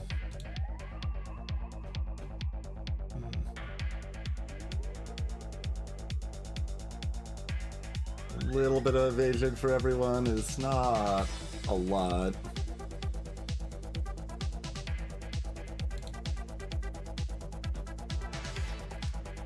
Every 2 fighters spend 10 mana to summon Catbot every 22 seconds. I guess?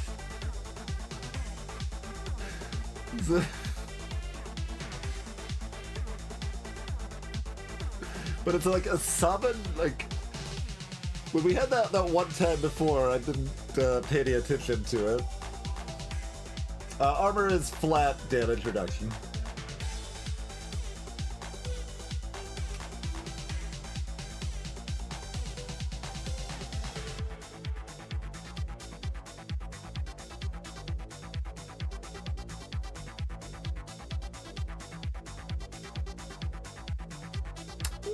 Greetings, cheetah girl.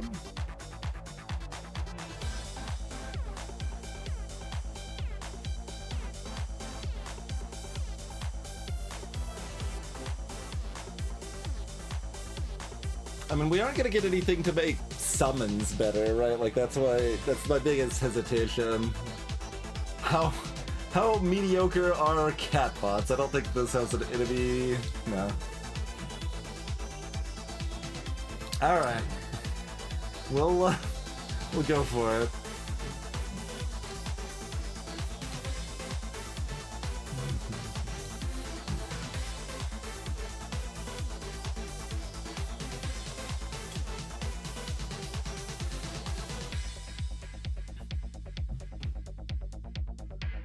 I mean, what I really want is, like, fighter damage, probably? I mean, we could always get the, here, sorta.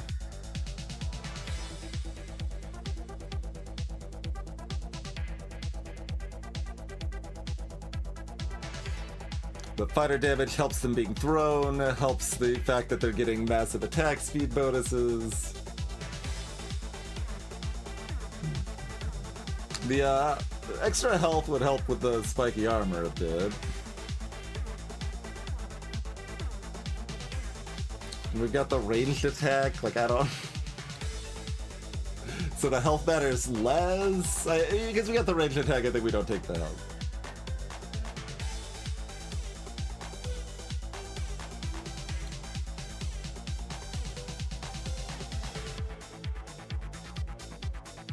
I think I still... I'm gonna roll past. When attacking, fighters reduce enemies' magic resist. I think the timing on that doesn't really work out.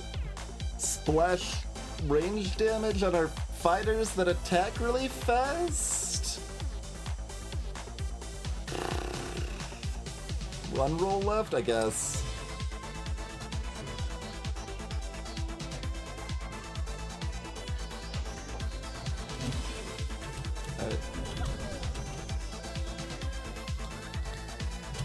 Oh, that's the people being thrown. That's not the catbots. Or no, maybe those are catbots? Is that a catbot being thrown? Where's the catbot? Oh, here's one. They do benefit from our armor, at least. Their stats are not very impressive. They can throw enemies over themselves, dealing damage. Sure, let's just throw more stuff around. I only see the one catbot. No, there's two. Okay. How long did it take to summon those catbots, though?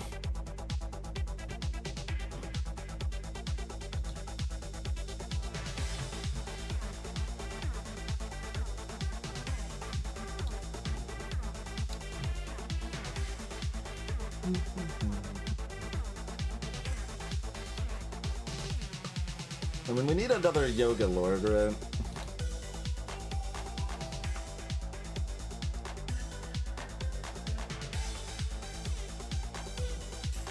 Yeah, we need ourselves another Yoga Lord.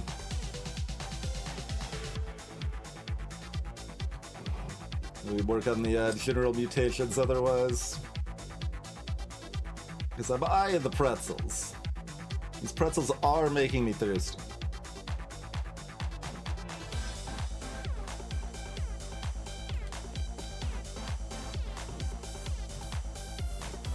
while I just get the armor.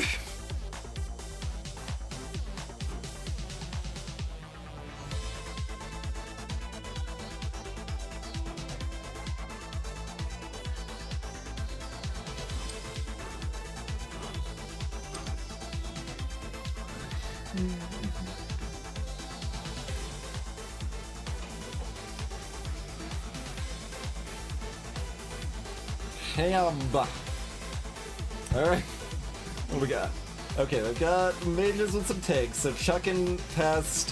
Hopefully we can still maybe do something to the mages before we all evaporate. That's the hope. Oh, they've got kind of a mixed stuff, because they got a couple of medics and a trickster too. So they aren't all in on the mage train.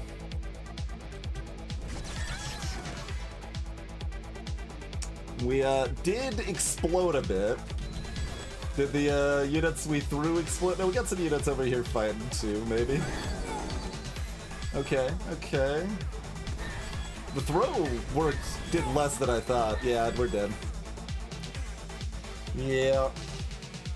Like, I wanted the magic defense, but we could not get it in time, so I basically just had to hope we weren't fighting heavy magic stuff yet.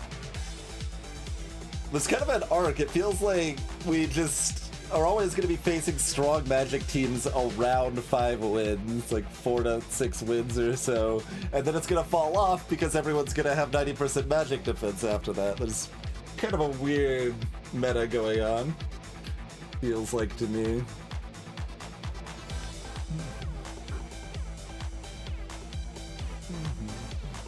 Taking damage, class units lose mana instead of a health.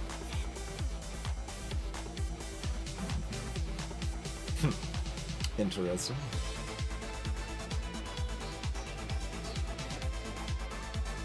That is awkwardly specific, but maybe.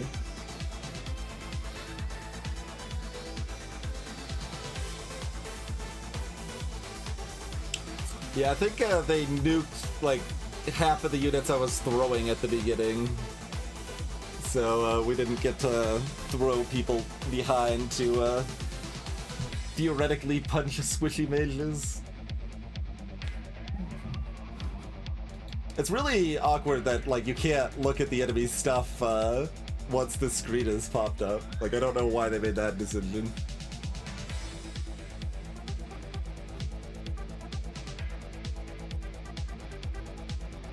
Oh, right, this is one. This is one, okay. I was like, I briefly was thinking the game was telling me that the team we just faced did 100% physical damage, and I was okay. I just, like, this doesn't make sense. I guess there's probably some, like, discussion on the Steam forum that explains how you're supposed to read these nonsense stats, but they're definitely nonsense as a baseline.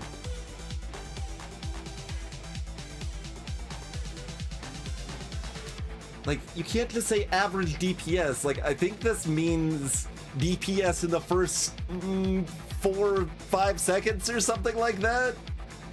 And this is like how it changed by the end of the fight or something. Like, it's really silly.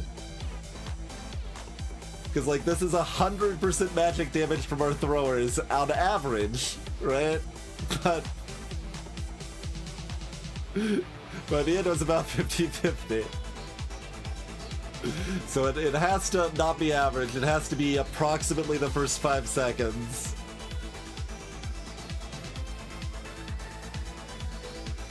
Which is kind of a weird stat. Like, why isn't there just an average? Maybe the second one is an overall average.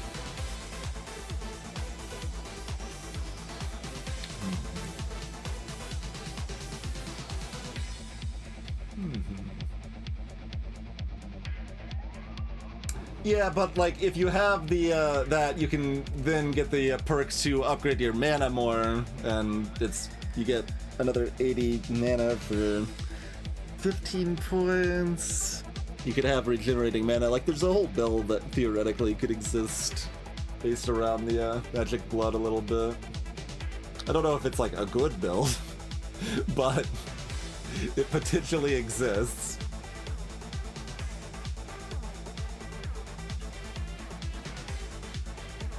Well, the first is definitely not, like, it has to be based on just the early part of the fight.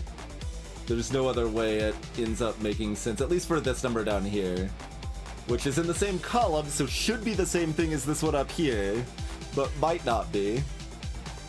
But, like, it can't be that the, like, the throwers have a normal physical attack. That's all they do normally, is pure physical. The only reason this is all magic is because they throw at the beginning, and I guess the throwers get credit for the throw damage, even though that damage is based on who they throw? But yeah, there's no other way this could be 100% magic damage if it's not explicitly on the first part of the fight, I think? When we looked at this in one of the earlier runs, it seemed to just be the early part of the fight as well. But, like, I agree that this should be either baseline or average DPS to start on the left column. That's what would make more sense. That's what I thought it meant at first, too. But that's not what it actually means. Average DPS is not an accurate term. Like, if it's time-based, why does it not say anything about the time in either the tooltips or the name?